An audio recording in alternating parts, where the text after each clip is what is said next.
This is Audible. The Lies Within by Jane Isaac, read by Tim Bruce. Part 1. Prologue. August 2016. Criminal Court 3, Leicester Crown Court. The barrister tilts his head back. Members of the jury, I turn your attention to Grace Daniels, the woman who stands before you this afternoon. The eyes of the courtroom descend upon Grace. She searches for a gap in the sea of faces, desperately trying to maintain her composure while avoiding the anxious gaze of her youngest daughter, Lydia, seated next to the rest of her family in the public gallery. Right now, she wants nothing more than to be swaddled in the comfort of their support. But even the shortest of glances will induce fresh tears to her eyes, and she can't allow that to happen. Not now. The barrister, James Sheldon, a tall, slender man with curls of thick brown hair that tumble out of the back of his wig, pauses for the briefest of moments. During the course of this trial, you will hear accounts from friends, family, neighbours and employers about her good character and nature. She is a mother, sister-in-law, daughter and grandmother, a woman who works and contributes to the fabric of society. But you are not here to consider her character. You are here to examine the facts. His words hang in the air as he moves down the line, pulling the eyes of every juror with him. Grace notices Lydia turn away and risks a fleeting glance. When her girls were young, she'd impressed upon them the importance of being honest. You have nothing to worry about if you've done nothing wrong, she would say. What would Lydia make of that today? She's 16 now. Although her blue eyes bulge with the same trepidation they held on her first day at school. Grace flicks her gaze to the jury. 7 women and 5 men. On the face of it, they seem a reasonable mix. Earlier that morning, several of them faltered over their words as they were sworn in. It was strange to think that they could possibly feel more nervous than she. The woman on the end wore a dark jumper overlaid with a colourful vintage scarf. Sheets of hair were tucked behind her ears, her expression kind and comforting. Sheldon is concluding the prosecution opening with the assured confidence of a man skilled in his art. In spite of the curled wig, the black gown that flaps behind him as he moves, his gestures are convincingly subtle. A simple touch, a gentle, considered turn, no sweeping theatrics, not a moment's hesitation in his voice. Grace looks across at the profile of Eleanor Talbot Dean, her defence barrister, through the glass screen that separates her from the courtroom. Eleanor is as still as stone. His words haven't fazed her, yet Grace feels her hands start to tremble and squeezes them together. Over the next few days, the Crown will produce compelling evidence to support the fact that this woman meticulously planned a cold-blooded murder. Grace recoils, aware of Lydia's eyes boring into the side of her face. They talked about this moment several times, together, with her solicitor, with her barrister, as a family. But no amount of talking could prepare her for the real prospect of losing her mother to the confines of prison walls. No child should ever have to watch a parent on trial. You will hear evidence that places her at the scene, witnesses who heard her plan the murder, Sheldon continues, plan how to kill a woman who considered herself a friend. A head on the jury turns. The woman with a vintage scarf. Grace imagines she is just like her, with a job and a family, a small dog that sits beside her on the sofa while she watches MasterChef on television. But there is no familiarity in her expression, no sorority. Just cold, hard shock. Grace's throat constricts. Even though she has been briefed on how to react, what to say, what not to say. Even though she's been dragged through hours of police questioning, nothing can truly prepare her for the exhausting fatigue that exudes from the intensity of hanging on to every word, every tiny detail, still trying to find a hole in the evidence mounting against her. And this is only the beginning of a trial that is scheduled to run for days. Be under no illusions by her smart clothes, her kind face, her eloquent manner. Do not form judgments. I implore you to keep a clear mind and consider the evidence in front of you, and that evidence alone. This woman is guilty of murder, and by the time this trial has finished, you will be in no doubt that she should go to prison for life. Chapter 1. 10 months earlier. Detective Inspector Will Jackman watched the brown liquid ooze into the styrofoam cup. It was surprising how quickly he developed a taste for this excuse for coffee, when it was all that was available. The iridescent lights buzzed and flickered as he made his way back down the corridor. It was darker in his office, a single desk lamp providing the only light in the small area. A nest of photos stared back at him as he sat and sipped his drink. Jackman had seen many shocking images over the years: bodies gouged with gunshot wounds, stab victims left in a pool of their own blood, dismembered body parts after car accidents. Every one of them stayed with him, but none more so than the living. The bright eyes of these young women had screamed of youth, opportunity, vitality, until they were brutally assaulted. He moved the photos aside, and instead stared into the faces of the victims after the attack. 17-year-old Eugenie Trentwood's long hair was the only resemblance she bore to the original photo. Her right eye was swollen to twice the size. A gash in her temple resembled a puckered pair of lips. Almost immediately, detectives linked the case with the unsolved attack on Shelley Barnstaple 9 years earlier. Just a year older than Eugenie at the time of the incident, the swelling around Shelley's crown was so severe it gave the appearance of an odd-shaped head. Dark smudges sat beneath her eyes. Both women had been attacked on their way home from a night out, within a mile of each other in Leicester's Oadby district. He dug out the map, slowly ran his finger along each of their routes on the nights of the incidents. Eugenie had been walking down a side alley, almost home. Shelley had taken a shortcut across waste ground. Both had a ligature thrown around their neck. They awoke later to find themselves on the ground. They'd been sexually assaulted. Eugenie's stilettos had disappeared, Shelley's necklace stolen. Neither saw anything. Jackman sat back in his chair. He protested fiercely when Superintendent Janus had called him into her office a few weeks earlier and told him she was assigning him to special projects. "The force are rewriting their public protection policy. I'd like you to be the regional lead on adult sexual offences." She dressed it up as a developmental move, temporarily promoting him to chief inspector, seconding him to region to visit neighbouring forces and review outstanding cases, with a view to looking for links and streamlining methods of working.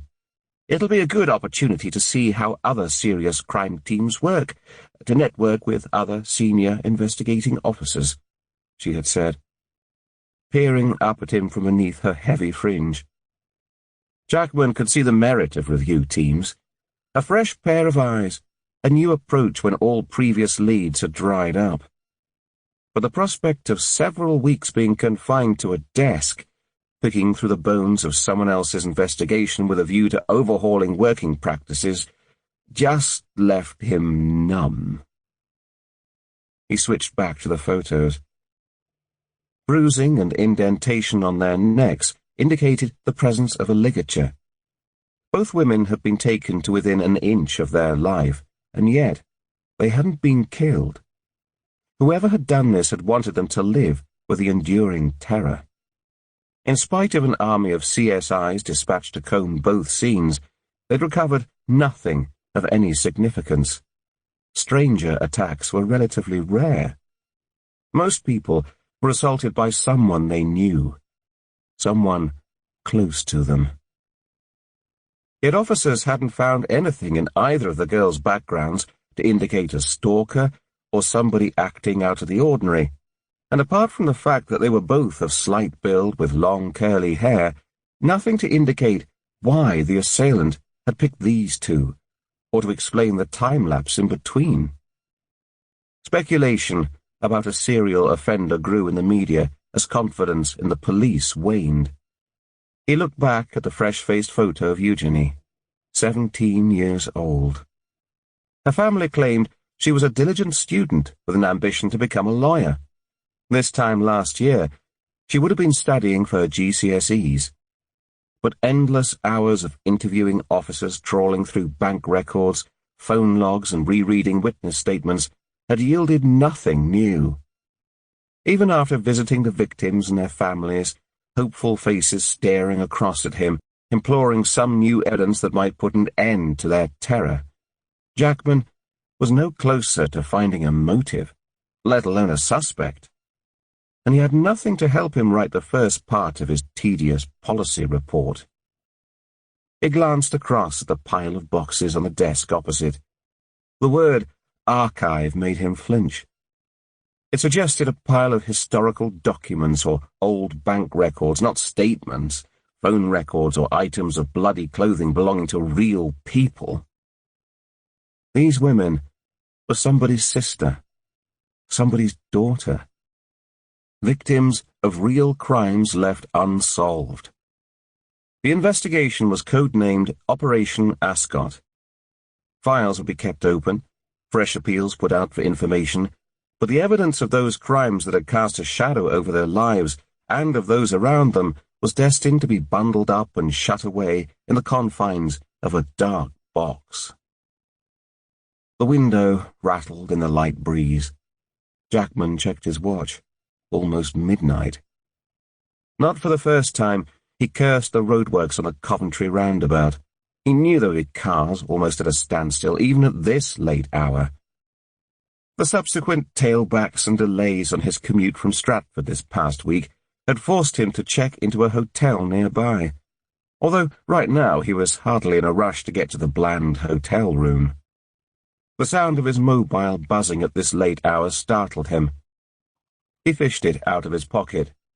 "Sir, this is Inspector Peters, Leicester Control Room. The body of a woman has been found in rural Leicestershire.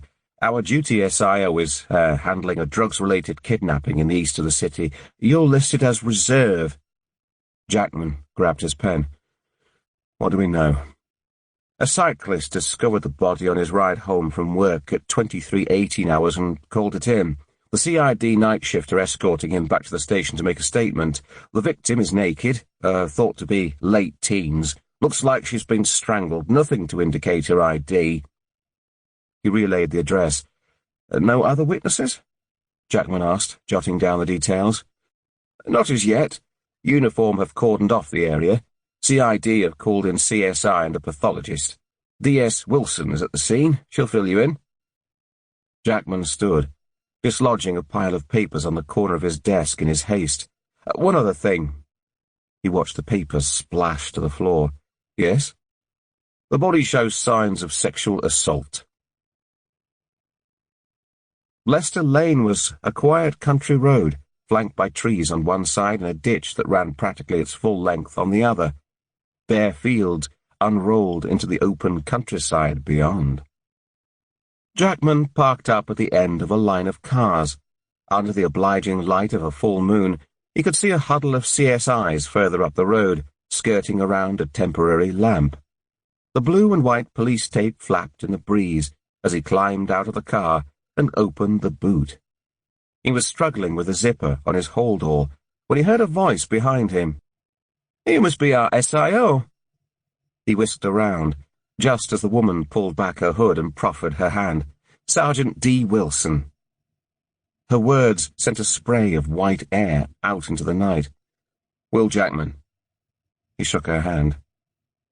Her white teeth gleamed against her dark skin as she smiled back up at him. "Have the control room filled you in?" Pretty much." Jackman relayed the scant details. "Anything else I should know?" He retrieved some coveralls from the bag and started pulling them on. "I don't think so. There's not much to go on at the moment." Jackman was bent down, snapping on his overshoes when he felt another presence nearby. "Sergeant Wilson!" He followed the voice and stood back to see a heavy-set man in a dark jacket approach. Raven hair was gelled back from an inquisitive face. Wilson turned. "Well, well, Artie Black, Leicester Herald's finest. Caught a whiff of this one quickly, didn't you? You better keep out of our way, otherwise you'll be in line for the next sniffer dog intake." The journalist gave a fake chortle. "Can't tell you anything at the moment, Artie," Wilson added. "Come on now, you must have something." The journalist pointed at Jackman. "Who's this?" "This is DCI Jackman," Wilson said. "You're wasting your time, Artie. He won't tell you anything either." Artie reached out a hand, which Jackman reluctantly shook. The handshake was firm, eager.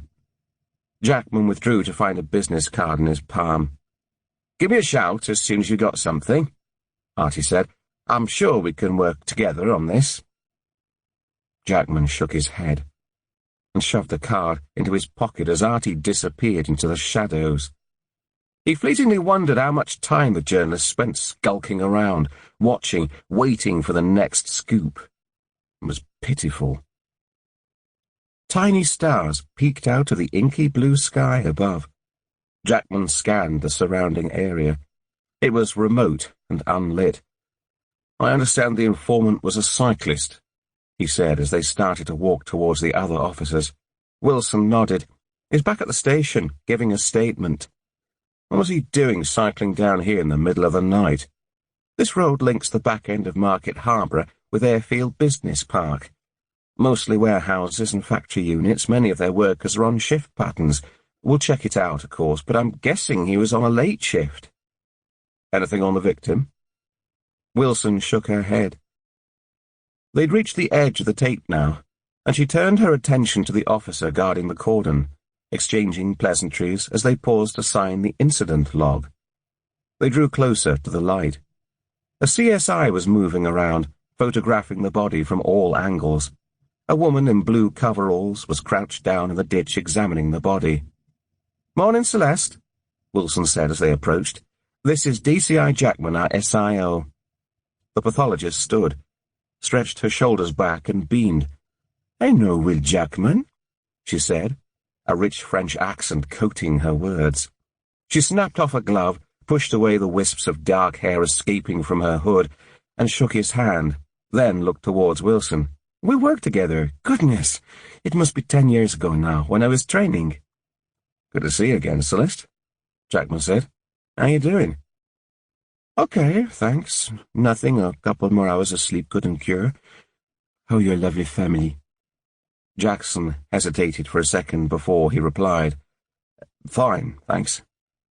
He lowered his eyes to the victim.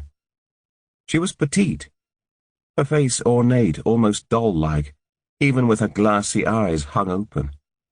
Brown hair was swept back and coiffed into a twist, making the dark ring that encircled her neck all the more prominent.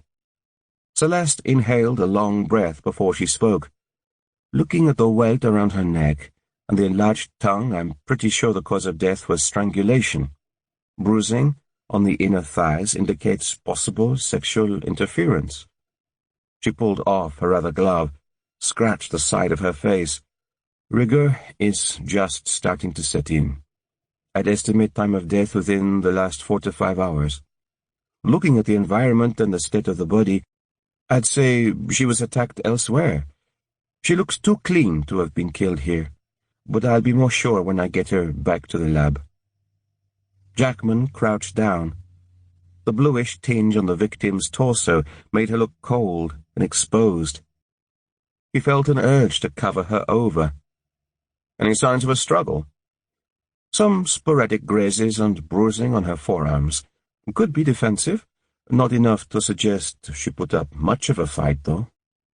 "Possibly someone she knew, then," Maybe I'll know more when I get a better look at her. As Jackman stood, he noticed a CSI wandering towards them, holding an evidence bag out at an odd angle. A single piece of jewellery slipped about in the bottom. Not sure if this is relevant, but we found it in the hedge up the way. Jackman followed his gaze to a line of hawthorn hedging. It couldn't have been more than 10 yards from the body. Jackman thanked the CSI, took the bag and peered in closer. It looks like an earring of some sort. He pulled out his torch and shone it on the contents.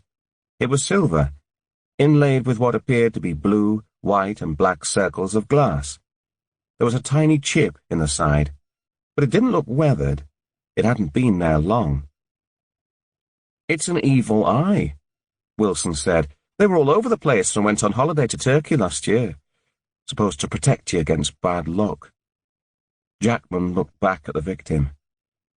Her ears were bare. Why remove her clothes yet leave something like this nearby? Wilson shrugged. Maybe it slipped out or they dropped it. Jackman glanced around him at the rough scrub. "After taking the trouble to strip her, bring her out here?" He turned to Celeste. "What do you think they used to strangle her with?" "The marks are distinct, fairly straight and deep," Celeste said. "Some kind of strapping, I'd say." "Dee, has anyone checked for missing person reports?" Wilson snapped a nod. "Already done, sir." "Good. Get them to check the National Missing Persons database too, will you? And ask someone to compile a list of all known sex offenders in the area. We could do with checking their movements yesterday evening." Wilson walked away, pressing her mobile phone to her ear. Jackman stared out into the darkness. It seemed a strange place to leave a body, especially with the promise of traffic, albeit a slow stream, running through from the nearby industrial estate. Shoes squeaked on a tarmac behind him.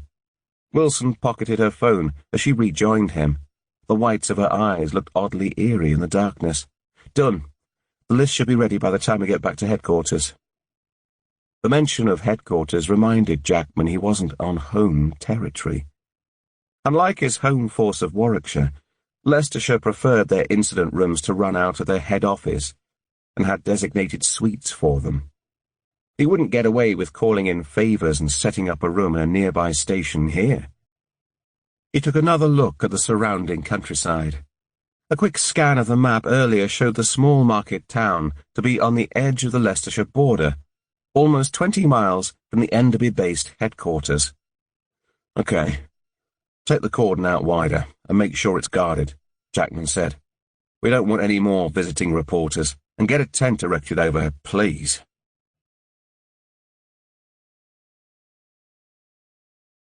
Chapter 2.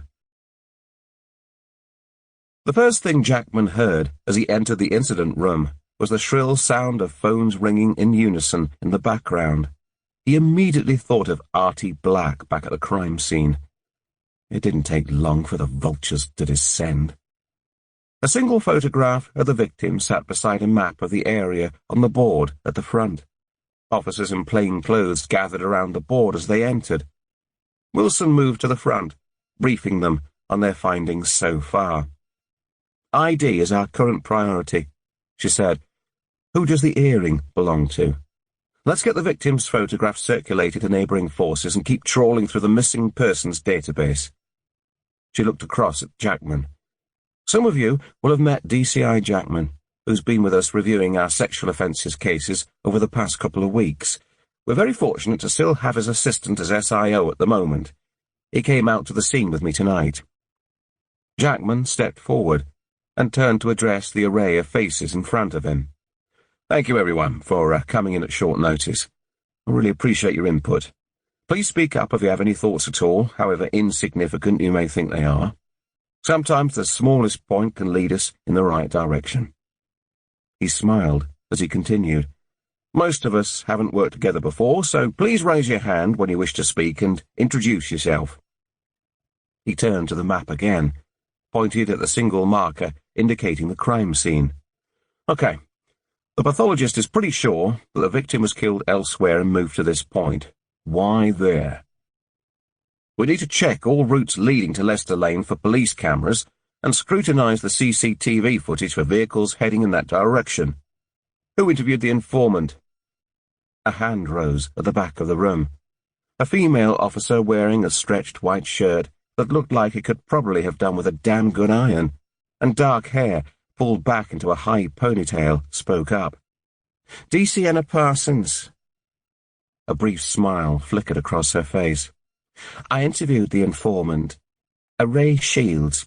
He just finished a 10-hour shift at Carlson's distribution centre and was cycling home to Main Street, Great Bowden, in Market Harbour, when he noticed the body at the side of the road. He says he thought the local kids had been messing about at first, leaving a shop mannequin with their hair all tied up in the ditch.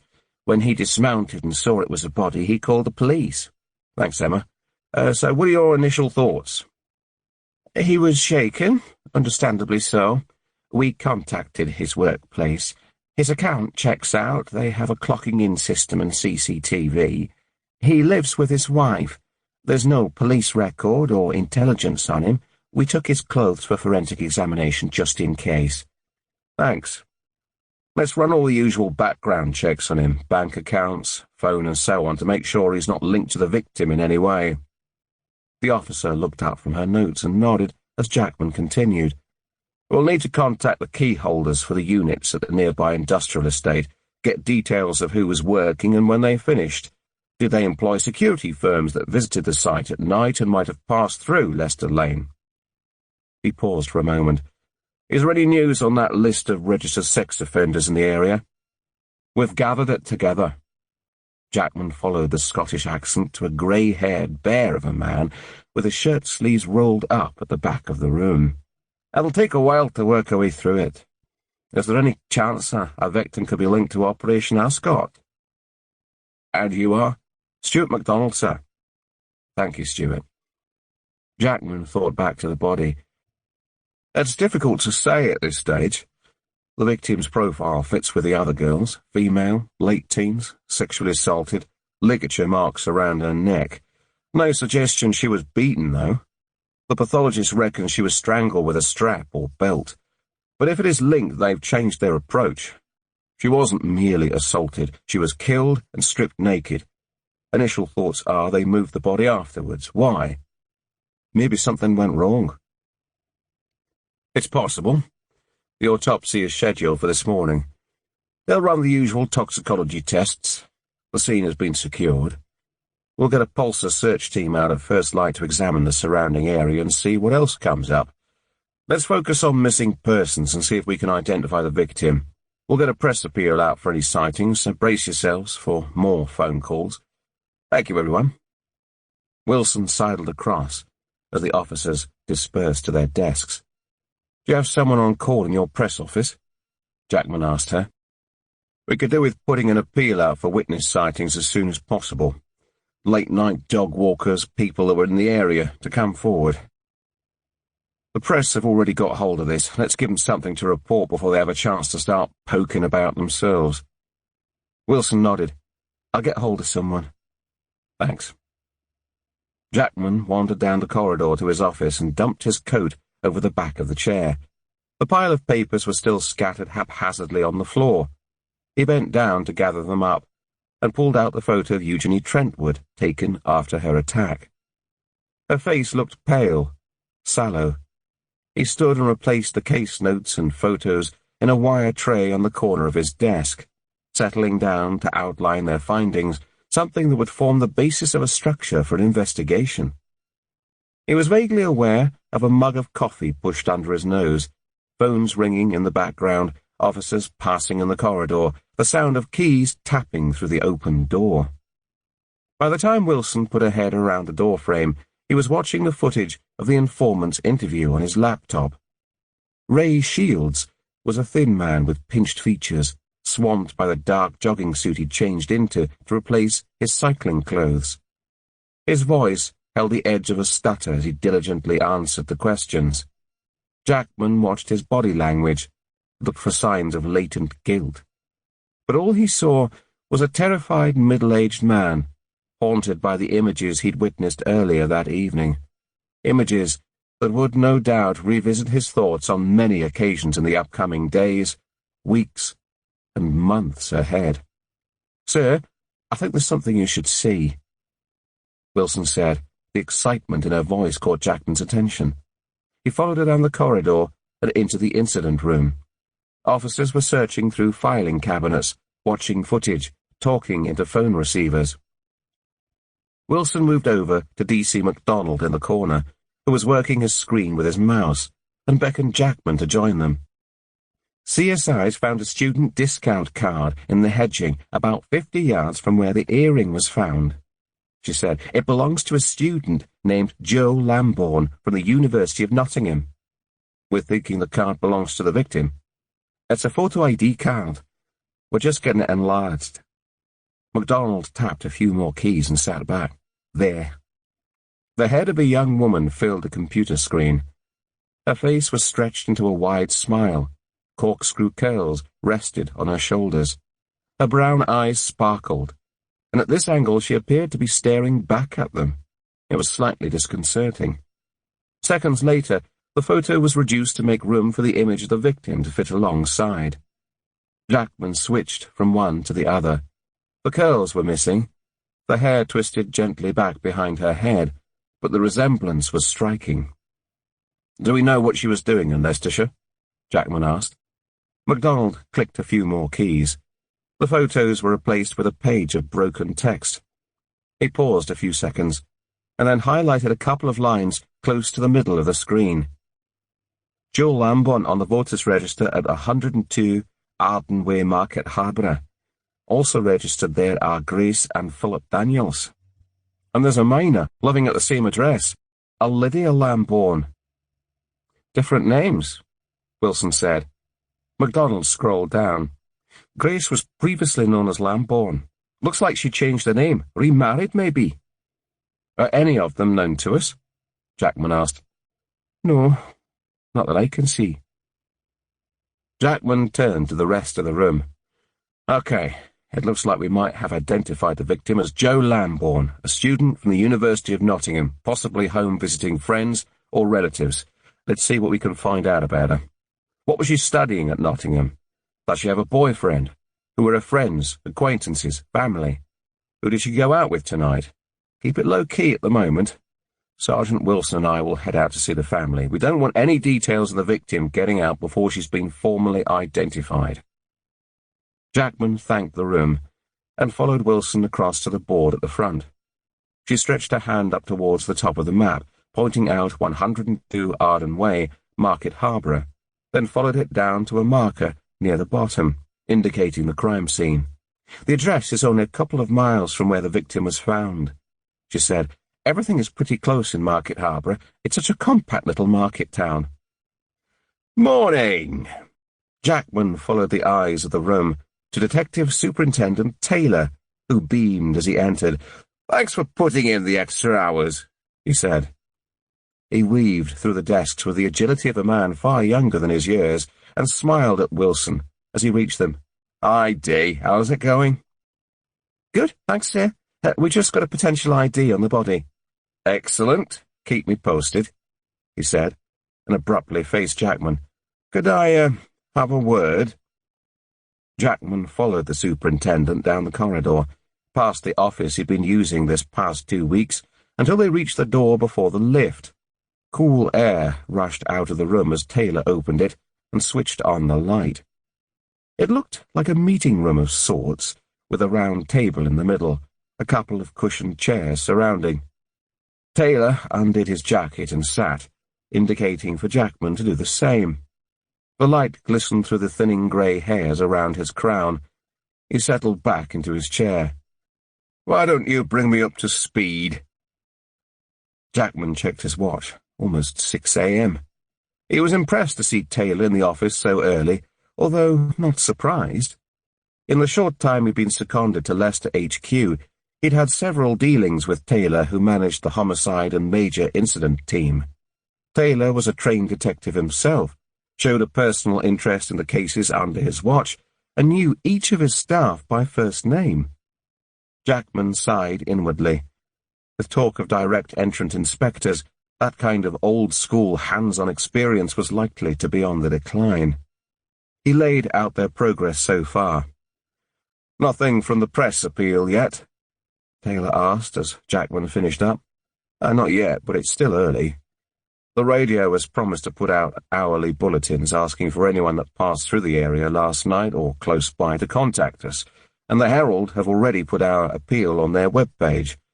I've made a start on a policy log, outlining the current strategies and priorities. Very thorough. We appreciate your help." He leant forward. "If you let me have your notes, we'll take it from here." Jackman took a breath, held it a moment before he answered. "I'd like to be senior investigating officer on this one." Taylor stared at him, frowned slightly. "You're seconded to Region. I should bring in another SIO. There are possible links with Operation Ascot. I'll work with Wilson. If it's the same perpetrator, I'll spot the links. I'm not sure. We have a lifetime situation here. If you bring somebody else in, there'll be a delay at a crucial part of the investigation."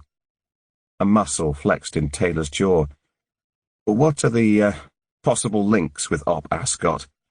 A woman attacked, sexually assaulted, late teens, ligature marks around her neck. Is that it?" "Do you need any more?" "Well, she could have been attacked by a boyfriend." "It's possible," Jackman said. "The first two women were attacked in relatively quiet, isolated areas. This one is different. They took the trouble to drive her out to a rural area. Moving the body was risky. So we don't think it's the same offender. It's a different approach. That doesn't necessarily mean it's not the same person. Maybe it's not connected, or maybe it is, and they're changing the way they work, growing in confidence, adapting." He mentioned the presence of the journalist in Leicester Lane that morning. "Artie Black? Oh, he's just a pain in the arse." Whatever we think right now, these are high-profile cases that remain unsolved. The attacker is still out there. The press are bound to make links. We need to act fast, reassure the public. Taylor walked across to the window, rested his hands on his hips, and stared out into the night, deep in thought. "Look at it from the public's point of view," Jackman continued. "You are pulling out all the stops, assigning the regional lead on adult sexual offences to the case. Shows initiative, positive action." Taylor rubbed his chin and turned back. His face brightened a little at the last words. It never ceased to amaze Jackman how sometimes you had to massage an ego in order to sell a decision. He also knew that Taylor was due to retire in a few weeks. He'd heard talk in the office. They were planning his retirement party. No detective, especially one with a record as decorated as his, would want to leave under the shadow of such a high-profile investigation still ongoing. "I'll speak to your super and the assistant chief constable, but I'm not making any promises." A door clicked open behind them. Wilson's face appeared around the door frame. "We really need to go, sir." Jackman switched back to Taylor. "You mind?" Taylor stood. "Okay, continue as you are for now. I'll see what I can do. But keep your phone with you." Chapter 3. Grace was unpacking the dishwasher when the doorbell rang. It was almost 7 a.m., and darkness still clung to the windows outside, holding onto the final minutes of night. Her head felt woolly from the evening before, but nothing, it seemed, not even a hangover, would prevent her habitual early rising. Lucky, her Jack Russell started barking almost immediately. She hushed the dog and shut her in the kitchen, rushing out to answer before they rang the bell again. Phil was already at the door by the time Grace reached the hallway. His eyes met hers for long enough to pull a face. They weren't expecting visitors. He opened the door to reveal a tall man with a mop of dark hair, a solid stance and striking green eyes. The black woman next to him was smaller, but almost as stocky. Her mouth formed a thin smile. She looked past Phil towards Grace. "Mrs. Daniels?" Grace didn't answer, switching her gaze from one to the other. Has something happened? I'm Detective Sergeant Wilson, and this is Acting Detective Chief Inspector Jackman. Are you Mrs. Grace Daniels?" Grace nodded slowly, taking in the plain clothes and ID badges in their hands. "May we come in?" An icy chill slid down Grace's back, rooting her to the spot. "Grace?" Phil touched the edge of her elbow. "Sorry." She moved aside. They made a play of wiping their feet as they entered. Lucky gave a few excited barks as Phil guided them into the front room and invited them to sit. "Mrs. Daniels, would you join us?" the female detective called back. Grace was still standing in the hall, slowly closing the door. Spurred on to move by the detective's request, she followed them in, moved across to the other sofa and sat down. "Is your daughter Jo Lambourne?" Wilson asked. Grace gave a single nod. "Can you tell me where she is right now?" "What?" Grace replied, barely able to trust her own hearing. "A body has been discovered. I'm sorry to say we believe it is possibly your daughter, Jo." Grace's throat constricted. "No, she's upstairs in her bedroom. Asleep, no doubt." She glanced at Phil. "We were at my niece's wedding reception last night. She came home after us. Have you seen her this morning?" Silence saturated the room. Grace looked from one detective to another, jumped up and ran towards the stairs, ignoring the voices calling out after her. The short journey to Jo's room was laboured, like wading through water. Finally, she reached the door, pushed it open, and then gasped. Curtains were undrawn, the bed made. Grace opened the wardrobe, leaving the doors to bang shut as she ducked to look underneath the bed. Desperation wrenched every ounce of energy from her limbs. She was so sure Jo had come in late, after they'd all gone to bed. She collapsed on the edge of the bed as Phil joined her, covering her face. The shrill pitch that escaped her pierced the air. Phil rushed to her side and enveloped her in his arms. The sound of a door snapping open followed. Lydia appeared. Her fair hair messy and unkempt, a sleep crease ran the length of her cheek. She blinked wide. "What's happened, Mum?" Phil stood, reached out a protective arm, but she shrugged it away. "What's going on?" "Something's happened to Jo," he said. "What do you mean?" Grace raised her eyes, opened her mouth to speak and closed it again. Another face at the doorway, Detective Wilson. "I'm sorry, but I need to ask you all to come downstairs." Lydia looked from one to another, confounded, but said nothing. Grace's world blurred as she descended the stairs. Family photos traced her route. The girls, when they were young on the beach, bridesmaids in blue silk dresses at her friend's wedding, with Lucky as a puppy. The images swirled in front of her eyes, merging together. Jo. Her Jo. Before Grace realized it, she was back in the front room, sandwiched between Phil and Lydia. Lucky gave a bark from the kitchen. The nausea waned, but her head was swimming. Now, it was Detective Jackman that sat forward and folded his hands, empathy etched on his face. Phil turned to him. "Can you tell us what's happened?" "We still have to establish that," Jackman said gently, "but we are treating her death as suspicious." "You mean murder?" Lydia's voice splintered. Her hand flew to her face. Grace reached out, pulled her close, animal instincts taking over. She protected her young. "I'm afraid so." Grace pressed her eyes together.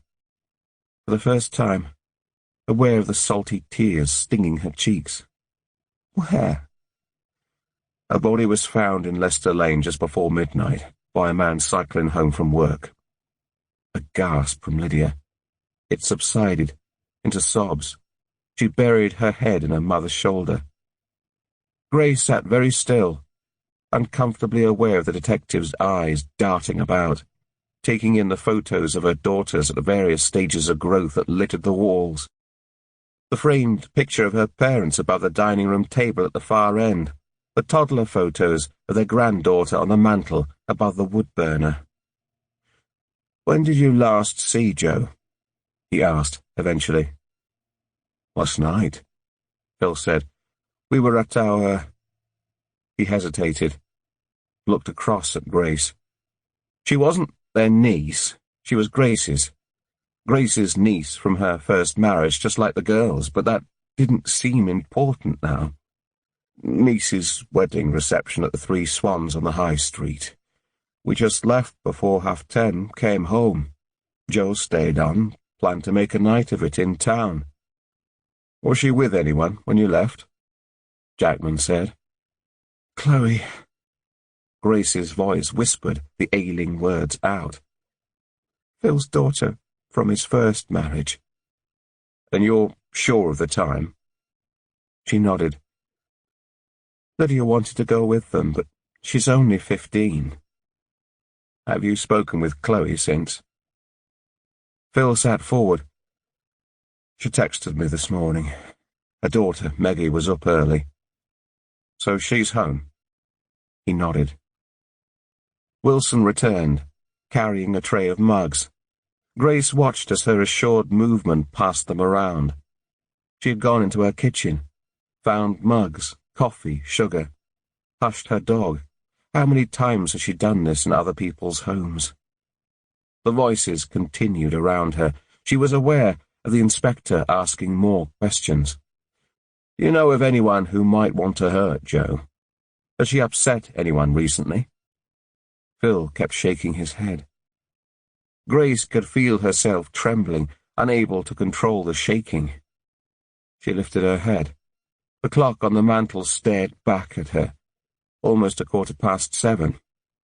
She felt a pull to get up, move the clock hand back, wipe away events of the last 20 minutes, as if it had never happened. Lydia's breathing regulated. She lifted her head, cut through the detective's words. "How did she die?"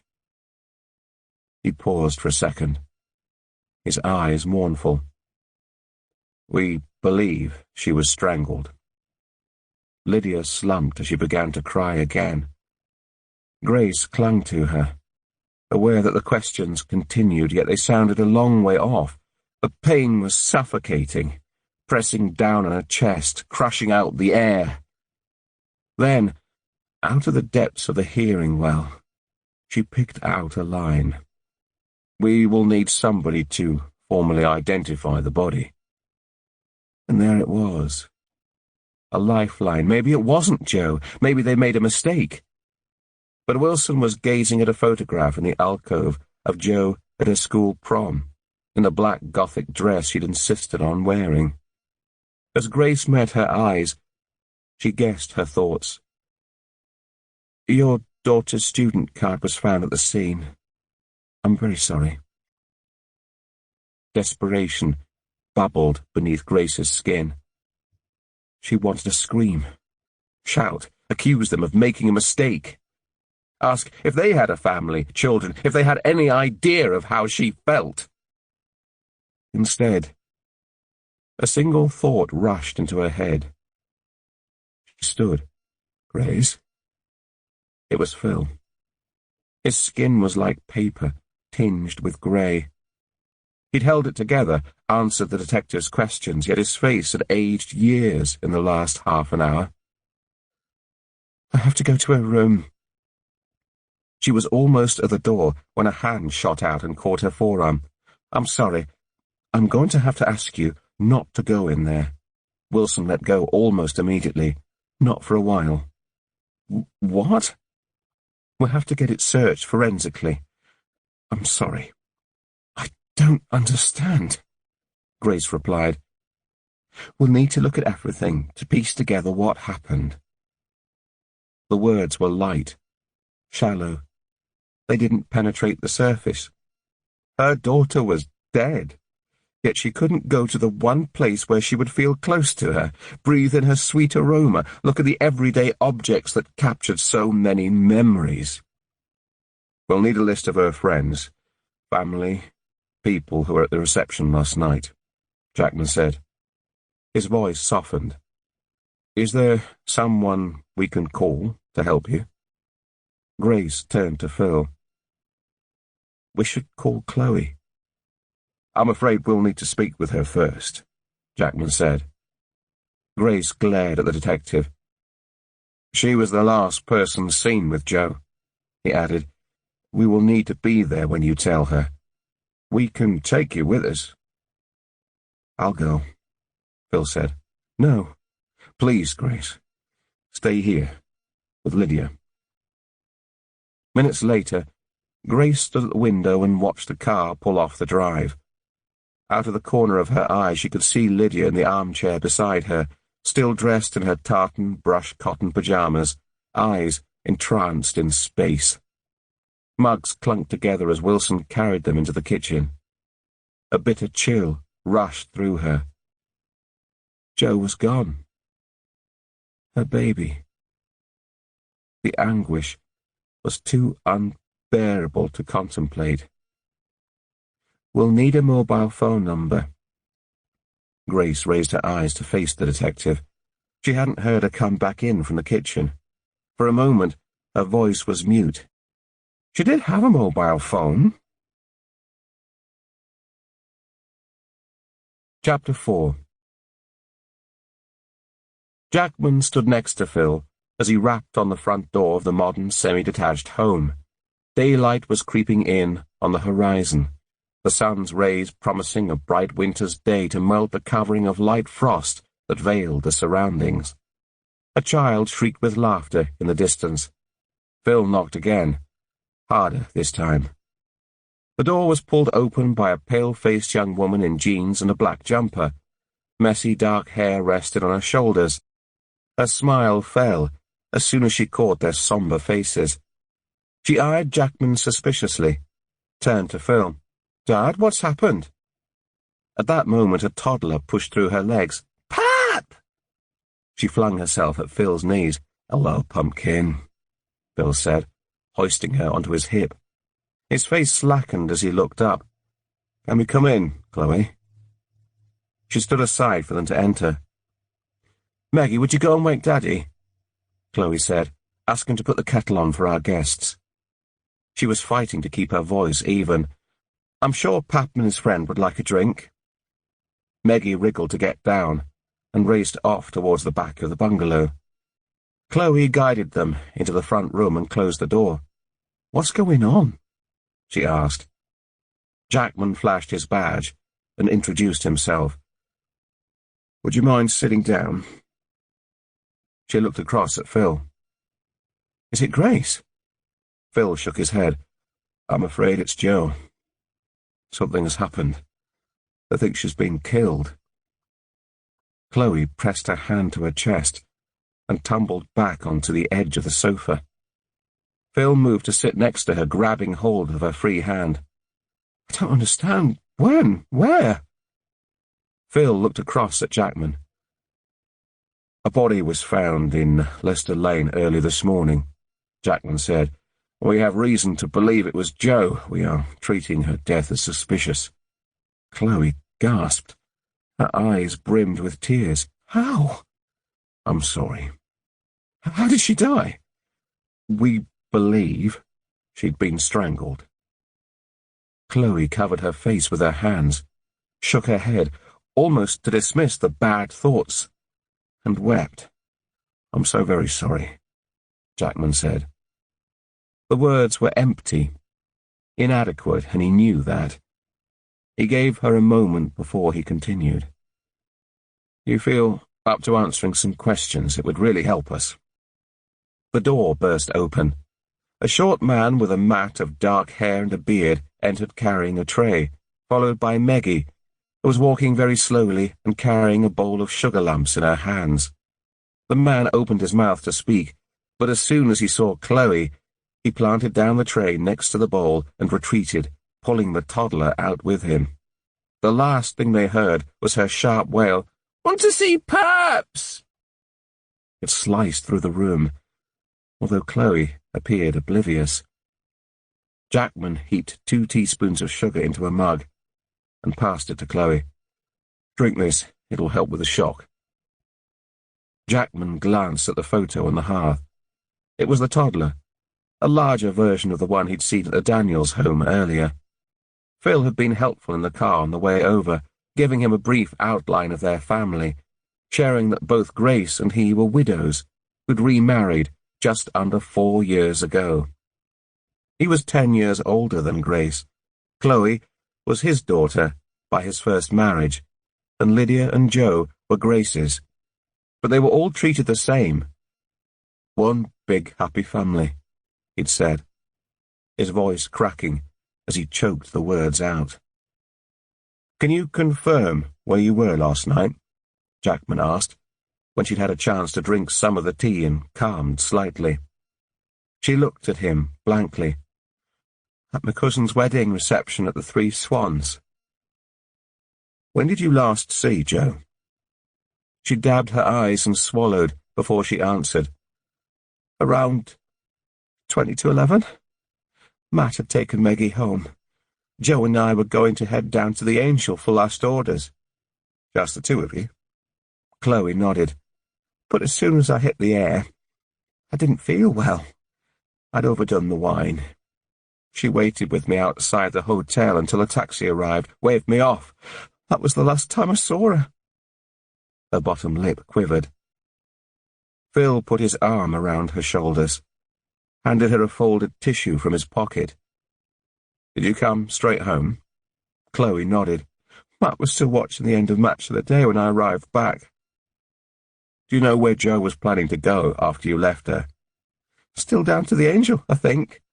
She said she'd meet up with some friends." "Did she say who?" She closed her eyes, shook her head. "I shouldn't have gone. I should have stayed with her." "It's not your fault, love," Phil said. "I'm so sorry," Jackman said. "I know this is difficult, but do you know of anyone who might want to hurt Joe?" "No."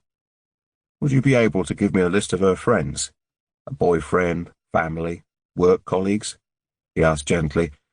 "I've asked Grace too, but the more people we speak to, the more chance we have of finding out what happened. I'll also need her mobile number." She nodded, turned to her dad. "How's Grace? And Lydia?" Phil hesitated. "They're as well as can be expected, love." "And what was Joe wearing last night?" Jackman asked. She looked up at him, puzzled. "A lilac bridesmaid dress, same as me and Lydia." "Did she have any earrings in?" "Yeah, just plain gold studs. We all wore the same." "Are you sure?" "I don't get it." Her face contorted. "If it was her, you'd have known that." "We just have to check the details." She buried herself in her father's chest, muffling the wails that followed. Jackman looked away, unobtrusively, gathering his thoughts. The earring wasn't weathered enough to have been in the hedgerow long. If it didn't belong to Joe, who did it belong to? His mind raced. Why strip the victim naked, yet leave her details nearby? It was almost as if the killer wanted them to know who she was. Chapter 5. Jackman tapped his pen twice against the picture on the board. The hollow sound reverberated around the room. Joe Lambourne, 19, undergraduate studying sociology at the University of Nottingham, came home earlier this week to attend her cousin's wedding at the Three Swans Hotel in Market Harborough yesterday. The room fell silent as 12 pairs of eyes focused on the photos of the young woman before them. "Anything from the press appeal yet?" Jackman asked. "Plenty of calls coming through," Wilson said. "Nothing significant yet. We're prioritizing at the moment to anyone who actually knew her or saw her yesterday." Jackman nodded his thanks and turned to the room. "Let's get the hotel rota for Thursday and work through it," he said. "A guest list is on its way from the family. It was a small wedding, around 30 people attending, so we'll start with those. We also need to follow Joe's movements last night from when she left the hotel. Who was the last person to see her? How was her mood? She told her sister that she was going to the Angel to meet friends, check with the pub, see if anyone remembers her arriving. Who did she meet? Was she seen talking to anyone on the way? Surely someone must have seen her in Market Harborough, Wilson said, especially in a lilac bridesmaid dress. You'd think so. We've asked the press to focus on the dress and the matching shoes. It's possible they may have been dumped somewhere. Let's check the town cameras to see if she features there. Check for vehicles coming through, too, see if anyone picked her up. I want another team focused on victimology, he continued. What company does she keep? Who she spent time with recently? Let's look at her life in Nottingham and try to build up a picture of her movements during the past few weeks. Emma Parsons will be spending time with the family, obtaining an account of their movements, so that we can cross-reference for consistency, feeding back information as and when she gleans it. We haven't located the victim's phone, but we have her mobile number so we can apply for her call records. His eyes scanned the room and rested on MacDonald. See if you can get the techies to pull her social media records. We know she was on Facebook, so we'll need to appeal for witnesses there. What about Twitter or Instagram? Let's see if there are any new followers or abnormal activity. MacDonald nodded and made some notes on his pad. Wilson and I will get down to the morgue and see what the pathologist says.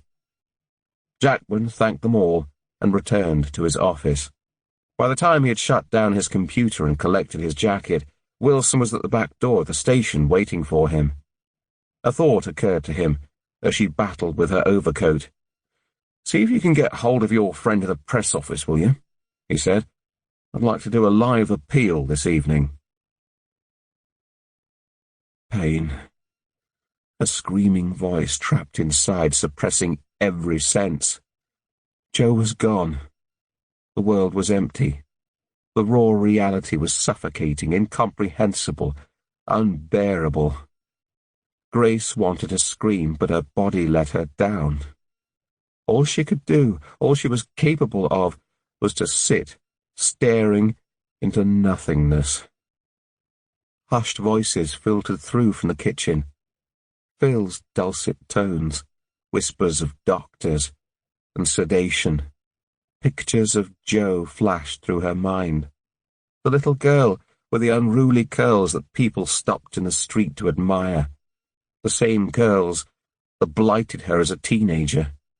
The straight-talking toddler with the open heart who became intensely private in her later years. Going to university and living away from home had given her the sense of independence and identity she'd sought so rigorously.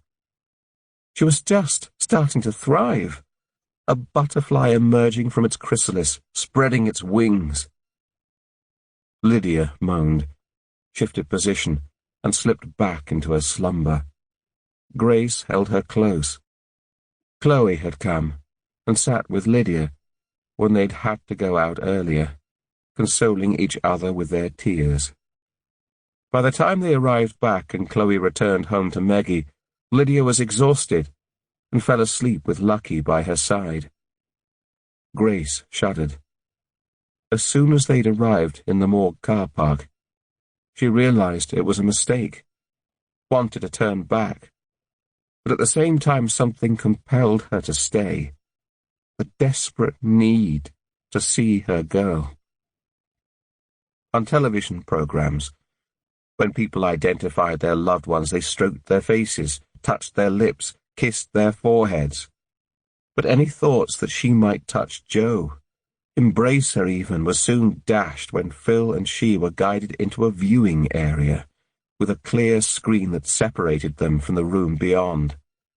A thick aroma of bleach pervaded the air. She moved towards the screen, within touching distance of the gurney on the other side, when the sheet was pulled back.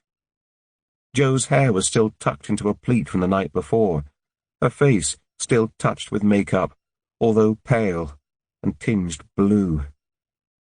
No curls.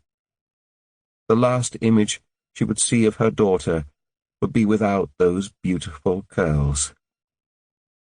A spear of raw anguish had risen from the pit of her stomach, but her reaction surprised her. She didn't scream or wail. Phil's hand pressed on her shoulder, his face contorted in grief. Yet Grace was numb. Grace pushed her aching back into the sofa cushions. How could Joe be gone? Only yesterday she was seated right here, in this spot, chuckling over not being able to get up early enough to help with the wedding arrangements. The wedding. It seemed a lifetime ago. The moments following the screened room were jumbled and mingled together, like clothes tumbling in a dryer. The sound of a chair leg, as it was dragged across the floor, was followed by a weight on her shoulder, gently easing her down into it. Consoling words from Phil. Eventually, being led back through to another room and asked a stream of questions. Sitting in a muted trance, as Phil replied to the detectives. Soothing, soft voices, kind faces staring at her, sympathizing, trying to make it as easy as possible. Despair clawed at her insides, and she welcomed it. She wanted to feel the pain, because it was all she had left of Joe. Chapter 6. I hate this place, Wilson said. She stared through the window into the laboratory as she pulled on her overshoes. Jackman gave a wry smile. It's a morgue. You're not supposed to enjoy it. It's all those drains. She pulled her face. I've never been squeamish, but the sight of them makes my toes curl. Better keep your eyes open, then, Jackman said. He opened the door and entered the pathology lab. Immediately a sterile smell filled his nose. Spotlights bounced off the stainless steel surfaces. His eyes flicked over the drains and rested on Celeste, who was bent over a metal gurney in the middle. A CSI in a white suit was moving around the body, photographing places of interest. Morning again, Celeste. Celeste sent a draft of cool air towards them as she moved back and exchanged pleasantries. The mortuary always felt cold, even in the height of summer. The victim looked lily-white, the welt around her neck darker under the fluorescent lighting. We've done the preliminaries. Hands and fingernails, Celeste said. Apart from a little bruising and grazing on her forearms, nothing there to suggest she put up much of a fight. So I'd suggest she knew her attacker. There's bruising on her inner thighs and some internal tissue damage. No obvious sign of semen, but we've taken swabs just in case. So we're thinking a sexual motive, Jackman said. How does it compare to the attacks on Operation Ascot? Celeste paused a moment. I didn't examine those women. I'll need to take a look at their files. As far as I'm aware, the first was raped, the second assaulted while unconscious. She looked across at Jackman, who nodded. This victim has tearing and bruising to the vaginal wall, possibly from some kind of a blunt object. Jackman felt Wilson flinch beside him. Obviously, we'll need to run toxicology tests to see what was in her system at the time. Celeste moved around to the side of the table and examined the head. No sign of any grass or mud in her hair, so I'm pretty sure she was killed first, and then dumped at the scene. Why remove her clothes? Wilson asked. Celeste looked up at her. No idea. Maybe there was something on them, or maybe the killer wanted to keep them. Wilson's mobile phone rang, and she excused herself. The lab door clicked shut behind her. Jackman looked back at the victim, 19 years old, barely a year younger than his own daughter Celia, although she looked small, young for her age.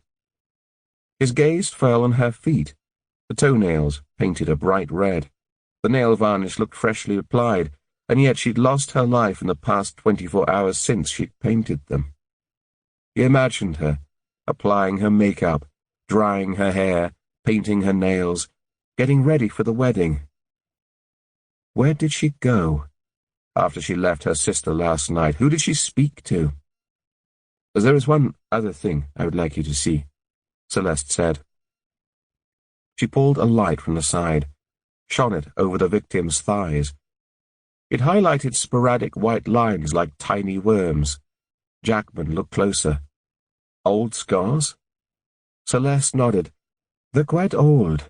More than a few years, I'd say, and not deep. They only show up under the UV lamp. What are you thinking? Celeste switched off the lamp and looked across at him. We occasionally see this in people who have experienced emotional distress. Sometimes on the wrists too, and in other areas. The thigh area is popular because it can be covered. You're saying she cut herself? I'm saying those cuts appeared over a period of time, but they were never deep enough to cause a visible scar. The door swung back and hit the wall as Wilson re-entered. They've pulled the phone records, she said. Just working through them now. Good. And you've a message from a Superintendent Janus in Warwickshire. Wants to speak to you. Urgently. Jackman nodded, and left Wilson to finish up with Celeste, who was preparing to make a Y-shaped incision from each shoulder and down to the bottom of the victim's abdomen. He stepped out of the lab and checked his phone. 2 missed calls from Janus. He took a deep breath and dialed back. Will? She didn't attempt to hide the irritation in her voice. Hello, ma'am. I've had Leicestershire Chief Constable on the phone this morning. I understand you want to be SIO on a new case. It's a fresh murder investigation. Early examination shows signs of a sexual assault. You were sent to Region to look at working practices, Will, not get involved in a new case. Jackman closed his eyes and pinched the bridge of his nose with his thumb and forefinger.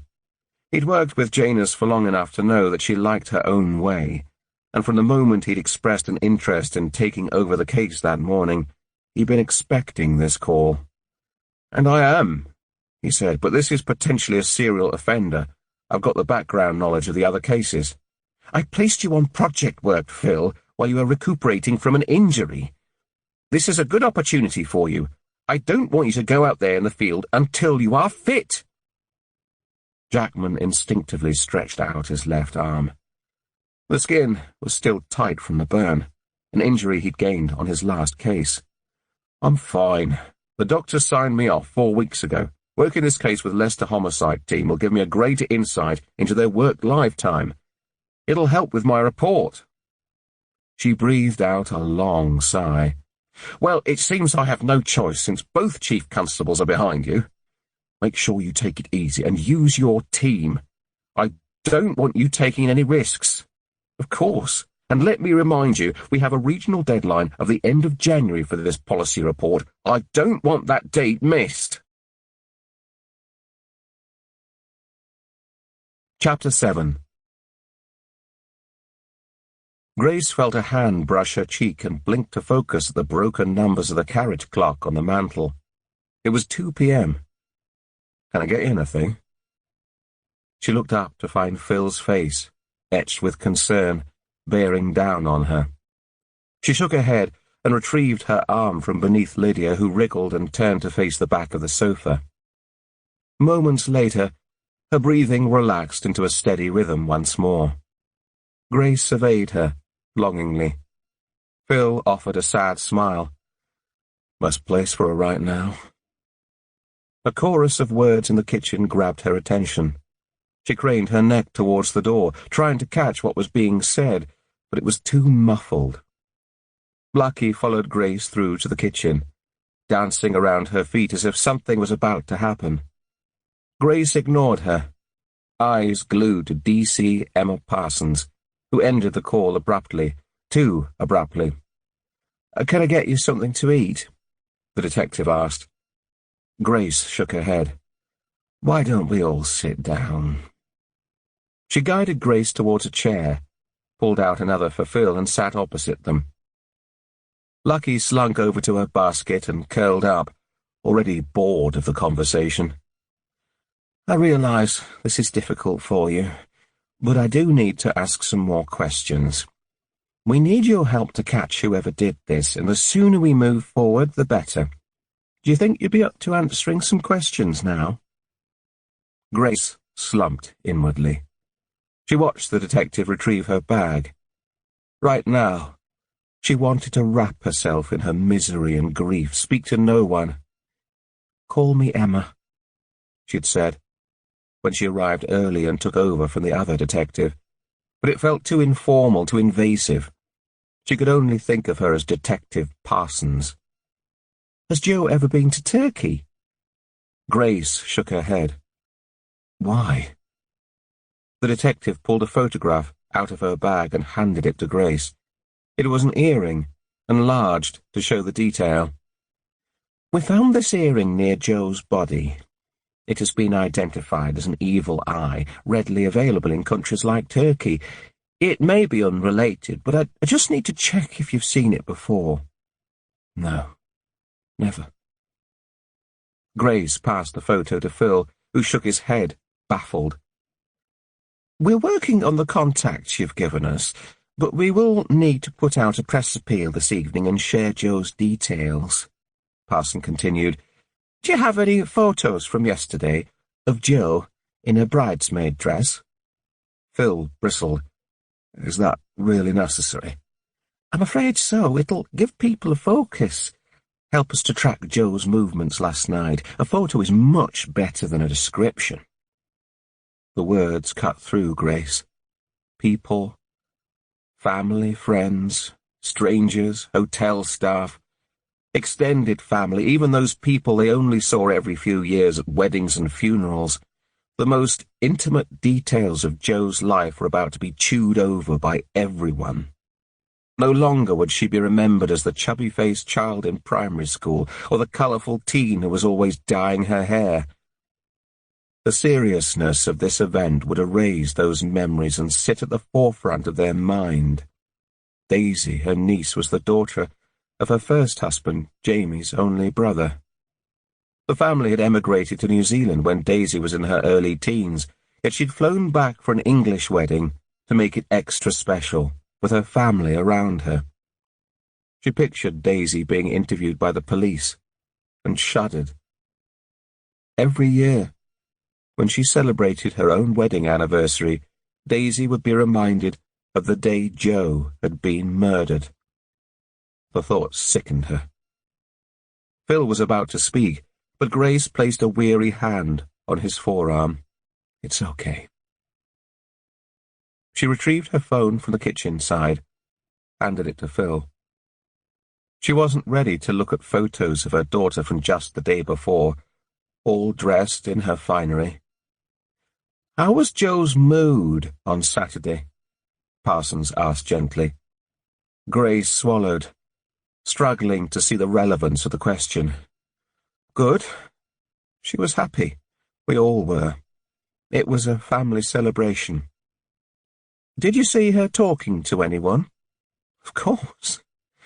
There were lots of people there. Arguing with anyone?" The interruption caught her by surprise. She fidgeted. "No. Why would she?"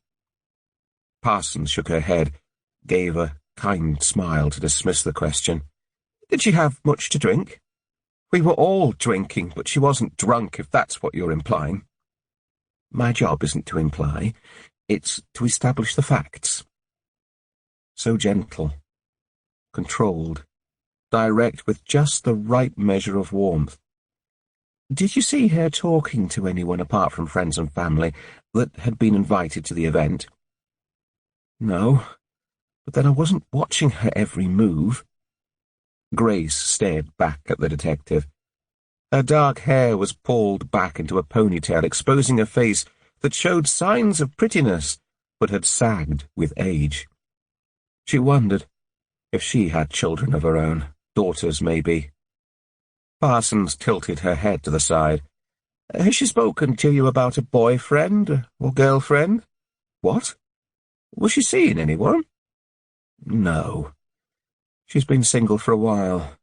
She didn't want to be tied into a relationship when she was going away to university." "Are you sure?"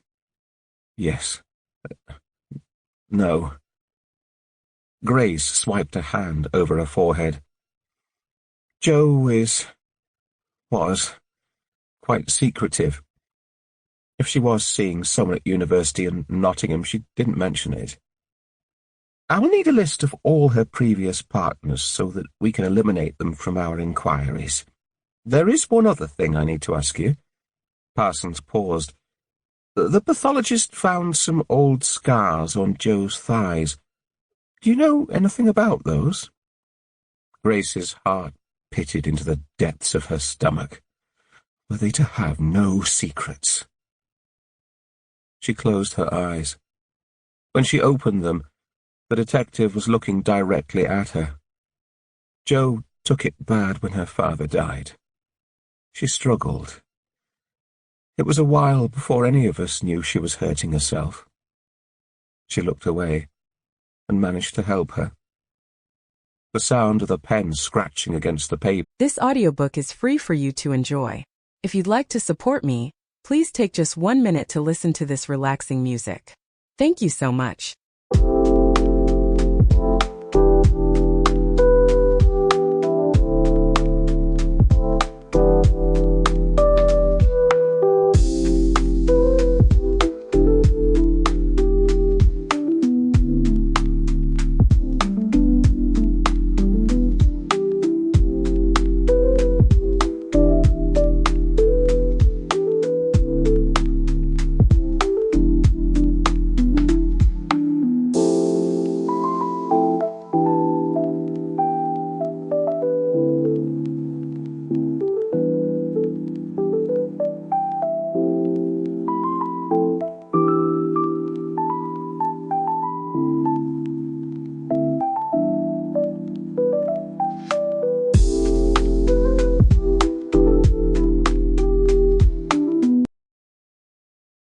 As the detective made notes, caught Grace.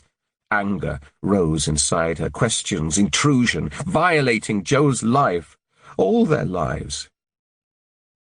What actually happened? I'm sorry. To Jo.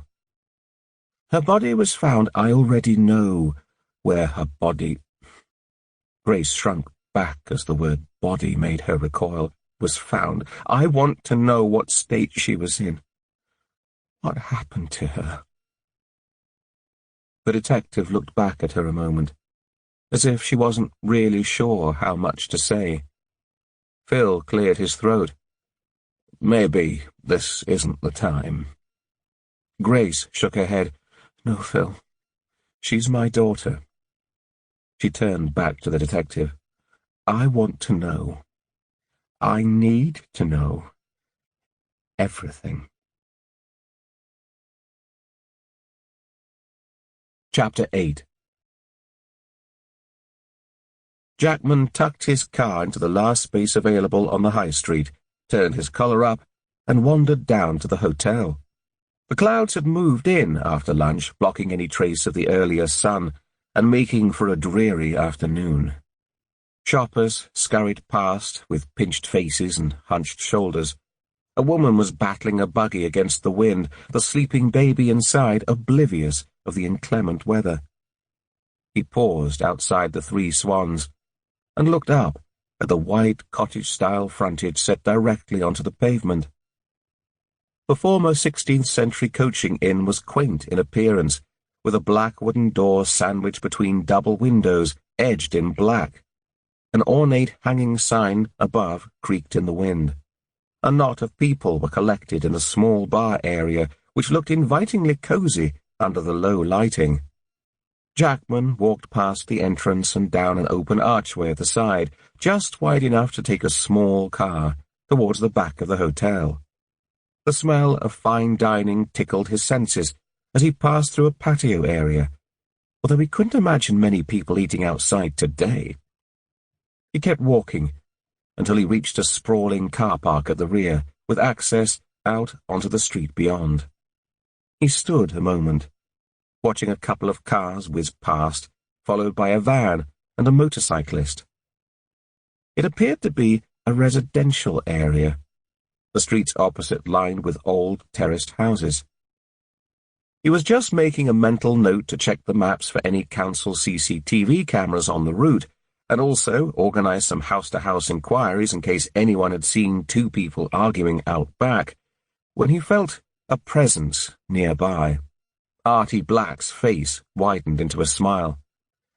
"Good afternoon, Detective Chief Inspector." Jackman nodded a discreet greeting. "What brings you here?" he asked. "I noticed the police presence and wondered whether it was linked to your inquiry. It seems I was right." Jackman ignored his answer and inhaled a deep breath before he pointed to the road opposite. "Where does that lead to?" "That's Fairfield Road," Artie said. "It's a through route, leads back towards the High Street if you turn left, out towards East Farndon, and Lutterworth if you go to the left." "Is he?" "That depends what time of day." Jackman gave a thoughtful nod. Artie scratched his temple. "So, any thoughts I can pass forward? As I said before, I'm sure we can work together on this one." Jackman knew that journalists could be a real hindrance when they latched onto a case, especially if they opted to take on their own covert investigation. "I'm holding a press conference in the Harbour Theatre at 6 p.m, he said. "Why don't you come along?" Artie's eyes shone. He gave a quick nod. "Right. See you there." Jackman waited for him to reach his car before he made his way towards the back of the hotel. It looked as though the original old building had been extended several times over the years and was now an eclectic mix of ancient and modern. A plethora of doors and windows lined the route. Wilson was just stepping out of a side entrance as he reached the end of the patio area. She smiled up at him. "Oh, hello. You found us okay, then?" He nodded and looked across at the young man with a slick of dark hair and sideburns to match, who'd followed her outside.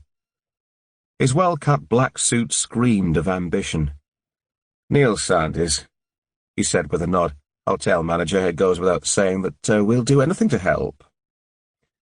"We've got a room inside the hotel," Wilson said. She pointed back through the main entrance.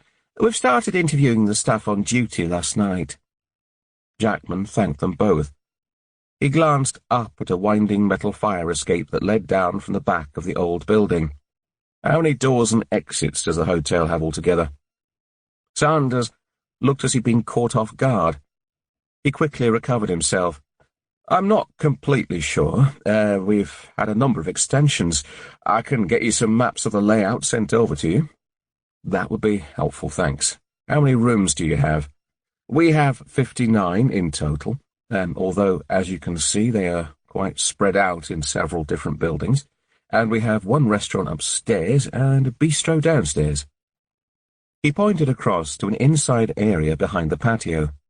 "There's also a bar area at the front and several function rooms. The wedding yesterday was held in a suite on the first floor at the front of the hotel." He indicated for them to follow. They made their way inside, climbed a staircase, and followed Sanders into a room with a high corniced ceiling and sash windows overlooking the road. A rectangular table ran the length of the far wall beneath the windows. "It's quite compact for a wedding reception," Wilson said. "We have several rooms," Sanders said, with the air of a salesman. "People tend to like this one for smaller functions. I think it's the traditional features. We usually set up a minibar in the room next door." They followed him down the corridor and into a smaller room with a makeshift bar in the corner. A door at the far end led to the metal fire escape Jackman had noticed earlier. "Is that accessible?" he asked. Sanders nodded. "Health and safety, you know how it is." They moved back out to the top of the main stairs. "Where does that lead to?" Jackman said, pointing at the long corridor that led in the opposite direction from the function room. "To the restaurant." Sanders smiled, clearly enjoying himself as they followed him past the toilets, down a narrow corridor and through another door. The room here opened out into an airy space and was surprisingly modern. Sharp tables were decorated with fanned yellow napkins and lit candles ready for the evening sitting. A waiter was moving around the tables, putting out wine glasses that sparkled in the candlelight. Jackman's eyes rested on another staircase at the far end, just as he heard a voice behind him. "Mr. Sanders?" He followed the voice to a woman in a red trouser suit. "You're needed in reception." Sanders turned to Jackman and Wilson. "Would you excuse me for a moment?" Wilson watched him go and scanned the restaurant. "Lovely venue for a wedding." Jackman took another look at the staircase. "A nightmare for us, though." "What do you mean?" "All the doors. With so many entrances, exits, and fire escapes, there's no way we can ever account for all the comings and goings last night. It wouldn't be difficult to come in and see someone, arrange to meet later, and not be seen." He chewed the side of his mouth. "Check what cameras they've got, will you? They might have some in the yard area, where the patio is, or out front. We could see if our victim features on any of them." She snapped a nod. "Come on, there's someone you should meet." He followed her down the stairs and into the front bar area. The earlier crowd had dispersed. Apart from a businessman hunched over a laptop in the corner, they had the room to themselves. A young woman in a crisp white shirt and matching black waistcoat and trousers was hanging a fresh bottle of whiskey behind the bar. She clicked the bottle into place and smiled at Wilson as they approached. "Can I get you anything?" "No, thank you," Wilson said, and turned to Jackman. "This is Sophie Jennings, sir. She was working the bar last night." Jackman introduced himself and gave her a kind smile. "I realise you've had a huge shock, but anything you can tell us will really help piece together what happened. Did you speak with Joe last night?" The woman nodded. In spite of the touch of makeup that covered her smooth complexion, her face looked drawn. "I can't believe what's happened." "Can you tell me what you saw?" "Not much, really." Sophie's voice trembled slightly. "The other detectives already asked."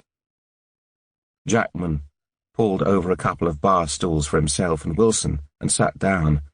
"I realise this is difficult," he said. "What time did you start work yesterday?" 2:00.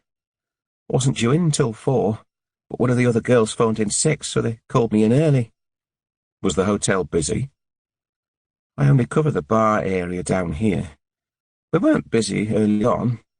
A few people called in. The wedding party arrived just after 3.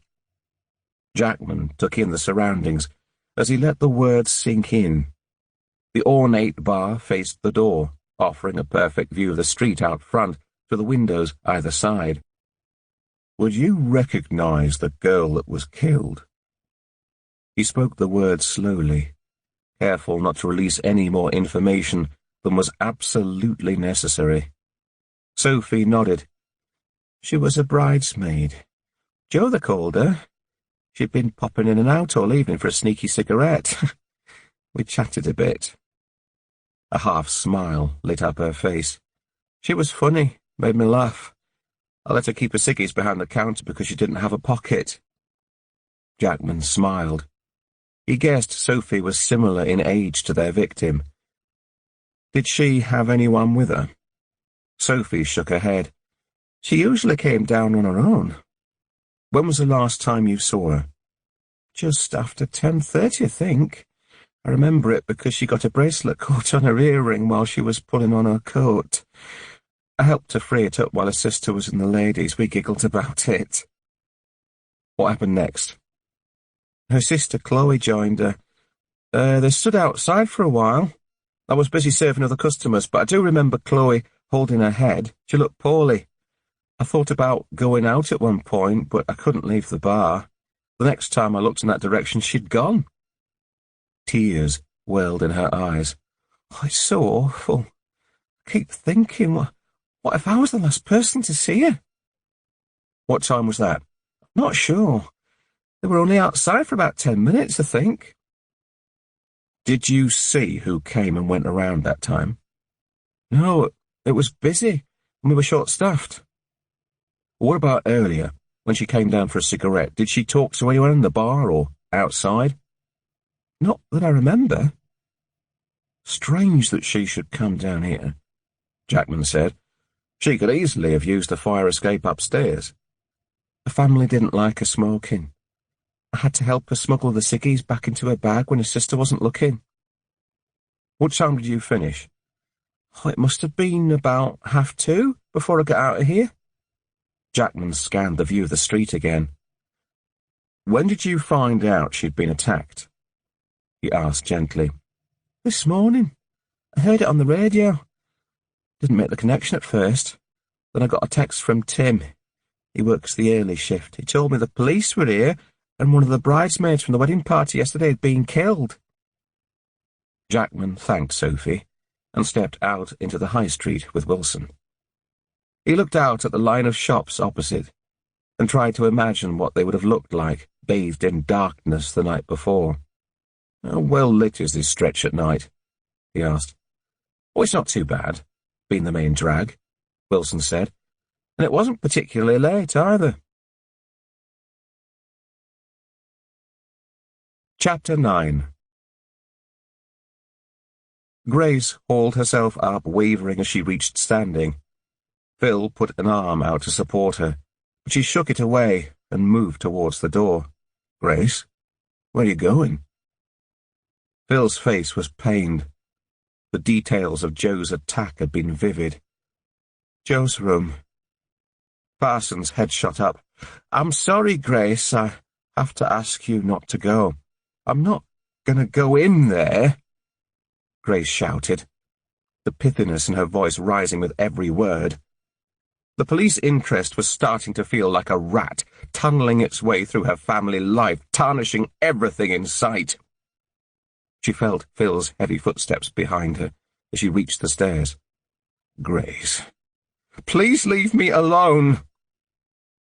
She turned, closing her eyes to block out the hurt in his face. "I just need some time."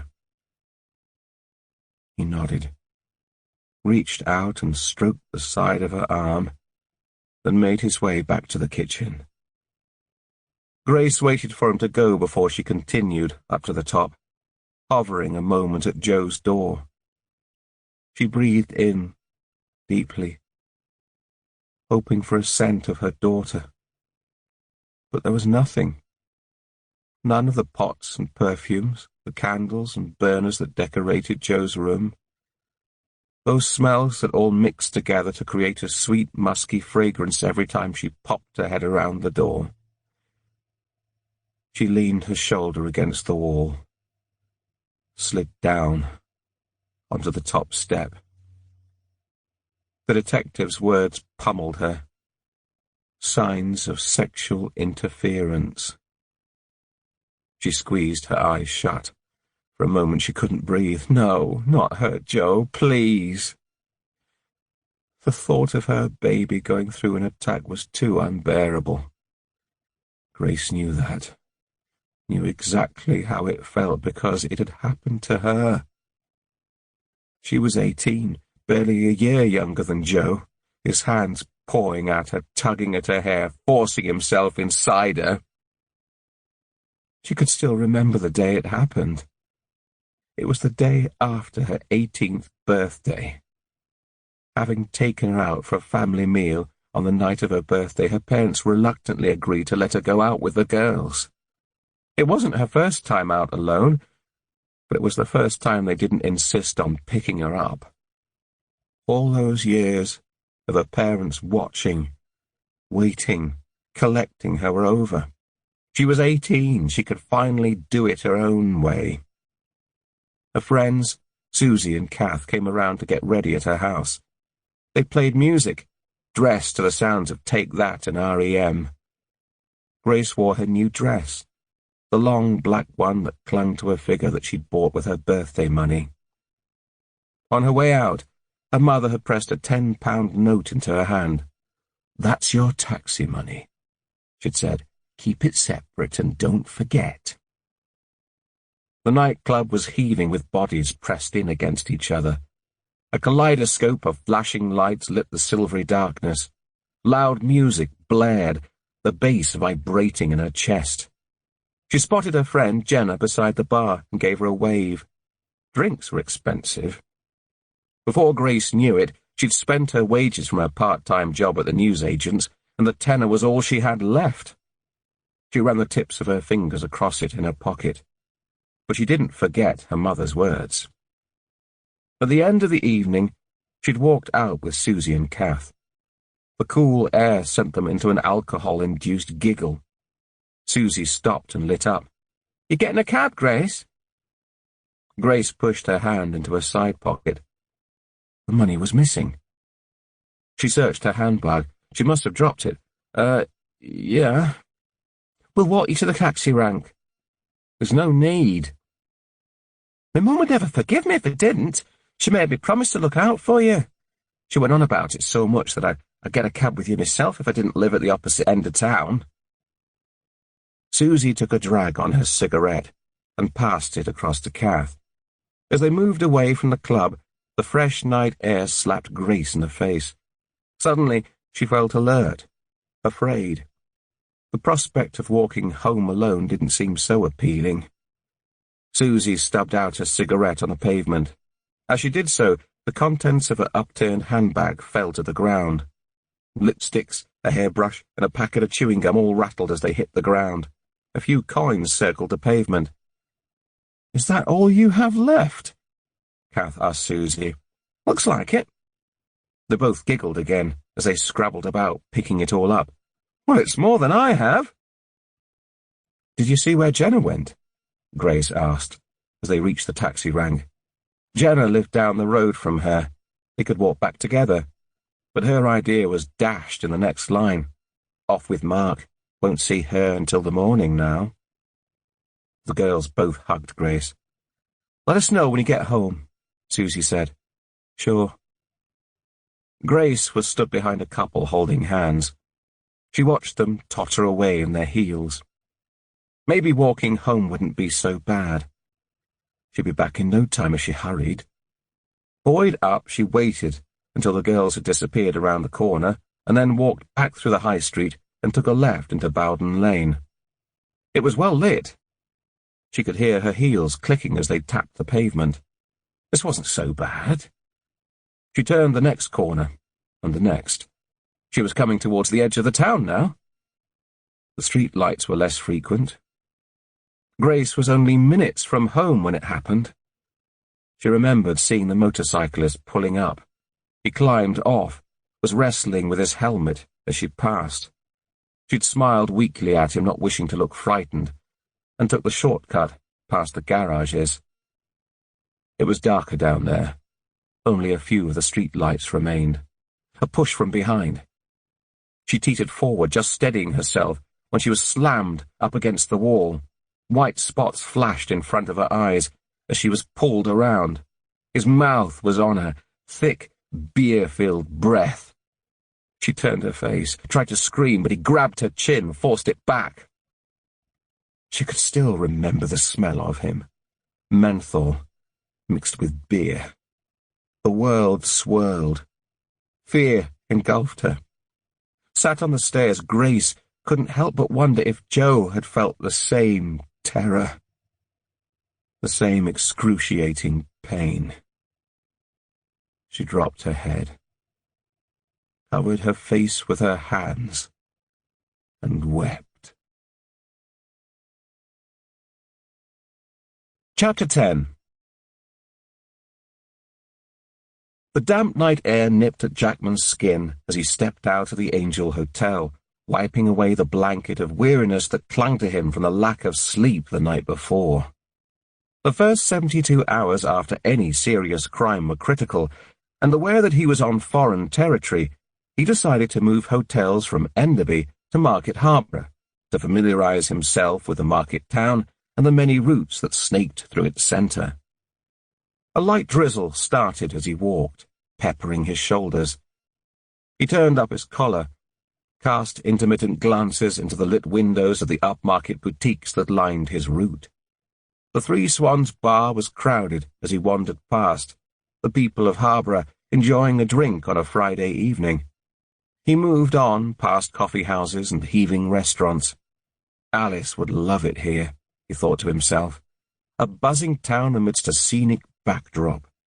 He could almost see his wife's pale blue eyes dancing with that familiar sense of adventure. But almost as quickly as it arrived, the image melted away, replaced with that of a thin, hunched woman with glassy eyes staring into the distance. Alice would never explore anything again. He sunk his hands into the depths of his pockets and trudged forward. In the square, he passed a cluster of wooden huts and a sign advertising a German market. His mind floated back to the press conference earlier that evening. Seated beside Taylor, facing a sea of journalists, flashes of photographers punctuating their appeal. The day had been frustrating. Interviews at the hotels and investigations into Joe's background providing little new to share. 2 enlarged photos adorned the screen beside them. A formal one of the victim in her bridesmaid dress posing for a photo with her sister, and another of her sitting at a table with the 3 swans, raising a wine glass to the camera, her mouth pulled into a wide grin. Predictably, there were questions about links to Operation Ascot, speculation that the murder was connected to the attacks on the other girls. They'd played them down. Murmurs of discontent had spread around the room. The hacks weren't going to let this one lie. Artie Black sat at the front, pressing home the similarities. Taylor had stood, his imposing presence shutting down the room as he talked about the extra officers he had drafted in to work around the clock to track down the killer. It was clear that the people of Harborough respected him, despite general confidence in the police investigation on Operation Ascot waning. He pressed forward, appealing for the media and the police to unite, focus on this case, work together to catch the killer of a vulnerable girl. So unlike Jackman's own superintendent in Stratford, who hated press conferences, the one area that exposed the weak link in her armor. By the time they'd finished, the press were placated, for the moment. Jackman gave the usual advice in these situations, asking local people to be sensible and wary of their own safety. Girls to go out in pairs, stick to lit areas, and take registered cabs after dark. Although as they left, Artie Black shot him a look that left him under no illusion. He wasn't likely to be quiet for long. But in spite of all this, and phones ringing off the hook in the incident room, they were still no closer to a firm lead. Jackman checked his watch. It was almost 24 hours since the initial call had come through. The informant was a local man, yet they'd found no connection between him and the victim, no reason to suggest he was involved. As he crossed the road and walked through the back streets, he thought about the team of officers he'd sent up to Nottingham earlier, rummaging through Joe's room, speaking to her friends and tutors. He hoped they'd come up with something soon. By the time Jackman was heading back up to the 3 Swans, almost an hour had passed. He paused, swiped a hand through his wet hair, causing a shower of droplets to fall to the pavement. As he glanced across at the ancient grammar school, the old stone was fresh, clean, recently renovated. This was a manicured town, the centre pretty, well-maintained and steeped in history, with a river running through the centre. In some ways, it reminded him of a smaller version of his hometown of Stratford-upon-Avon. There were a few hotels, although its Midland setting didn't really lend itself to the droves of tourists they received in Warwickshire. The number of restaurants, tea shops and coffee houses suggested a sense of local community. The crime figures were standard. The usual burglary, criminal damage, domestic violence. But serious crime, murders and sexual attacks, were in the minority by percentage of population compared to larger towns and cities. A young couple exited their car and rushed past him into the pub, the girl squealing as she covered her hair with her handbag. The rain had picked up, falling in sheets from an angry sky. Jackman hovered outside the pub for some time, water dripping off his chin. He glanced across at the intersection opposite. This is where Joe had stood last night, only an hour or so earlier. before she met her end. Where had she gone afterwards? Her sister said she was meeting friends in the Angel, yet inquiries there and subsequent checks of their CCTV suggested she'd never arrived. Did she change her mind? Take another route? He checked the map. The roads opposite led in the general direction of her mother's home, although they ran in and out of each other, and there were a number of different routes she could have taken. Mostly residential, too, which meant little chance of cameras. His hair was saturated again now, his shoulders damp where the rain had penetrated his jacket. He turned and walked slowly back towards his room at the Angel. Hopefully tomorrow would bring something new. Chapter 11. There's something sinister about lies. They curl and fold, tie themselves round in knots, so that in the end they become a tangled ball of wool and you can't find the end. Grace had wanted to tell someone, all those years ago. But how could she? Her mother had trusted her, given her the taxi fare herself. She wasn't sure how she'd made it home that night. Vague memories of scrabbling around for her shoes on the concrete slipped in and out of the shadows of her mind. The following morning, her mother came into her bedroom, sat on the edge of her bed and asked how the night out had gone. Grace remembered, pulling the bedclothes over her head, shutting out the world. At the time, her mother mistook the gesture for a hangover. She even laughed as she left the room, returned with paracetamol and water and left her to sleep it off.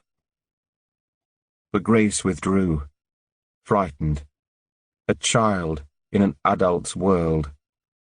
It hurt to sit down and move around for several days afterwards. She feigned a stomach upset so that she didn't have to go out. What if he was still out there? What if he knew who she was and came looking? She ignored her friends' calls over the ensuing days. When Susie and Kath came looking, they were so sympathetic that she almost told them. Almost. But she couldn't. They'd taken her to the taxi rank, thought she was safe. They would be racked with guilt, and there was a chance they'd tell her mother, alert the police. She couldn't go through with it. As the weeks passed, it became a dirty secret, buried deep. Grace desperately tried to put it all behind her and push forward. It was summertime. She'd finished her A-levels, taken extra hours at the newsagents over the holidays. She started to venture out in the evenings with friends, but insisted on driving. Her parents seemed pleased. At least it meant she wasn't drinking. But the empty feeling in the pit of her stomach remained. She didn't want to go anywhere alone, and even in company felt queasy and weak. When they sent her home, early from work, she suddenly realized that her period was late. And now, with her beautiful daughter gone, there was a pounding inside Grace's skull as she lay there in the darkness, the old memories filtering through her mind. Burning eyes searched for the illuminated digits on the bedside clock. It was 2:07 a.m. The damp pillow clung to her cheek. Phil's heavy mass emitted slow breaths beside her, the only sound that broke the silence of the room. She released her fingers from his grip, slipped out of bed. She needed something for the pain, now. Her limbs felt soft and rubbery as she navigated the stairs. In the kitchen, Lucky raised a weary head from her basket, but didn't bother to climb out when Grace switched on a light.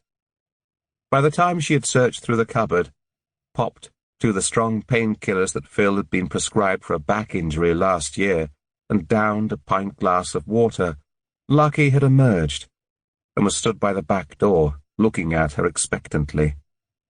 The cold night air reached in as she opened the door, working its way underneath her nightshirt, filling every corner of emptiness. It was chillingly sharp, almost cutting into her flesh.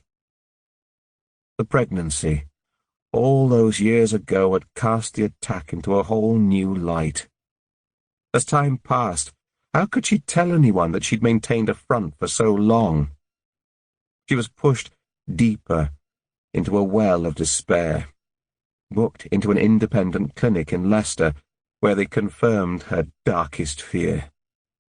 Grace remembered leaving the clinic that day in a daze, stopping at a cafe in the city for a coffee.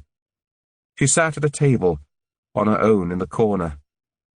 The room was busy, but it paled into insignificance as the reality of her situation crowded her mind. She was 18, single, and pregnant. No more university. No more freedom. It's not that she was a virgin, but Jamie and she had broken up recently, much to her mum's displeasure. Jamie was their neighbour, 2 years older than her, who'd recently trained as a plasterer. They'd been pushed together since children. As they had grown up, his infectious personality and quick wit made him a great friend. In his late teens, he'd thickened out, and she'd watched the other girls drool over him. But to Grace, he was almost the brother she'd never had. When they became adventurous in their teenage years, she was underwhelmed. Maybe sex wasn't what it was cracked up to be. Until her friends talked in giggled whispers of their own experiences, and she began to realize that she feigned the excitement her peers claimed to enjoy. Something was missing. Days before her 18th birthday, Grace was starting to feel suffocated and ended the relationship. She wanted out, to explore the real world, to fall in love. Being adopted, and an only child, Grace hankered for a large family herself. Although her parents fostered and there were always children coming and going, there was no constant. She wanted a family of her own one day, siblings that would grow together, be company for each other. But not then. Not like that. She considered a termination. The idea of raising her attacker's child repulsed her. But somehow, she was already starting to feel different, protective over the new life growing inside her. And it wasn't the child's fault. The dilemma bore down on her. She didn't sleep, and barely ate. Finally, the thought of her parents' disappointment crushed her resolve. She called the clinic and arranged a termination for a week later.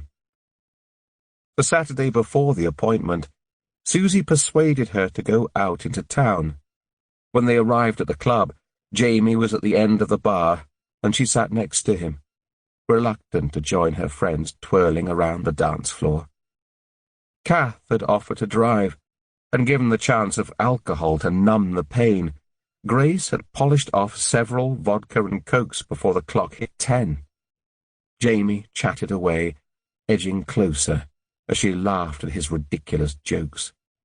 She later remembered him kissing her. He'd walked her home that night, and the following morning she could still feel the warmth of his arm around her shoulder.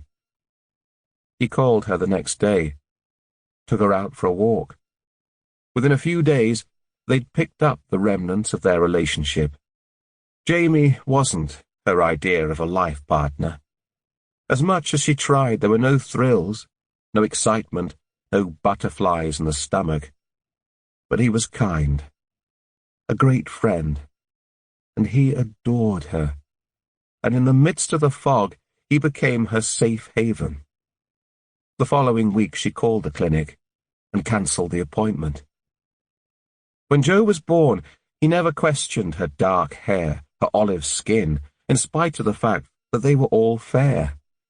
They joked that she was a family throwback from generations past. Grace wasn't sure how long she stood there in the cold. Time stood still. Her clogged mind stared out into the silvery moonlight. A siren in the distance caught her attention.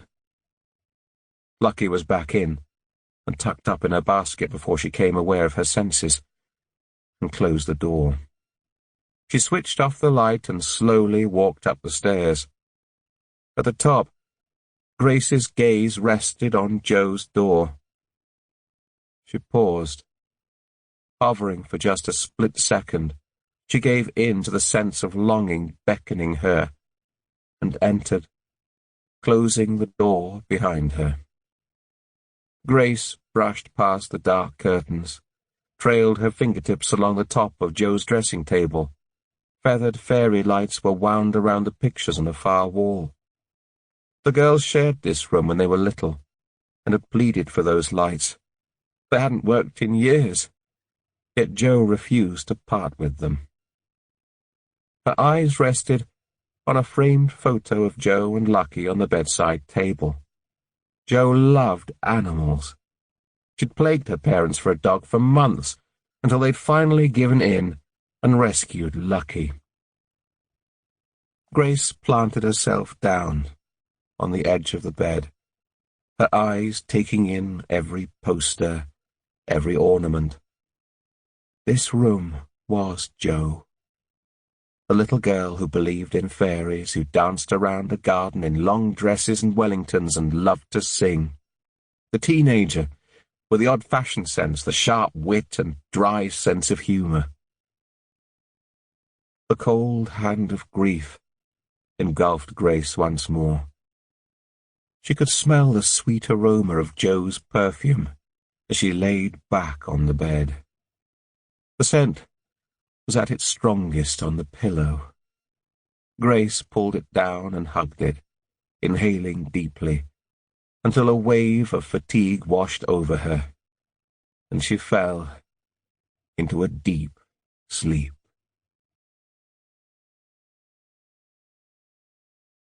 Chapter 12. Jackman arrived at the incident room before 7 the next morning. After a restless night, he'd woken early, turning the case over and over in his mind, examining the different scenarios that the victim could have faced in her final hours. In the end, he rose, drove into the office and sat at a desk in the main incident room, outlining their priorities for the day. He was aware of people trickling in, calling greetings and removing jackets. Phones rang in the distance. A mug of coffee was placed in front of him. It wasn't until he felt a presence beside him and looked up to see Jenny, one of the support staff, that he realized daylight had reached in and spread throughout the room, extinguishing the shadows. "I'm guessing I have your seat," he said. She nodded. "If you want me to move elsewhere." "Of course not." He smiled, gathered his papers together, and moved over to the map on the far wall, marking the possible routes the victim could have taken from the Three Swans the night she died.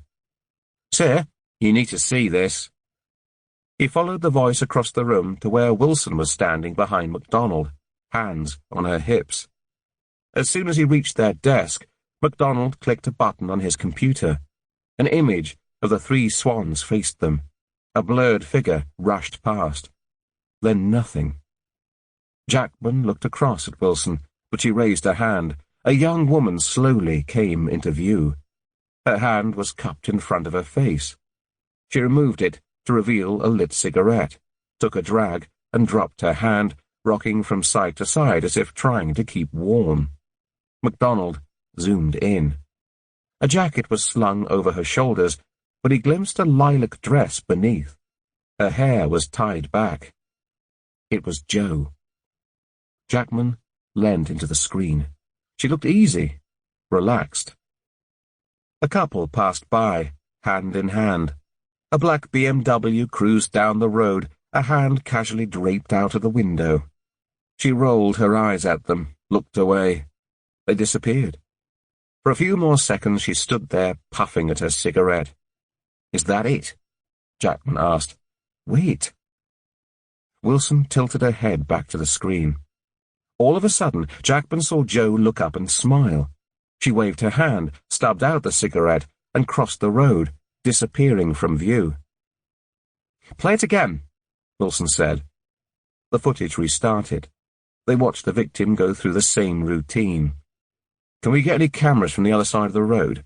Jackman asked. Wilson shook her head. "We've already checked. So far, this seems the only place she's featuring on any kind of town centre footage." "She didn't walk that far, then?" Jackman said. "Either she didn't walk that far, or there weren't cameras on her route. Market Harbour's a small market town, a main drag, and then it pretty quickly turns residential." "What about friends, family, hotel staff?"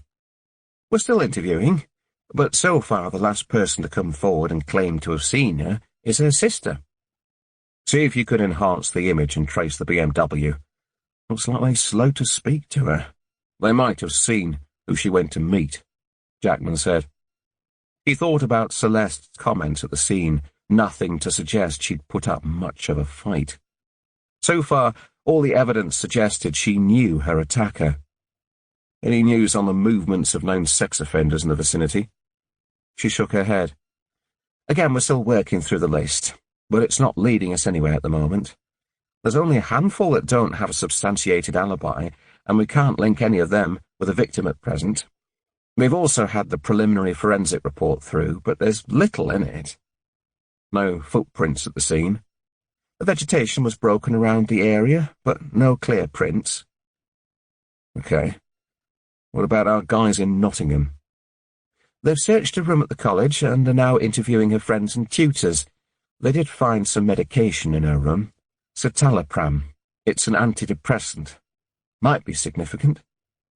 Jackman frowned. The marks on Joe's thighs pushed to the forefront of his mind. "Get Parsons to check with the family, see if they know anything about them, and find out which surgery she registered with. Anything else?" "The search team found a phone in the field, only about 20 yards from her body." "Really? Did they find anything else?" She shook her head. "It's odd to find an earring, a student card, and her phone all nearby, scattered around, almost as if they'd been placed deliberately." "They wanted us to find them," Wilson said, guessing his thoughts. "But why?" "The phone and student card are personal items. They wanted us to be able to identify her quickly." Nobody spoke for a while. "The techies have pulled some interesting stuff off her phone," Wilson said eventually. "Mostly standard text to friends, it seems, but there is one number." She crossed the room, pulled a sheet of paper from her desk. "Looks like she got to know this guy really well." She passed him the paper, and he ran his eyes down the messages, resting his gaze on 3 highlighted lines, all sent within the past 2 weeks. "The house is empty. Undressed to impress. I can still taste you. Be here at 10. We're gonna play a game." The contact was saved as FWB. "Who's FWB?" Jackman asked. "No idea. Sounds a bit clandestine to me." "Can we trace them?" "Their phone isn't registered. I've got our team up in Nottingham asking her friends and acquaintances if she was seeing anyone." "Okay, thanks." He tapped the sheet twice with his forefinger before he passed it back to her. "Pull all the records you can get for that number. See if any of the numbers correspond with numbers on Joe's phone. It might be that someone else in her contacts can identify him." "Will do. Oh, there's one other thing you need to know. According to one of her tutors, she's been catching the train back to Market Harbour every Wednesday lunchtime for several weeks. Apparently she had a routine appointment in the afternoon, was back in college the next morning." "Get Parsons to check with the family," he said. "See if they can shed any light." Jackman's phone rang as he moved back down the corridor to his room. He hated being stuck down there, away from his team. If the room hadn't been packed so tight with extra bodies Taylor had drafted in, he'd have been minded to take a desk in the corner so that he was nearby. But the reality was that there simply wasn't the space right now. "Chief Inspector." Celeste's thick French accent was accentuated over the phone line. "Morning, Celeste," Jackman said. "What you got for me?" "Toxicology results are back," she said. "They show a reasonable level of alcohol, nothing excessive. No evidence of rohypnol or a similar date drug." That stifled another line of inquiry. I've read through the other cases in Operation Ascot. She continued. The ligature marks on all three women are positioned on the midsection of the neck, fairly consistent with some kind of strapping. Compression of carotid arteries restricts the oxygen supply to the brain, rendering most people unconscious within 10 to 15 seconds, but asphyxiation is very imprecise. Are you saying they could be linked, and the attacker went too far with a third victim? Partial strangulation is a risky business. I had a case last year of autoerotic asphyxiation. The deceased, a middle-aged man, deliberately created a noose to temporarily compress the carotid arteries in his neck and make him lightheaded during orgasm. He got his timing wrong. A couple of seconds is all it can take. But you do think they're linked? Well, I'd like to look into it more before I could be sure. The first woman was brutally raped. At the examination, they found evidence of semen, but haven't been able to find a DNA match. There was some tearing on the right side of the vaginal passage on the second woman. No semen nor pubic hairs. No semen nor hairs with our current victim too, although her vaginal passage bears tissue damage in the same place. So he used a condom with the second two. Celeste was quiet a moment. I don't think so. What do you mean? Well, the injuries on the second two are more consistent with a blunt instrument inserted at an angle. No evidence of bleeding on our current victim, so the damage was probably done post-mortem. Jackman thanked Celeste and ended the call. He'd reached his room now. He lowered himself into his chair, hung his head back. He was aware of the lack of forensic evidence in the second case. Police at the time had speculated that the attacker had possibly been disturbed and ran from the scene before he was able to finish the attack. But although Jo's body was moved, there was nothing to suggest that her attacker had been disturbed. A blunt instrument inserted post-mortem. The words ran through him. Jo's body had been undressed and moved. But why? Chapter 13. A tugging at her arm heaved her back from the deep depths of the ocean. Grace turned away. It was warm below, a heavy weight anchoring her down. But the tugging was strong, too strong to resist. Such was the depth of her slumber. It took a moment to focus. Phil was crouched next to her, filling her line of vision. You okay, love? Grace blinked several times. Her eyes felt heavy. She looked past him, around the room. Jo's crumpled denims were pooled on a chair in the corner. She'd never learned to fold her clothes. Phil reached forward, encased her in a long, hard hug. Grace didn't respond. A rag doll, her limbs lifeless. Goodness, you're cold as ice, he said. She'd fallen asleep on top of Jo's bed, with only her cotton nightshirt covering her. But Grace didn't feel cold. This morning she didn't feel anything at all. I thought you were downstairs when I woke up and you were gone, he said, pulling back. It's almost 8:30. Grace hadn't slept past 7 in years. Somewhere in the back of her mind she knew this, although it didn't seem relevant anymore. I made you some tea. He gently placed an arm around her, pulled her forward, and held the mug to her lips. Reluctantly, she let go of the pillow she was still clutching, took a sip. It tasted odd. In all their time together, Phil had never managed to make tea the way she liked it. Always too much milk. She took another sip, pushed it away. Lydia. Her voice croaked. I've checked on her.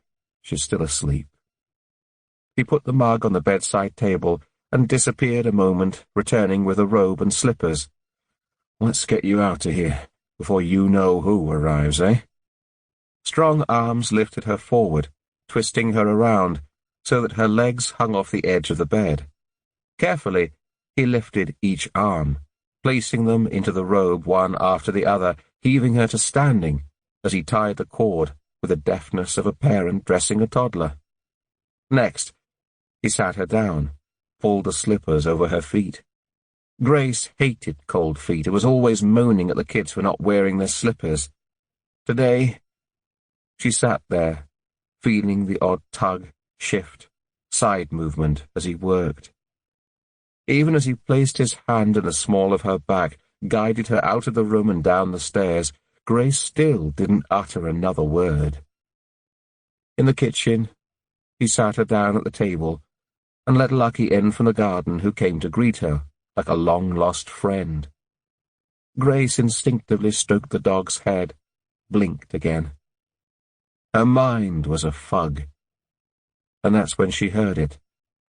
The babble of conversation, voices in the background.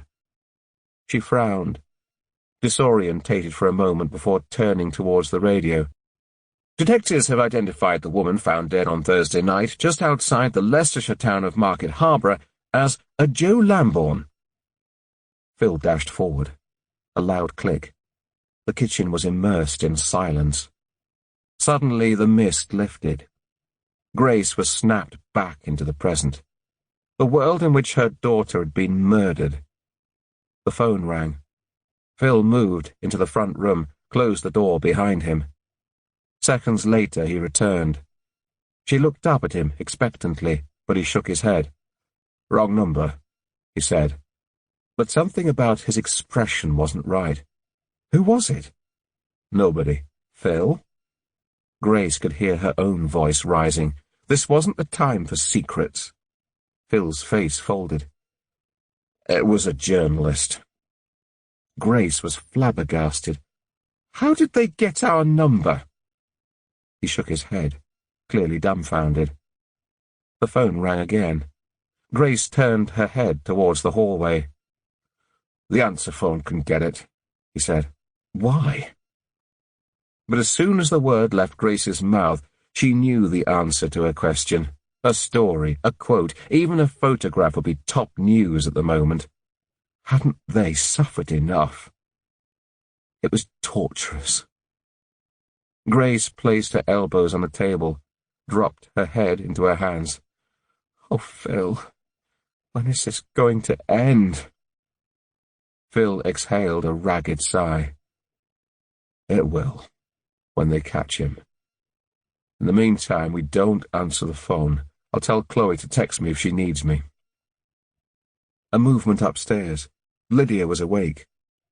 The sound of the doorbell. Lucky barked and rushed off to the hallway, closely followed by Phil. Grace recognized D.C. Emma Parsons' voice as she greeted him. A rush of cold air followed the detective into the kitchen. Any news? Phil asked, as he followed her through. Parsons shook her head and gave Grace a gentle smile. How are you feeling today? Grace blinked, looked away.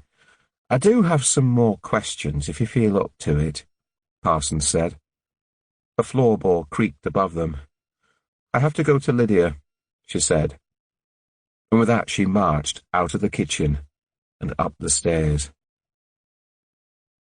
Jackman wandered back into the incident room later that afternoon. Officers pored over desks, stared at computer screens. Some had phones glued to their ears, others were tapping away at keys. He halted beside MacDonald's desk. Any news on the BMW? Not yet, MacDonald replied. I've done some work on the footage, but we still cannot decipher the number plate. It doesn't seem to have been picked up on any of the police cameras, coming in or out of Harborough either. Probably turned off into one of the side roads. He sighed. There's so many of them. Check the town centre residences and businesses for any private camera footage on that route. Might be clearer. And contact the press office to put out an appeal for the car. The driver or passengers could well have seen whoever it was that was waiting for the victim. Jackman looked around, addressed the room. Anything else? Heads shook in unison. He turned as Wilson rushed in, holding her phone high as if it was a winning lottery ticket. Good news, Wilson said. We've traced FWB, the texting friend. Jackman felt a frisson of excitement. Who is he? Name's Anthony Kendall, a fellow student at Nottingham studying psychology. He's on his way down to talk to us now. Chapter 14.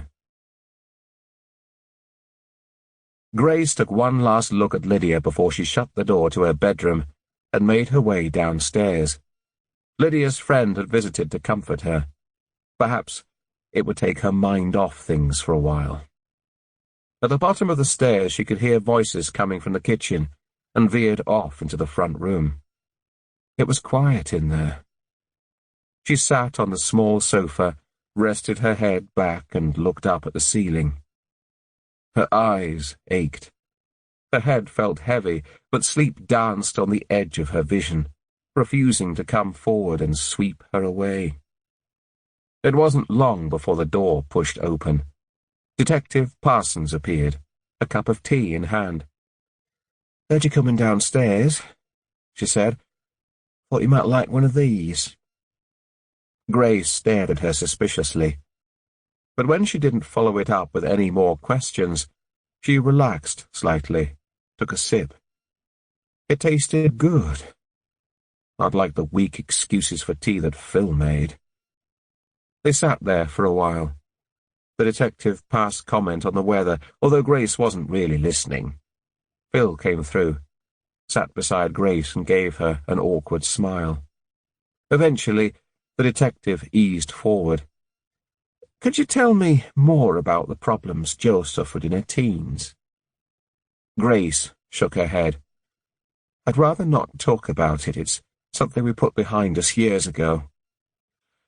I'm afraid I do need to ask some more questions about it. Why?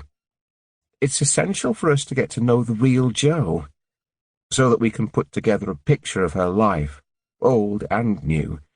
It's possible that an event somewhere might trigger something fresh." Grace drew a long, defeated breath before she spoke. "Most people didn't really know Jo," she said. "They saw the confident girl that made everyone laugh, singing at karaoke, not afraid to share her opinions with the world. But she was quite fragile underneath." She rubbed her forehead. She took her father's death badly in her early teens. Became withdrawn and quiet.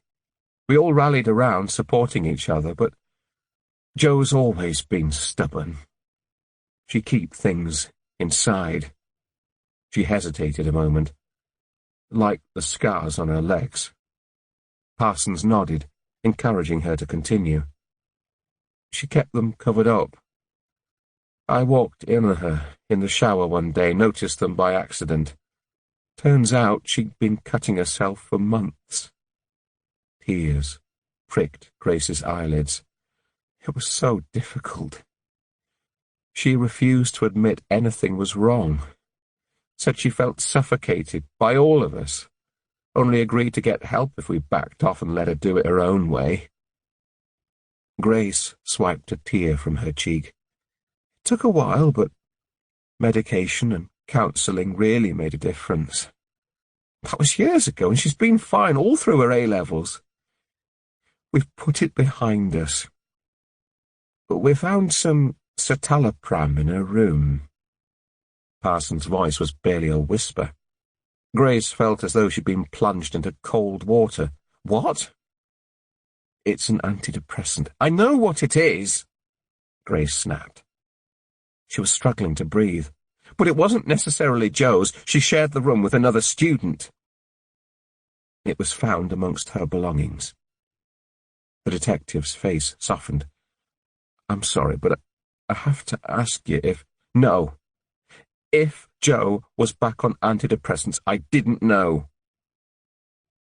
Grace was still for a moment, searching through her memories, trying to recall moments, indications that Jo had relapsed.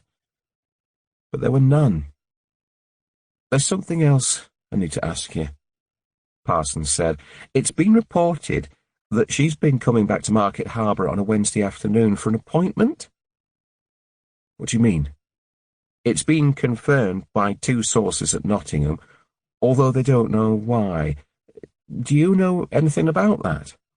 Apparently she was getting a train on a Wednesday lunchtime, returning so as to be back in class the next morning. No, I don't know anything about it. Grace shot Phil a look. He shook his head too, mystified. Perhaps your other daughter or Chloe might be able to help. No. Grace shook her head firmly. I will not have you talking to Lydia. I'll speak to her, and Chloe. But I very much doubt either of them knew anything. Like I said, Joe didn't always like to share. I'm sorry. I know this is difficult for you. But is there anything else you haven't told us?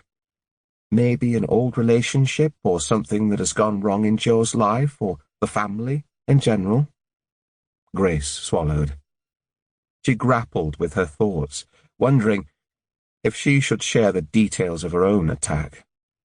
But what good would it do? She had no idea who'd attacked her all those years ago.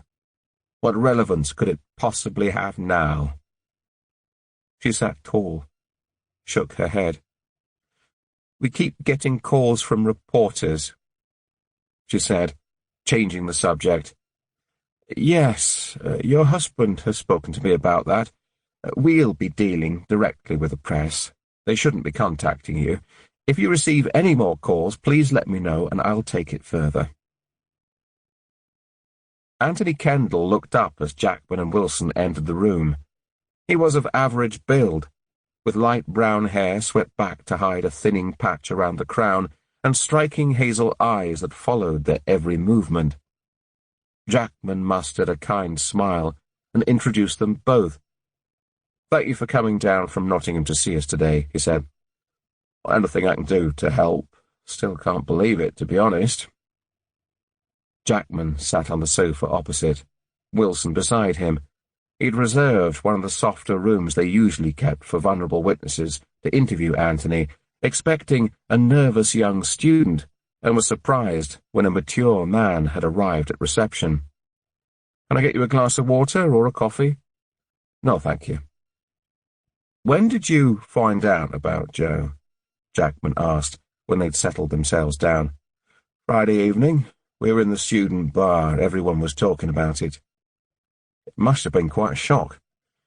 You can say that again. He shook his head. How long have you known Joe? Oh, we both joined university at the end of September, became friends soon after. Jackman eased back into his seat. You're a mature student? Yes. Studying? Psychology. May I ask what you did before? I've been in sales for most of my working life. A couple of years ago I decided I needed a change. Where did you live before? I've always lived in Nottingham, and was fortunate to get a place at the local uni. Wilson's pen scratched the pad as she made her notes. How long have you been seeing Joe? Jackman asked. Well, we weren't seeing each other as such. We just got together sometimes. What do you mean? Well, she wasn't my girlfriend or anything like that. Wilson clicked the end of her pen twice. Can you remember when you first spoke to her? I'd seen her in the student union bar a few times, chatting, drinking. She used to complain about the music they played. One evening, she brought in some of her own, Biffy Clyro, I think it was. I congratulated her on her music taste, and we got talking. Must have been, he stroked his chin, a week or so after we started. About 4 weeks ago, then, Jackman said. He gave a slow nod. How often did you see her? Anthony rubbed the back of his neck. Maybe a couple of times a week. But she was just a friend. Kind of. Wilson looked up from her notes. Do you have a girlfriend, Anthony? She asked. He shook his head. Happily single. Jackman surveyed him a moment. His denim jacket and scarf seemed a feeble attempt at student attire. A far cry from the sales world he was previously used to, Jackman imagined. So she wasn't your girlfriend. She was your kind of friend? Jackman said. Yeah. Nobody spoke for a minute. Anthony shifted in his seat. Jackman retrieved a paper from the file on the table beside him and passed it across to Anthony. "Do you recognize these text messages?" Anthony glanced at the paper and dragged a flat hand down the front of his face, leaving it to rest on his chin. "Did you send them?" Jackman added. He nodded. "It seems you had quite an intimate relationship for a friend. Look, she was a good laugh. We met up sometimes, had sex. Neither of us wanted more than that." Jackman pointed to one of the text messages. "What do you mean by a game?" Anthony's hand dropped to his lap. "She was a bit, adventurous. Liked to do things differently, you know." Jackman shook his head. Celeste's comment about autoerotic asphyxiation skipped into his mind. "Have you ever put anything around Joe's neck?" "What? No." "Or your own?" "What is this?" Jackman ignored the question. "How old are you, Mr. Kendall?" "I don't see that's relevant." The silence lingered. 36, he said eventually. "And Joe was—" He made a play of consulting his notes. 19. "So you met up with a 19-year-old for occasional sex. Nothing illegal about that. So why do you feel uncomfortable about it?" Anthony looked down. It was a moment before he met Jackman's gaze. "Well, she's dead, isn't she? Doesn't feel right talking about her like that now." Jackman softened his tone. "Did Joe talk to you much when you were together?" "A little." He shrugged a single shoulder. "Sometimes not at all. Depended on her mood, really." "What did you talk about?" "Oh, nothing much. Uni stuff." "Did she ever seem upset? Mention someone that might be angry with her, want to hurt her?" "No." "What about at a university? Was she popular?" Anthony gave a half-hearted nod. "She always seemed to have friends around her." Jackman sighed inwardly. He'd read through the statements from her friends at Nottingham. They spent time together, knew about her family, but none of them claimed to be close confidants. Her friends in Market Harborough had also been interviewed. Even her best friend from secondary school didn't appear to know much more about her. It seemed she kept herself to herself. What was it about this girl that made her so mysterious? "When was the last time you saw her?" he asked. "Last Saturday. She came over at lunchtime, stayed about an hour." His bottom lip quivered as he looked away. "When she left, I remember I said, 'Catch you later.' And she said, 'Maybe.'" "What do you think she meant by that?" Nothing. She was always like that when we parted, aloof. Used to make me laugh." He raised his eyes, met Jackman's gaze. "But now I can't get it out of my head." "And you didn't see her again?" He shook his head. "We only got together if one of us texted. She told me she was coming home on Tuesday for a family wedding. I didn't really expect to hear anything from her for a while." "Anthony, can you tell me what you were doing last Thursday evening?"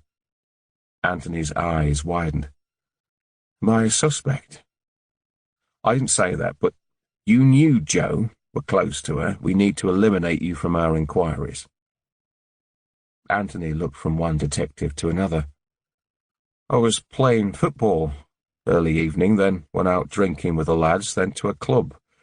We didn't get home until the early hours." "Thank you. We'll need the names of the people you were with. Have you ever visited Market Harborough before?" Jackman said. "Perhaps to see Joe's parents." "Well, not to see her parents. I did take Joe there once, though. She had an appointment. They cut out some trains midday, urgent work on the line, and she asked me to drive her. I think I was one of her few friends with a car." "When was this?" 2 weeks ago? On the Wednesday. I remember exactly because I missed my lecture in the afternoon and had to borrow the notes from someone. What did she come back for? I don't know. She wouldn't tell me anything about it. I was only allowed to drop her at the station. Jo could be like that sometimes. Like what? Secretive? If she didn't want to tell you something, there was no way of getting it out of her. Where did you pick her up from on that Wednesday? I didn't. She got the train back. So you just drove down to Market Harbour and straight back up to Nottingham? He gave a single nod. It's not that far. She insisted on giving me a train fare for petrol. The droning sound of a lorry filled the room as it passed outside. Anthony studied his feet. Do you have other girls you meet for sex? I don't see that's relevant. Anthony, where were you on the nights of the 24th of April 2015 and the 28th of April 2006? What? I've no idea. I'd have to check. Why? 2 other girls were attacked and strangled, but not killed. And you think it was me? I didn't say that. But once again, we do need to eliminate you from our inquiries. Anthony looked stunned, his face drawn with a sudden realization of it all. Sergeant Wilson will take the details. Please also give her your contact number and address in case we need to speak to you again. Jackman made for the door, rested his hand on the handle, and turned as another thought occurred to him. One other thing. What does FWB stand for? Anthony coughed. It was a moment before he answered. Friends with benefits. His eyes watered. Jo thought it was funny.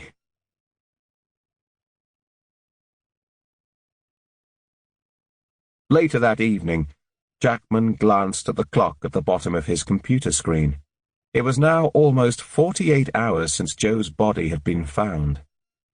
Something about Anthony Kendall bothered him. Over the course of his career, Jackman had interviewed endless victims, suspects, and witnesses. Some were nervous of law enforcement, some overconfident, others aggressive. Yet most of the time their story explained how they presented. Kendall had no previous police record, and colleagues in Nottingham claimed to have no intelligence on file for him. He could account for his movements when Jo was attacked. He'd come forward, voluntarily, as soon as he heard they wanted to speak to Jo's associates, and offered to be interviewed. But he seemed edgy in interview. Was Anthony generally nervous of the police, grief-stricken at the loss of Jo, a friend he claimed to barely know? Or was there something else going on that he wasn't talking about? Chapter 15. Beware of feeling too happy, of smiling inwardly and being thankful for all you have in the world, because that's when it all tends to go wrong. These thoughts plagued Grace as she blinked into the darkness. After hours of tossing and turning like an abandoned boat at sea, she'd left her bed and padded downstairs. She wasn't sure how long she'd sat there on the sofa. The mug she cradled was stone cold. The room was shrouded in darkness, although this didn't seem to make much difference. Days morphed into night as sleep eluded her. Grace sat back, her mind slipping in and out of memories. Lydia playing the flute at the last concert of primary school, the smile that shone on Jo's face as she stood in the kitchen and waved an envelope containing her A-level results. The girls, in their bridesmaid dresses, on her wedding day to Phil. An image of their father, Jamie, filled her mind. She could still remember the day he told her he was going to die. She was in the kitchen, ironing, listening to Billy Connolly on Desert Island Discs. The patio doors were open, the kitchen full of the aroma of sweet peas that wafted in from the garden. She heard the front door bang, the click of the handle, as it was forced up several times before the key turned. Jamie had never been light-handed. Moments later, his face appeared in the doorway. "Cup of tea?" No greeting. But then he rarely passed greetings. "Hellos and goodbyes are for people you don't see very often," he used to say. "We have no need for either." Grace had nodded. "If you're making." The usual response. She didn't notice the sadness in his face that day, lost in the ironing as he placed the mugs on the table. It wasn't until he reached across and took the iron from her hand that she looked up. "Come over here. We need to talk." Within moments of them sitting down, her world changed. He had cancer. It was terminal. She recalled the shock, tears, and disbelief that manifested itself in the questions she fired at him. But resistance was futile. For months he'd been through tests, keeping it all to himself until he was absolutely sure that all the avenues had been exhausted. Less than 2 months later, he passed away, quietly, with all his family around him. After she lost Jamie, Grace resolved herself to a life alone. He may not have been her true love, but they had navigated the ebb and flow of life together for so many years that their lives had become entwined. He was a kind and considerate father, a generous husband, always made time for the children when they were young, even after a long day at work, supported her as she studied for an English literature degree, and rallied around to help in the home. The months after Jamie's death had been difficult, not only emotionally but also financially. Their mortgage was paid off, but Jamie was self-employed and had made no provision for life insurance. Grace went back to work full-time, had to be extra careful with money to ensure the girls didn't miss out. She could never have imagined that a chance meeting 6 months afterwards would eventually lead to marriage. When she stepped into the supermarket that Saturday morning and someone grabbed her bag, the man that came to her aid turned out to be the manager. After the police were called and the robber apprehended, he offered her a milky tea in his office. Dinner followed. More dates. A girl's choosing her clothes, arranging her hair. Only a year after their father's death, Phil proposed. She remembered the girls were apprehensive at first, but his easygoing nature won them round in the end. It seemed her girls, mature beyond their years, were far more concerned with her future happiness than she was. After the wedding and the subsequent sale of Phil's house, all those months of scrimping and saving were behind her. She reduced her hours at the library, focused on renovating the house, spent more time with her girls, indulged in her love of cooking and planning meals for her family. Rather unexpectedly, her life had turned around.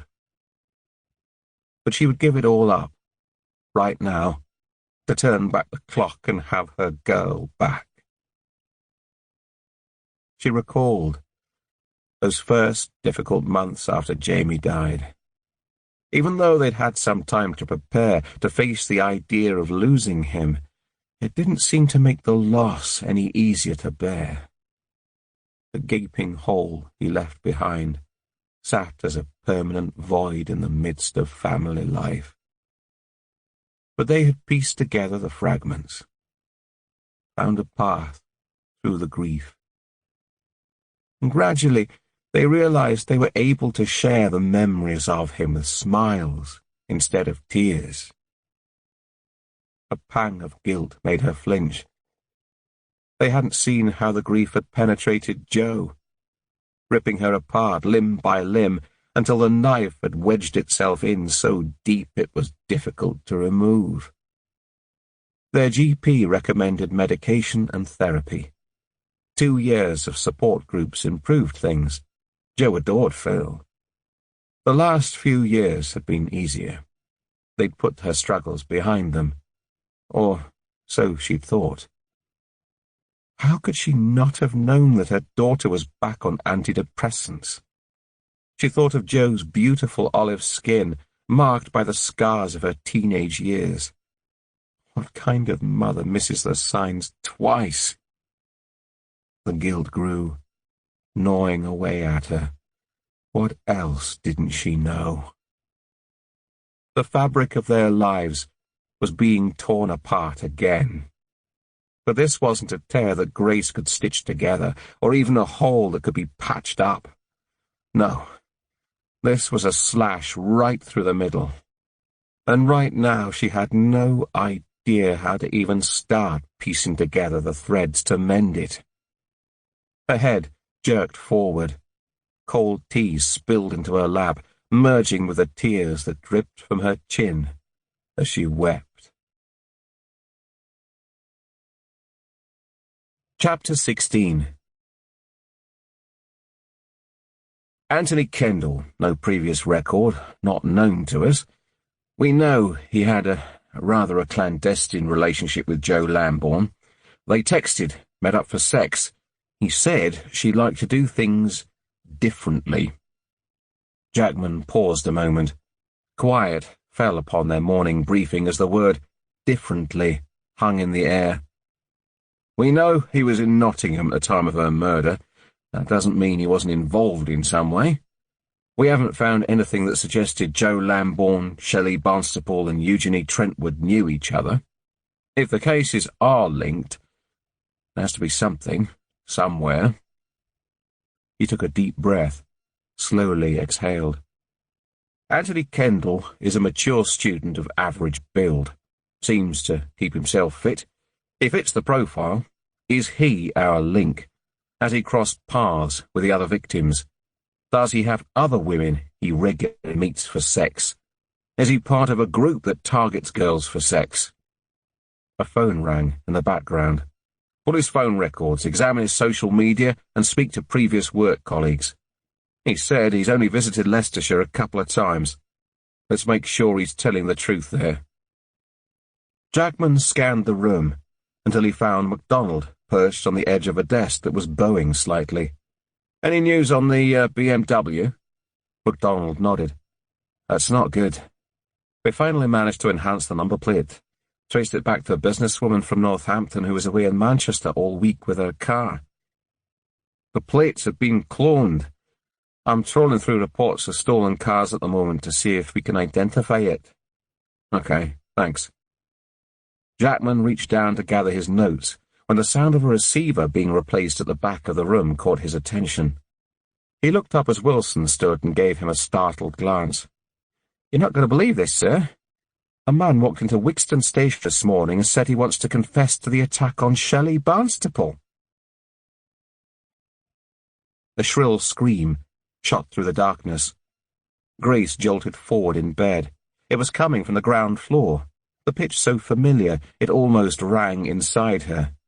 She jumped up and made for the stairs, stumbled at the top, grabbed the banister to save herself. The screaming grew louder. She pushed forward, missed a step, faltered. Grace woke with a start. Her heart was racing, her body drenched in a cold sweat. She was in Jo's room, the duvet curled around her legs from the night before. A dream. It was only a dream. Instinctively she reached across, pulled a handful of tissues out of the box beside her, wiped the sweat from the back of her neck and shoulders. Footsteps shuffled across the tiles in the kitchen below. The cupboard door closed. The whir of the kettle as it heated up. Grace raised her head to view Jo's clock on the bedside table. It was 7:15 a.m. She tossed the tissues towards the bin in the corner, sighed when they missed, and rested back into the pillow. Phil's sister, Geraldine, or Jed, as she preferred to be called, was coming over from Spain today. Her flight wasn't due in until late afternoon, but Phil's careful nature wouldn't allow him to settle until he'd collected her. His day would be consumed with watching the internet for plane delays, mapping his route to the airport around the roadworks on the M1, making sure that he timed it all right. This was the earliest flight Jed had been able to book without paying an extortionate fee. Phil and Jed were close. 10 years older than him, she divorced young and gave her life to a career at the Home Office, travelling the world. It was no surprise that she chose to settle in Spain when she'd retired 2 years earlier. She'd busied herself with buying up cheap apartments, renovating and reselling them to supplement her pension. They'd been out to see her several times, stayed in half-completed apartments with swimming pools and basked in the sunshine. Jed had embraced Grace and her girls as soon as her brother announced their engagement. With no children of her own, Phil's family were her family. Grace usually looked forward to her visits. They all did. Jed was great company. Although this time it wouldn't be quite the same. Grace glanced idly around the room. An old cobweb in the corner fluttered in the breeze of the open window. She watched it a while, until she became aware of mumblings from the radio below. The mention of Joe's name caught her attention. She craned her neck towards the voices. It was turned down. She had to strain to listen, but she could just about make out the local news report. The press were talking about Joe in the same breath as the other 2 girls that had been attacked in Oadby. Was it the same offender? The thought that Joe had possibly been attacked by the same person repulsed her. Her eyes burned with a fresh assault of tears. The dream rushed back into her mind. It was Joe, screaming, calling for her. And she wasn't there when she needed her most. Chapter 17. Oliver Turner was a thick-set man with grey stubble covering his chin and a road map of broken veins tracing his cheeks. He pushed his fringe out of his eyes and leant an elbow on the empty chair beside him. Shelley Barnstaple went out with my late brother, Ken. He died of leukemia almost 10 years ago. He cleared his throat. She worked at the Windmill pub in Oadby, behind the bar. Had done for years. Ken and I used to drink in there on Friday night. He snorted, shook his head. He had a fling with her. It broke up his marriage. 30 years younger than him, she was, and he was pretty chuffed to pull her. They'd been seeing each other about a year when he died. She was always working late, flirting with the locals. There were rumours it was more than that, but none of it seemed to bother Ken. He was almost proud of the fact that other men found her attractive. Like my wife and I, neither of them had children, only each other. He paused for a moment, lost in thought before he continued. My brother took sick very quickly. He was diagnosed and died within a week. It was a huge shock to everyone at the time. We all felt sorry for Shelley, rallied around. Essie made stews, lasagna, took him around to her home. Wilson looked up from her notes. Essie? Sorry, my wife. Her name was Vanessa, but everyone called her Essie. Oliver turned back to Jackman. A week later, the day after my brother's funeral, Shelley was back behind the bar, same as usual. I didn't judge her. I know everyone copes differently with grief, but there was no, he grimaced, sadness in her. If you didn't know, you'd say she'd been away for a couple of weeks on holiday. I continued to drink in there on a Friday night, but moved to sit in the lounge. Too many memories of my brother in the bar area. I couldn't bear to watch her laughing and joking with the customers, flaunting herself. Didn't seem right. Shelley was cold with me. Didn't answer Essie's calls after the funeral. We'd never been close, but she seemed to be cutting us off, erasing every memory she had of my brother. Then Essie told me Shelley had been seen getting cosy with John, one of the barflies in the car park. Well, more than cosy. I couldn't believe it. My brother hadn't been dead a month. I was furious, wanted to go down there, teach them both a lesson. I'd worked with John on a factory refit the year before, and he'd always been a dirty sod. No principles. But Essie wouldn't let me go. She said it was just a malicious rumour. His eyes softened. Essie always saw the best in everyone. The following Friday I left the pub early. Essie had caught a bug in the week and I didn't want to leave her too long. She had a bad heart, was vulnerable to illness. And I saw Shelley, out by the bins, worse this time. Her skirt was hitched up to her thighs, him pumping into her. His nostrils flared at the memory. But it wasn't John. It was another of the guys, Tim, I think they called him. I could hear her, that cackle of a laugh. It went through me. It was all I could do to stop myself going over there and beating them both to a pulp. But I had to think of Essie. All the way home the image stayed with me. How dare she soil my brother's memory. He thought the world of her. I stopped going to that pub. Stayed in with Essie on a Friday night. She was always in bed by 10, and I was restless. It was the end of the week. Sometimes I'd go out for a late walk. If I passed the windmill, I've often seen Shelley finishing a shift, sometimes on her own, sometimes she was with someone. Usually I'd hear that distinctive cackle before I even set eyes on her. She never saw me. I stayed back in the shadows. If she was on her own, I followed her home. That's when the idea came to me. I wanted to do something, to frighten her. Stop her making a fool of herself, for degrading my brother's memory. I didn't intend to hurt her. He shook his head. Tell me about the night of the 28th of April 2006, Jackman said. Oliver drew a ragged breath. I went for a walk, hung around the pub, waited for her to leave. She was later than usual. I was about to change my mind when she wobbled out, clearly drunk, a man I didn't recognise with her. She turned and snogged him before he walked off in the opposite direction. I was angry, more than angry. I'd never felt fury like it. I remember pulling my belt out of the stays, snapping it together. She looked around. I thought she'd seen me, but she turned away and started towards her home. And you followed her? Oliver nodded. His eyes were sad, a defeated look on his face. I waited until she reached the waste ground at the bottom of a road and flung the belt around her neck. He covered his face with his hands a moment. I don't know, it all happened so quickly after that. He looked up. I'd researched for hours on how to strangle someone without actually killing them. Just pull at the ligature until they go limp. But she fought like a cat. I remember punching her, watching her fall to the ground. Wilson looked up. What happened then? He choked to swallow.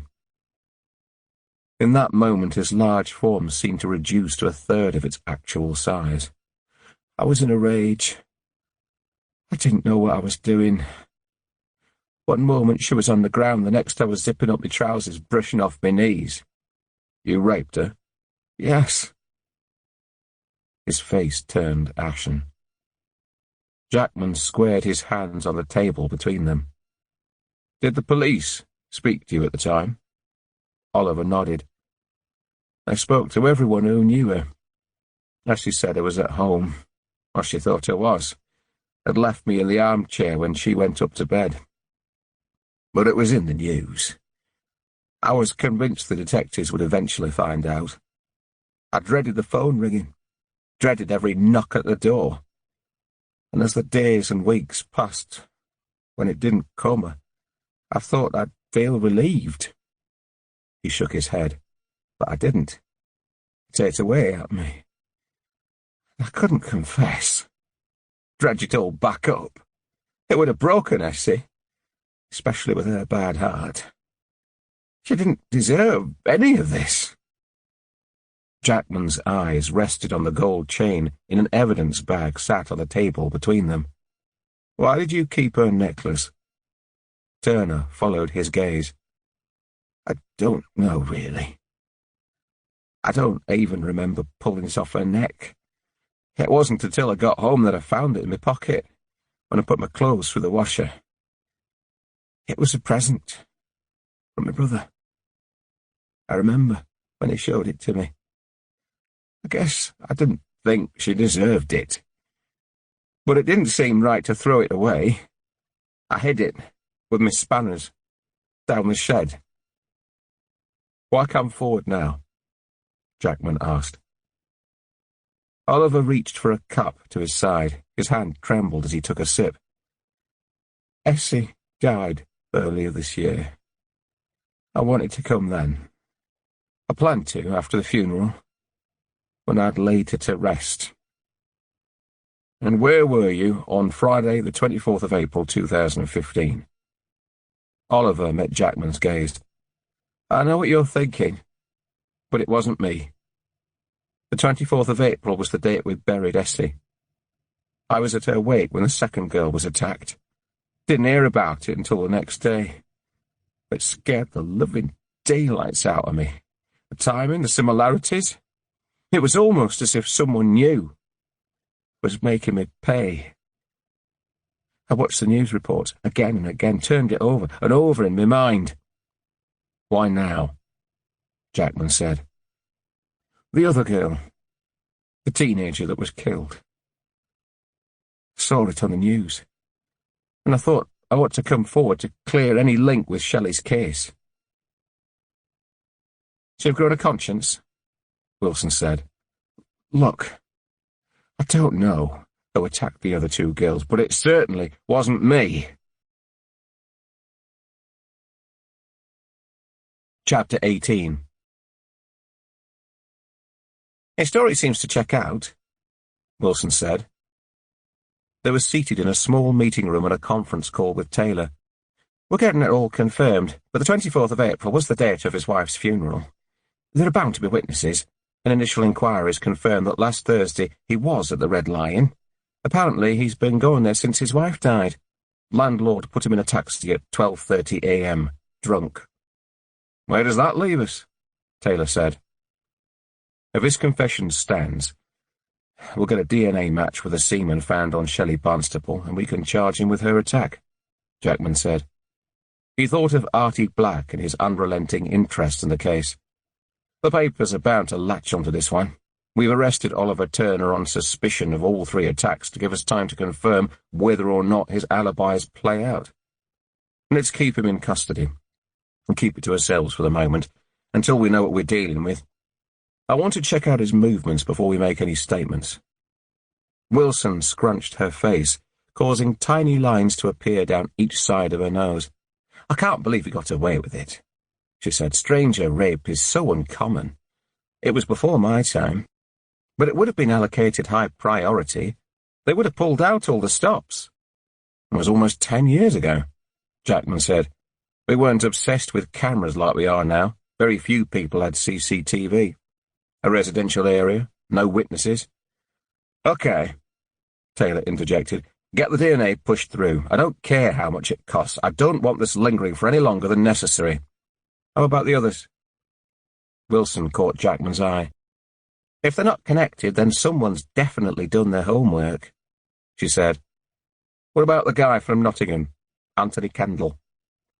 We're still looking into his background, Jackman said. At the moment, nothing suggests he's involved, but we're keeping an open mind. Okay, keep me updated on all developments. The phone line crackled as he ended the call. It was a moment before Jackman spoke. It's somebody to look into Oliver Turner's background, he said, almost to himself. He's given himself a motive for Shelley's attack. Does he have an association with the other girls? We'll need to seize his computer and his phone, and get his house locked down and guarded, until we've had a chance to give it a thorough search. Make sure they're discreet, though, will you? I don't want to draw any undue attention.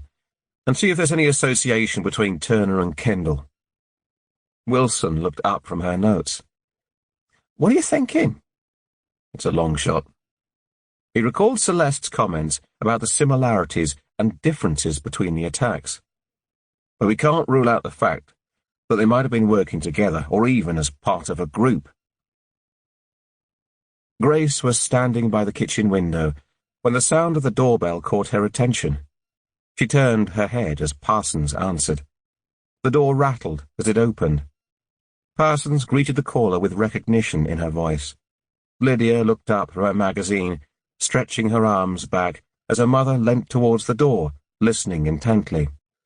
"Is that Auntie Jed?" Lydia said, her words muffled by a yawn. Grace flicked her eyes to the clock. She walked over and brushed the hair out of Lydia's face. "I don't think so, darling. The flight wasn't due until after 2. I doubt she'll be here for at least another half an hour." Grace was surprised to see the Chief Inspector enter the room, followed by Parsons. A shot of adrenaline rushed through her. His presence meant news. They all walked into the front room. He sat on the edge of the sofa, clasped his hands together. "How are you, Grace?" he said. "Okay," Grace managed to squeeze out through bated breath. Jackman nodded soberly. "I wonder if I could ask you a couple more questions." Grace's breath faltered. For a brief moment she thought he'd come to tell her they'd made an arrest. "Has Joe ever mentioned the names Oliver Turner or Anthony Kendall to you?" Grace shook her head. "Think hard, please," Jackman said. "It might be important." Grace sat quietly, digging into the depths of her memory. "I don't think so. Why?" The detective's face was impassive. "They're just lines of inquiry we're investigating. Has Joe ever been associated with the Windmill Pub or had friends in Oadby?" "Not that she mentioned." "Okay, thank you. You haven't caught him, then?" "We're working on several leads, but no charge has been made yet." He inched forward. "We have some camera footage of Joe standing outside the Three Swans after her sister left on Thursday night. It shows her waving at somebody crossing the road towards them. Do you know who that might be?" Grace shrugged. "Could be someone from the wedding. I really don't know." The news report from earlier that morning played on her mind. She met his gaze. "Can I ask you a question, Inspector?" "Of course." "Do you think the person that attacked Joe also attacked those other 2 girls in Oadby?" "Again, it's a line of inquiry we're looking at. We can't be sure at the moment. But the similarities—" Her voice broke. "I understand your concern," Jackman replied. "But you still don't know." "Not at this precise moment, no." His words were soft, quiet. He placed his hand in his pocket and pulled out a card. "I'm so sorry," he said. "I know this is difficult, but we are doing everything we can. If you think of anything or have any questions, please give me a call. That's my direct number." Grace couldn't move. Her throat constricted. Lydia reached out and took the card. A car door slammed on the driveway. The sound of the front door opening followed. Phil's face appeared around the door, his eyes immediately widening as they rested on Jackman. "What's happened?" Grace looked up at him. "Nothing, love," she said. "Absolutely nothing."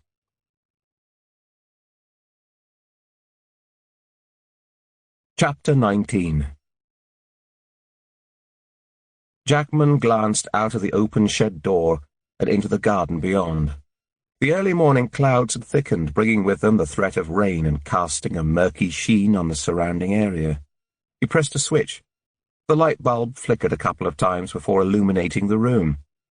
He pushed the door to a cabinet shut, peered up at the ceiling beams, then crouched beside a workbench. Apart from an array of old cobwebs masking the windows, Oliver Turner's shed was possibly the most ordered he'd been in. He wasn't really sure what he was looking for, but the fact that Oliver claimed to have kept Shelley's necklace in his toolbox felt significant, almost as if he wished to bury his secrets down there, away from the house. He rubbed his hand along the workbench, the wood tugging at the rubber of his glove, before he switched off the light. His mobile rang as he shut the door behind him. Wilson flashed up on the screen. "I've been in touch with the doctor's surgery this morning. Wilson said. "It seems Joe Lambourne's own GP is away in Cyprus until next week.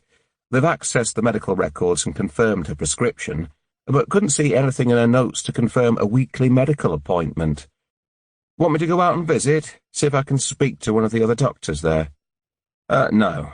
If there's nothing in her notes, it's unlikely they'll be able to tell you anything. We'll leave it until her own GP's back. She may have discussed things with her that aren't on file. What about Oliver Turner's alibis? We're working our way through his late wife's friends and family. It seems he's been rather a loner since his brother died. We just need to account for all his movements during her wake, in case he dropped out for a bit. And last Thursday, landlords confirmed he was in the Red Line from 9 p.m. until the early hours. It was his birthday. Apparently he drank the best part of a bottle of whiskey and made quite a nuisance of himself. Okay. Anything else?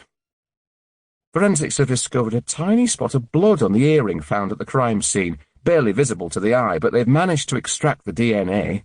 It doesn't match Joe. Excellent. Get it checked with Oliver's, will you? Jackman ended the call and glanced up at the back of Oliver's house. The CSI team were clambering around outside. So far, no amount of searching had uncovered anything to link him with the other two girls. Grace sat at the kitchen table in her pyjamas, a white toweling bathrobe hanging off the edge of her shoulders, a tepid cup of tea in her hand. She could hear Phil and Jed in the front room, the floorboards above creaking as Lydia moved around upstairs. A food magazine sat open in front of her, although she'd barely looked at it for the last 20 minutes she'd sat there. Lucky scampered over and placed a paw on her calf. She bent down and stroked the dog's head. Dinner with Jed had been a sober affair last night, a takeaway from the nearby Chinese. Poor Phil. He'd chosen crispy duck and pancakes, Grace's favourite, in an attempt to encourage her to eat, no doubt. But she could only manage to nibble the edge of one of them. They talked in half-sentences about her sister's flight and her house in Spain, danced around the incident with Joe. It was clear that Jed wanted to hear all the details. Grace understood this, although not wishing to hear them relayed again, she'd excused herself and gone to bed. Today, Jed had risen early, gone shopping for eggs and bacon, and cooked them all a breakfast. It was good to have Jed here, to care for the family, allow her to escape into her own world. She hadn't even passed comment when she'd found Grace sleeping in Joe's room this morning. Lucky curled around her ankles. Grace watched her a moment, admiring her ability to instantly fall into a deep sleep, then scanned the kitchen, her eyes eventually resting on the laptop on the corner of the table. She pulled it towards her, opened it, logged onto the internet, and gasped. It was all over the news. Of course it would be. She had to check herself, but the stark reality of it made her breath catch in her throat. Grace read through the reports, one by one, fresh tears itching her face as they sloped down her cheekbones. There was heavy speculation about a connection with the other attacks. The press talked about clumsy police work, a failure to link the investigations. Grace was both drawn to and appalled by what she read.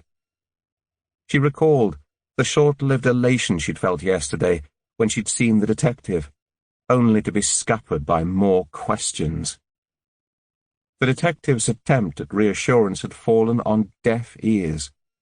She liked the DCI. He seemed a nice man.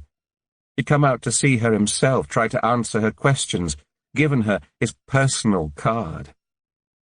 The newspaper article said he was a senior officer, brought in especially as a regional lead. Yet they were no closer to catching Joe's killer. He'd asked, more questioned, talked about lines of inquiry. She dragged her hand through her hair. She tried to remember the two names he'd mentioned, Oliver Turner and... She racked her brains. Grace didn't hear Jed appear, wasn't aware of her presence. until she felt a hand on her arm. "Oh, Grace." Jed closed the laptop before her eyes. "Don't torture yourself." Before she had time to protest, Jed had pulled out the chair and sat beside her sister-in-law, wrapping her arms around her. "What a bloody awful thing to have happened," Jed continued, rubbing Grace's back tenderly. "She was such a lovely girl. I can't believe she's gone." The clocks stopped as they wept softly together. Phil came through and passed them tissues. Finally, Grace drew back and took a deep breath. "I want to do something to help," she said feebly. "Of course you do," Jed said, pressing her hand on Grace's. "It's only natural you'd want to do that. You were her mother." "Papers are linking it to the other attacks in Oadby." "I know, love," Jed said, "but we have to leave the case to the police now. We'll help as much as we can.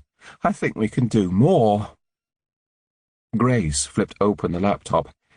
"If we only don't," Phil said quietly, putting his hand over hers. The computer light switched off as the lid closed. "Don't read the news reports." "But they've raised all sorts of issues. There's one reporter, Phil's right," Jed said. Her face slackened as fresh tears swelled in her eyes. "Don't do it, Grace. It'll only mess with your head." Taylor steepled his fingers as Jackman updated him later that afternoon. "The techies are going through their social media accounts, checking for any association between Oliver Turner, Anthony Kendall, and any of the girls. Nothing's cropped up yet." "What about Oliver and the other girls?" "Well, Eugenie Trentwood claims she's never met him. We've spoken to Joe's family. If he was acquainted with Joe, they didn't know." "Where does that leave us?"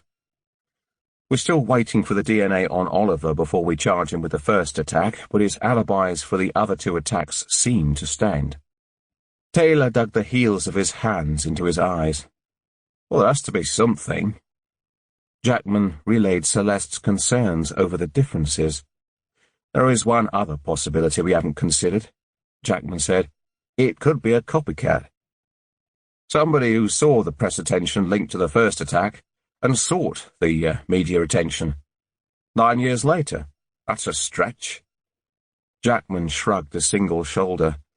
"So would the same attacker surfacing after 9 years, only to strike again after another 6 months. I've got my team checking through prison records to see if there are any other cases with a similar M.O., just in case the dates coincide with the release, but it's turned up nothing so far." Taylor rested his head back. "This is all I need. We're still trying to trace the BMW that drove through and spoke to Joe on the night of her murder." "The one that was stolen?" Jackman nodded. "We know Joe approached somebody on the other side of the road. It might have been the last person she spoke to, or could have been her attacker. They haven't come forward, but somebody in that car might have seen them. I've repeated an appeal for them both." Taylor sighed as he stood. "Okay, got an extension to hold Oliver Turner for a bit longer. I don't want any charges being made public until we are absolutely sure." He brushed past Wilson on his way out, giving a brief nod before he disappeared. "He doesn't look well," she said. "Stress of impending retirement, I guess." She huffed. "I wouldn't mind finishing on his pension." She brandished a piece of paper in front of him. "Message from the press office. Artie Black wants a chat, only with you, apparently." She raised a brow and dropped the slip of paper onto Jackman's desk. Chapter 20. Jackman turned his collar up as he walked across the garden centre car park the following morning. Artie Black stood and tilted his head as Jackman approached the cafe at the far corner, indicating for Jackman to join him at the table by the window. "Interesting choice of places," Artie said and sat down, opening the buttons on his jacket to reveal an open-necked plaid shirt. Jackman slid into the chair opposite. From the moment he'd received the message from Wilson, he'd done some digging. Artie had been lead crime reporter for the Leicester Herald for almost 15 years, and was well known for his moralistic claims of serving the people of Leicestershire with his investigative reporting. Wilson had suggested a cafe at Sapcote Garden Centre for their meeting, as it was close to the motorway, but away from the prying eyes of Leicester City or Market Harbour town, where Artie might be recognised. The last thing Jackman wanted was to feed his ego. This wasn't the first time Jackman had been plagued by annoying journalists. The relationship with the press was always shifting and moving in a high-profile investigation. Reporters were under pressure to seek gripping news stories. The police used them as a tool to feed updates to the public, appeal for information, and only shared what was absolutely necessary to drive an investigation forward. But Jackman was also acutely aware that he was in a new town, where nobody knew him, and he needed to keep the media on side. For now. Jackman checked his watch, ordered an espresso. He didn't want to give Artie any indication that this was going to be a long meeting. Artie clasped his hands on the table in front of him. "How's the case going?" "We are working on several lines of inquiry," Jackman said. "Anything I can help with?" The waitress arrived, placed the espresso on the table between them. "You said on the phone you have some information for me," Jackman asked as the waitress retreated. A smile tickled the edge of Artie's lips. He didn't miss the fact that Jackman had ignored his earlier question. This was a game to him, and he was clearly enjoying himself.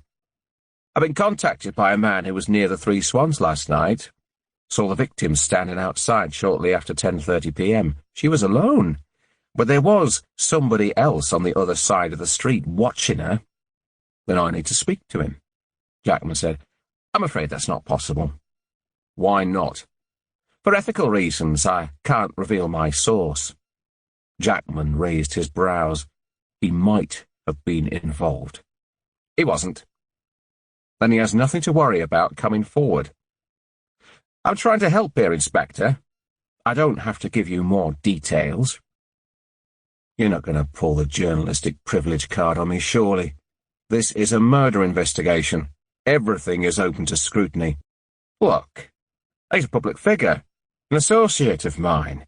Doesn't want to be identified for personal reasons. But I do have a description." Artie pulled a piece of paper out of his pocket and unfolded it. Average height and build, baggy denims, black hoodie pulled down over their face. Jackman had to stop himself from rolling his eyes at that scant information. The description probably applied to half of the town's teenage population. Male or female? His thoughts are male, but he only caught a quick glance from the rear, couldn't be sure. "Do they speak to anyone?" Artie shook his head. "Where?" "What?" "Where was your informant, and where was the other person he saw standing?" "The person he saw was on the other side of the street, outside Jules's clothing store." "What were they doing?" "Nothing, just standing." "And your man was—" "I'm not prepared to say." "So your man saw someone, we don't know if they are male or female, in a black hoodie and denims on the other side of the road." "That's about some of it." "Do you want me to put an appeal out?" Artie said. "No. If we need a public appeal, we'll organise a press release." "I was rather hoping we could work together on this." "And I was rather hoping the witness would come forward and work with us to provide a better description." Artie scowled. "Look." Jackman tipped the espresso back, pushed his cup away. It scraped across the laminate tabletop. "I'm not here to broker deals. I want details of your informant. It's tricky. He's a public figure, out without his wife's knowledge, shall we say. He doesn't want this to get out." Jackman surveyed him a moment. "Why are you helping him? He's an old friend." "Is that it?" "I'm sorry?" "Is that the only reason you wanted to see me?" Artie stared at him, said nothing. "Look, if I have to get a court order to make you disclose your witness, I will. But know this, if this investigation is hampered by your withholding information, I'll make sure that both the public and your editors are made fully aware." Artie appeared unfazed. "Inspector, we want the same things. Maybe we could print a piece to gain more details, offer my source anonymity. You know I can't give any guarantees." Jackman watched him take a sip of coffee. "Any news on the others?" Artie asked as he placed the mug back down on the table. "The other cases?" Artie repeated. "Linked to this one?" "We haven't made a direct connection between the murder and the other attacks," Jackman said. "No, but you haven't denied it. Both women were the same age as the victim, all had strapping of some kind placed around their necks. I'm familiar with the cases," Jackman interrupted. "Then you'll be aware of the similarities. Let's be honest here, Inspector. You can deny it all you like, but the evidence points to a single attacker." Jackman stood. They hadn't shared Oliver Turner's arrest with the world yet. It would be interesting to see how the press spun that one. But he needed to be careful what he said here. The last thing he wanted was to be quoted out of context. "At this stage we are keeping an open mind, examining all possibilities," he said. And with that, he turned and left the cafe. Chapter 21. The hum of the vacuum cleaner woke Grace. Almost as soon as she'd arrived, Jed had fallen into the rhythm of cooking the meals, cleaning the house, and looking after the family.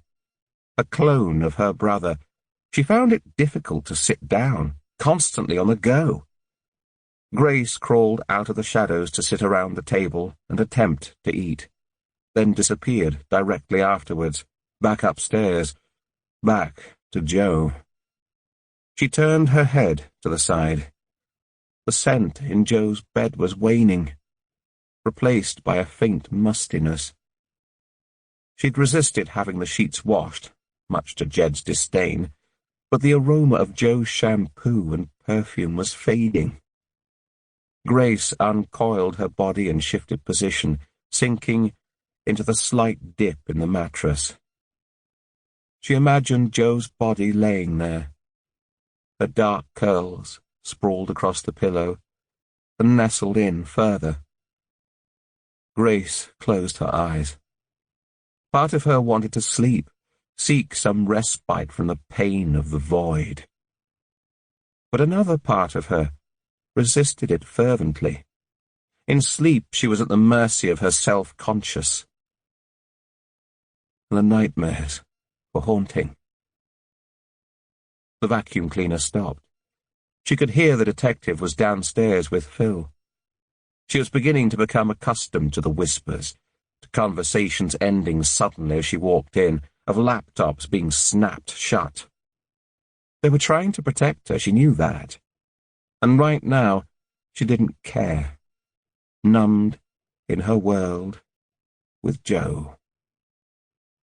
The door pushed open, and Lydia appeared. Grace sat up, forced a smile. "Hello, darling. How are you doing?" Lydia buried her eyes in the carpet. "Okay." Grace patted a duvet for her to sit and stroked her daughter's back, just like she had when she was little. "You want to chat?" Lydia shook her head. "Keep getting messages on the Facebook page," she said eventually. "People saying sorry for Joe. They're on your page too."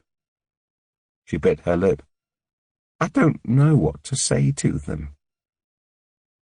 Grace had ignored all the phone calls, the messages, and shut the world out. It hadn't occurred to her that others might not wish to. "Would you like to answer them?" "Okay. How about posting a general message, rather than going through them all individually, thanking everyone for their messages and something about how we all appreciate their thoughts and wishes? They're on Joe's page too. Loads of them." Grace balked inwardly. The very thought of looking at Jo's own page, where she shared the highs and lows of her life, made her sad. She pulled herself together, desperate not to show her youngest daughter her feelings. "You could post the message on all our timelines if you want. Would that be okay? Would you write it down?" "Of course." Lydia disappeared and returned with a lined piece of paper and pen. The corner was ripped, as if she'd torn it out of an exercise book. Grace fought to keep her hand even as she wrote out the sentiment and handed it over. Lydia's bottom lip quivered. "What is it?" "I want to go back to school." As soon as the words left her mouth, the tears followed. "I'm sorry." Grace embraced her daughter. "Don't be." She brushed her hair out of her eyes, kissed the side of her forehead. "I thought you'd be angry." "Why?" "Because you want to go back to school." Lydia sniffed in acknowledgement. "Of course I'm not. It's just—" "What?" "I can't sleep in the daytime like you, and I can't stop thinking about everything. It makes me feel worse." "Sweetheart, we all cope with grief in different ways. If you think it's easier for you to go back to school, then that's the right thing for you. You're not angry?" "Of course not. Look at Jed and Phil. They can't sit down." Lydia managed a thin smile. "Do you want me to speak to any of your teachers?" Lydia shook her head. "I just want to go back. I'll sort it all out then." Grace sunk back into the pillows after Lydia had left. Facebook. The girls shared their lives on there, from what they were eating to places they visited and nights out. She remembered once having to speak to Lydia because she'd told the world they were going to Fuerteventura on holiday next weekend. People left little thought to advertising that their houses would be left empty, a calling card to the nearest burglar. They followed everyone they met, too. An idea pushed in. The names the detective had mentioned, Anthony Kendall and Oliver Turner. She remembered both names now. Maybe she should check Jo's friendship list, see if there was any connection there. "The techies have spent days trawling through Oliver Turner's computer," Jackman said. "He was a big gambler, it seems, but no record of any social media accounts where he may have contacted the other girls. No violent pornography and no emails to link him to either Anthony Kendall or the other victims." It was Wednesday evening. Taylor had called in for an impromptu meeting, and they sat under the cover of lamplight, mulling over the most recent details. Jackman rubbed his forehead as he continued. "We've spoken to some of his associates. Seems he imploded after his wife died. He doesn't have any other family. Apart from occasional visits to his local pub where he sat on his own, he didn't mix. We're waiting for forensics, of course, but there was nothing else of significance found in his house search. He had Shelley Barnstaple's necklace. He had motive, and he's confessed to her attack. But his DNA doesn't match the blood sample on the earring, and there doesn't seem to be anything else to link him to the other attacks." Taylor looked weary. The desperation to find some resolution, to put this case behind him before he retired, his final swan song, showed in his sallow face. "What about the others?" "The links are stronger between Eugenie and Jo. The marks on their necks, the sexual interference, they're almost identical. We've checked locally and nationally but can't find any further attacks with similar hallmarks. So we're treating Shelley's attack as a separate case." "It certainly looks that way." "Put a statement out to the press confirming Oliver Turner's charge on the first attack. Say inquiries are ongoing." "You sure you don't want to do a press conference? They know you, might appease them a bit." Taylor whipped back to face Jackman. "I'm not going into a room with those pen boys right now. They'll tear us apart." Wilson walked into the room, waving a piece of paper in her hand. "Artie Black's given up his witness source." Taylor checked his watch. Just before the court order. He sighed. Talk about timing. What news? Jackman said. It's Quentin Doherty. The Northamptonshire cricketer.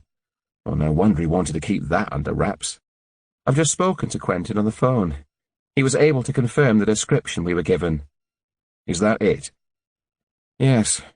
He's coming in to make a statement tomorrow. We'll carry out the normal checks, but it looks like we're barking up the wrong tree there. Chapter 22. The young woman slammed the car door, tapped her nail twice on the window and beamed. The car pulled away slowly, the woman inside giving her a weary wave before it accelerated up the high street. Soon, all she could see was the dull glow of the rear lights. She stepped back and leant on the cold mortar, scrabbling with the contents of her bag. Moments later, she pulled out a cigarette, cupped her hand around the lighter, and took a long drag, resting her head back on the wall behind her as she blew puffballs of smoke out into the night. A couple on the opposite side of the road caught her eye as they strolled along. A group of women climbing into a car nearby filled the air with their incessant chattering.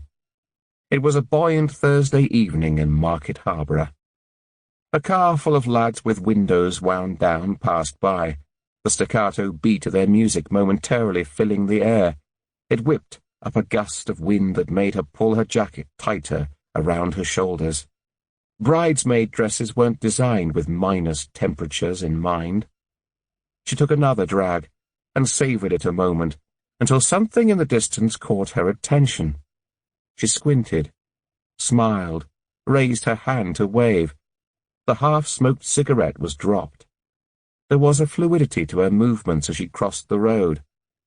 Jackman watched the purple silk of the woman's dress disappear from view.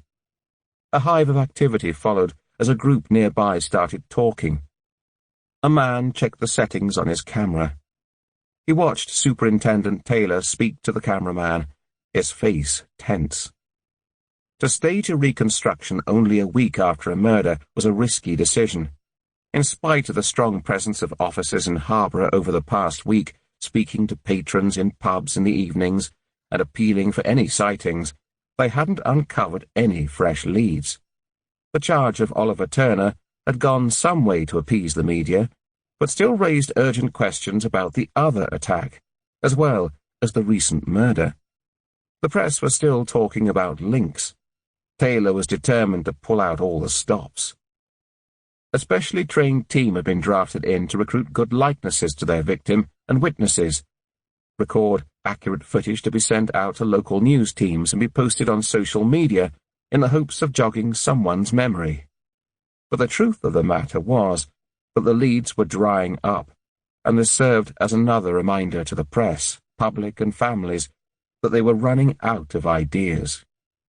Jackman watched Taylor turn, speak to the camera, and make another desperate appeal for witnesses before he crossed the road and headed back to his car. Chapter 23. You're on your last packet of tea bags, Jed announced. Grace looked up from her position on the kitchen floor. Maggie was sat beside her playing with a pot she'd taken out of the cupboard, making pretend meals for everyone.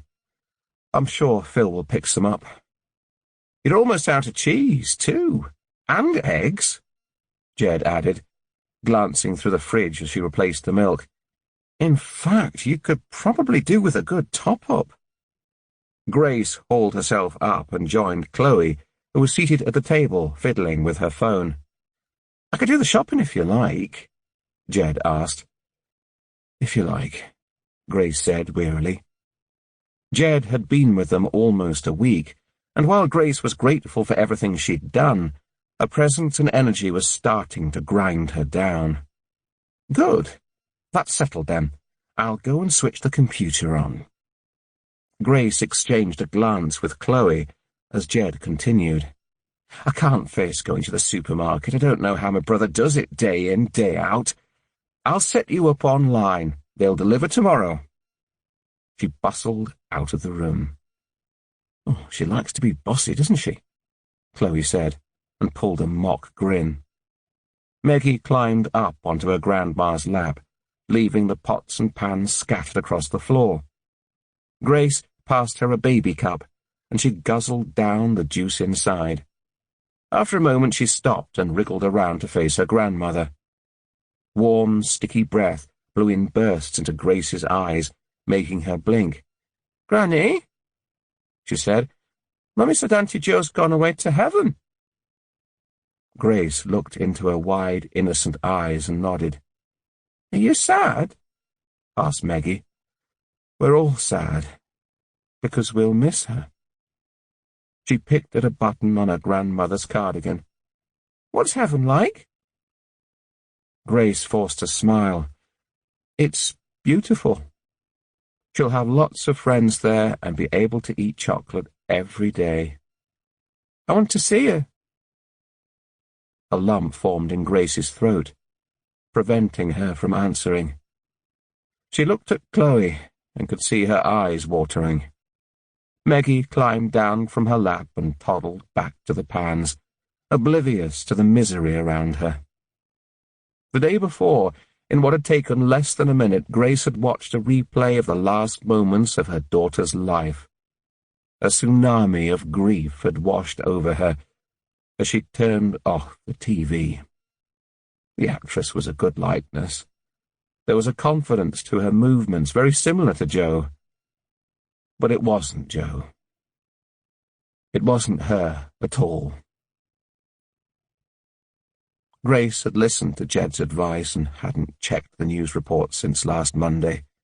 But a week later the police were no closer to catching the killer. Chloe lowered her voice. "Have you thought about arranging the funeral?" Grace looked across at her. "Not yet." "Sorry," Chloe said. "I just thought it might help, a beautiful service, her favourite songs, some of her friends to speak. It would be personal, might help to put her to rest." "That sounds nice." Chloe's face brightened. "Why don't we think of a few things now to start you off?" Grace nodded, and rose with a glimmer of vigour, pulling a pen and paper out of a nearby drawer. "Where should we hold it?" she asked as she returned to the table. Chloe thought for a minute. "Somewhere peaceful." "I could ask the vicar of Great Bowden." Chloe nodded. "I'd like to say a few words, if that's okay." "She'd love that," Grace replied, and made a note of Chloe's name. "I'll ask Lydia, too.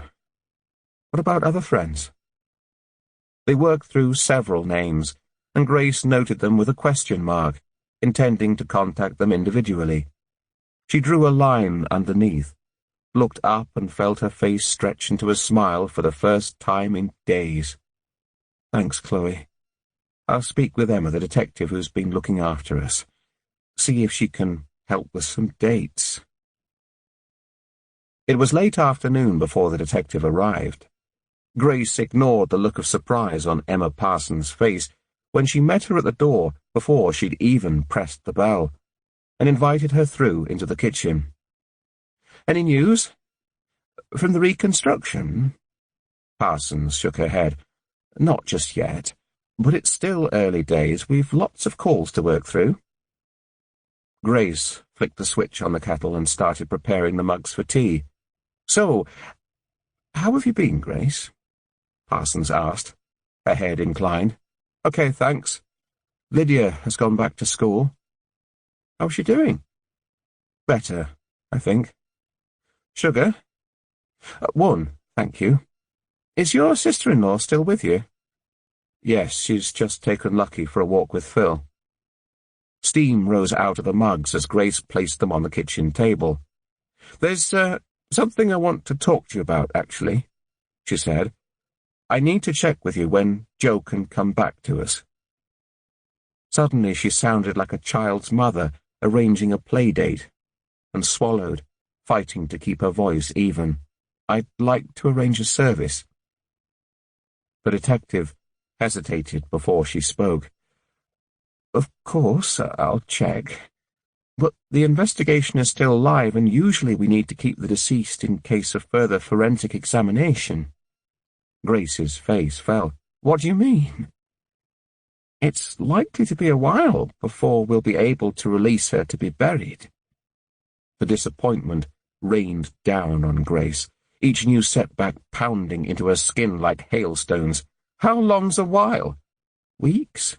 Maybe longer? It's difficult to say at this moment. Her tone softened. It doesn't stop you organising a service of remembrance, though.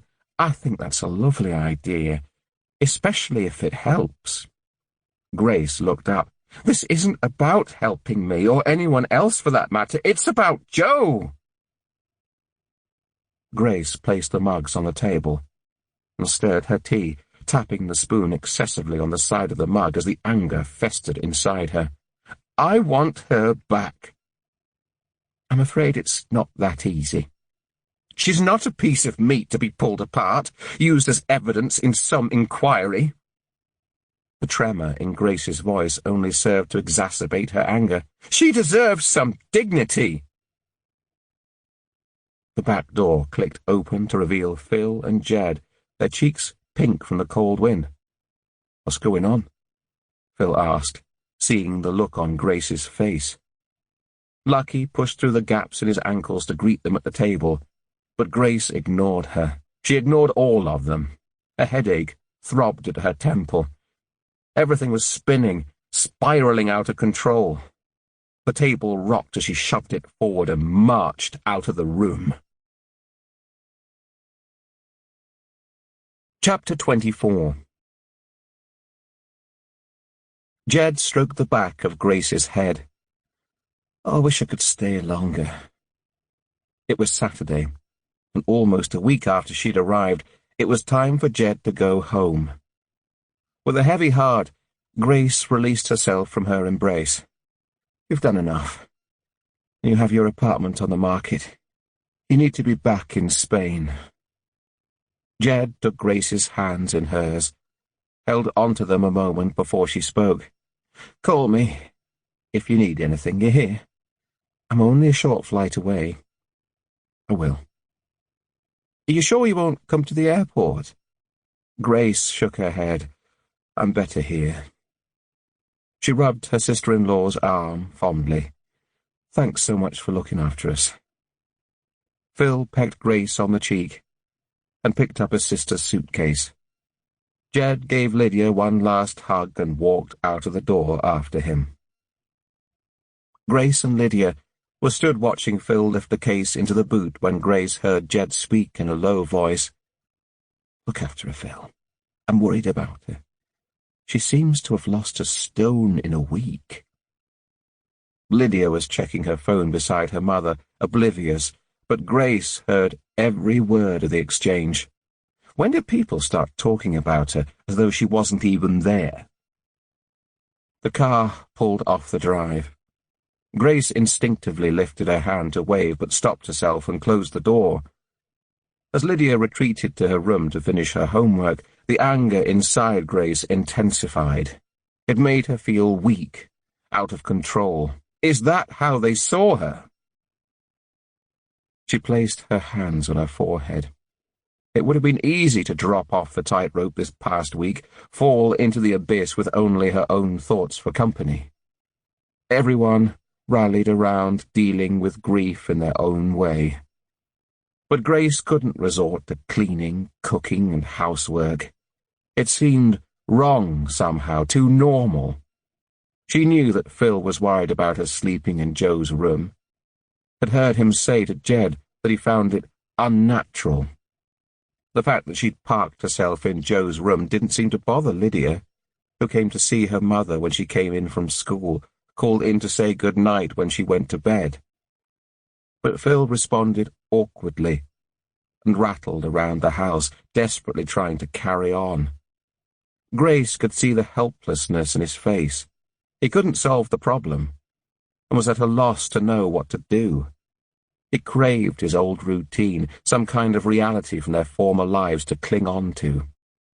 With Jed now gone, Grace felt an ache in her belly as she realized just how much she would miss her.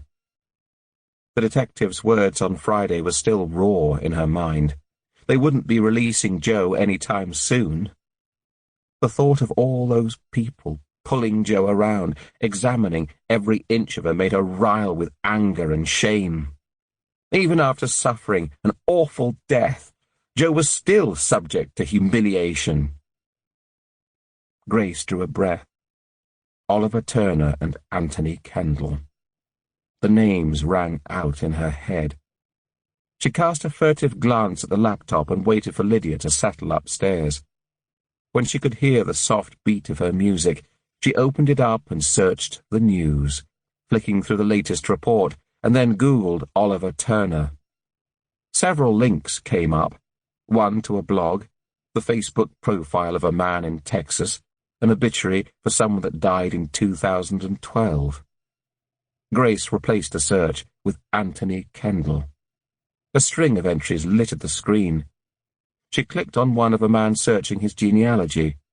Another was a Facebook profile, this time of somebody in America. How would she even know if she found the right one? She switched to Facebook, entered Joe's account. A group photo filled the screen. It looked like it had been taken in the Parklands at the University of Nottingham's campus. They were sitting on the grass, leaning in for the photo, arms slung around each other. Joe was centre stage, a huge grin on her face. Grace peered in closer. She didn't recognize the people in the photo.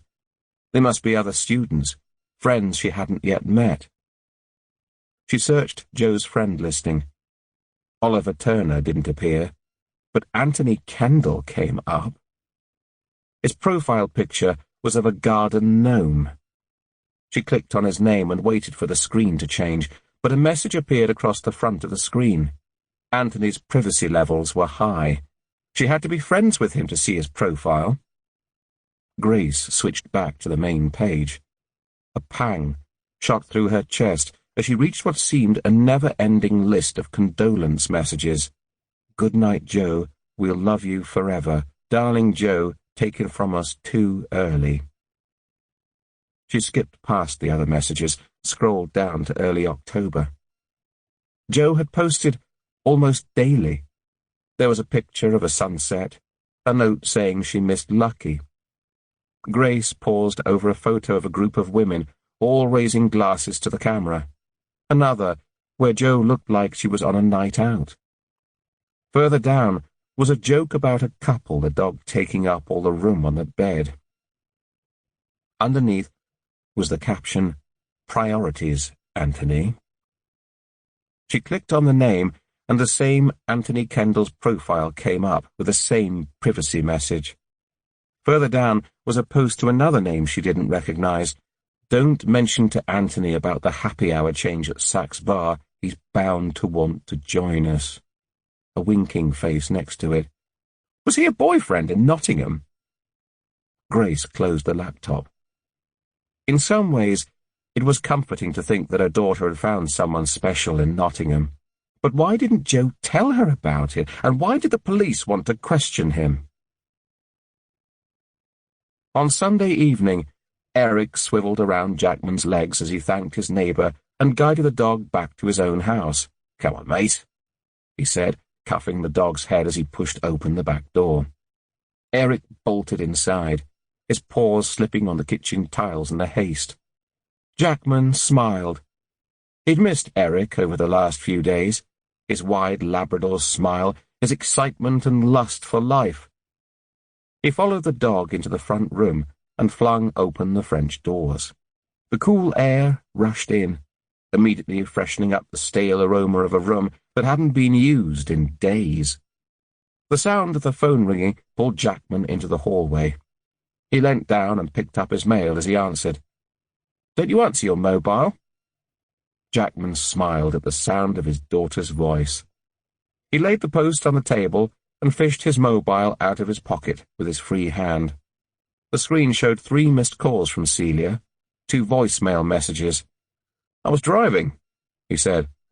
And you didn't think to use hands-free? Oh, come on, Dad, it's about time you started using it, don't you think? Did you phone for a reason or just to whinge at me for not checking my phone? A hint of humour cut into her voice. Actually, I phoned to wish you a happy birthday, or maybe you forgot. I'm guessing you worked through it. Jackman leant up against the cold plaster of the hallway. It wasn't that he'd forgotten it was his birthday, it just didn't seem important these days. An irrelevance in the whole scheme of things. Thanks. Did you get my card? Yeah. He stretched out the word, furiously sorting through the pile of post until he uncovered a silver envelope marked with her handwriting. You haven't opened it. Give me a chance. I only got home from Leicestershire 10 minutes ago. I've just collected Eric. Oh, bet he missed you. Eric padded in from the garden and cocked his head comically, almost as if he knew they were talking about him. He's fine. Angie's been looking after him. Celia laughed. Spoiling him rotten, more like. You home for good now? No, I'm back in Leicestershire tomorrow. Got a case on. Her voice dropped an octave. Sorry I couldn't come home for your birthday, Dad.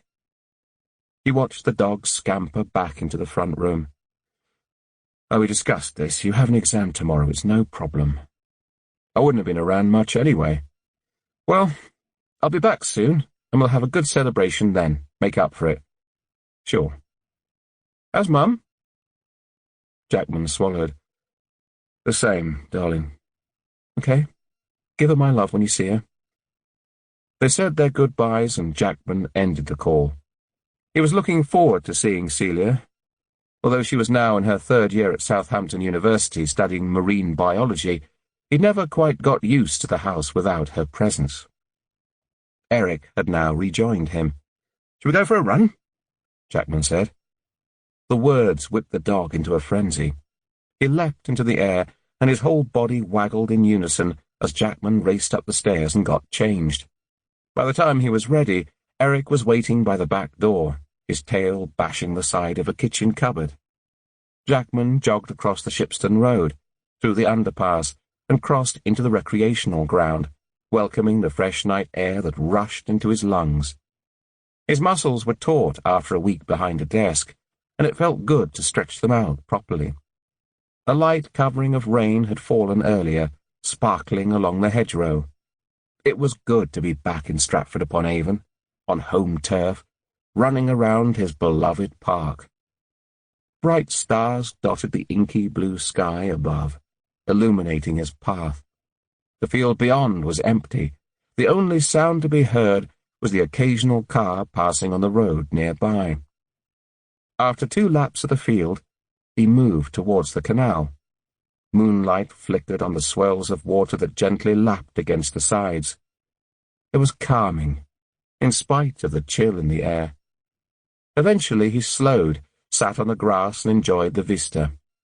Eric slumped beside him and he rested back, using the dog as a pillow. Eugenie Trentwood's face drifted into his mind. She'd sat on the sofa beside her mother when he'd visited last week. Her lank hair parted like curtains to reveal sunken cheeks and patches of indigo under her eyes. He thought of the photos on her file, the pictures of her before the attack they'd used to appeal for witnesses.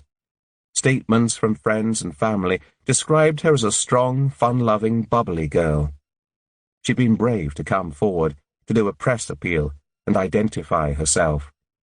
But as the weeks after her attack turned into months, and no promise of an arrest was forthcoming, she'd retreated into the shadows, the shell of her former self, and his visit had done nothing to change that. It had been almost 10 days since the murder, and every day that now passed made it more difficult to gather the evidence required to secure a conviction. Witness memories were less than clear. Evidence was degraded by the elements. Suspects had potential chances to clean up and cover their tracks. Quentin Doherty, the cricketer, had given his statement, but Wilson had been right in her assumption. All he could do was to confirm the description they already had of someone in a hoodie. He claimed he hadn't really taken much notice. Jackman couldn't help but wonder if Artie already knew this and, if so, why he hadn't given him up earlier. His team had worked their way through the staff at the hotel, and friends, and family, all to no avail. Detectives in Nottingham had searched Joe's room, her personal possessions, interviewed friends and tutors, yet hadn't dug up anything interesting on her life there. Anthony Kendall's frightened face at the interview slipped into his mind. None of Joe's friends or family knew why she travelled back to Market Harbour every Wednesday. He thought about Oliver Turner. His admission to the first attack could explain the inconsistencies between the three incidents, but it also confirmed their fears of a link between the other two cases. Did another attacker copy his methods? Was Celeste right?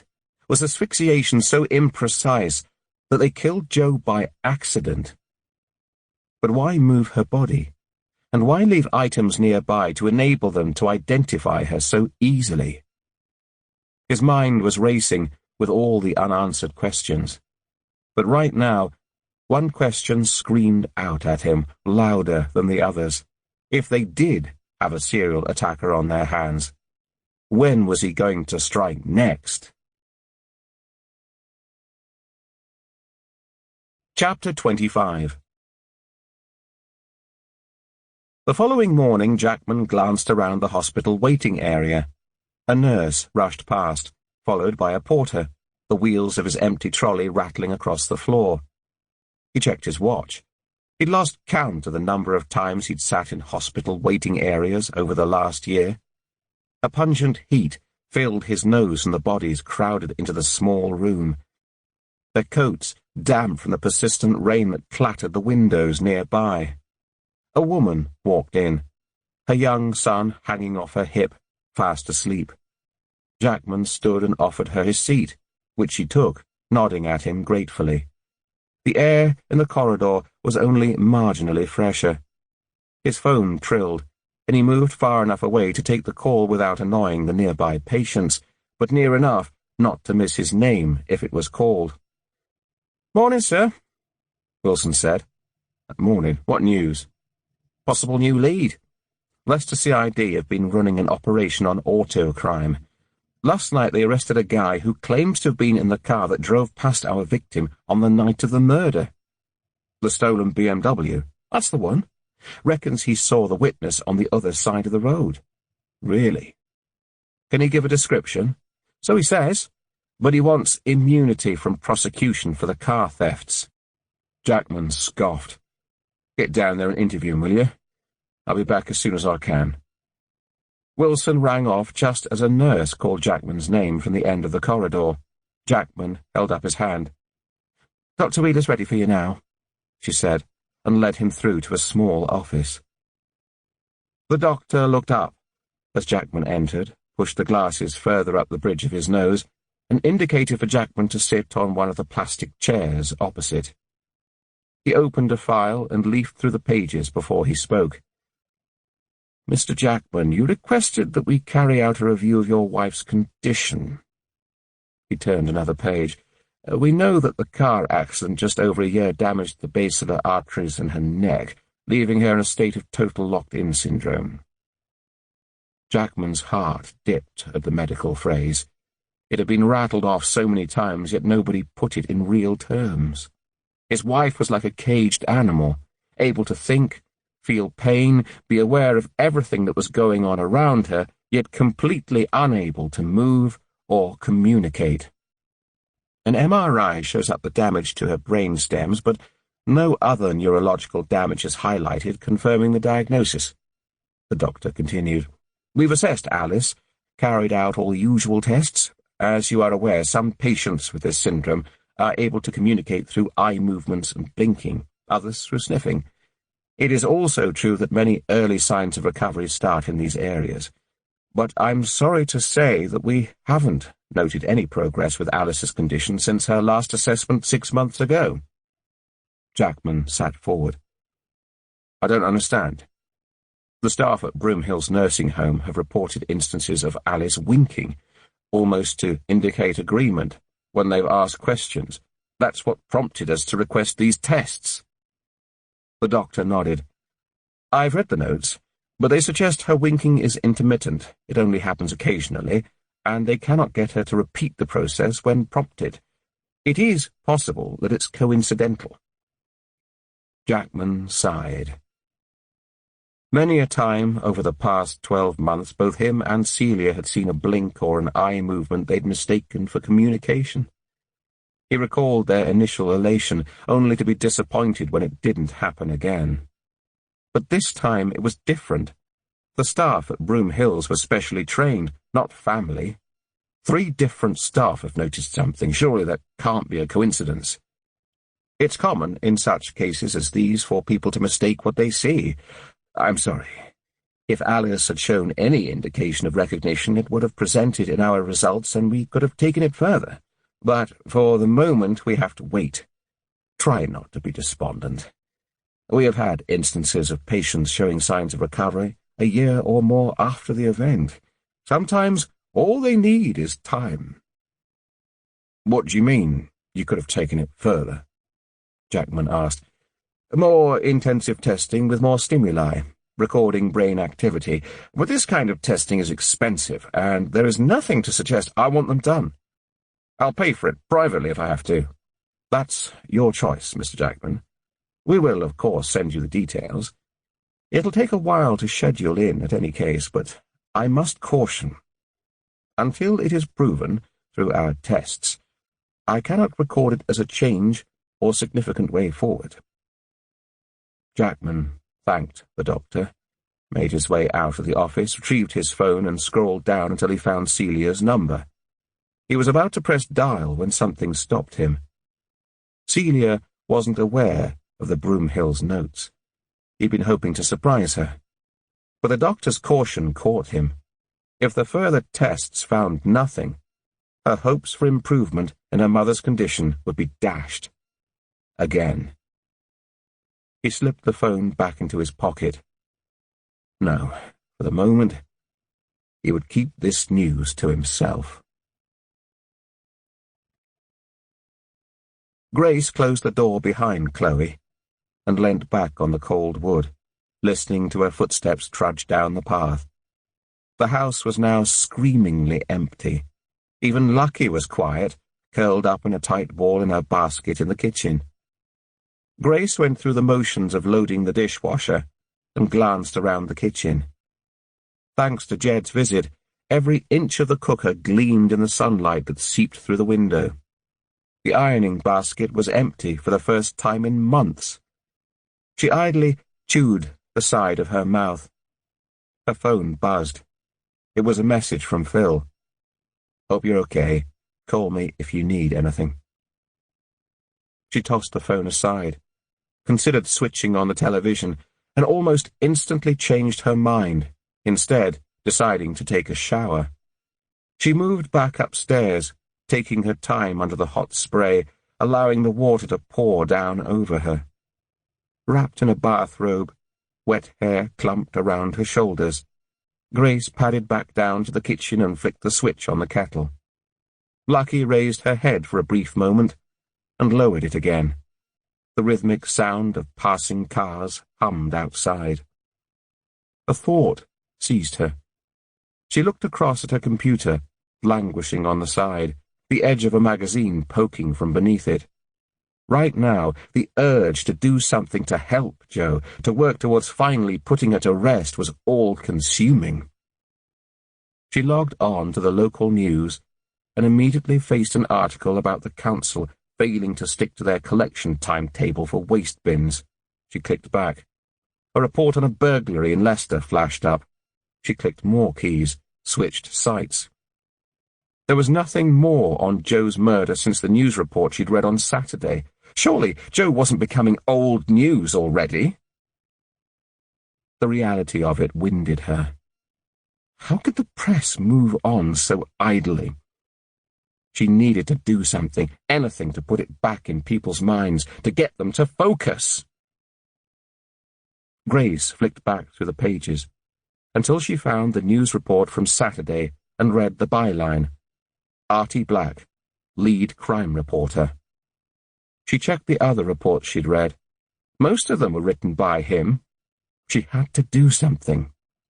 But she couldn't do it alone. She stared at the phone. Maybe it was time to enlist some help. Chapter 26. Jackman finished his coffee, lay the empty mug on the side, and stroked his wife's hair. He'd broken his journey back to Leicestershire, compelled to see her after his meeting with the doctor that morning. Alice was settled in an easy chair beside her bed. Blue straps that secured her peeped out from underneath hands that were neatly folded in her lap. Too neatly. He wondered how long they'd sat in that position.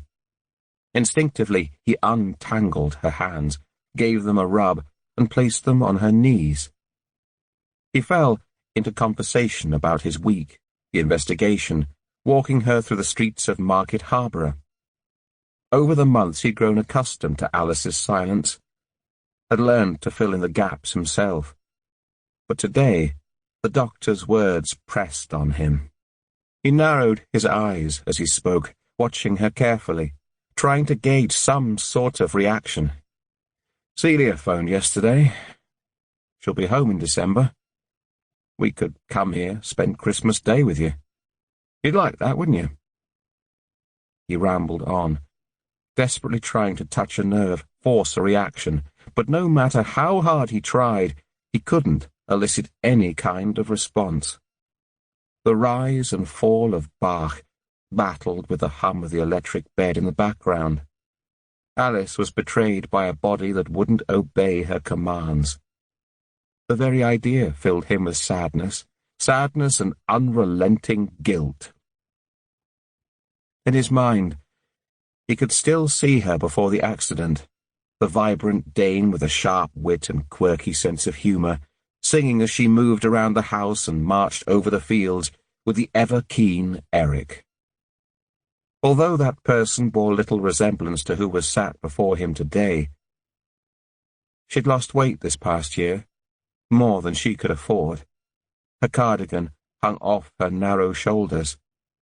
The beautiful white blonde hair that he'd always been able to spot in a crowd was now thin and lank. The consultant's earlier words gnawed at him. Jackman had read all the literature, listened to all the advice. He knew the chances were slim, especially the longer the situation prevailed. But a part of him still clung on to the hope of some kind of recovery for Alice. He couldn't give up. He wouldn't. The thought of her sat here like this for the rest of her days was unbearable. The image of Alice's head wedged against the roof of their Ford Focus, a single line of blood trickling from her ear, flickered in and out of his mind, and served as a constant reminder, exacerbating the guilt that trailed him like a shadow. Alice would never have been on the road that night if it wasn't for him. Christine, one of the day nurses, smiled at Jackman as she entered the room with a vase of roses, the petals delicately in the process of unfurling from their bud. "Look, Alice," she said in her merry Irish accent, "yellow roses, your favourite. Aren't we being spoiled today now?" Jackman smiled. Christine was one of his favourite carers at Broomhills. She built up an affinity with each person, spent time with families to learn about their patients' likes and dislikes, hobbies and interests. He suspected it was her who put on Alice's beloved Bach for her to listen to in the background. Christine shuffled forward and busied herself with adjusting Alice's cushion, pulling her into a more upright position. "There, that's better," she said, before turning to Jackman. "Are you staying long today?" "Just a flying visit. Got to get back to work." She gave a single nod. Another thing he liked about Christine. She didn't judge. "Ah, well, they're putting Mamma Mia on in the front room later," she said. "That'll be nice, won't it, Alice?" She didn't blink when Alice didn't answer, instead moving around the room, tidying, smoothing the bedclothes. Well, I'll see you in a bit then. She nodded at Jackman and left the room.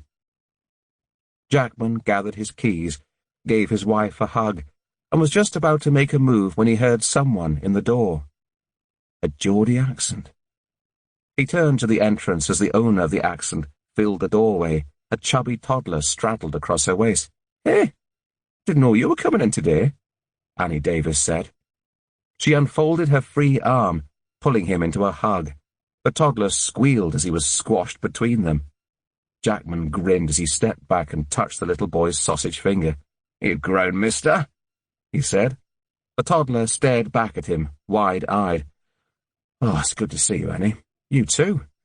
Don't see much of you now you're a high-flying regional leader." Jackman laughed. After working with DS Annie Davis for almost 10 years on the Warwickshire homicide team, he'd grown accustomed to her quick wit. It's only temporary. She passed the toddler to him and moved across to Alice. "Just thought we'd come and see you, darling," she said, bending down and kissing Alice's forehead. "It's been ages."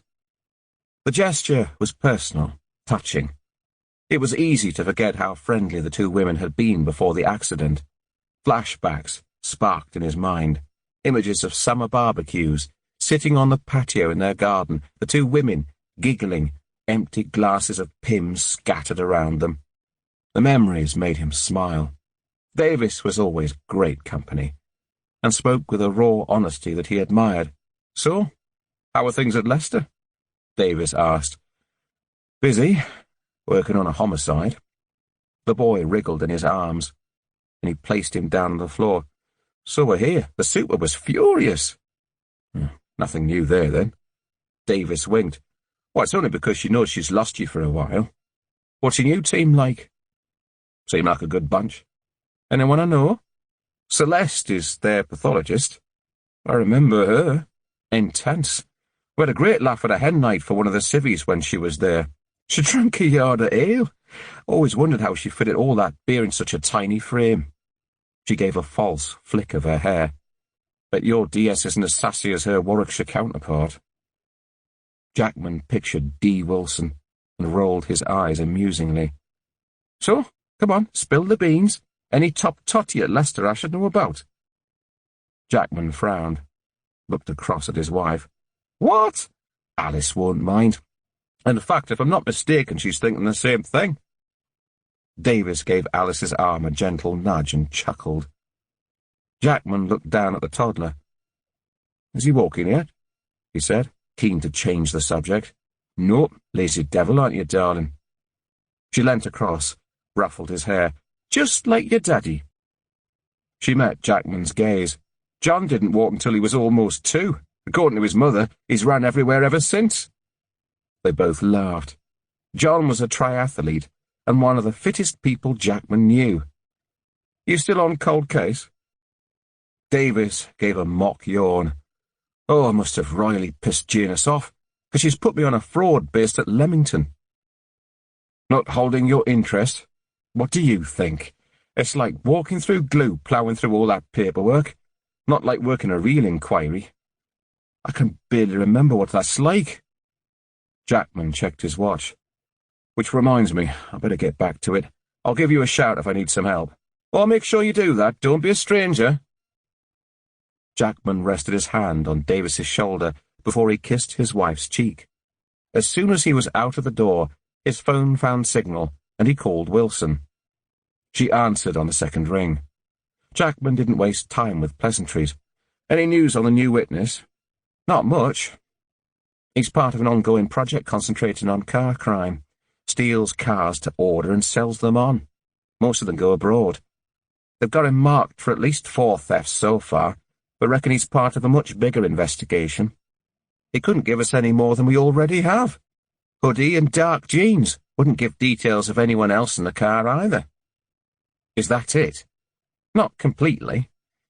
He did say it was a woman in the hoodie."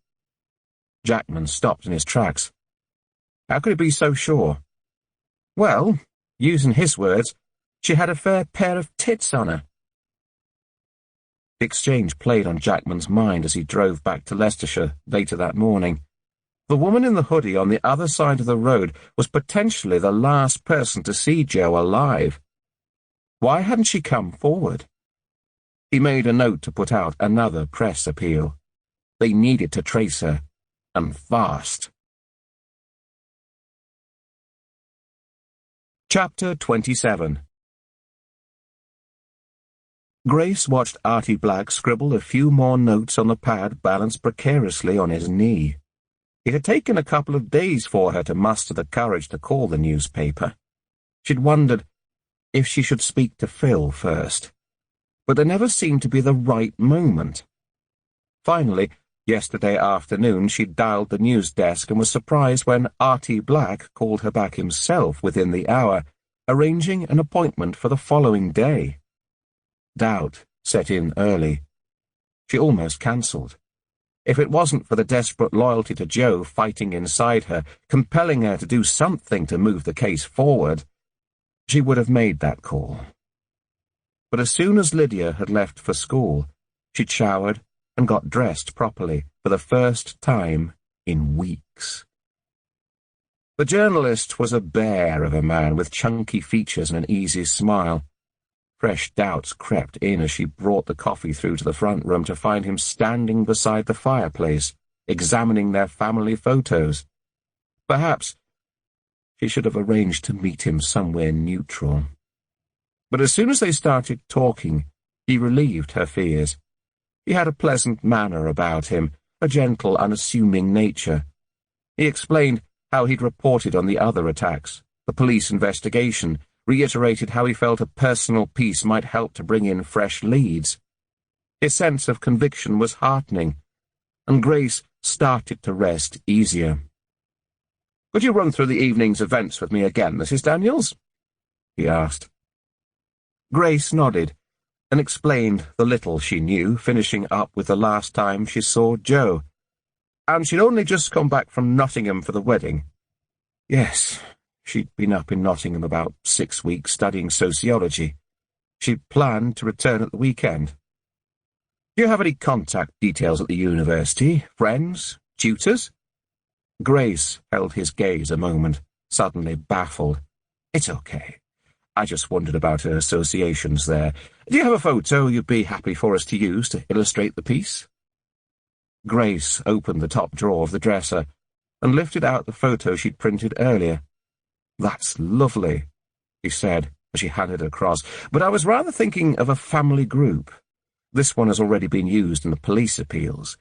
One of all the family might jog a memory. We're trying to raise the profile, after all. If you could email it to me." He gave another reassuring smile. "Oh."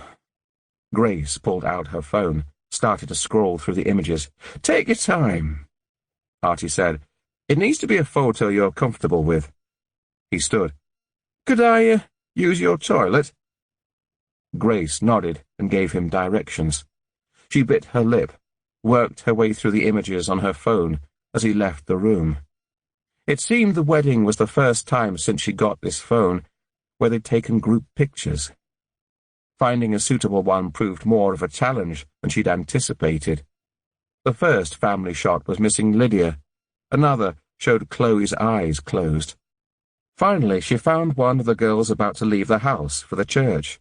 Phil wasn't in the photograph, probably taking it at the time, and Meggie was missing, but it was the best of a bad bunch.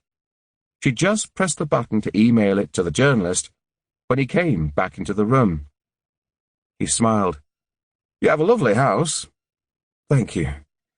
I've sent you another photo. Let me know if it's suitable." "Great."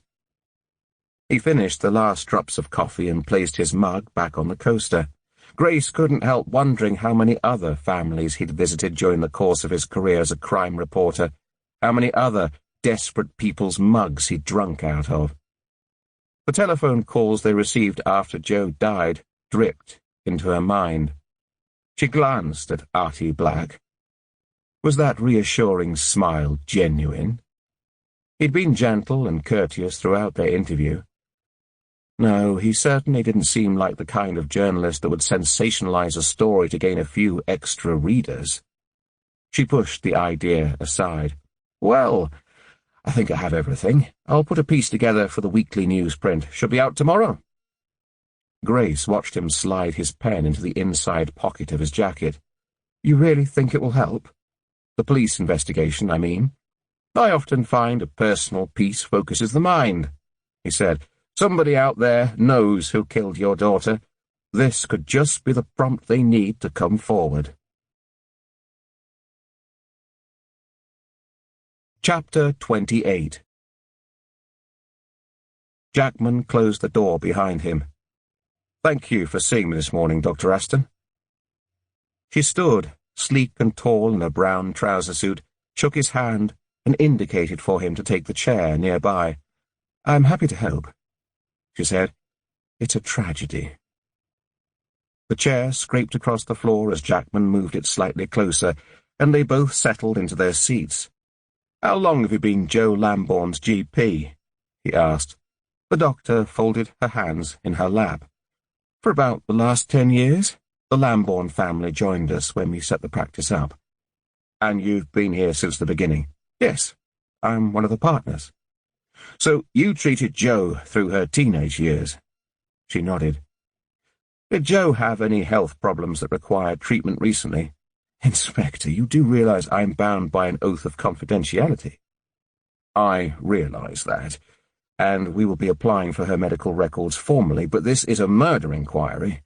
Anything you can do to help us find who did this, and quickly, would be appreciated. She paused, for the shortest of seconds, before she turned to the side and tapped some keys on the computer. She came to see me last March. I diagnosed depression and prescribed citalopram, which she's been taking ever since. 3 months ago, we increased the dosage. Had you been treated for depression in the past? When she was 14, she lost her father. There was some evidence of self-harming.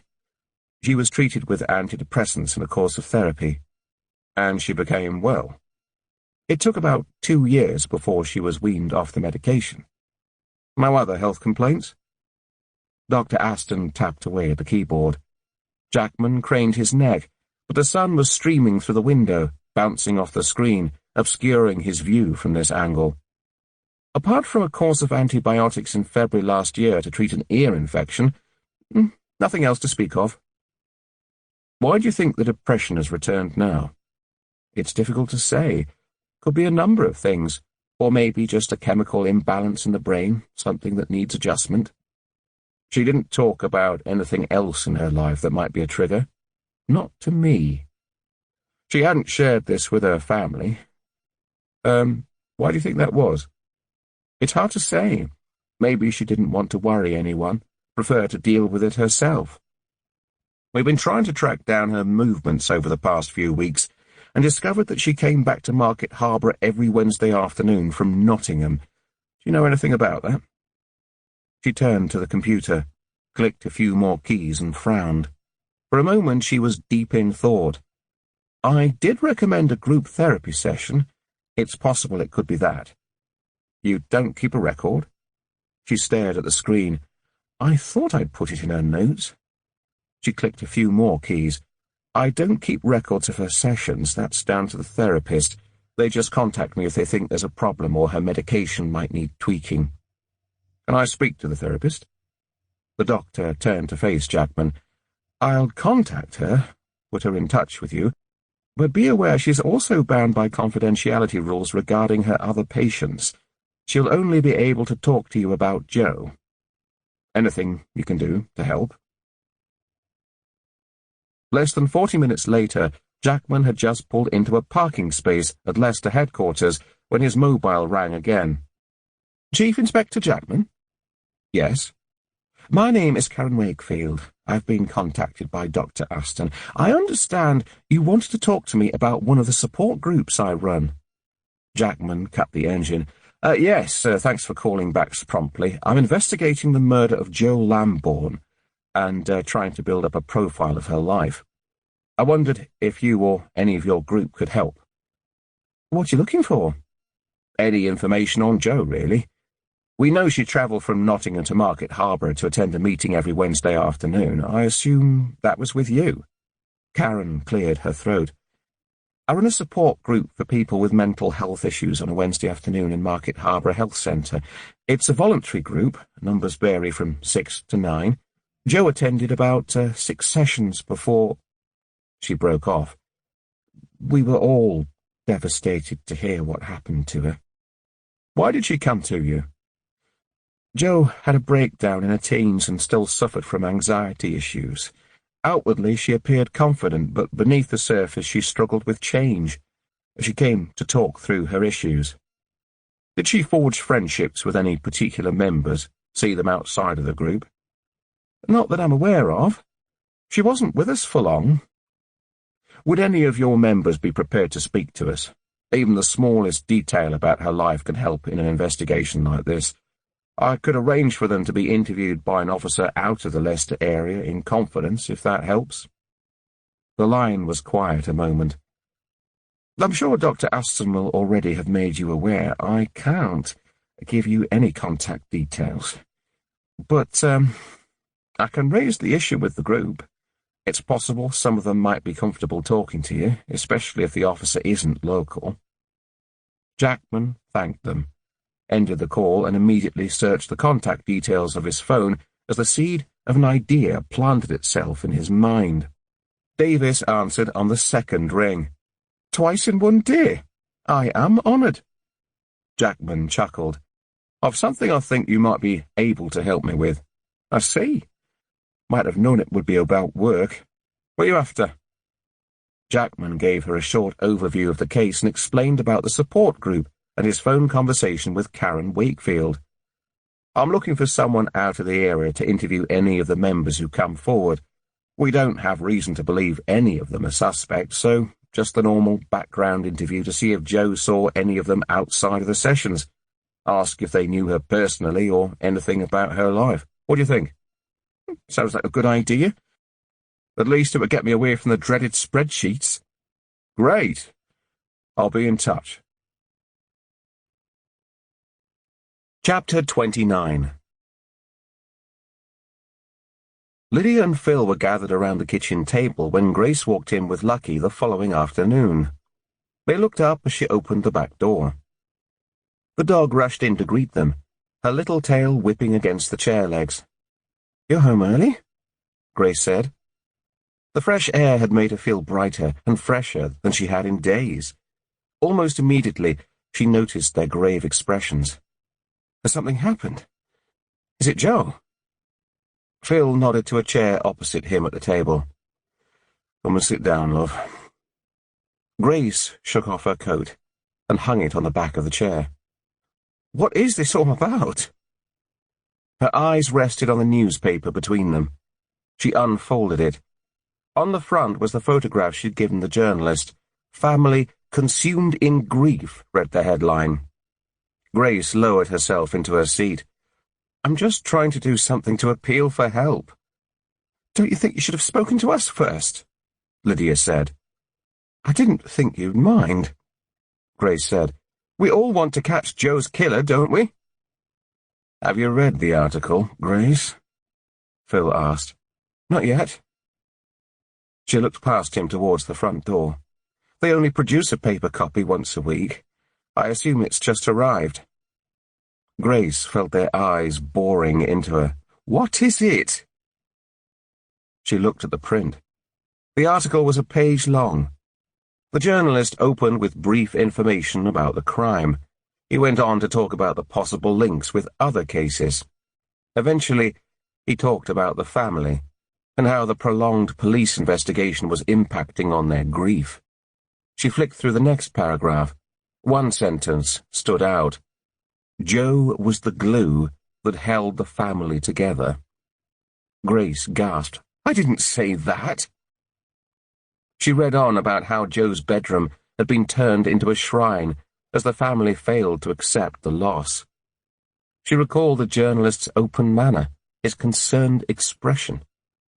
She'd thought he really cared, when all he was really trying to do was to dish the dirt. The words blurred as tears swelled in her eyes.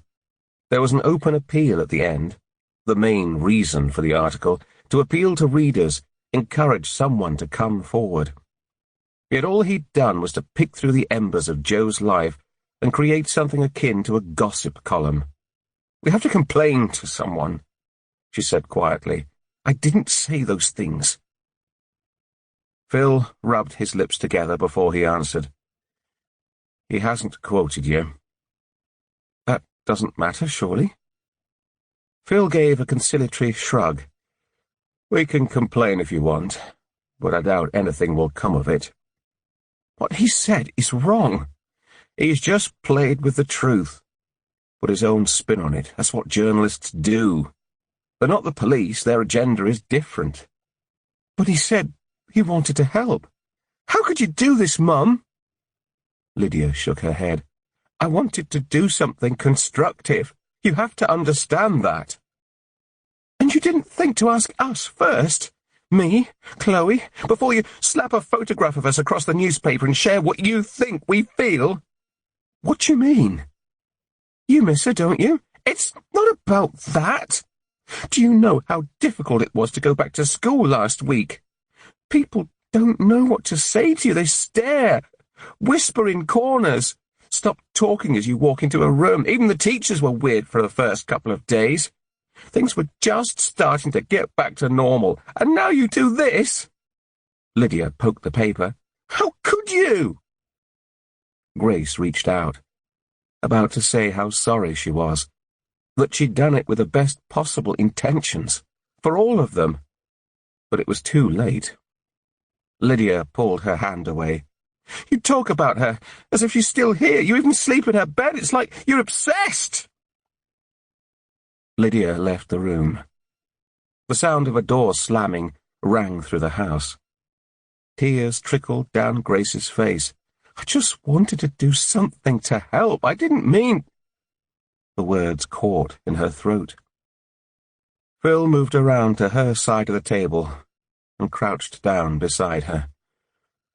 "I know." His face was inches from hers. He had been under so much pressure. "I should go and speak to her. Might be best to leave her for now. Give her time to cool down." Her eyes were stinging as she closed them momentarily. "What about Chloe? Maggie, have they seen it?" Phil nodded. "It was Chloe that told me about it. She phoned me at work." "Was she upset?" His face darkened slightly, betraying his thoughts, but when he spoke his voice was even. "She was more shocked than anything, because she didn't know. But she's worried about you. We all are." Grace buried her face in Phil's shoulder. "I could ask Jed to come back if you like. Just for a while." The offer was tempting. It would be a comfort to have her sister-in-law back. Someone close to her to talk to. Someone that seemed to understand. But Jed was needed elsewhere. It wouldn't be fair. "We've been talking, Lydia, Chloe and I, and we think you need some help to get you through this." Grace thought about her trips to the surgery after Jamie died. The small room with a sofa and the fake flowers, the box of tissues on the table. The long silences as Catherine, her therapist, waited for her to speak. She'd been through grief before. Knew she had to work her way through, find the path. But this was different. They hadn't caught the person who attacked Joe. How could she possibly rest, navigate a route through the fog, when there were so many unanswered questions? It was like an open wound that kept weeping, and no amount of grief counselling was going to heal it. But one look at Phil's face told her that she needed to give a concession. He'd been kind, smoothed over the newspaper article, hadn't been angry that she'd invited a journalist into their home to talk about private family matters, when he had every right to be. She thought about Lydia's comment, accusing her of being obsessed. Was this right? Was she neglecting her family? She eased back, met Phil's gaze. I just need some time. You'll make an appointment with a doctor? She pressed her lips together. I'll think about it.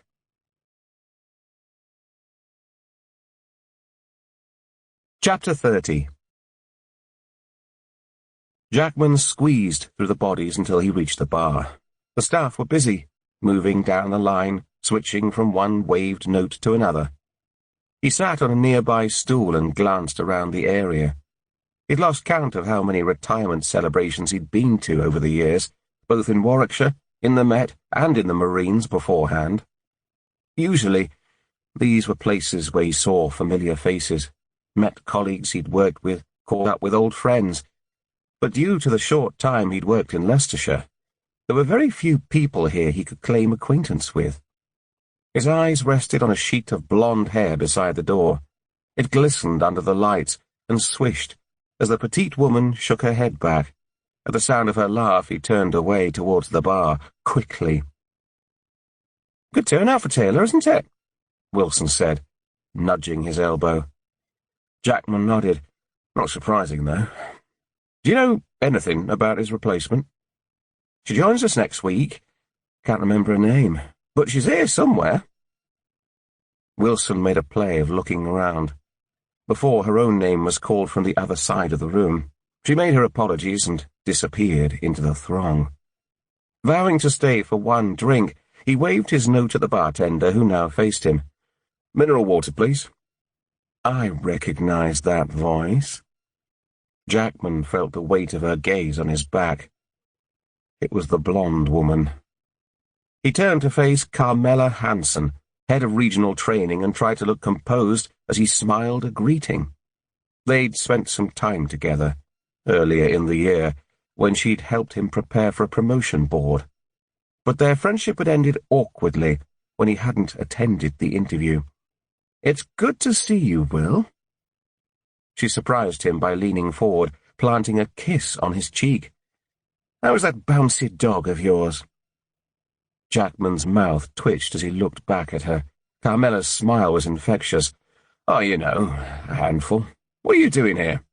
I was just thinking the same, she said. This is off-home turf for you. She raised her wine glass to her lips. Jackman was just about to answer when Taylor appeared at his side and cut in. Meet your new superintendent, he said, tucking a protective arm around Carmela's shoulder. Jackman's stomach dipped as he looked from one to the other. So, this is the SIO you've been telling me about, Carmela said. Well, Will and I already know each other. Good. Taylor clapped Jackman's arm. I'm sorry I haven't been able to wrap this case up with you, but I'm sure you'll find Carmela very supportive. She's promised to make it a priority. I certainly will, she replied. Jackman stared at them both. It wasn't often he was stumped for words. Instead, he raised his glass. A toast to good working relationships, old and new. Chapter 31. Grace stared out of the windscreen at the sea of cars that clogged the supermarket car park. This was Phil's work. The staff knew her as the manager's wife from social evenings and events they'd attended together. Some of them were even guests at their wedding. She'd always loved coming here, chatting to people on the way around, passing the time of day. Not today, though. Her stomach churned. This was her first outing since they'd lost Joe, apart from the odd walk with Lucky. And the thought of people flocking towards her with their sorry eyes made her suddenly want to leave. But she needed to do this, to show her family that she could function, that they mattered too. Phil cut the engine and released the seatbelt. I'll just get us a trolley. The car door slammed shut behind him. Grace summoned all of her energy in order to gather her bag and walk the short distance across the car park towards the entrance where Phil was waiting. He was talking to David, the trolley gatherer, who turned and smiled as she approached. "Good to see you, Grace," he said, and moved away to help an elderly lady load her shopping into her car. Grace took the trolley from Phil and crossed the threshold. She immediately spotted the familiar faces of Steve and Ruth restocking the grocery section.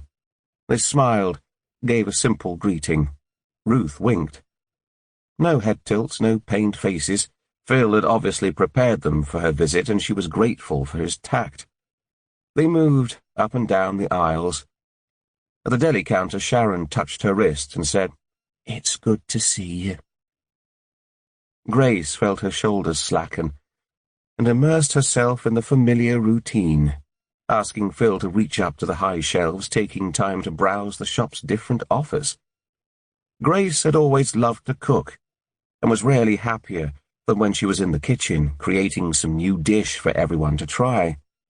To her, the supermarket was like a sweet shop to a child, and she savored the experience, cruising up and down the aisles, selecting just the right fruit and vegetables, picking out new ingredients to try.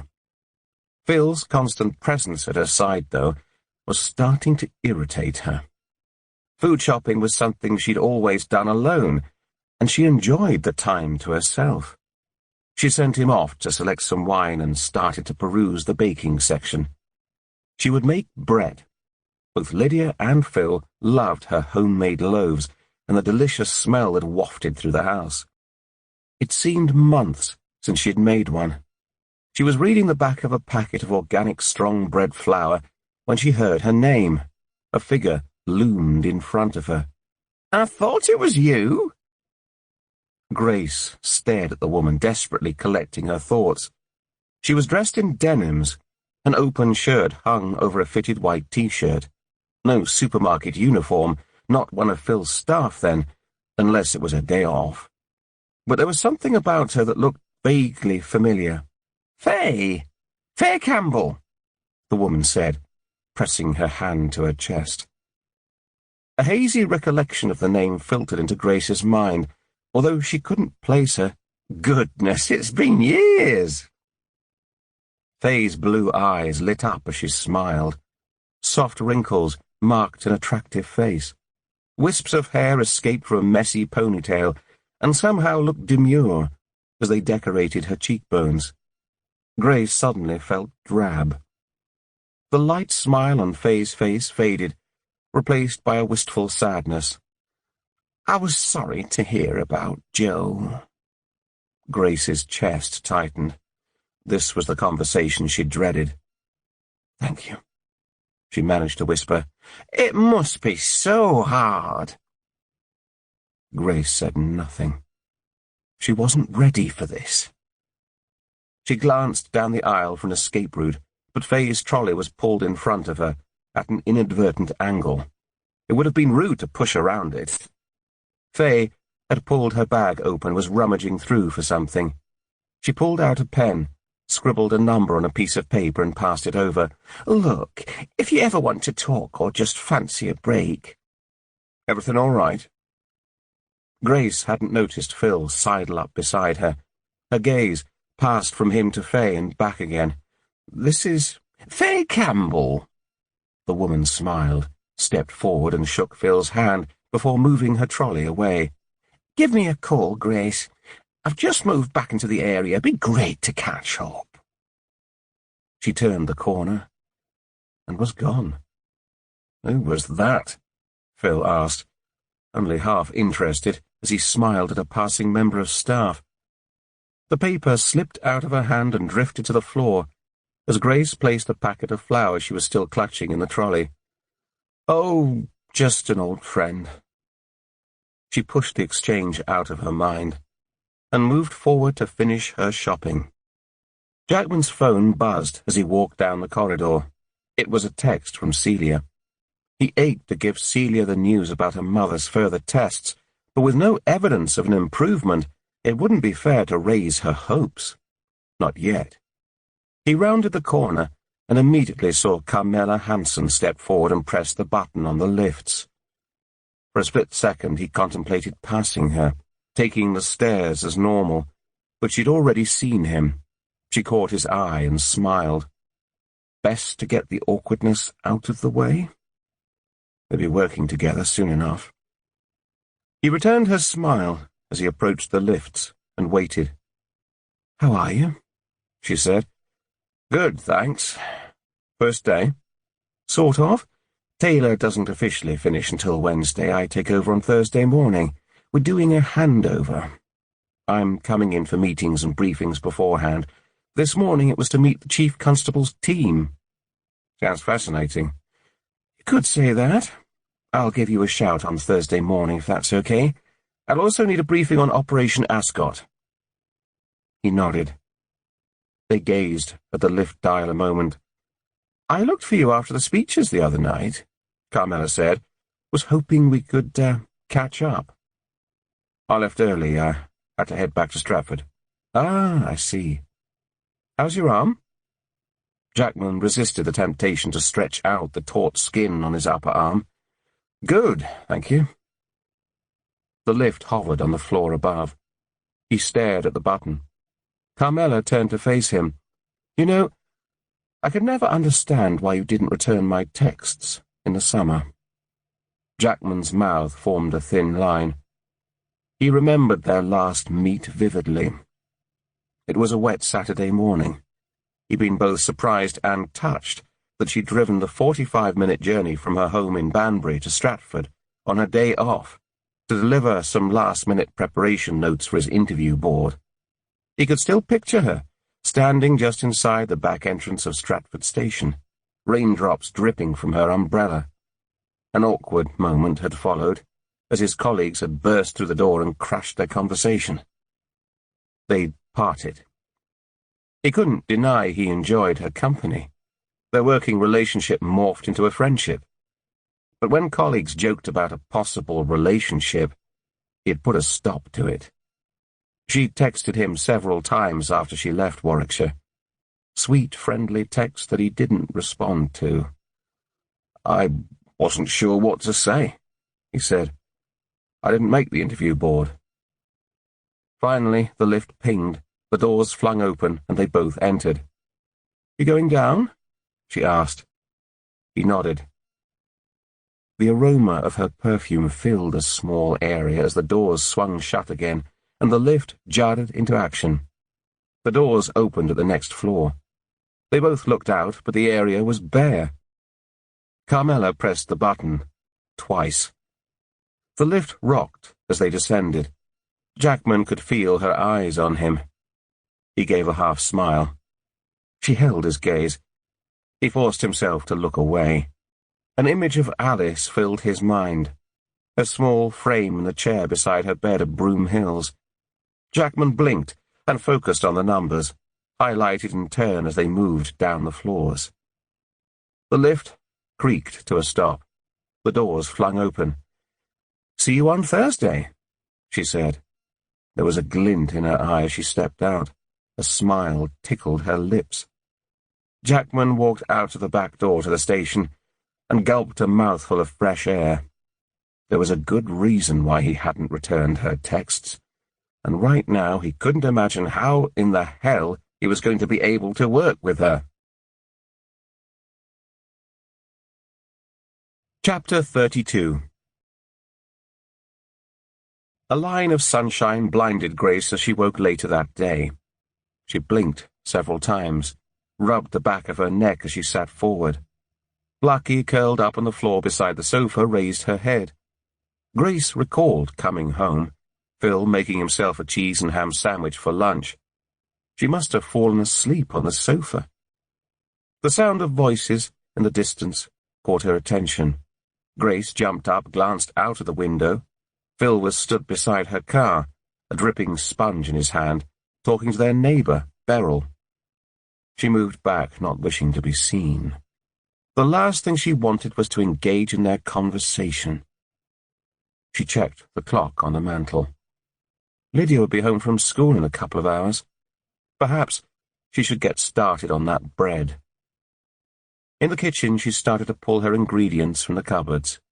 The scales clicked and clattered as she weighed out everything in turn and placed them in a bowl. It wasn't long before the dough had been kneaded, and was proving. Grace was drying her hands, wondering what to do next, when she saw the laptop plugged in on the edge of the table. The blue light indicated it was fully charged. Instinctively, she flicked back the lid. She popped back into the front room, took another look out of the window. The neighbour had disappeared. Both cars glistened in the afternoon sunlight. Phil's head was tucked underneath the bonnet of his Volvo, examining something. He was always tinkering with the cars. She glanced back at the clock. Lydia would be at least another hour. She dashed back to the kitchen, logged on, and opened Joe's Facebook page. The same group photo greeted her. Her eyes lingered on Joe's wide grin, exposing her perfect white teeth before she scrolled down. There hadn't been any new messages since she'd looked last week. A thought struck her. The girls had persuaded her to open her own Facebook page, mainly so that they could share family stuff.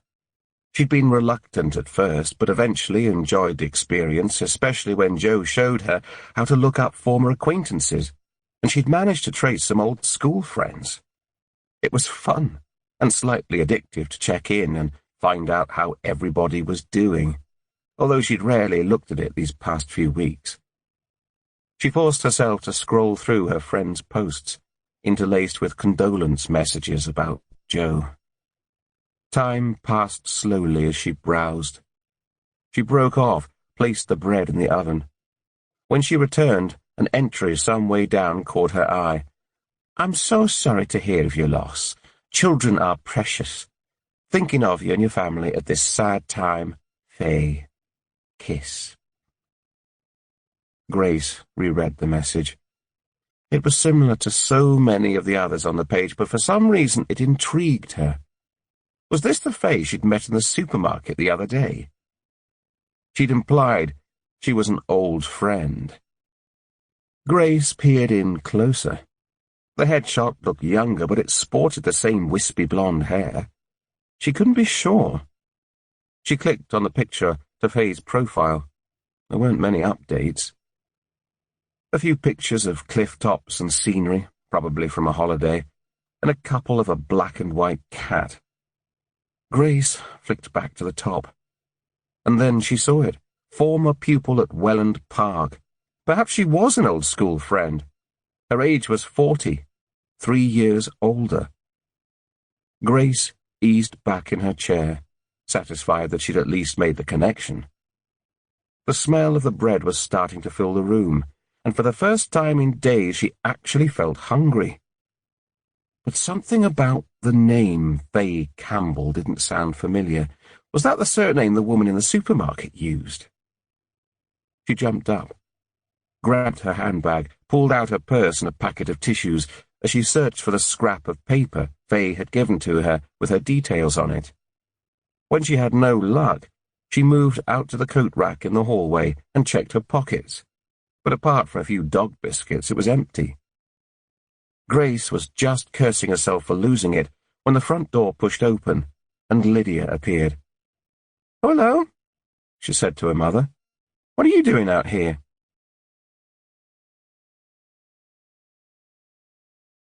Chapter 33. Carmela was dressed in a dark trouser suit with a black and white spotted scarf arranged elegantly around her neck. But the formal appearance wasn't the only difference Jackman noticed when he entered her office that morning. There was a sharpness to her that he'd not witnessed before as she welcomed him in and invited him to take a seat. None of the teasing smile or sparkle in her eye from the lift. He rested back in his chair. Maybe this wasn't going to be as tricky as he'd imagined. She collected a daybook and pen from her desk and moved over to join him, pulling out the chair nearby and angling it so that they faced each other. "Right, Will," she said, adjusting her jacket as she sat. "I want you to take me through Operation Ascot, along with the latest murder, in as much detail as you can. I've read the case notes, of course, but I'd like to know how the investigation's unraveled and your thoughts on where we are now." Jackman took a moment to cast his mind back to the cold case review, relaying each investigation in as much detail as his memory allowed. He finished with Oliver Turner's charge. He then switched to the most recent crime scene.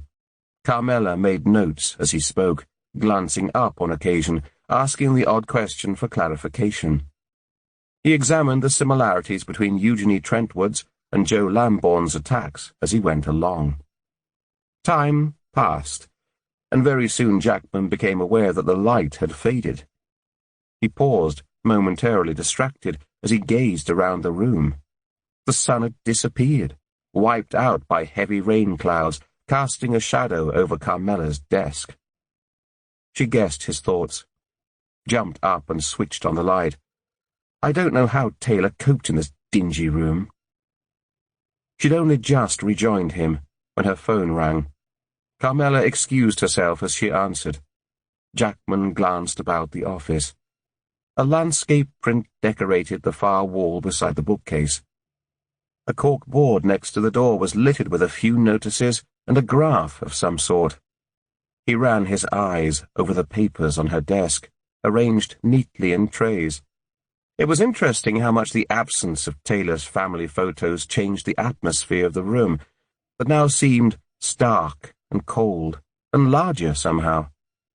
It struck Jackman how little he knew about Carmela's background. She told him she was divorced. She'd never mentioned children, although that didn't necessarily mean she didn't have any. It seemed to him that during their fleeting friendship this past summer, he hadn't learned much about her at all. And yet, thinking back, they delved pretty deeply into the events of his life. He rested his gaze on her. She was staring at the floor, her answers mostly one-worded, perfunctory, making it impossible for Jackman to second-guess the caller. She ended the call, placed her mobile back on the table. Sorry about that. Where were we? I think you're pretty much up to date now, Jackman replied. We're still working our way through the appeal calls. And we know nothing more about the attacker, Carmela said. Not at the moment. Carmela focused on her notes for a moment. I'd like to bring in a fresh profiler. I know they've had one before, but it's different now that we've made an arrest on the Shelley Barnstaple attack. The ligature marks and bruising, age of the women, and appearance show very distinct links in the other two cases. I have a friend I met at one of the events I attended at the College of Policing. He's very good. Perhaps he'll spot something we're missing, give us a new avenue to explore, especially if we're focusing on a potential copycat. She checked her watch and stood. Okay, leave that with me. I'll make some inquiries. I have a meeting with the Assistant Chief Constable in 20 minutes. Be good to share some news. Chapter 34. Oh, trust us to come to the busiest shopping centre in the county, Chloe huffed. Meggie fidgeted in her pushchair as they walked into yet another clothing store. Grace had initially hesitated when Chloe phoned and invited her on a shopping trip to the High Cross Centre to find outfits for a friend's wedding. Apart from the supermarket visit, she hadn't been out since the newspaper piece. Would people recognize her? Stop, stare, talk about her behind flat hands.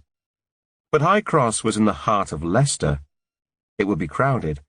Phil had been so pleased to hear she was going on a trip, especially with Chloe. And Chloe had graciously not mentioned the newspaper article. They'd been at the centre almost an hour, wandering in and out of an abundance of shops. But in spite of the huge array of boutiques and chain stores with their enticing window displays, and Chloe picking, pulling and rifling through their wares, she still seemed unable to find something suitable. The shop was rammed, the air inside stuffy. Gracie could hear Katy Perry's voice in the background, but couldn't make out the tune. She ran her fingers down the side of a long floral dress. What about something like this? Chloe shook her head. Too summery. They moved further down the aisle, Chloe fingering the different dresses, trousers and tops, stopping occasionally to examine their tags. There's not much out this season, is there? I think we're stuck between summer sale stuff and the Christmas glitz, Grace said. The pushchair rocked as Meggie wriggled again in her seat. Want to get out? Not in here, honey, Chloe said. It's far too busy. Want to get out now? Meggie wailed. Grace crouched down in front of her granddaughter. She pulled out her hair ribbon. Light brown curls hung messily around her pink face. Hey, sweetie, would you like some cake? Grace said, retrieving the ribbon from her lap. The toddler tugged at the harness straps. Want to come out? She repeated, a frown spreading across her chubby little face. How about we go for some cake and you can come out and sit with Granny in a big chair? Would you like that? Maggie's face brightened. Let's see what Mummy says. Chloe turned. Well, that sounds like a lovely idea. Grace started to push the stroller towards the exit when Chloe's voice suddenly rang out. Oh, what about this one? Grace stopped and looked back at a skirt and top combination in a deep red that Chloe held out at arm's length. She angled her head, nodded as Chloe moved across to a nearby mirror and pressed it against herself. Might cover my baby bumps, Chloe said with a smile. What do you think? The heat in the store was reaching nauseating levels. Why don't you get it? Grace said. You could always bring it back if it doesn't fit. Chloe nodded. She moved in front of the pushchair as they turned towards the till, and froze. Grace? Where's Meggie? Grace shot forward. The chair was empty, the harness straps strewn aside. She was here a moment ago. I was talking to her. Chloe dropped the clothes to the floor. Meggie! She called, her eyes darting about. They moved around the area, pulling back skirts, dresses, suits, glancing under rails. Meggie loved to play hide-and-seek, and Grace expected to see the toddler's face suddenly poke out and say boo, followed by her infectious chuckle, as if it was some kind of game. They widened their search, asked other customers. People joined in. It seemed almost the whole store was searching and calling for Meggie, yet there was still no sign of her. Grace could feel the panic rising inside her. She longed to catch a glimpse of the chubby little legs, the funny upturned nose. Any minute she would, surely. But there was nothing. She rushed to the tills, pushed past the queue to the front. The assistant, a young woman with perfect makeup, raised a manicured brow. It's my granddaughter, Grace panted. She's disappeared. Grace! Chloe was standing by the entrance, her white fingers trembling against the stroller handles. This lady saw her. Said she left the store. Grace looked past Chloe at the elderly woman behind her. She was heading to the sweet shop. I thought she was on her own. I did a double take, but she was walking right behind a woman with a stroller, so I assumed they were together. Her words trailed off as they darted out into the shopping centre towards the old-fashioned sweet shop opposite, with its colourful window display. The empty pushchair juddered as they weaved in and out of the shoppers. Chloe rushed to the till, her words spilling together as she asked if they'd seen her daughter. The assistant shook her head. I haven't seen her. She touched Chloe's arms briefly. Don't worry, I'm sure she'll be nearby. I'll call Centre Security. They'll put out a tannoy message, check the cameras, and ask people to look out for her. Chloe gave her a brief description and shuddered. Grace, we have to do something! Don't panic. She's only been gone a few minutes. She can't be far away. Grace left the store, her head in a whirlwind. Just then a hand touched her shoulder. She turned. It was the elderly woman from the other store, the woman that had seen Meggie leave. You didn't find her? Grace shook her head. Quick, short bursts. The woman's face stiffened. She looked from one to another. I'd like to help. That's kind of you. Pam. Thank you, Pam. The shop manager is alerting security. We need to split up. She has to be somewhere on this floor. Grace glanced at Chloe. She looked as though she was about to faint. You and Chloe go left, I'll take the other side. Without giving it another thought, Grace ran back up the shopping centre towards the exit, searching for a sign of Meggie. She stopped a woman with two small girls, a man on his own, a pair of mums with prams. The heat in her neck rose with every headshake. Grace reached the escalator and looked up at the moving metal staircase. Meggie loved the escalator, often asked to ride in it several times. Sometimes Grace had wondered if it was the highlight of her shopping trip. Surely she hadn't travelled up there alone. For a split second she hesitated, gave another look around. Beyond the escalator was the door. The tips of her fingers just touched the rail when she heard the announcement. It was blurred, muffled by the background noise in the centre. A Queen song blared out from a shop nearby, but they definitely mentioned a small child. Grace whisked around. She recalled seeing a sign for security near the toilets. Her blood thumped in her ears as she picked up speed, weaving in and out of people, knocking into shoulders and bags as she ran. As soon as she turned the corner, she saw the edge of Maggie's yellow jacket.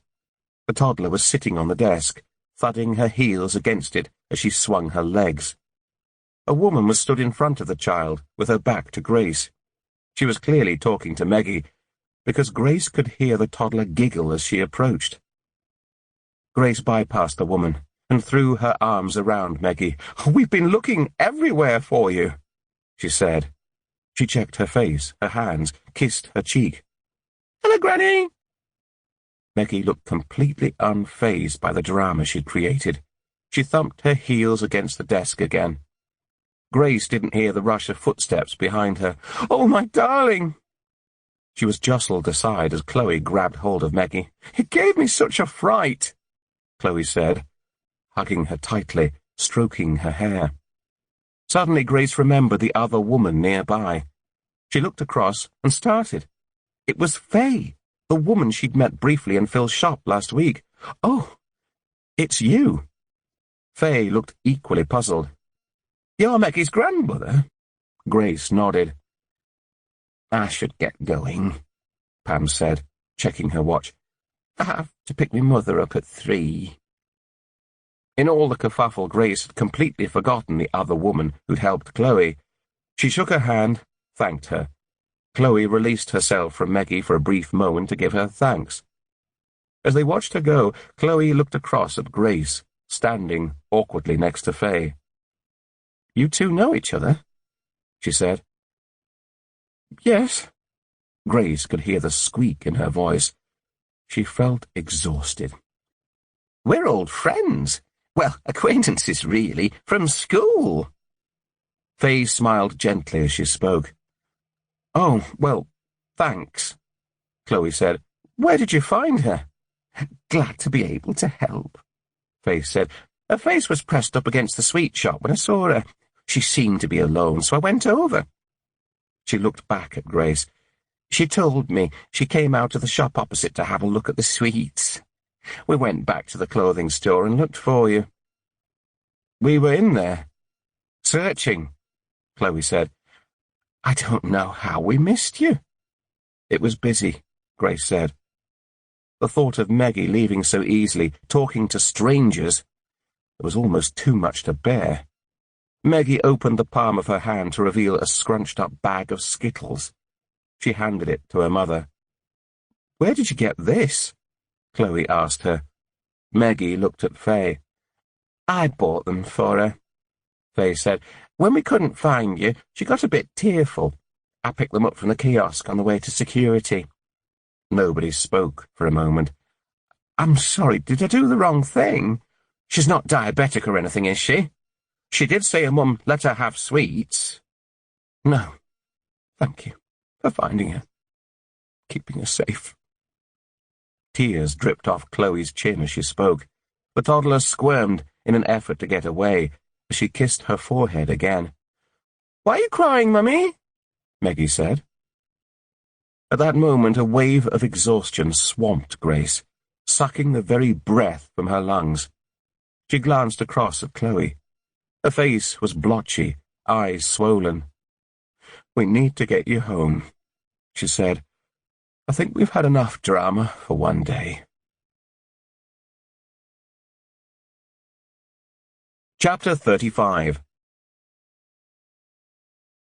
Terry Barnes was a tall, spindly man with a head of dark, unruly hair and a warm smile. "Okay," he said to the room. "I've read through both the cases. Let's look at the information we have." He stood at the front of the room and held up a sheet of paper in his hand, the gesture exposing a scrawny white wrist. "Don't worry about taking notes. I've made you all a copy." Jackman smiled inwardly. No laptops, no flip chart, no PowerPoint presentation. Some of the profilers they'd used in the past were academics who seemed out of touch with the real world. Barnes was highly decorated and frequently contributed to Policing Now magazine. He'd assisted on major investigations all over the country, none of which he felt the need to share with a team today, which was a refreshing approach. His results would speak for him. "The attacks are sexually motivated, which generally means we are looking for an adult male," Barnes continued. "If he acted alone, which is more likely, I'd say, he'd be of reasonable build. He managed to get the strapping around their neck and pulled it tight while they struggled. That indicates a level of strength. Age likely to be between 20 and 60 years old. Works alone. More than likely lives alone too. No forensics means he is meticulous, fastidious about cleanliness, and systematic. Tall," he continued. "We know Eugenie is almost 6 foot. Somebody smaller would have a problem stretching the strapping over her neck. He lives in the Leicestershire area. Eugenie was attacked on waste ground in Oadby. Jo was picked up somewhere near the centre of Harborough, and her body was dumped in the back road leading out of the town.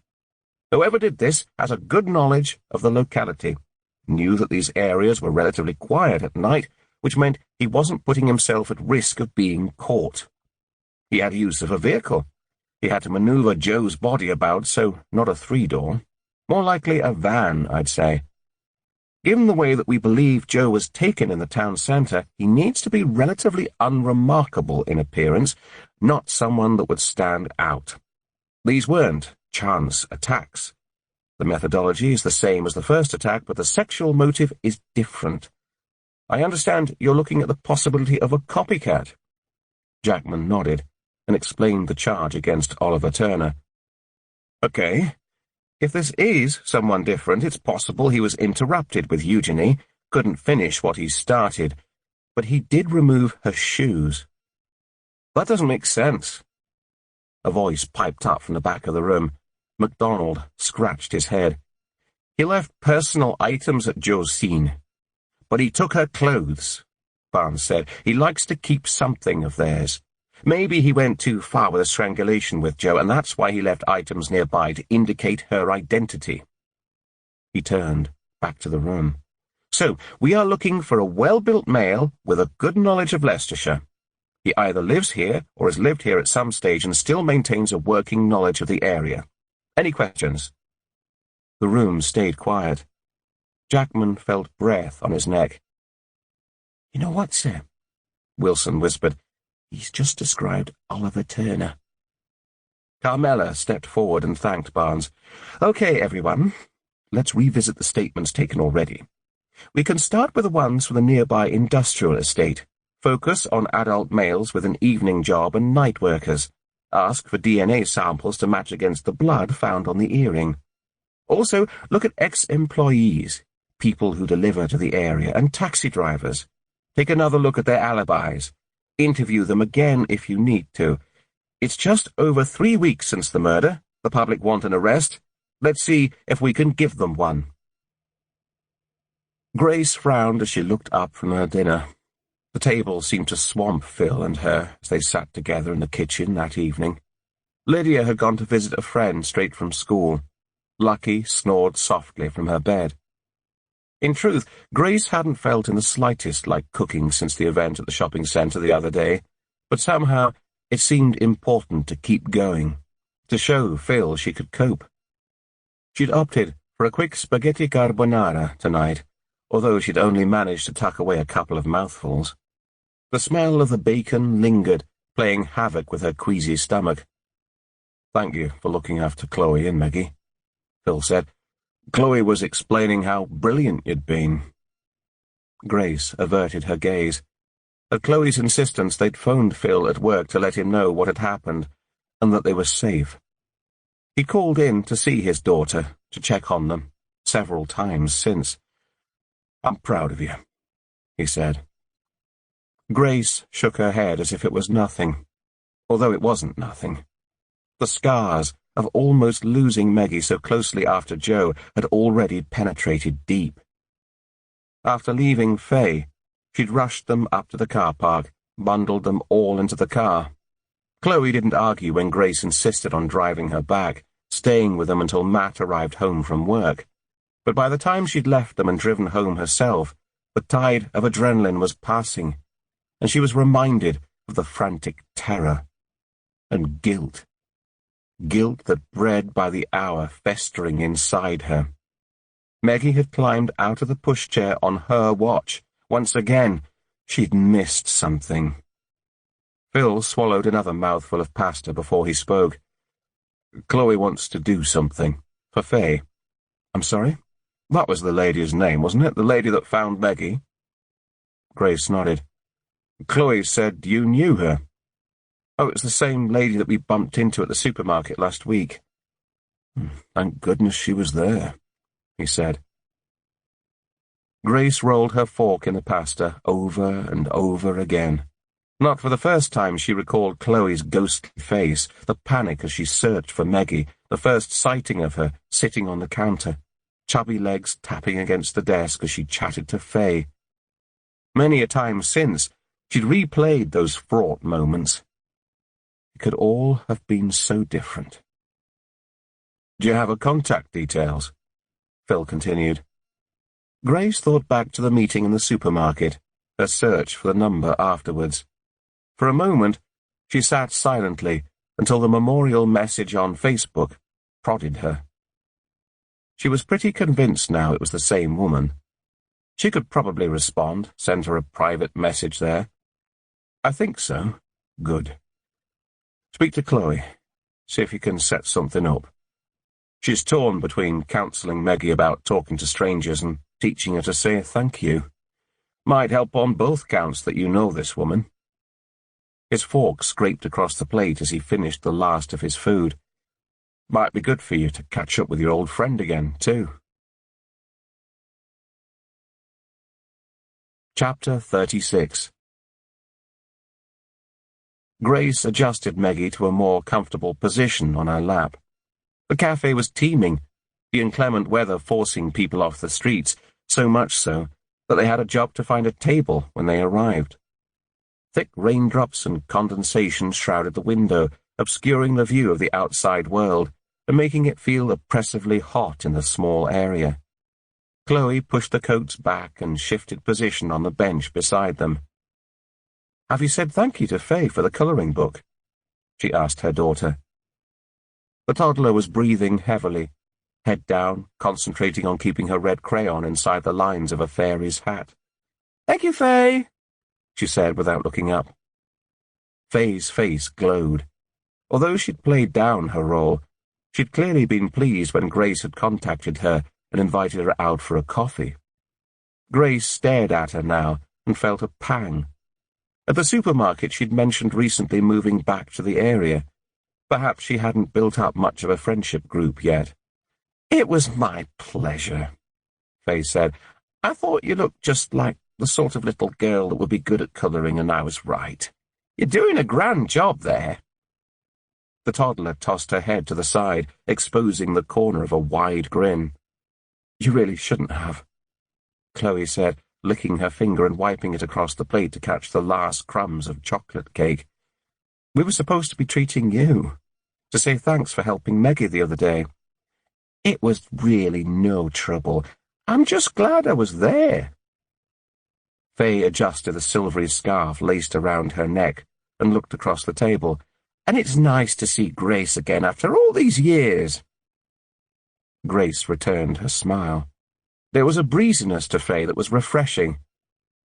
"That's a lovely dress," Grace said, gesturing at the blue maxi dress Faye wore. She thought back to her appearance in the supermarket, the shirt hanging open over a white t-shirt and jeans. If Grace attempted that, she'd have looked like she'd thrown her old clothes on to do the gardening. Yet Faye had carried it off, just like today, She imagined Faye was one of those women who could wear almost anything, slip a necklace or a scarf around her neck and look wonderful. Faye leant forward as if she was sharing a secret. "It's from Oxfam," she whispered, "but don't tell anyone." "Really? I'd never have guessed. It really suits you," Chloe added. "Thanks. I do most of my shopping in charity shops. There are some great bargains out there." A loud snap interrupted their conversation, turning their attention back to Meggie, who held up the red crayon. "It broke!" "Oh, dear," Faye said. "Why don't you use another colour?" She shook the box, emptying a strew of other crayons across the table. The toddler choked out a sob and buried her head in her grandmother's chest. "I'm sorry, Faye," Chloe said, looking up at the station clock on the wall. "She's overtired. It's past her nap time." She stood, closing the book. Faye helped her gather the crayons into their box and place them in the tray beneath the pushchair seat nearby. "You've done this before," Chloe said, thanking her. Meggie was rubbing her knuckles into her eyes as her mother lifted her into the stroller. "Thanks for meeting us," Grace said, reaching for her coat. "Oh, there's no need for you to come too," Chloe said, waving her away. "I'll take Meggie home. You stay, have another coffee. Be nice for you to catch up." Grace couldn't help but smile at Chloe's words. She sounded just like her father. "That would be lovely," Faye said. She tucked her hair behind her ears, uncovering a pair of silver-hooped earrings. "If you've time." Although she would have preferred to leave the cafe, if nothing else for the sake of some fresh air, Grace felt a little cornered. She gave a single nod and instead pulled the rain cover down over the pushchair, while Chloe heaved on her coat. They said their goodbyes. The door swung shut behind them as she turned back to Faye, smiling awkwardly. As much as she tried, she couldn't remember her from school. Although her memory was so bad these days, she hadn't been able to recall the number plate of her own car when she'd been in a prang last month, and that was before losing Joe. So it wasn't too much of a surprise. It just left her feeling rather like she was sitting with a stranger now that the others had gone. "What brought you back to Market Harbour?" Grace said, after they'd ordered a fresh latte each. "I'm sorry?" "You said you'd been living away." "Oh, yes." The waitress arrived with their coffees. Faye waited for her to leave before she answered. "I've been in Manchester. Must be the best part of the last 20 years. Came back a couple of months ago. My dad was ill." She picked up a long spoon and stirred her drink, watching as the froth blended with the milky coffee. "Oh, I'm sorry." "It's okay." The spoon tinkled as she tapped it against the side of the glass and placed it down. "I bet he likes having you around now, though." "Who?" "Your dad." Faye's eyes glazed over momentarily. "He died." "I'm sorry." "It's fine, really. He had cancer. It was terminal. I don't think he knew much about it at the end." Grace thought about Jamie. Those last days and weeks of caring as he slowly faded away. "It's tough," she said knowingly. "You've been through it too?" Grace's own transparency shocked her. She took a moment to recover. "My first husband, Jamie. He died 5 years ago, lung cancer. That's cruel. At least my dad was in his 70s. Grace surprised herself by launching into the story of Jamie's illness. How he'd attended all the tests, received the early diagnosis, and didn't share with her until he had all the details. Sometimes he'd wake and we'd sit and chat in the darkness, she said. The days drifted into weeks, all merging together as I fed him, changed him, administered his medicines until he was within an inch of his life. She looked away. Later, when he slept most of the time, I'd sit beside him, finding the rise and fall of his chest comforting. Faye gave a murmur of agreement. "I know what you mean." Dad spent his last weeks in the local hospice. He couldn't speak or feed himself. I'd sit beside him and chat, and every now and then he'd squeeze my hand. Tears pooled in her eyes. It's strange how a simple gesture can be so comforting. It's hard afterwards, isn't it? Grace said. Even though you know what's coming, you have time to prepare, it still hits you. Faye nodded. People say time is a great healer. It dulls the pain a little, the shadows fade, but they never truly disappear. Grace felt the heat rise in her face as she pictured Joe losing a child. Would those shadows ever disappear? Faye seemed to guess her thoughts and pressed her hand to her chest. I'm sorry, she said. I don't know how we got onto this subject. It was a moment before Grace replied. I'm used to it, she said eventually. People avoid what happened to Joe all the time. I see them in the street, in the supermarket, in the park with my dog. It was different with Jamie. He died of a disease, so it was more acceptable to pass on their condolences. Now they stand there with their sorry faces, can't wait to get away. They feel awkward, don't want to say the wrong thing. Eventually they say nothing at all. Even my family don't want to talk about it. I'm sorry. Don't be. It was quite liberating to have a normal conversation for once. Grace took a deep breath. My family want me to get therapy. The words spilled out of her mouth almost unwittingly. You think it would help? Talking to someone, reliving all those last moments. Honestly? She shook her head. Not this time.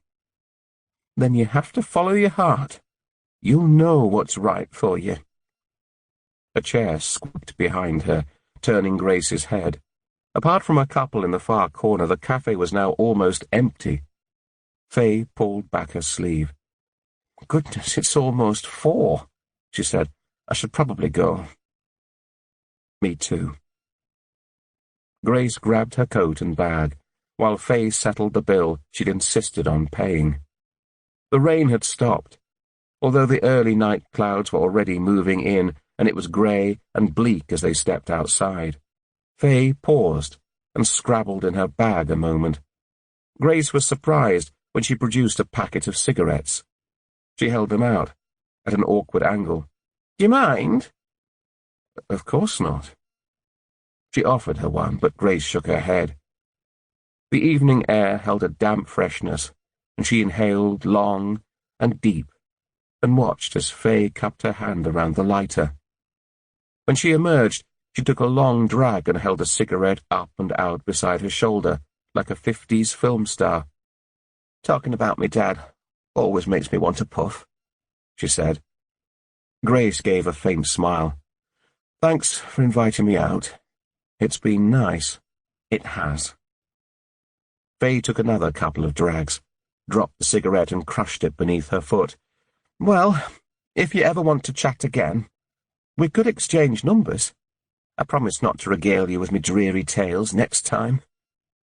The laugh trickled out of Grace's mouth like a musical tune. It had been weeks since she'd felt anything other than sadness, and although she knew it would be short-lived, it was momentarily invigorating.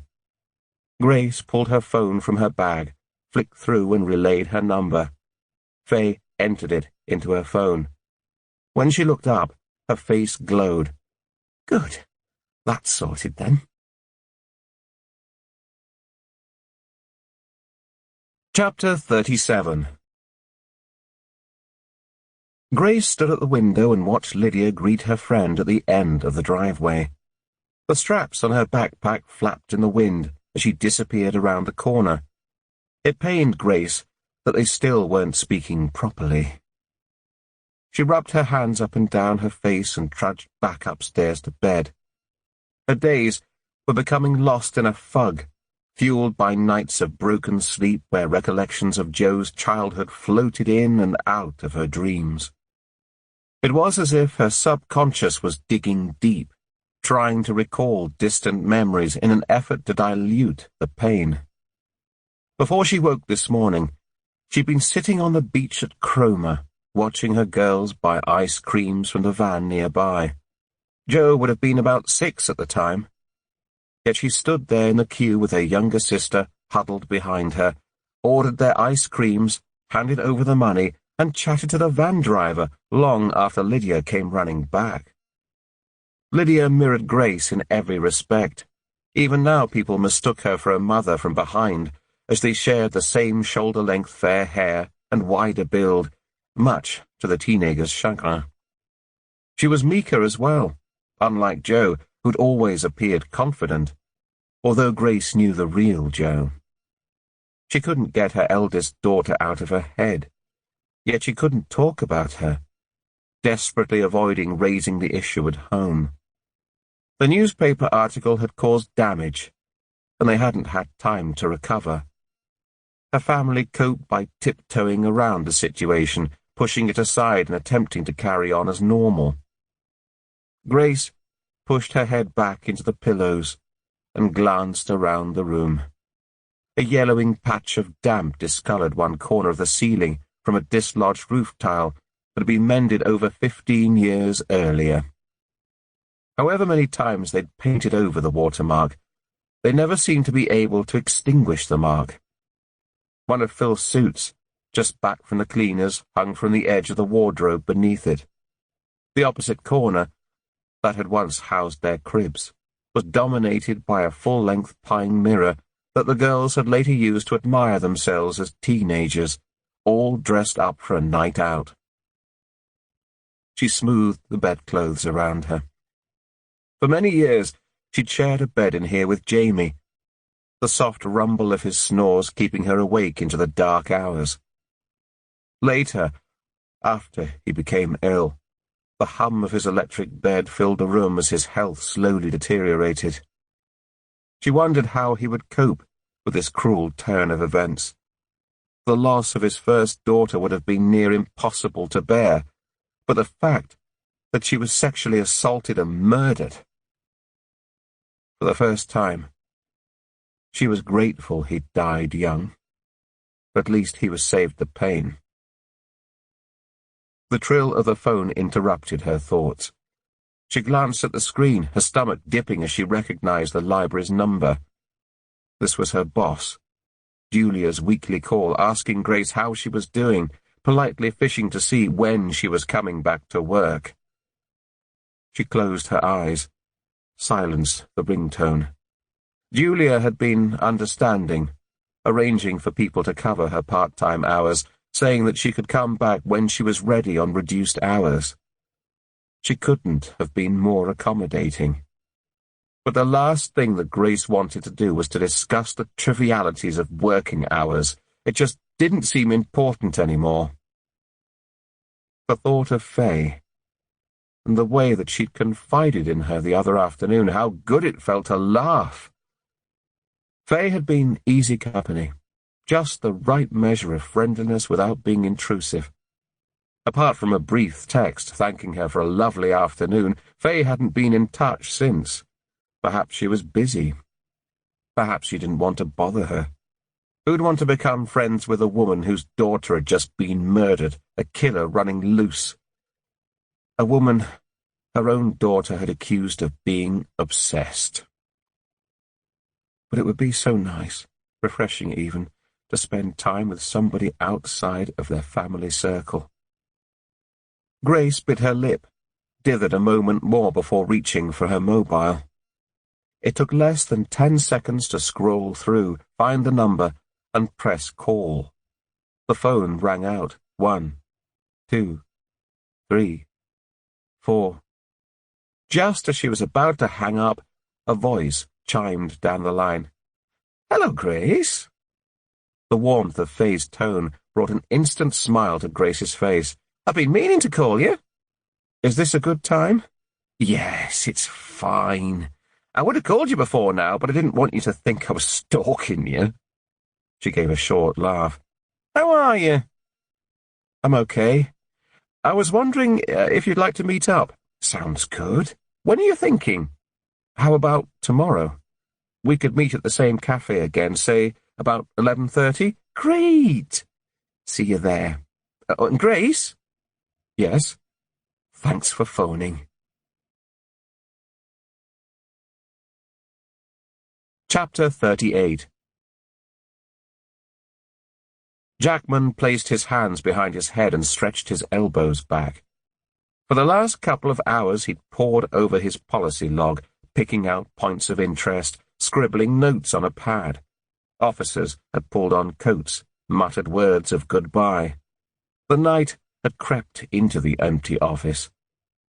He crossed the room to a notice board plastered with photos of Eugenie Trentwood, details of her attack, and a map of the scene next to Joe's murder wall, and stood back wondering what he was missing. The locations, although both in Leicestershire, didn't appear to bear any relation to each other. The girls were similar in appearance, yet didn't seem to share any interests and weren't connected as far as their inquiries showed. He checked the dates, the 24th of April and the 29th of October, just over 6 months apart. They were approaching 4 weeks since the murder, and leads were drying up, yet they were still no closer to catching the killer. He was still standing there, arms swung behind his head, when he heard a voice behind him. "You're working late, sir?" Jackman turned and smiled at Wilson, who bustled into the office. "I thought you'd gone. Left my jacket."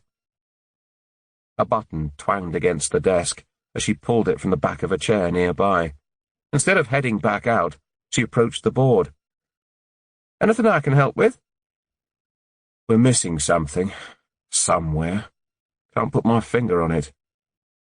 "That statement will appear on your epitaph," she replied with a bubble of laughter. "Why not leave it for today? I'm sure it'll look clear in the morning." "Yeah, you're probably right. See you tomorrow. Have a good evening." She was almost at the door when a thought occurred to him. "Dee? When did your other DCI, Caldwell is it, when did he join the homicide squad?" "April Fool's Day. He joined us from Northamptonshire Force. I remember it clearly because we sent him an email to meet Superintendent Taylor at Charles Street Police Station. He was almost there before he realised the station had closed 11 years ago." Jackman laughed. "I hope he took it well." Wilson nodded, her white teeth glistening under the lights. "After a while. Anything else I can help you with?"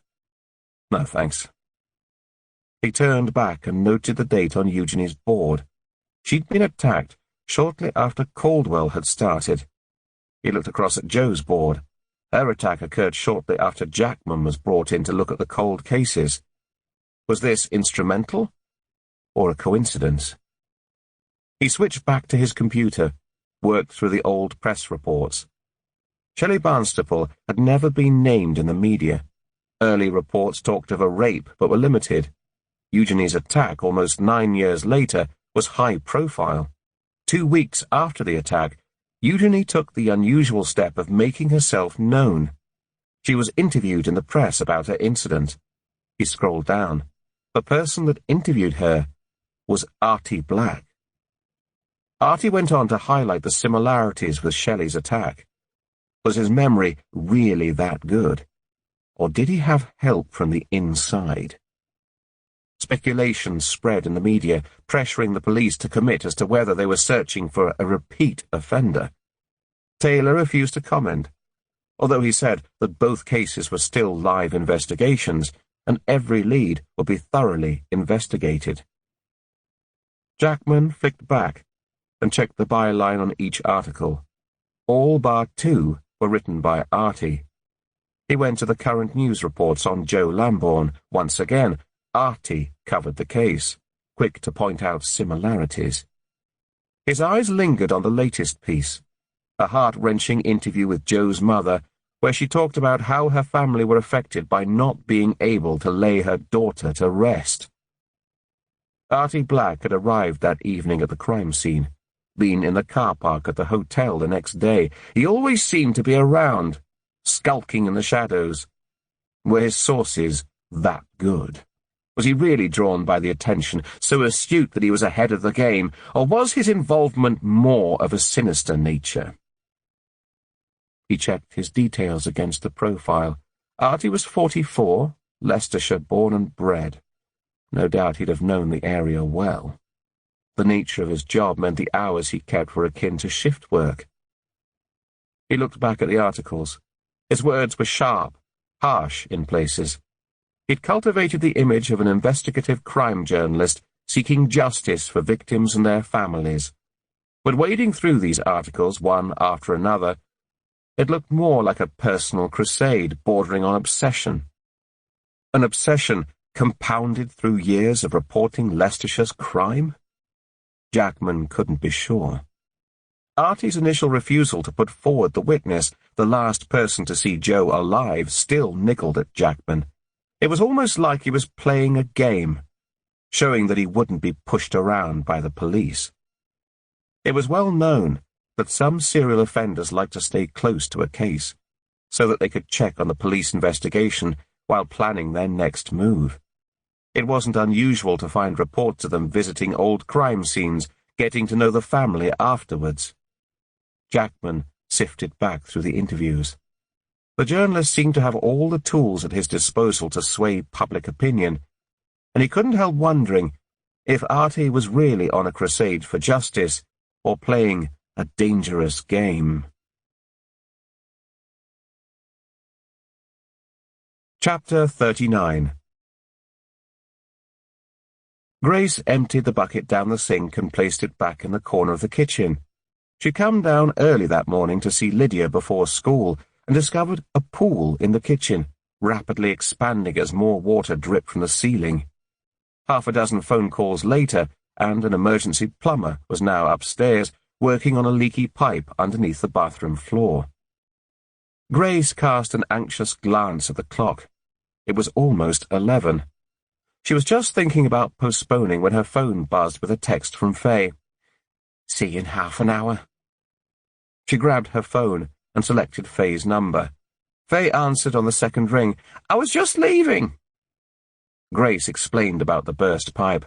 "What a nightmare. I hope there isn't too much mess. Do you want to leave it for today?" "We could, or you could come here if you want," Grace asked tentatively. "I don't think it'll be too much longer, but you never can be sure." "Where do you live?" Grace relayed her address. "Oh, that's not too far away. I'll come to you then. Give me an hour. Anything you want me to bring?" "Just yourself." An hour later the plumber had left, and Grace was picking at the skin around her nails. This was only the second time she'd arranged to meet Faye. If they were out somewhere, she could have made excuses, left early if things weren't going well. That wasn't going to be so easy at home. As more time passed, she felt itchy, and when the doorbell did eventually sound, she jumped. "Sorry I'm a bit late," Faye said as Grace pulled the door open. "Stopped off to get us something nice." She held up a box of fresh cream cakes. "Hope that's okay." Grace felt an oozing of calm as she returned her smile. Perfect. She stood aside and waited while Faye shrugged off her coat to reveal a pair of black jeans, a long loose jumper, and a purple-checked scarf. "Another lovely scarf," Grace said. "Heart Foundation." Faye ran the fingers of her free hand across it. "I'm always in the charity shops. I'll have to take you shopping." She bent down to stroke Lucky. "Is your leak fixed?" Grace looked up at the ceiling as they moved into the kitchen. "He's mended the pipe. We caught it early, so luckily there's not too much damage. We just have to let the ceiling dry out before we can paint it."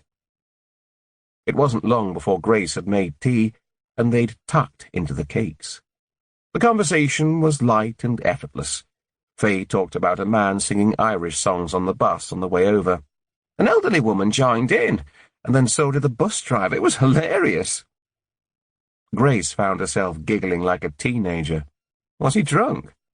"I don't think so. Well, I hope the driver wasn't." They both laughed. Faye licked the cream off her fingers. "Oh, you have a lovely house." "Thanks," Grace said. She gathered up the empty box and placed it in the bin. "I could show you around if you want." "Oh, yes, please." Grace felt a sense of pride as they moved from room to room. She'd worked hard to transform the house after Jamie died, and it was lovely to show off her efforts. Faye admired her curtains and soft furnishings, and talked through her own ideas for renovating her father's bungalow. Any notion of awkwardness faded as the two women wandered around, chatting. "You're very creative," Faye said, as they entered the master bedroom. Grace's eyes were drawn to the watermark on the ceiling. Phil had talked about taking some advice as to how they should erase it, but she'd never really pushed the issue. Something about it was strangely comforting. "Not really, I just read a lot of magazines and pinch the ideas." They hovered outside Lydia's bedroom, and Faye sniggered as she read the sign, "Lydia's room, you're only welcome if I say so." Grace rolled her eyes. Teenagers. "How old is she?" 15. "Sounds like me at that age," Faye said, a wistful look in her eyes. "I hated people wandering in and out of my room." They were on the landing now, beside the entrance to Joe's room. "Is this?" Grace nodded. "We don't need to go in there, if you're not comfortable." Grace hesitated. After the newspaper interview, she'd felt compelled to move back into the master bedroom, and it seemed she was the only person who ever went into Joe's bedroom these days. The others seemed to make a point of avoiding it. Part of her felt it would be nice to share it with someone. "It's fine." She clicked open the door. The room smelt fresh, thanks to a window left ajar. Grace stood aside, her eyes floating over the array of candles on the windowsill, the posters adorning the walls and books piled on top of the chest of drawers in the corner. The pause lasted several seconds as they drank in Joe's possessions. Faye moved forward, and as she did so, a jumper brushed the windowsill. Something clinked as it dropped on the laminate flooring. She bent down and picked up a signet ring. It glinted in the light as she rose. "Oh, thank you," Grace said as she passed it over. "This was Joe's. We gave it to her on her 13th birthday. I really should put it in my jewellery box for safekeeping." She slipped it on her finger. "Must be lovely to keep a part of her with you," Faye said softly. Grace nodded. "Have the police still not found the person responsible?" "No." Grace bit back tears as Faye brushed her arm. "I'm so sorry." The solemn mood continued as they moved downstairs. "Do you mind if I smoke in your garden?" Faye asked. "Of course not." Grace switched on the kettle and gazed out of the window while she busied herself making drinks. She watched Faye light up, mesmerized in her own world, as she pulled on her cigarette. "I'm sorry," Grace said as Faye came back inside. "I'm gloomy company." She passed over a steaming mug. "You've every right to be." They sat in silence as they sipped their tea. Faye's fingers were folded around her mug, displaying nails that were painted wine red. Grace searched her mind for something to say, to break the morose atmosphere. "I never asked you where you live," she said eventually. "Oh, Fairfax Road, Dad's old bungalow. It's a bit run down, to be honest. Needs a lot of work. I just haven't felt like it since Dad passed away. But you've given me inspiration, Grace. Your house is so beautiful. I can make it really nice. Happy to help." "You'll wish you hadn't said that." Faye finished her tea and grabbed her bag. "I better get going." "Are you sure you don't want me to drive you home?" Grace asked, watching Faye pull on her coat in the hall. "No, I like the bus. Don't want to miss out on all that fun now, do I?" Grace chuckled. "Anyway, I need to get used to this area. I have a job interview nearby on Thursday." "Oh? Where?" "On the industrial estate," she sniffed. "Admin, that sort of thing. It'll be strange going back to work after all this time. Well, call in for another tea or coffee afterwards, if you like. I'll provide the cakes this time. I might just take you up on that. Chapter 40. Jackman spotted Davis waving at him from a table beside the window as he crossed the car park of Stack's restaurant in Leamington. By the time he'd entered and reached the table, she was holding out a glass of white wine in greeting. "You're late," she said. He checked his watch. "It's not yet 1 o'clock. You're early." Davis snorted and took a slurp of wine. "Drinking at a meeting. I'm sure there's a rule against that," he said as he sat and ordered a mineral water. "It's my day off." Jackman gave her a mock look of disdain. "John's picking me up and I have no baby, so I'm treating myself. That all right with you?" "Well, as long as you can handle your drink."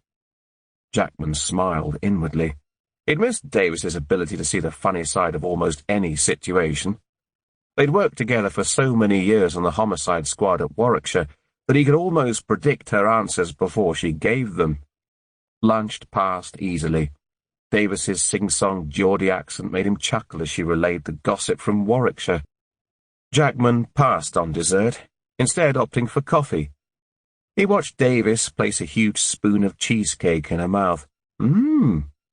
She said, closing her eyes. "So, what about you?" "Well, I'm hoping you've got some news for me." She wiped her mouth. "I want the gossip first. What's happening in Leicestershire?" "Not a lot. Got a new super." "Yeah, I heard Taylor's retired. He'll be missed. Who replaced him?" "Carmela Hanson." Davis's mouth instantly dropped open. "Not the Carmela, Queen of Training?" Jackman suppressed a smile. "The very one." "And?" "She seems okay, so far." She pulled back, stared at him a moment. "You're shagging her." Jackman's face crumpled. "No." "Well, if you're not, you should be. That's some hot toddy there. Anything else?" "The reason we met—" "Oh, you're so boring. And there was me thinking it was me delectable personality." She dropped the spoon onto an empty plate, reached down, retrieved a file from her bag and handed it over. "Right. Your support group," she said, the smile slipping from her face. "As you know, attendance averages between 6 and 9 people depending on the week. Only 4 of them came forward for interview, plus I got a statement from the group leader, Karen Wakefield. Janus gave me the whole sum of one day to travel to Leicestershire, take all the statements and write them up. Generous." Jackman opened the file and leafed through the statements that had been neatly stapled together. "Surprising. Anyway, I'm not sure they'll help you that much. All have assorted mental health issues, no intelligence on file about any of them. None of them have a police record. Their statements pretty much follow the same line. Jo attended around 6 sessions in total. She had anxiety issues, struggled with change, and yet was a regular contributor at meetings. No indication she's forged friendships with any of the members. Not surprising, as we're assuming she rushed off immediately afterwards to catch a train. Is that it? Oh, there is one other thing I'm not sure you're aware of. It's an all-women group." Jackman turned the meeting over in his mind as he bade farewell to Davis and climbed into his car. Davis had been thorough. He'd get his team to run the group members through the Holmes computer system to check the names against statements back at the office, but he doubted they'd find anything. Everything about Barnes's profile assessment pointed to a male attacker, probably working alone. The fact that it was an all-women support group certainly didn't help matters. It was after 3 when Faye arrived on Thursday afternoon. "How was the interview?" Grace asked as she ushered her in. "Don't ask. The agency messed up on the dates. They tried to fit me in, but the general manager kept calling me Marie, even though I told him twice my name was Faye, and spoke to me in engineering jargon. I've no idea what he was talking about." "I'm sorry. And you came all this way?" "No worries. I still get to see you, so it's not all wasted. Just need a smoke first, if you don't mind." "Of course not. I'll come with you." The damp air clung to her skin as she moved outside. Grace pulled her cardigan across her chest. She watched longingly as Faye pulled a cigarette out of the packet, lit up and took a long drag. "Want one?" Faye said, holding it out. Grace shook her head. "Oh, how do you manage to keep your garden looking nice at this time of year?" Faye asked. Grace followed her gaze down to the lawn. It seemed an odd thing to say when the garden was hardly anything to look at. It was devoid of colour, the grass lacklustre, and the trees bare. "My father was a keen gardener," Grace said. "Mum tried to carry it on after he died, hence the half-hearted attempt, until she passed away a few years ago. Oh, I'm sorry." Grace gave a half-smile. "You been here a long time, then?" "Almost 20 years. It was our first house. Jamie extended the back, gave us another bedroom and made the kitchen bigger. There didn't seem any reason to move." "Jamie was your first husband?" Grace nodded. "He was a nice man. You'd have liked him." Grace gave a brief overview of how she'd met and married Phil, and their current family setup. She surprised herself at how easily the words flowed. "And what about you?" she asked eventually. "Married?" Faye shook her head. "Divorced. No kids. Left him behind in Manchester." She pulled a small tin of mints from her pocket and offered them to Grace, who took one. They walked back inside and both washed their hands. "No other family?" "No, I was the only one. Probably enough for anyone." She chuckled, wiped her hands with a towel and nodded at a photo of Joe and Lucky, heads pressed against each other above the dog's bed. "That's nice." Joe insisted I put it there when she went away to university so that Lucky didn't forget her. "It's a lovely picture. Is there still no news?" "Nothing." Faye was quiet a moment. "Must be awful for you. The not knowing." Her voice softened. "You know, if you ever need any help, someone to talk to, outside of the family, my door's always open." "Thanks," Grace replied, and felt surprised that she meant it. Oh, I almost forgot," Faye said. "I got you something." She reached down for her oversized handbag and pulled out a lilac scarf. The silver thread that ran through it glinted in the light. Grace's eyes widened. "That's for me?" "Yes. It's not new, but you liked the one I had on the other day so much. When I saw it in the shop window, I thought of you." "Oh, I must give you something towards it." "Don't be silly." She waved her away. "It was pennies. Another charity shop gem."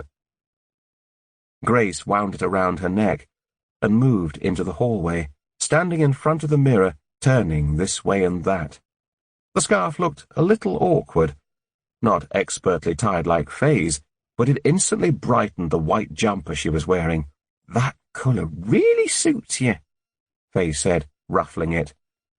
Grace was still wearing the scarf when Phil came home later that evening.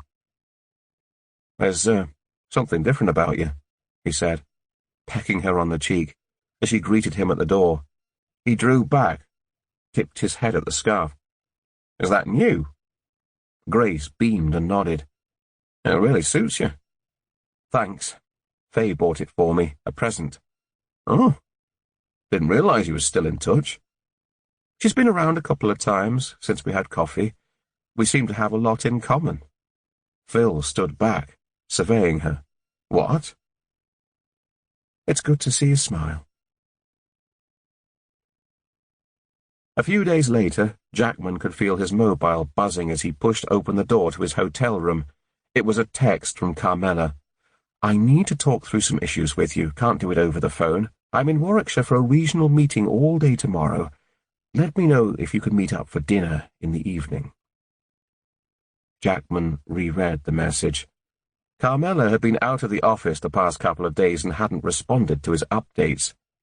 He wondered why she needed to talk things through. He'd been planning to travel home to Stratford tomorrow, and after a couple of days away, had been looking forward to an evening in with Eric. He ran his fingers over the screen. "Could do with spending an evening at home. Welcome to join me for a takeaway." He pressed send. For a split second, A nagging voice questioned whether inviting Carmela to dinner at his house was a good idea. Although this wasn't personal, it was work, and she'd visited his house when she'd mentioned him last summer, so it's not like she hadn't been there before. Chapter 41. Grace paused and watched a clump of wild strawberries swaying in the light breeze. "It's too mild for this time of year," she said. Since the job interview, Faye had called around often, and the two women had fallen into the rhythm of a friendship. Grace looked forward to Faye's visits. They were a welcome distraction, filling the void in her day when the house was empty. Faye sneezed beside her, grappling with a tissue. "I can't wait for winter to finally arrive," she said, "to flush out all those bugs." It was a pleasant afternoon in the local park, the sun squeezing its last rays out of the day through the branches above. The two women ambled around the perimeter while Lucky drifted off into the bushes on her extended lead. "Still, it's nice to be out," Grace smiled. "How's your front room coming along?" "All right." Faye stepped over a puddle. "I've painted the red feature wall. Looks really nice. You'll have to come round and see when it's all done." "I'd love that." As they turned a corner, a couple approached with a Jack Russell. Lucky scooted across to meet it, yanking at the lead as it extended to its maximum. "Hey!" A man approached, diagonally across the grass. Thick stubble poked out of his chin, bushy grey hair dipped into his eyes. It looked like he needed a good wash. He blew out puffs of cloud as he drew close. "Faye! Faye Campbell, it's you. You look different." He extended a hand. "You remember me, don't you? Richard Beck." Faye froze. Nobody spoke for a moment. Grace looked from one to another. A series of growls in the distance caught their attention. Lucky tugged at the lead, pulling a reluctant Grace towards the couple. The growls descended into barks, and the dogs leapt at each other. "I'll catch you up," Faye called after Grace, as she rushed forward to retrieve Lucky. By the time she'd calmed the situation, separated the dogs and made her apologies, Faye had rejoined her. "Sorry about that," Grace said. She looked back towards the pathway. The man had gone, but something about him made her uneasy. "Who's that?" Faye smoothed down her hair. "An old friend from college." She lowered her voice to a whisper. "To be honest, I barely remembered him. It's embarrassing, really." Grace turned again, but the park was empty. They strolled along. A pair of blackbirds fluttered about on the grass. Grace recalled her own blank face when Faye had introduced herself in the supermarket. "I'm surprised you remembered me," she said eventually, "especially as we were in different year groups at school." Faye smiled. "Some people stick in your mind." She kicked a stone, watched it roll to the side of the path. "You remember the youth club trip to Wales?" Grace racked her brains. Vague memories of a cold weekend of sleeping in dormitories danced into her head. "You took the top bunk next to me and we chatted the whole time. Got told off by Amy Sanders for keeping her awake. Mind you, she was a bossy cow." Grace stared back at her blankly. "Don't tell me you don't remember Amy Sanders. Sometimes I wonder who she married, poor sod." "I'm sorry." "Don't worry. Must be going through all my father's stuff, making me nostalgic." "No, it's me. My mum and dad fostered. There were always kids coming and going at our house. I used to have people contact me after Mum and Dad died to say they lived with us for a while when I was young. Sometimes Jamie remembered them. He grew up next door, but I rarely did. I guess you can only remember so much, especially when you have children." They moved aside to allow a jogger to pass, the lead of his headphones just visible above his sweatshirt. "Did you ever think about having children?" Grace asked. "I fell pregnant once." Faye broke off, a faraway look in her eyes. She shook her head. "I lost him." "Oh, I'm so sorry. I knew he was dead. even before the midwife told me. I think you do when they're inside you, don't you? You feel everything with them. I tried to talk myself out of it on the way to the hospital that day, pretend I was imagining it, that I could still feel him moving around. They made me give birth the normal way. 4 hours I was in labour. I can still recall the pain, the agony, only to deliver a dead baby. She looked across at Grace. They'd almost reached the road that led back to Grace's. He was so tiny, he fitted into the palm of my hand, and so perfect. We called him Reese. How awful. It was a long time ago. You didn't have any more? Tried. Didn't get pregnant again. I guess it just wasn't meant to be.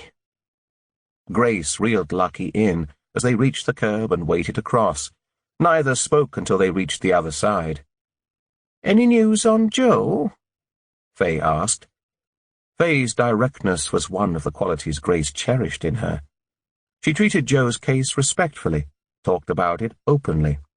She'd received numerous messages from friends and distant relatives offering her an ear, a place to stay if she wanted a break, but they all skirted around Joe's case with their awkward conversation. It was little wonder she hadn't returned their calls. Grace shook her head. The police haven't been in touch for a while. Really?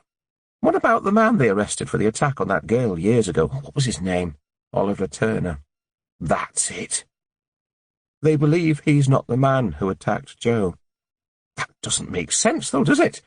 Both were strangled. The papers talked about the same attacker for a while. I don't know.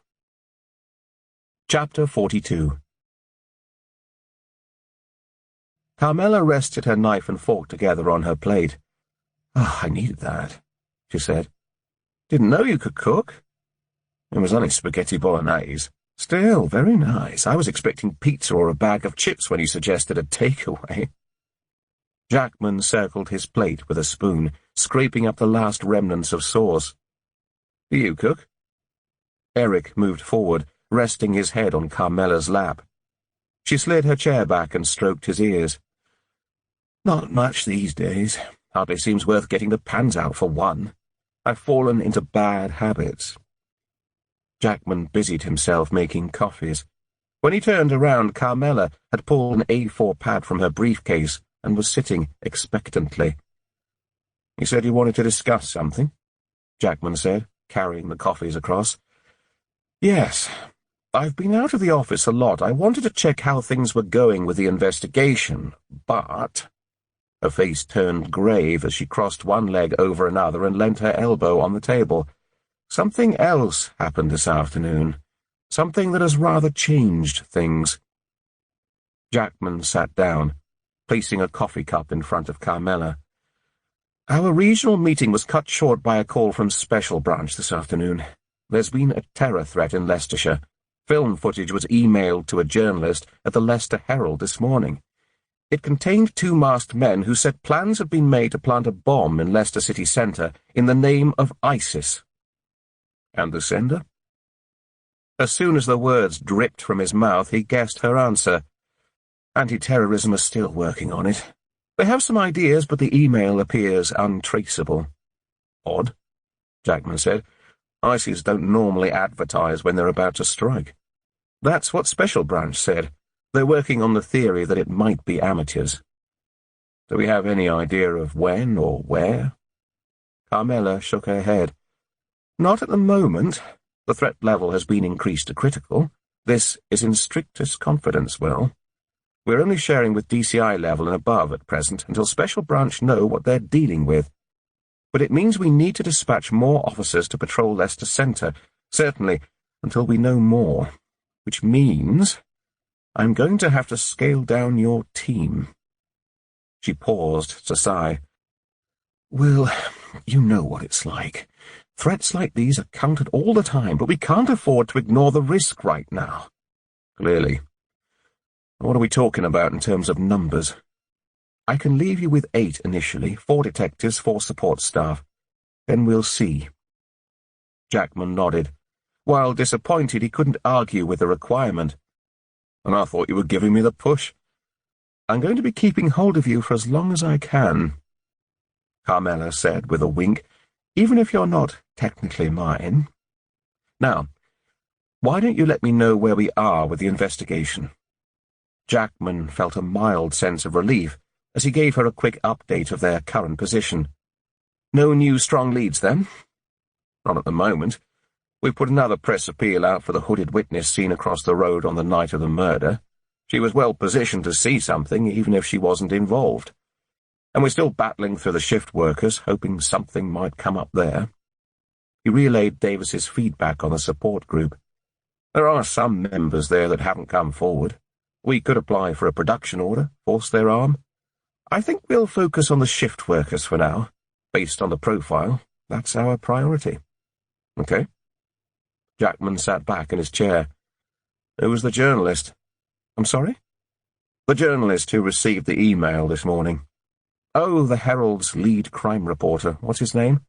Artie Black. That's it. Interesting. Why? Jackman explained his earlier concerns regarding Artie Black. If he is involved, the threat would be the perfect distraction. I take it this is speculation. There's no evidence at this stage. No evidence. I can't find anything that suggests he knew either of the girls beforehand. Either he has an unnatural interest in the attacks, or he's a very diligent journalist. I can't be sure which. I can't see him manufacturing a film about a terrorist threat, though, especially if he came straight to the police with it. If he wanted to create tension, draw public attention away from the case, he'd have tried to leak something. Jackman explained about the earlier difficulties when Artie had refused to give up his source. Okay. We'll certainly need to tread carefully. Get everything checked and double-checked, and we need firm evidence before we can take any kind of action, otherwise the press will rip us apart. Find me something I can use, and I'll discuss a plan of action with the Assistant Chief Constable. In the meantime, I'll feed it back to Special Branch's intelligence. Jackman gathered the plates and moved across to the dishwasher, battling with Eric, who was trying to curl his tongue around them as he stacked them away. Carmela carried the mugs over to the sink, grabbed a cloth and wiped the table. You're a bit domesticated, then, Jackman said. Well, I don't have an Eric to assist with the washing up in my house. They laughed as Jackman closed the dishwasher door and stood. He felt the warmth of her presence beside him. She smelled good. He turned too quickly, just as she did. They bumped, laughed again. Why is it that in such a large room people always choose to be in the same spot? She said. Her eyes were warm, inviting. She pushed forward. He caught a whiff of her hair before she kissed him, gently at first, then long and hard, hungry. Before he knew it, she was unbuttoning her shirt, revealing the depth of her cleavage. Jackman felt a stirring in his groin, pulled her towards him. Her bra unlatched. He felt her bare breasts against him. The cutlery crashed across the tiles as he swept it off the kitchen side, hoisted her up. The urgency was overpowering, pulsing through him. She grappled with his belt. Neither of them noticed the cafetiere teetering on the edge before falling from the kitchen side. The sound of glass smashing on the floor snapped Jackman to his senses. He drew back, blinking hard as he looked around the kitchen. Broken glass crunched under her feet as Carmela climbed down and pulled her shirt around her chest. I'm sorry, Jackman said. I can't do this. Chapter 43. Grace? The lights are green. Grace blinked, pressed her foot on the accelerator. The car moved forward. Faye twisted in her seat to face her. Are you sure you want to do this? Grace didn't answer.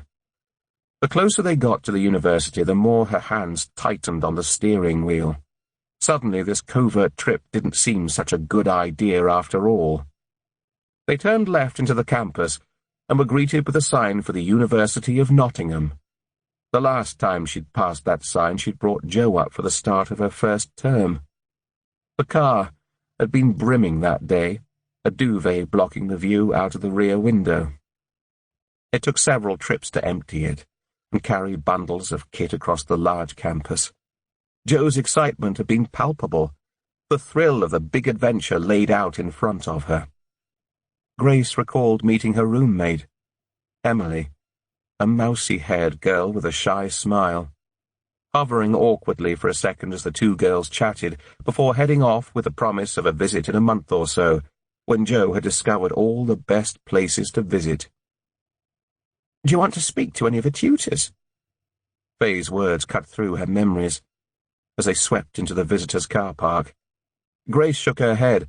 "The police will have interviewed them. We'll try her room first." It was just after 10:30 a.m. by the time they'd crossed the open parkland to Cripps Halls. They walked past the admin office and headed into a quadrangle block of accommodation with a square lawn in the middle. Bare tree branches swayed in the breeze. Most of the students were in morning lectures. Grace approached the entrance to the far block and tried the door. It was locked. Damn. I forgot about the keypad code. She looked around, working through her options, and was just considering trying the admin office when the door clicked open. Two students almost fell out of the door laughing. Lost in their joke, they barely noticed Grace and Faye exchange a quick glance and move in before the door closed again. Grace surprised herself at how easily she found her way to Jo's room on the ground floor. She knocked on the door. The hollow sound echoed around the walls. When there was no answer, she knocked again. Nothing. Grace could feel her glimmer of hope trickling away. She glanced at the handle, just about to try it, when it jerked down and the door opened. The young woman that faced her was pale and gaunt. Her hair hung across her shoulders in a tangled mess. She was dressed in a long white t-shirt, her legs wrapped around each other as if she was trying to keep warm. "I think we have the wrong room," Grace said. "I was looking for, "We were looking for some friends of Joe Lambourne," Faye said, stepping forward. The woman eyed them both suspiciously. "Who are you?" Grace peered in closer. "Emily? Is that you?" The young woman folded her arms across her chest and nodded. "You probably don't remember me. I'm Joe's mother." Recognition spread across the girl's face. "Oh, my God!" She pressed a hand to her mouth. "Sorry. Do you want to come in?" She stepped back and opened the door wider for them to enter.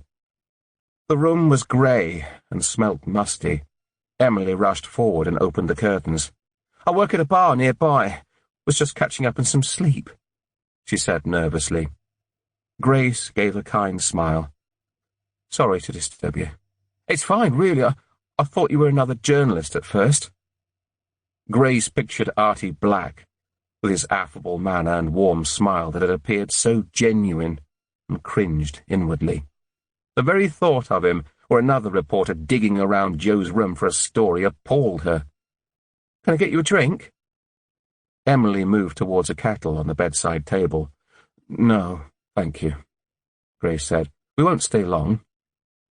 Her eyes spanned the room, lingering on the empty bed opposite, devoid of bedclothes.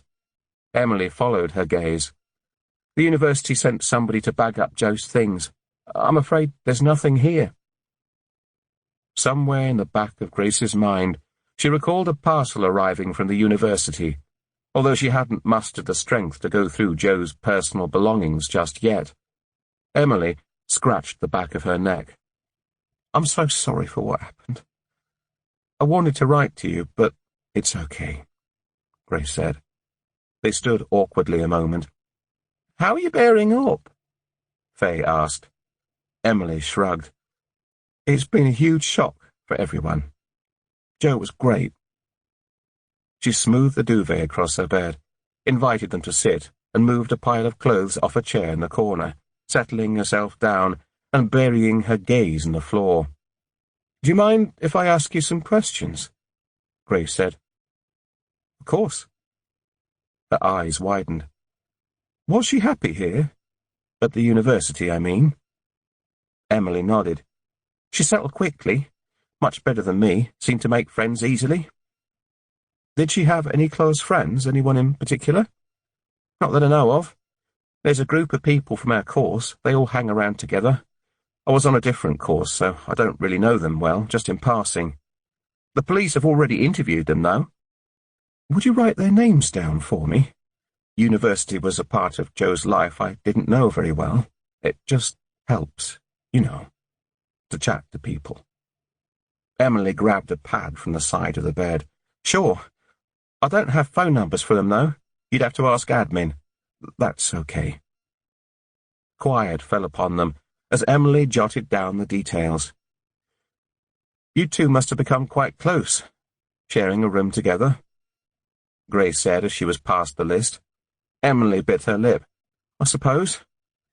It wasn't for very long, and she was out a lot. But I did really like her. When we were both in, we'd watch films together. She sniffed. She was good company. Anyone she didn't get along with? Emily shook her head. Joe liked everyone. What about a boyfriend? Faye asked. Not that I know of. It must be strange to have the room to yourself now, Grace said, keen to break the awkward silence that followed. It is. There was talk of someone else coming in, but I don't think anyone wants to this term. Would feel a bit like taking Joe's place, I think. Well, I think we've taken up enough of your time. Do keep in touch. It would be lovely to hear from you. Emily pulled her robe around her as she rose and nodded. They were just at the door when Grace turned. Oh, one more thing. I wanted to have a word with Joe's friend, Anthony. You don't know which room he's in, do you? She kept her tone casual, although inside she was battling to keep her nerves in check. You mean Anthony Kendall? Yeah. I know him. He doesn't live here. He's got a house on Devonshire Promenade, just off the Derby Road, number 22, I think. I've only been there once. A teenager was bent down, tying a shoelace as Grace turned into Devonshire Promenade and parked up opposite number 22 later that morning. They were almost within touching distance as she got out of the car, and he looked up, startled. Anthony? He looked at her a moment, confusion spreading across his face, and shook his head. Oh, sorry. I thought you were someone else. The young man moved past them. The line of Edwardian villas that formed Devonshire Promenade faced the railings enclosing Lenton Park beyond. It was a private, unmade road with tufts of grass pushed through the gaps in the broken concrete. Leaves crunched beneath their feet in the porch area as they reached the door. Grace rang the bell. To her surprise, a middle-aged man with bare feet answered. He was dressed in shorts, in spite of the cool weather. Grace looked past him. I was looking for Anthony Kendall. And you are? Grace Daniels. This is my friend, Faye. The man switched his gaze from one to another. Is Mr. Kendall in? Grace asked. You're speaking to him? I meant, Mr. Kendall Jr. The man stood back, narrowed his eyes. There's only one Anthony Kendall here, and that's me. What can I do for you? Grace's breath caught in her throat. She'd expected a younger man, late teens maybe, not someone who looked almost old enough to be Joe's father. It took her a moment to recover herself. My name is Grace. So you said. I'm Joe Lambourne's mother. His smirk faded. Oh. A beat passed. Faye stepped forward. Aren't you going to ask us in? He looked at them a moment, as if he wasn't sure, then stood aside. An oversized sofa covered with an Indian throw dominated the small front room, and a colourful rug covered with laminate floor in front, giving it a cosy feel. Grace imagined Joe sitting there with him, chatting. The air smelled strangely sweet. Grace caught the edge of a coffee table as she sat. It wobbled slightly, causing a spray of ash to skip into the air from an overflowing ashtray. Anthony pulled up a wicker chair from the corner. I'm sorry for your loss, he said awkwardly. Is there any news? Grace shook her head. She opened her mouth to speak, but the words stuck in her throat.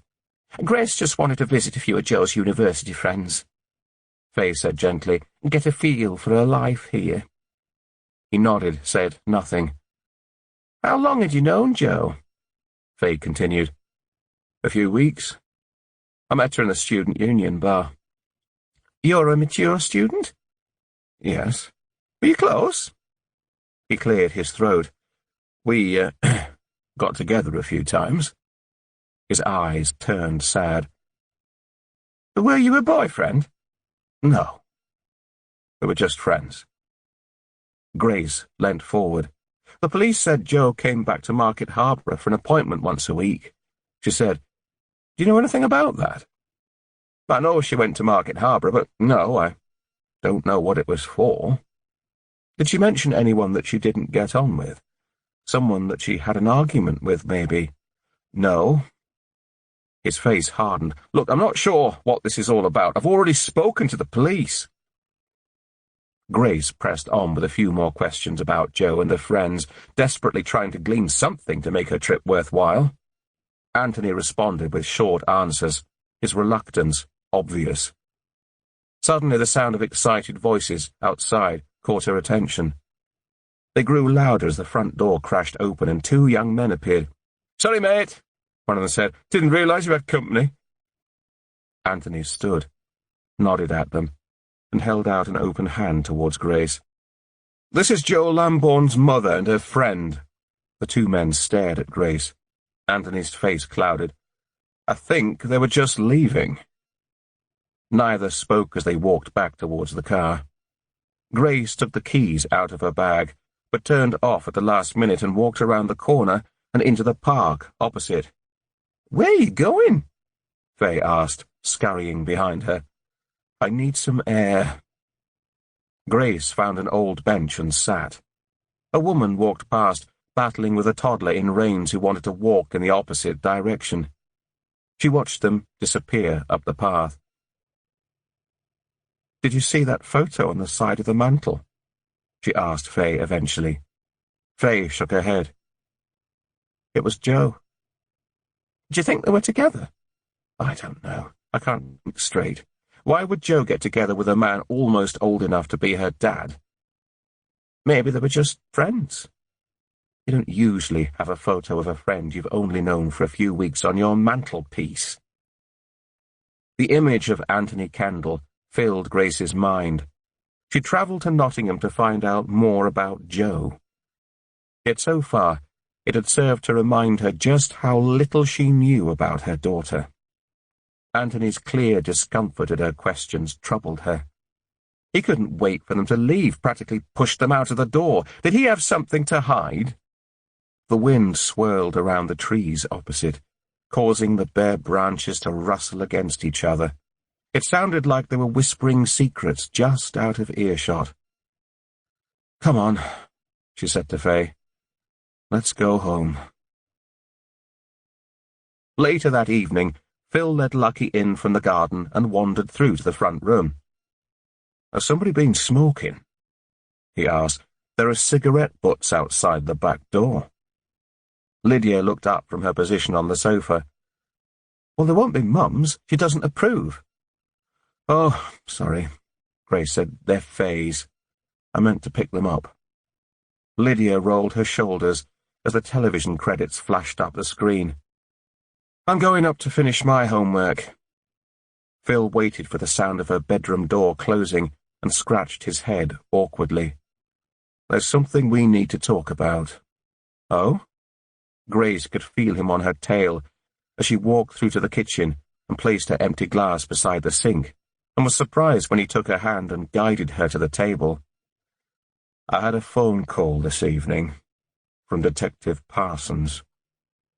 Is there some news? Phil paused, a look of concern creasing his face. I understand you've been up to Nottingham to see a Mr. Kendall. Her secret was out. She wasn't sure whether to be relieved or angry. She'd been bursting to share the details about Anthony Kendall with him all evening, but not like this. The very fact that the police knew made her stomach churn. He's made a complaint that he's being harassed. Apparently, you aren't the first person to land on his doorstep. That's not my fault. I only went to see him because he was a friend of Joe's. He's not a suspect in the case, but he's apparently said he feels like he's being targeted as one.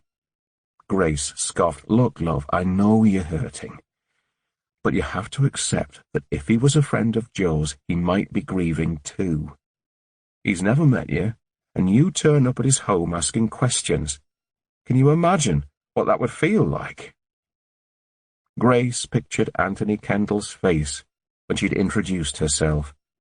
Over the hours that followed, she'd analysed every bit of his reaction, wondering if his discomfort was due to a guilty conscience. But maybe Phil was right. His actions could have been coloured by grief. Phil edged nearer and stroked the backs of his fingers down her cheek. Why not think about going back to work? I can't.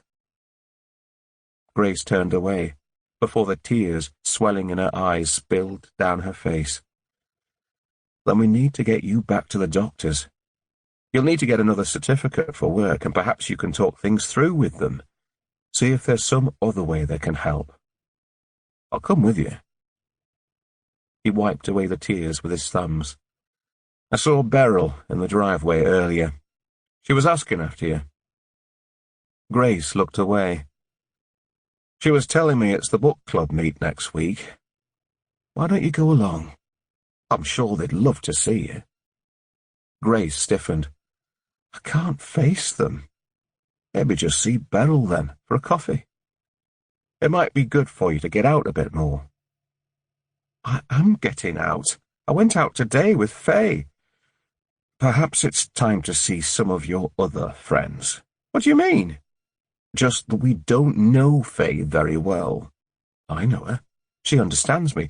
She seems to be the only one who understands me at the moment. Chapter 44. Grace turned the box of sertraline over in her hands. For years, she'd stood by and watched Joe take antidepressants. When the doctor had offered her citalopram that morning, she'd asked for something different, the familiarity of them too raw. But right now these didn't hold much appeal either. I'm not going to take them, she said. Faye smiled comfortingly. She'd listened as Grace had relayed Phil's conversation with her the evening before. I'm sorry, she said. It all seems so unnecessary. Grace rubbed her eyes. She'd omitted the part where Phil had pressed her to go out more, see other people. There was no point in upsetting Faye. It does make you wonder why Anthony Kendall kicked up such a fuss, though.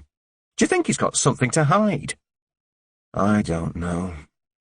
We can't visit Nottingham again to find out, that's for sure. Did the detective give Phil any news about Joe? Nothing. I just wish I could do something, Grace said. I feel so useless. I'll help you. Whatever you want to do. What about the other attacks? Perhaps we should look into them. We have a list of names of Joe's friends and associates. We could see if any of them feature on the other girls' Facebook pages. I'm sure the police will already have looked into this, but they won't be as familiar with some of the names, certainly the local ones, as I might be. Faye nodded, opened the laptop and logged into Facebook.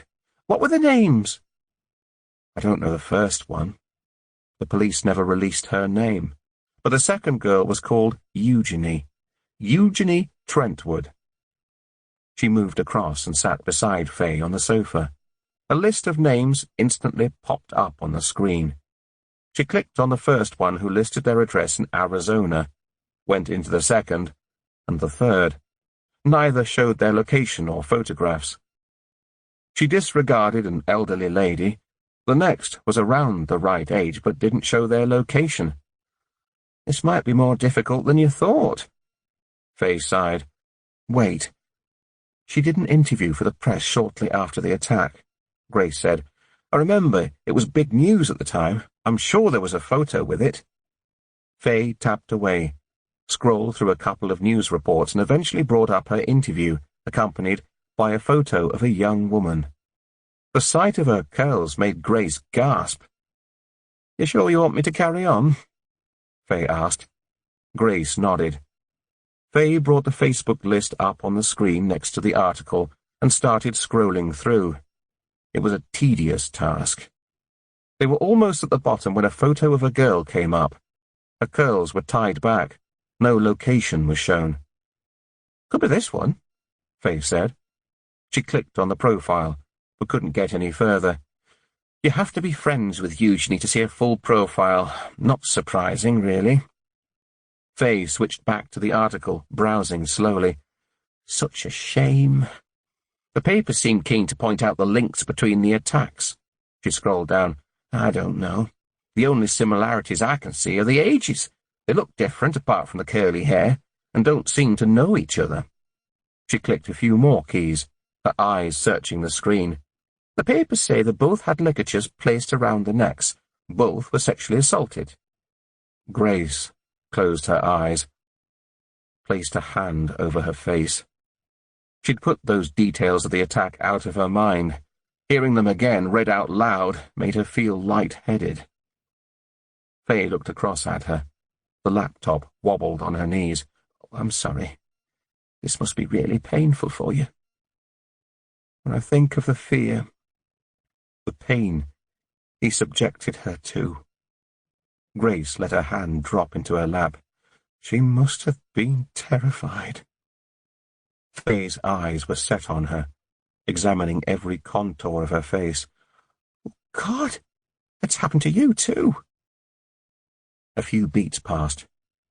"You don't have to tell me," Faye said quickly. Grace swallowed. For a moment she wasn't sure. But when she opened her mouth and started to speak, the words gushed out, almost of their own accord. She relayed the details of that awful evening so many years earlier, an evening that had been archived in the depths of her memory until Joe's death, when it was wrenched to the forefront. Now it sat there, between them, and the thought of her daughter experiencing the same terrible pain and anguish was haunting. The account filled her with renewed horror. She was petrified, reliving the force of him, the menthol smell on his breath. The voice became distant, no longer hers. Faye had taken hold of Grace's hand and didn't speak until she'd completely finished. "You poor thing." She placed the computer on the floor, stretched her arm out and hugged her friend close. Grace expected tears, but none came, her senses dazed. She became aware of Faye moving away, leaving the room, the sound of a tap running. A glass of water was placed in front of her. "Are you okay?" Faye asked eventually. "I never told anyone." Faye widened her eyes. "What, never? What about your husband?" "Jamie. It was before we were married, and we weren't together when it happened. Goodness, you did well to pick up the pieces, move forward. I got married soon after, had the girls, pushed it to the back of my mind. Still, an awful thing to have carried around with you." Suddenly fear pricked the hairs on the top of Grace's arms. A nauseous sense of unease rose inside her, closely followed by surprise at how easily she'd let the secret out after all these years. She gripped Faye's hand. "You mustn't tell anyone." Faye stroked her friend's forearm. "Of course not. I won't tell a soul." Chapter 45. The phone woke Grace with a start. Somehow sharing her secret had given her a strange sense of calm. But in spite of a full night's sleep, the first since Joe's passing, she was still tired this morning and had fallen into an exhausted slumber after Lydia had left for school. It took her a while to focus and register Faye's voice on the end of the line. "Are you still coming over later?" she asked. "Yes, but I wanted to speak to you about something. It's been on my mind all night. I think you should tell the police about your attack." The words bolted Grace forward. "What?" "It might be important." "I'm not telling anyone, Faye, and neither are you. You promised." "But don't you see, Grace? It could be connected to what happened to Joe. It was 20 years ago." The phone line crackled. "But there may be more of a connection than you realize." "What do you mean?" Is it possible your attacker could be Joe's father? What if he found out about her, came back? No, that's not possible." Jackman looked up from his notes. A deflated atmosphere pervaded the incident room. He glanced around at the handful of officers working at computer screens, pressing keys, desperately following up the last few lines of inquiry, hoping for a breakthrough that would lead them in a new direction. After working long hours these past few weeks, missing out on social events and valuable family time, they were facing the real possibility that the case they'd given all their precious hours to was destined to be added to a long list of unsolved crimes. The pullback on resources had left tension in its wake. But there was something else beside the strain. As soon as desks had freed up, he'd commandeered one in the corner near the window, close enough that he could hear what was going on, but far enough away that his team didn't feel as though he was breathing down their necks. MacDonald brushed past. "The super wants to see you. Said it was urgent." Jackman thanked him, but instead of retreating, he approached D. Wilson at the far end of the room. He gestured towards a quiet area near the filing cabinets, indicating for her to follow. "What's going on?" he said in a low voice, when he was confident they were out of earshot of their colleagues. "The chief's making changes." Wilson gave a fervent glance across the room and back at Jackman. "Parsons passed a room earlier. Overheard an exchange with the assistant chief constable. Sounds like they're scaling down the investigation." "What?" Wilson shrugged. "That's all I know." Jackman's mind raced as he moved away and climbed the stairs to Carmela's office. He hadn't seen or heard from Carmela since their dinner. The terrorist threat was pulling on her time. They were both tired, the accumulation of hours on the waning investigation taking its toll on him. A flashback of Carmela in the kitchen, impressing her against the cabinets, pulling up her skirt. The thoughts made him recoil. How could he have allowed that to happen?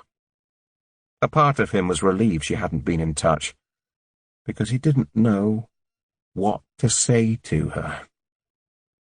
He reached her room, gave a single knock and entered without waiting for an invitation. Carmela looked up from behind her desk. She was on the phone. Her hair was pulled back into a messy pleat, her mouth tight. She nodded at a chair nearby. Jackman took a seat and waited for her to finish.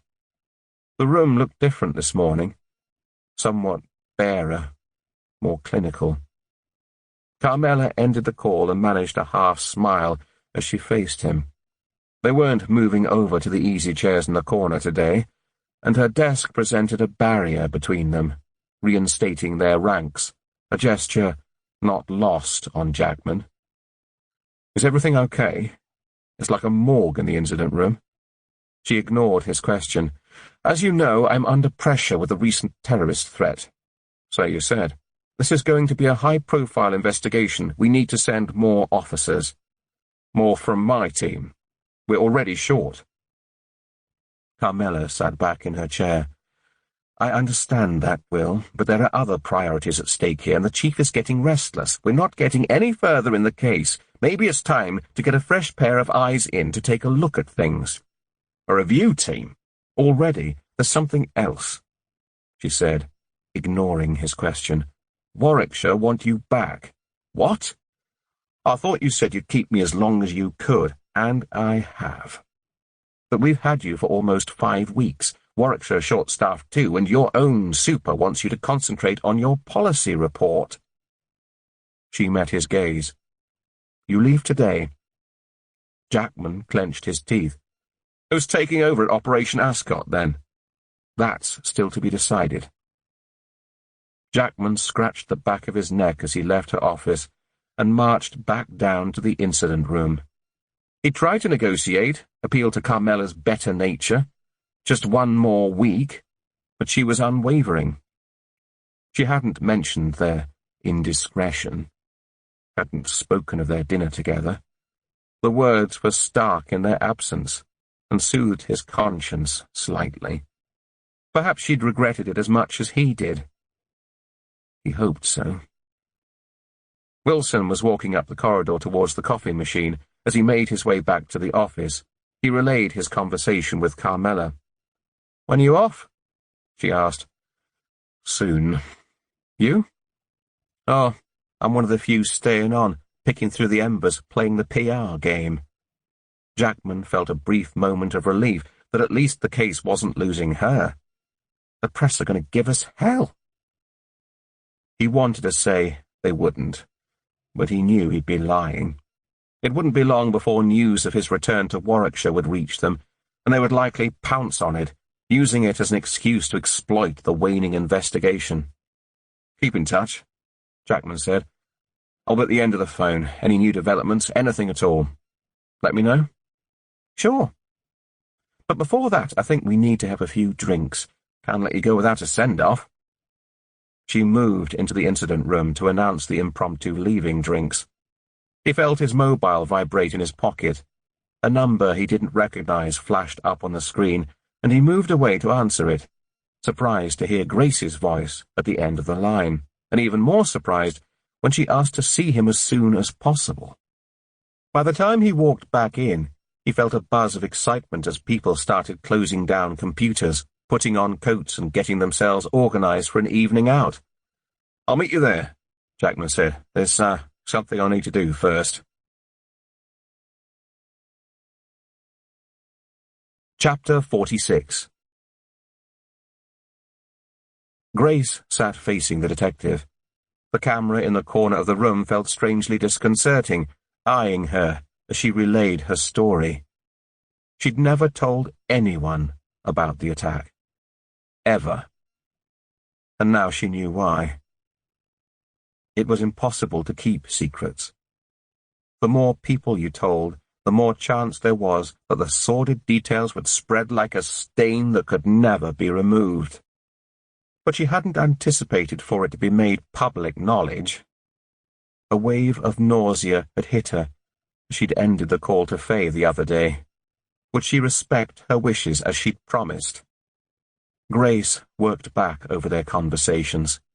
Faye had confided in her over the stillbirth, been candid about her father's illness and later death. The two women had shared confidences together, as friends do, although nothing on this scale. Her head was in a vortex.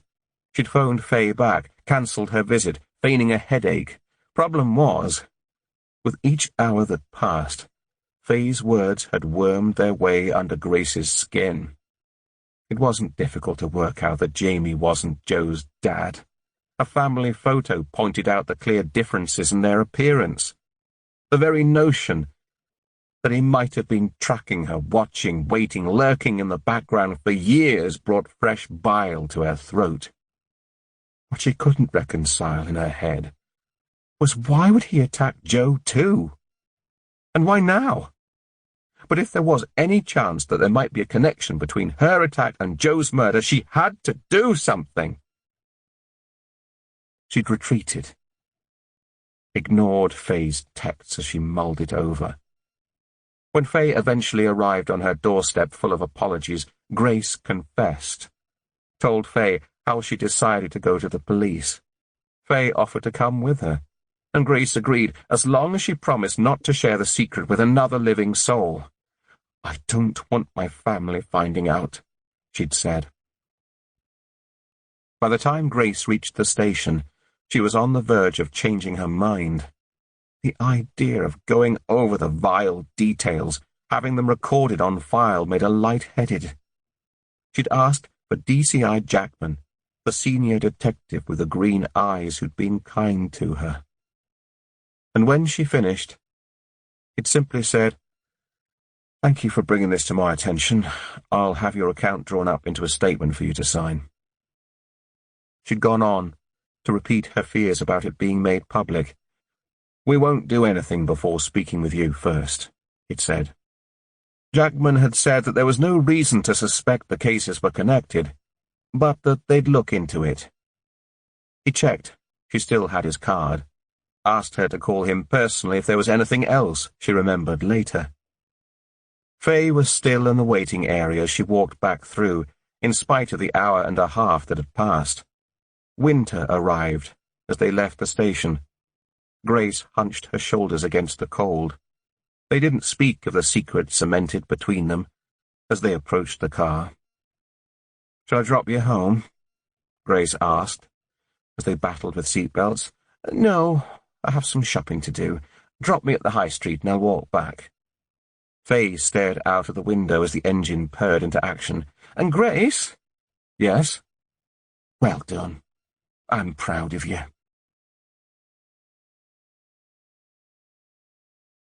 Chapter 47. Jackman arrived at the incident room early on Monday morning. He'd spent a harrowing weekend scrolling through reports of sexual attacks on women during the late 1990s, looking for any possible similarities in the M.O. Grace was at pains to say she didn't see her attacker's face, and the bland description of a tall motorcyclist in leathers, of medium build with a Midlands accent, didn't give him much to go on. Part of him couldn't imagine that Joe's natural father was her attacker after all these years, but in the same breath, he couldn't afford to ignore it. Wilson crossed the threshold just as he was beside the kettle, mug in hand. "Hello," she smiled. "Wasn't expecting to see you this morning." "There are a few more things I need to go through with you," Jackman said. He held up a spare mug. "Coffee?" "If you're making." She shrugged off her jacket. "What happened to you on Friday, then?"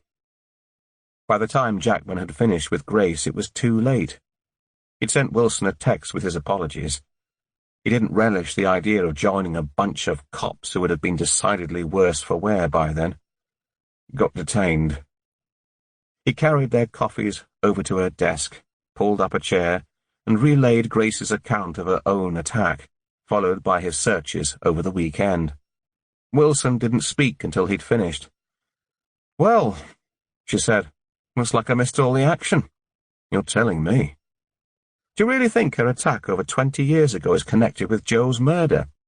Jackman glanced towards the window. It was a grey day, thick clouds overhead threatening rain.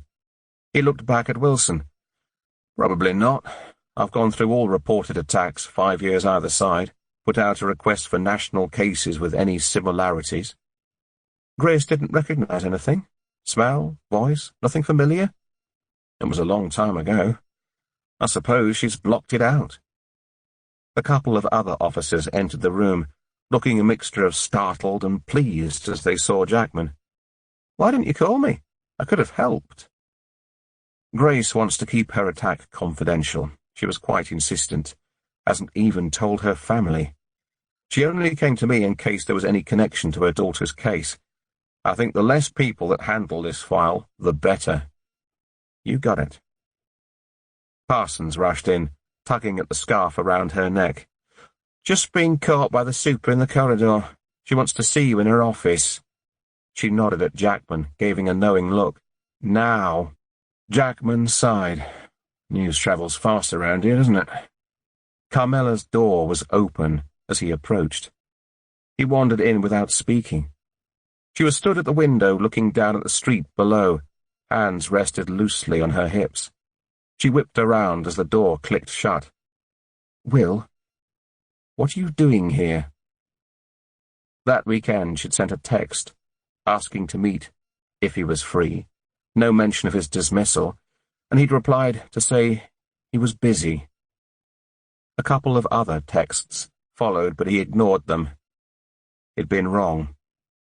There was no regret about their indiscretion on her part, and he was left with an overwhelming sense of guilt.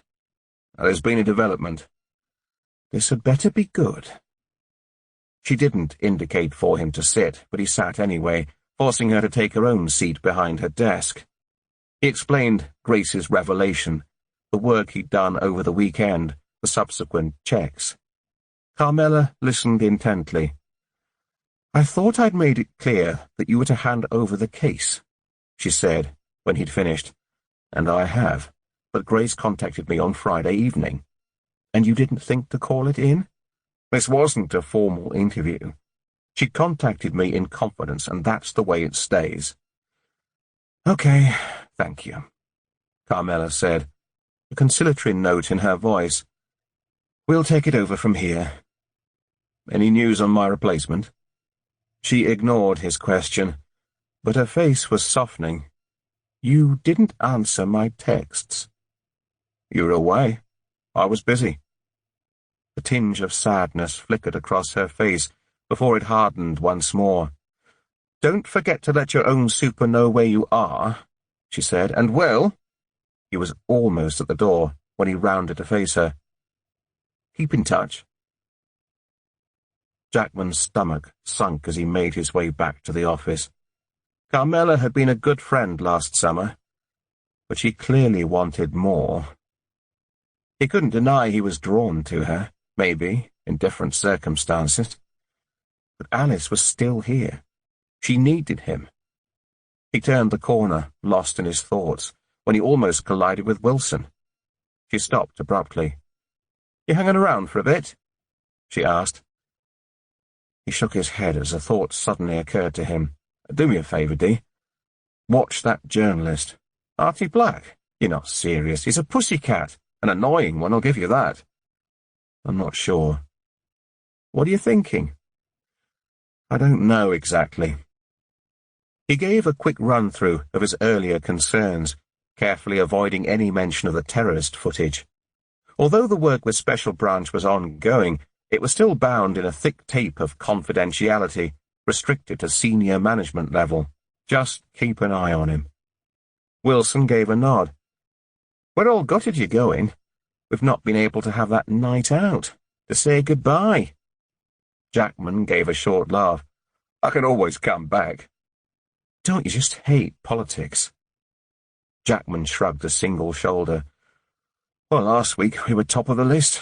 Now there are new priorities. That's policing." "I didn't mean that." "What?" "The Superintendent Board." "I'm not with you." "You haven't heard? A board's been announced for January, the first in 6 or so years. Madame Carmela is only acting. She'll have her eye firmly fixed on the goal." Jackman stood mute as the implication behind the words sunk in. Judy, the chief secretary, said an email went out to top brass last week. That'll be why she's directing her resources into other areas. She won't want to be connected to a failed inquiry with bad PR like this one. It took all of Jackman's reserves to suppress his anger. He thanked Wilson, collected his jacket from the incident room, made his goodbyes, and had reached the corridor before the growl of anger raged at him. How dare she? An email had gone out last week. Those words picked away at him. Carmela hadn't mentioned it. Was that why she'd kept her distance? There'd been something odd about her manner, the way in which she wouldn't answer his questions about a replacement, and now he knew why. "Is this your phone, sir?" Jackman turned and glanced at the officer who rushed towards him, puffing like a train. "You left it on your desk." He nodded and thanked the officer. "It's rung several times. You might want to check your messages." Jackman glanced at the phone when it rang again. He recognized Christine, Alice's carer's voice from Broom Hills, before she introduced herself. "Is everything okay?" he asked. "I'm afraid I've some bad news for you, Will. Alice suffered a stroke this morning. The paramedics are with her now." Part 2. Chapter 48. Grace looked out of the window as she stirred the gravy. Another Christmas without snow. She was waiting for Phil to arrive with Matt, Chloe, and Meggie in tow. Any minute now they would crash through the front door, Meggie laden with her new presents to show them all, buzzing with excitement. An event like this would usually swell her heart, fill her with happiness. But today, it felt as though a stone had wedged itself in her chest. It wasn't just the thought of their first Christmas without Joe. Something had changed. The dull sound of Lydia's music thumped the floor from above. She was still distant, spending more and more time in her room and around her friends' houses of late.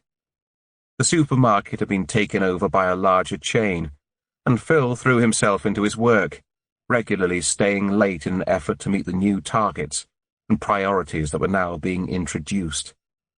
Evenings were full of stilted conversation, dinner on trays in front of the television instead of around the table together, often at different times. Even Chloe and Meggie visited less frequently, as Meggie started a playgroup and had a routine of her own.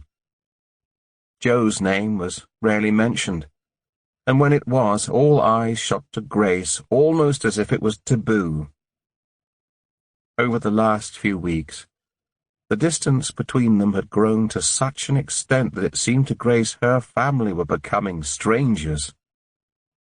The familiar sound of Faye's chuckle wafted in from the front room, where Grace had left her watching a Christmas edition of Have I Got News for You? The two women were together almost daily now, so much so that Grace found she missed her when she wasn't around. The initial unease of the police interview about her own attack had passed, and when no news was forthcoming, Grace had once again buried the incident in the depths of her mind. As the days and weeks rolled forward, Grace found that the more they dabbled in Joe's background, the more her sadness deepened. No further attacks followed, and although the shock of Anthony's middle-aged face in Nottingham that day had branded itself on her brain, she didn't want it to be her lasting reminder of Joe. Apart from occasionally discussing the case between themselves and receiving Parsons' updates, the two women had gradually pulled back on their covert investigations. Instead, they focused on Faye's plan for refurbishing her father's bungalow and their daily routines. Faye was interested in everything, from gardening to childhood memories, and it seemed they were never at a loss for something to talk about. Sometimes Grace would even forget herself, hear the sound of her own laughter, feel a rare touch of happiness, and she was grateful to her friend for those special moments. A robin hopped about on the lawn outside searching for food. Grace dropped her eyes to the line of candles that ran the length of the windowsill, a legacy of the candlelit memorial service they'd held for Joe a week earlier. Joe had always loved candles. She could still see the wonder in her daughter's eyes as she marveled at the flickering flame. The packed church, people jostling for spaces in the aisles, others standing along the back, filled her mind. Solemn faces singing happy tunes, holding their own young ones close. The fact that it could happen to any of them, that their child could suffer a similar fate, showed in their strained faces. Chloe wrote a poem about finding sisterhood that Phil read for her, and Lydia read from Peter Pan, Joe's favorite childhood book. Afterwards, everyone lit a candle in Joe's memory. The church was ablaze with tiny dancing lights. Grace couldn't leave without bringing some of it back, and at the end of the service she'd gathered up close family's candles and brought them home.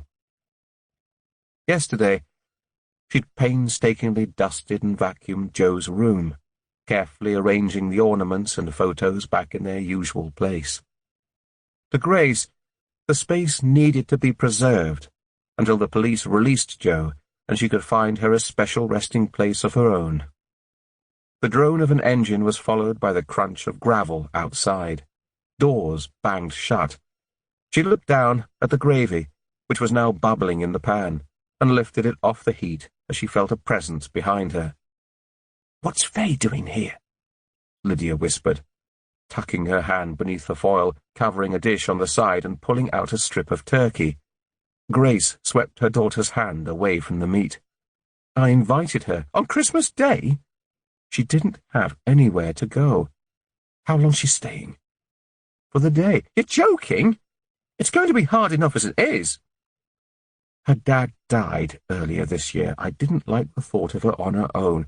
So send her to a soup kitchen. She can feed the homeless." "That's mean, Lydia." "No.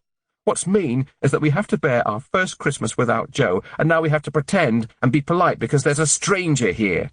"Fay's not a stranger." "She is to me. She's been a good friend these past weeks." She rounded on her daughter, her irritation instantly melting at the sight of the tears brimming in her eyes.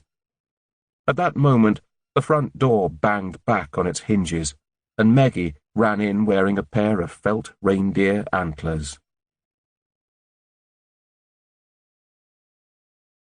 Chapter 49. Jackman picked up a stick and hurled it into the sea, watching Eric as he splashed through the shallows to retrieve it. The beach was empty today, the wind churning up the waves. Celia slipped her arm through his. "Mum loved it here." Jackman gave her arm a gentle squeeze. The past weeks had been full of hospital visits and bedside vigils. The stroke had overwhelmed Alice's already weakened body. They sat and watched for what seemed like days, until doctors eventually reported that there was some brain function. He'd never forget making that phone call to Celia. Her voice was controlled, stilted, but he knew her, could tell she was only trying for his benefit. She'd arrived early the following morning, travelled to Broom Hills, and packed a bag so that her mother was dressed in her own clothes, rather than the dreary hospital attire. Later she'd sat beside her bed, chatted away, brushed her hair. They'd had their quiet moments, where they'd shared a tear, but Celia was like her mother, practical in every sense of the word, and she dealt with the situation so much better than he did. Celia untangled her arm and ran up the beach towards Eric, who was busy digging in the sand.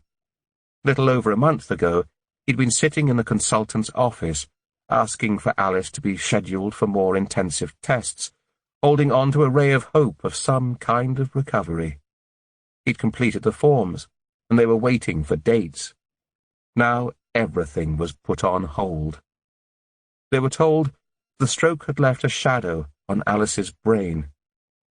It was difficult to assess the extent of the damage.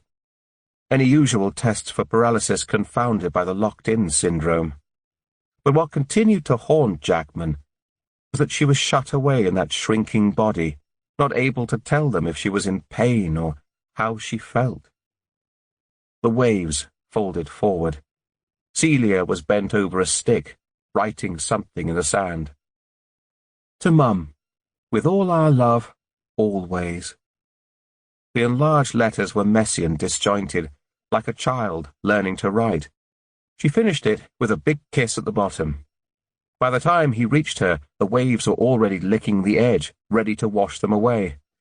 "Come on," Jackman said. "I'll race you." "Hey, you've had a head start." Celia squealed behind him as he clambered over the sand and back towards the pathway that led to Breen Down. Eric caught them up as they passed the cafe, keen to be a part of the new adventure. Christmas Day had been a sober affair. Alice loved Christmas, decorated every room in the house with fir tree branches, placed candles in the windows, and always insisted on a real tree decorated with simple, handmade decorations from years gone by, a throwback from her Danish roots. Celia vowed to continue with her mother's traditions. But after a visit to see Alice in the morning, they'd shared a quiet dinner, and Celia had spent the best part of the afternoon on the phone to her boyfriend in Southampton. Eric was the only one up for a party, blissfully unaware of the sadness that encircled them both. It took a while to make the climb. Celia was panting by the time they reached the top, and stood in silence, admiring the vista over the Bristol Channel. The emptiness was calming. "Do you remember what Mum used to say about the view here?" Celia said. Jackman smiled. Alice loved this route.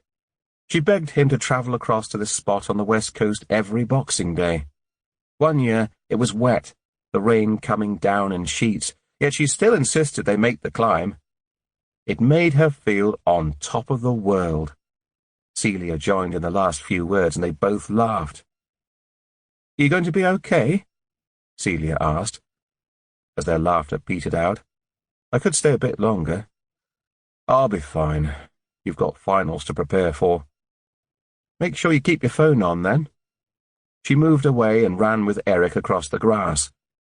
Jackman tugged his phone out of his pocket. He switched it on, and waited for a sign of life, half expecting it to be dead. The battery flashed up 10%. He spent a few sober minutes scrolling through personal messages of support from friends and colleagues, then switched to email and moved down the screen, hovering beside a message from Wilson. He hadn't been at work or back in touch with Leicestershire since the day he received the call about Alice's stroke.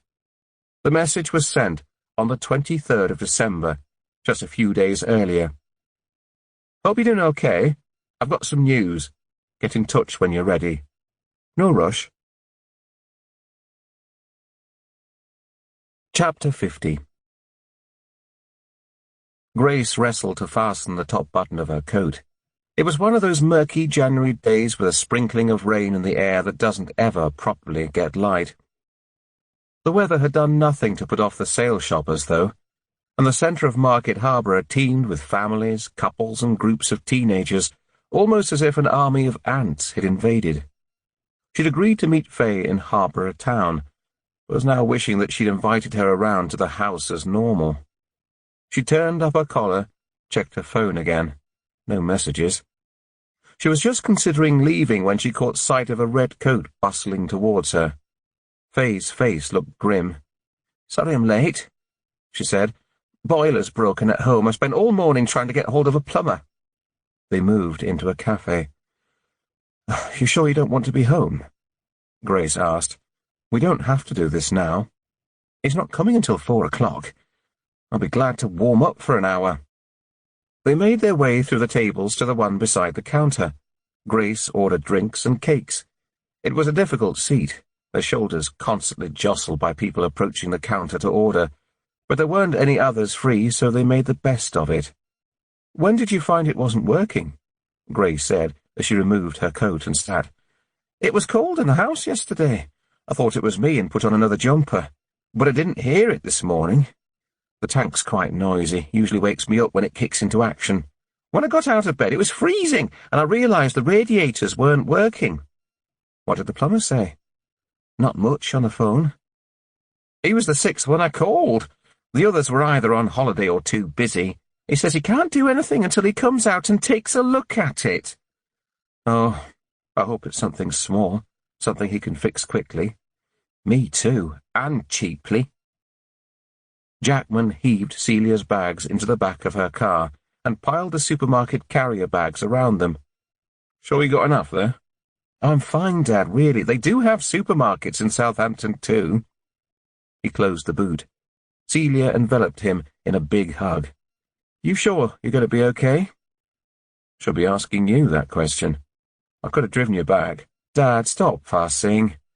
I've driven that route so many times I could do it with my eyes closed." She stuck out her elbow, and he ducked back just in time for it to miss his stomach. The action dissolved the atmosphere, restoring the jovial spirit they were both more comfortable with. "I'll call soon. Look after Mum." Jackman's shoulders drooped as he watched her drive down the road. Celia was returning to university, and with her finals looming, it would be several months before they would see each other again. The house was quiet as he walked back inside. Celia had barely left his side since her mother's stroke, a fact that was set to make her absence all the more difficult to bear.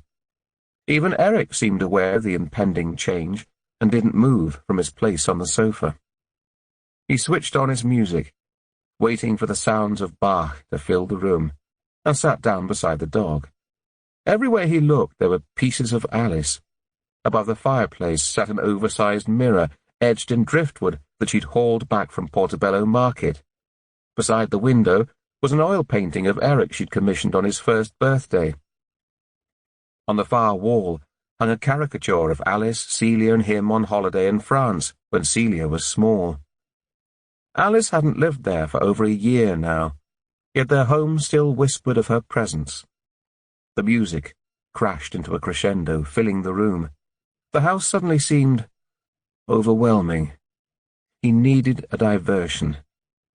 He reread D. Wilson's message and automatically pressed to call her, more in hope than expectation, and was surprised when she answered. "Hello, sir. Good to hear from you." He turned down the music. "You too. I hear you've got some news." "Ah, you got my text. Yes, it's about Grace Daniels. I think you'll be interested in the findings." Later that evening, Grace put another log on the wood burn and snuggled on the sofa beside Lucky. The wind was picking up outside, whistling as it swished down the side of the house. Faye's boiler problem slipped into her mind. She grabbed her phone, typed out a text to her friend. "All sorted?"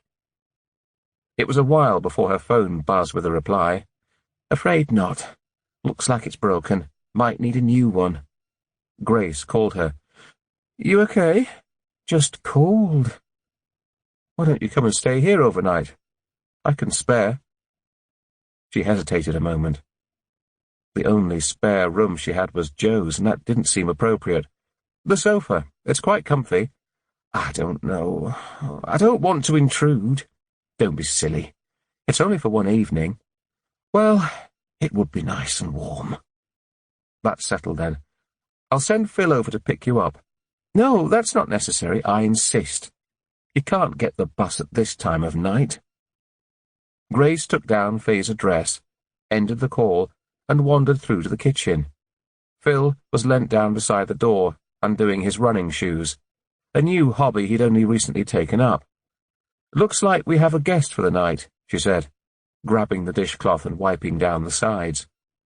He sat back on his heels and wheezed. "You okay?" she asked. "Just getting my breath back."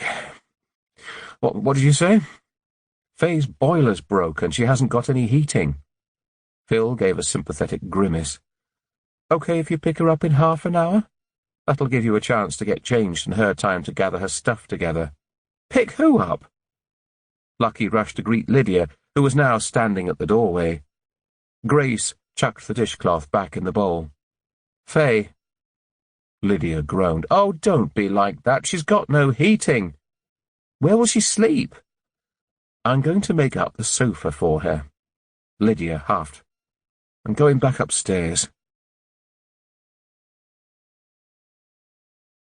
Chapter 51. Time crawled by. Snow arrived, almost without warning, and disappeared the same day. Faye's boiler was a bigger problem than expected. She was told it would take a week or so to resolve, so Grace invited her to stay on a while longer. The days passed easily with Faye in the house, and the two women spent many an hour walking the dog, watching television, chatting over coffee. Lydia spent even more time in her bedroom, and it was almost a relief when the day of her school trip arrived. Perhaps the break would do them all good. Grace knocked on the door of Lydia's bedroom, waited until she was invited in, and stepped over an empty water bottle that lay just inside the door. She tried to ignore the crisp packets, books and piles of clothes on the floor that merged together to cover the carpet beneath, and watched Lydia battle with a zip on her suitcase. "Got everything?" "Think so. I'm still not sure I should be going. We talked about this," Grace said. "This ski trip will do you the world of good. Give you a complete change and you'll be with your school friends. It's the perfect time to go, before you have to knuckle down and study for those exams. But after everything that's happened, Jo wouldn't want you to sit here and miss your trip, would she? Scotland's beautiful this time of year. Still doesn't seem right." She stepped back and looked her mother up and down, her face contorting. "I'm really not sure about that dress, Mum." Grace smoothed the denim dress over her hips. You don't like it? Lydia scrunched her nose. Honestly? It looks like something Faye would wear. Grace snorted. She'd long ago given up the possibility of seeking approval from her teenage daughter, but Lydia was right about one thing. Faye had chosen the dress. In fact, Grace had been so pleased with it she'd bought them both one, a little treat, from one of the boutiques on Harbour's High Street. At that moment, the sound of Faye singing as she left the bathroom filled the house. They glanced at one another. Lydia pulled a face. How much longer is she staying for? Only a few more days, when a new boiler is installed. Lydia grabbed her hairbrush and tucked it into a side pocket of the bag. What don't you like about her? Oh, I don't know.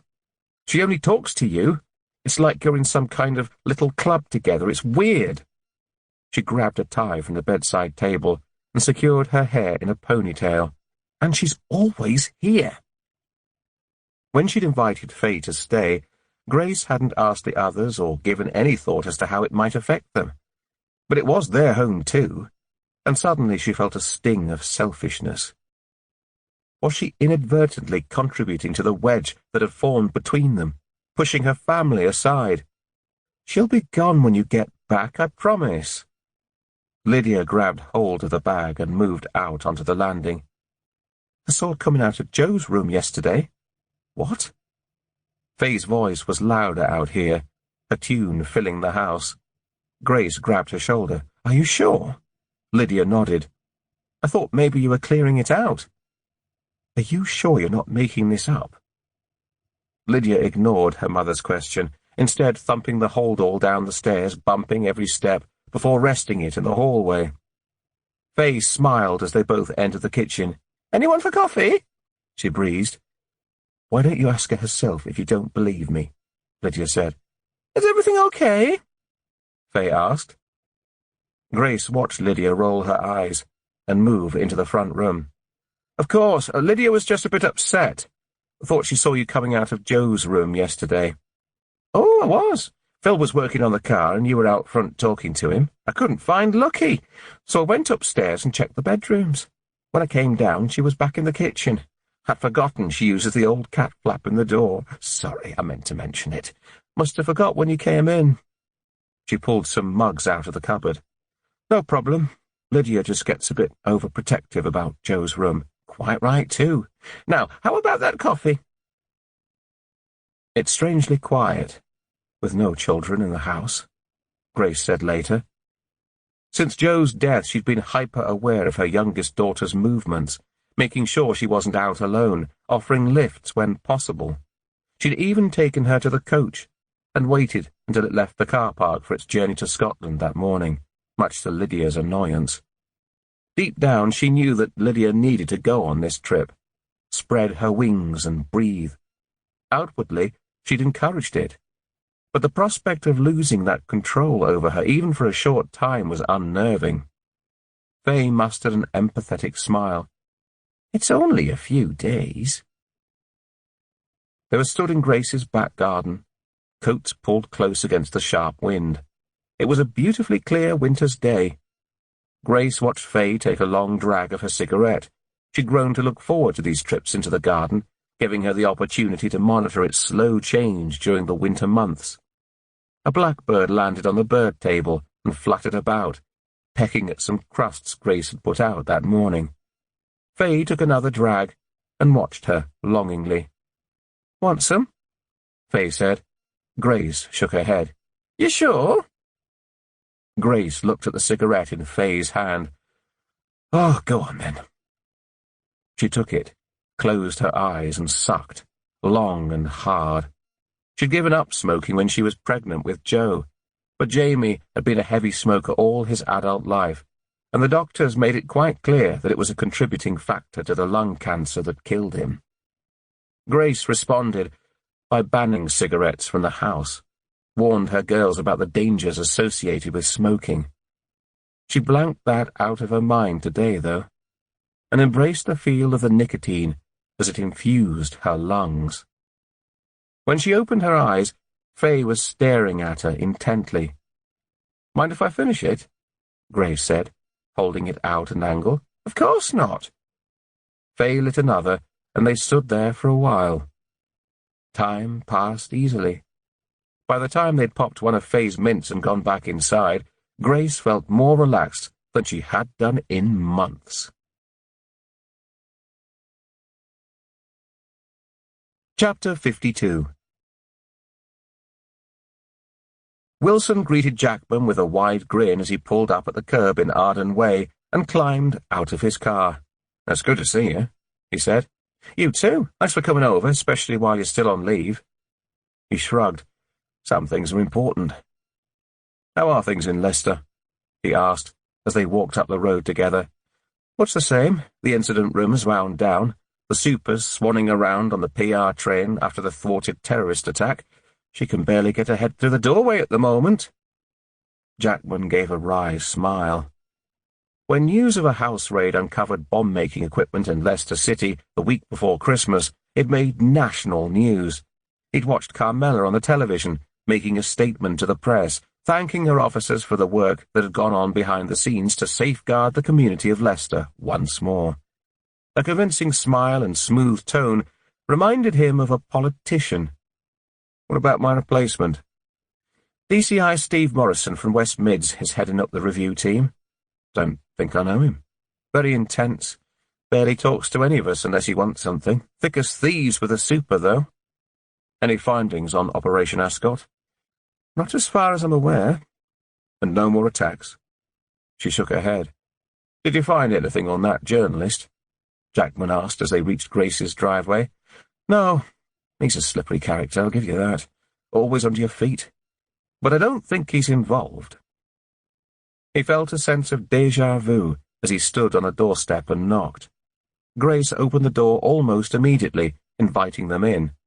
She seemed brighter today, fresher. They were just settling into the sofa, Wilson retrieving her notebook when a tall woman walked through with the offer of drinks. Wilson eyed her suspiciously and turned to Grace. "Sorry, I didn't realize you had visitors. We can always come back at a more convenient time." "Oh, there's no need," Grace said. She introduced Fay as a close family friend. The detectives agreed to coffees, and Jackman waited for Fay to leave the room before he sat forward.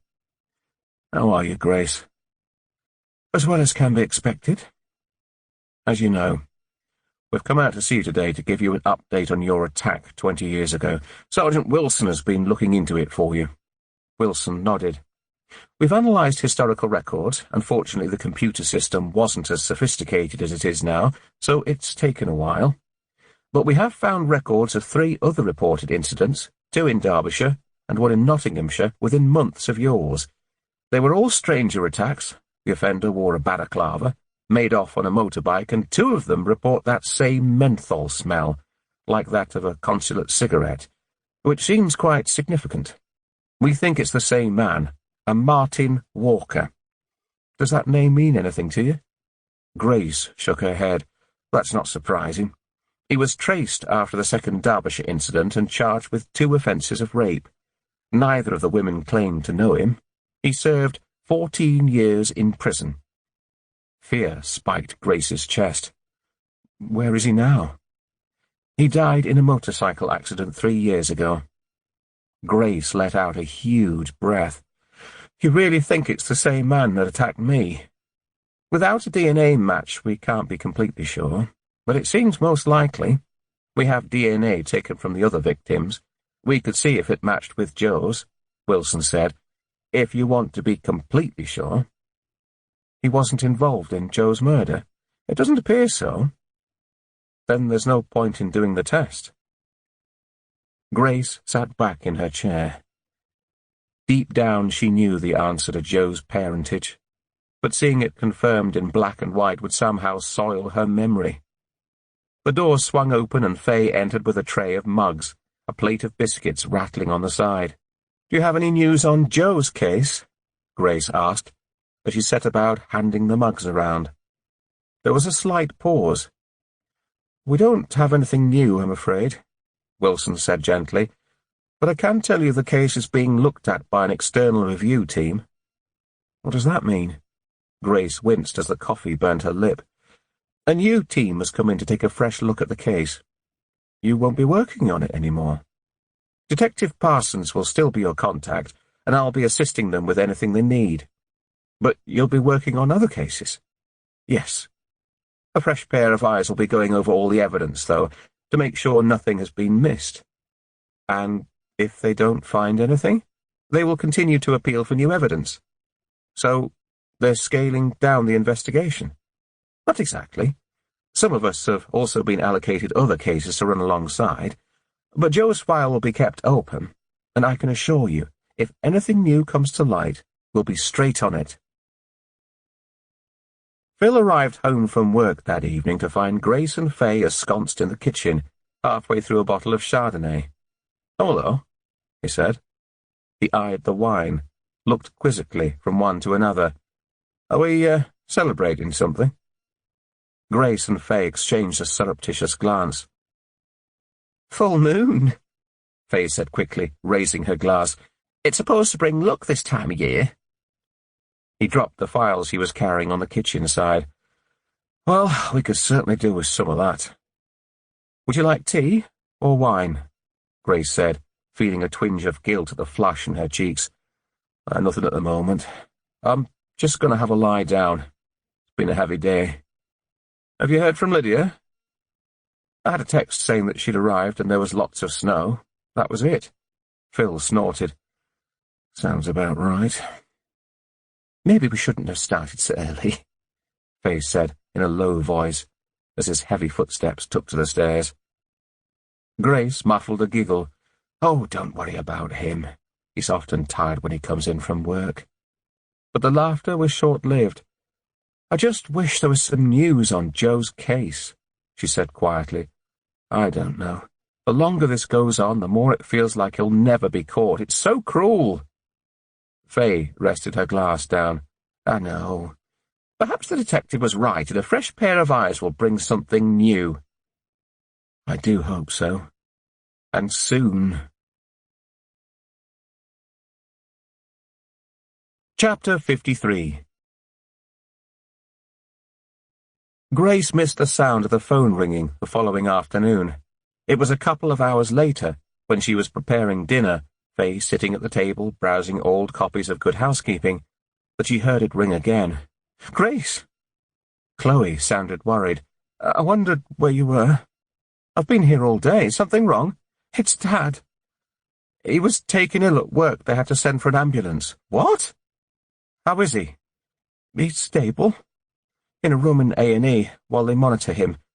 They think he's had a heart attack." Her voice splintered. "Oh, my God." Grace drew a ragged breath. "Where are you now?" "At the hospital. The shop called me when they couldn't get hold of you. I've left Meggie with our neighbour. I'll be there right away."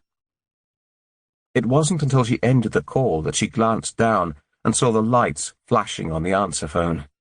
She dashed to the kitchen, grabbed her mobile off the side. The screen was blank. She stared at it a moment, perplexed. She always left her phone on charge each night. The car park was full. As Grace turned into the Leicester Royal Infirmary later that evening, and she had to drive around the back to the overflow to find a space. Her hands trembled as she crossed the tarmac. Faye, who'd insisted on coming along to support her, guided her into the hospital.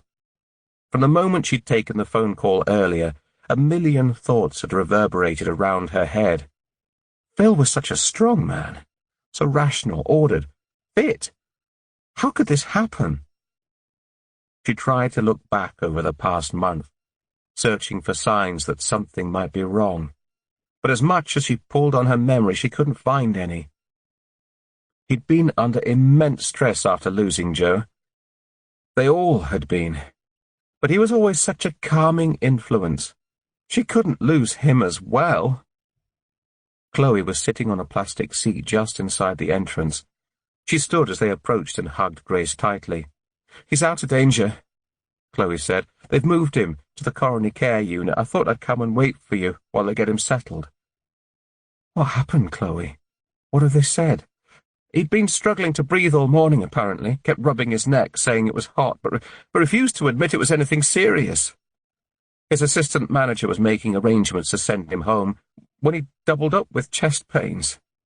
They sent for an ambulance. They'd already done an ECG when I arrived, which showed signs of at least one attack. They think there's possibly been another since. The cardiac nurse said he's been very lucky. They're doing a scan to assess the damage. I've been trying to call your mobile. Doesn't seem to be working. Grace covered her face with her hands. She couldn't believe she'd missed all of this. Chloe took a deep breath and dabbed her eyes with a tissue. I need to get back to Meggie. Matt's working away. Of course. I'll show you to the ward. She paused, looked across at Faye. You won't be able to come in, I'm afraid. It's family only.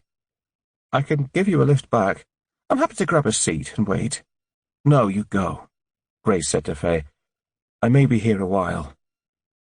Anxiety pressed on Grace as she reached the coronary care unit, and they bade their goodbyes.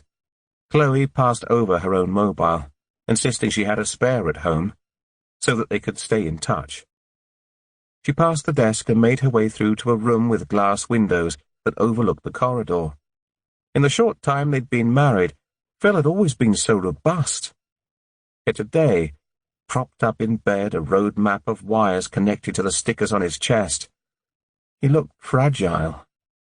Her stomach knotted as she plastered what she hoped would be a warm smile on her face and rushed to his side. How you feeling? He gave a weak smile. Been better. Any news of when they'll let me out? They're not telling me anything. Not just yet, love. They need to do some more tests. I'm sorry. This was the last thing you needed. She took his hand.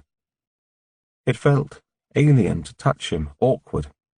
She suddenly became aware that they hadn't touched in a while. Those little pecks on the cheek, shoulder nudges sitting next to each other on the sofa, the softness of an embrace, they all seemed to have disappeared these past few weeks. How could that have happened? It's all going to be fine, darling. He patted her forearm with his free hand. I'll be out of here in no time. You'll see. Grace swallowed back the threatening tears, forced herself to nod. She unpacked the clothes she'd pulled together for him, put them away neatly in the cupboard, and chatted idly about home life, what Lucky did at the park that morning, anything to avoid discussing the medical details. Thanks for bringing this stuff in, he said. Grace smiled. She was just about to say Faye had helped, but stopped short, as she was reminded of Lydia's words. Phil had never said she didn't like Faye, but her presence in the house clearly affected Lydia. Maybe it cast a shadow over him, too. She didn't want to say anything that might agitate him, not now. Is there anyone you want me to call? Grace asked. Phil shook his head. Chloe knows. Work her aware. Don't mention it to Lydia. I don't want her to worry while she's away. Oh, and please don't tell Jed. He continued. She'll only fly over and make a fuss. Let's leave that for when we know what we're dealing with, eh? I'll cook for you, Grace said, not wishing to dwell on the what we're dealing with part. Save you having to eat the food here. What would you like? Don't go to any trouble. I want to. They spent the next 20 or so minutes discussing their favourite dishes that she could adapt to bring portions into the hospital. The triviality of the conversation eased the atmosphere between them, and Grace sensed a closeness to him that she hadn't felt for some time. By the time the bell sounded to announce the end of visiting time, she wrapped her arms around him amidst the wires and pecked him on the cheek easily. As she wandered down the corridor, Grace made a mental list of things she could do to make life easier for Phil. He would need a period of recuperation. She'd take care of him when he came home, make sure he was happy, not stressed at all. Keep him safe. It was the least she could do. Perhaps it was now time for Faye to move back home. She hadn't mentioned her boiler over the past couple of days, but there had been so many distractions it wasn't surprising. Yes, when the time was right, Phil should come home to his family. Faye would understand that. Faye was sitting on the stairs when Grace arrived home that evening. "You startled me," Grace said, as she unbuttoned her coat and kicked off her shoes. The keys rattled as she tossed them into the dish on the hall table. "I heard the car engine. How is he? I've been worried sick." Grace slumped onto the step beside her. "Out of danger, but I don't know. He looks so pale. His body's been through a lot. It's bound to take a while." Faye moved forward to embrace her, but Grace stood. "Tea?" "Sure." Grace relayed the hospital visit as she made the drinks, the words spilling out of her mouth, running into each other. "Thank God Lydia's not here to see this. I'll have to tell her when she gets home. What with losing her own dad so young, and Joe. She thinks the world of Phil. He's going to be okay, though, isn't he?" Grace placed the mugs on the table and eased herself into her seat. "I think so. You'll need to slow down, take it easy for a while. You look worn out." "It's just the shock." Something itched inside Grace. She couldn't sit still. Instead, she pulled a couple of cookery books from the shelf, placed them on the table. The pages squeaked as she started to flick through them. "I'm going to prepare some meals to take in for him," she said. "He'll feel better if he gets something nice to eat, something home-cooked." "Sounds like a good plan. Hospital food is the worst." Grace leafed through a few more pages, browsing the different dishes. "Any news?" she asked without looking up. "On what?" "Your boiler." "Oh, that. I spoke to the plumbers this morning. They seem to be getting on well. A bit more work to do, but they're really pleased with how it's going in." Grace lifted her eyes. "That's great." "Yeah." "You'll, be able to move back soon, then?" Faye looked momentarily taken aback. "Only I think we'll need the sofa when Phil comes home. It might be a week or so before he can climb the stairs." "Of course. I'll get your things together."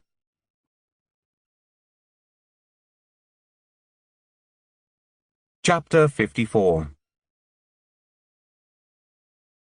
The first thing Grace saw when she arrived home from the hospital the following afternoon was Faye's bag in the hall.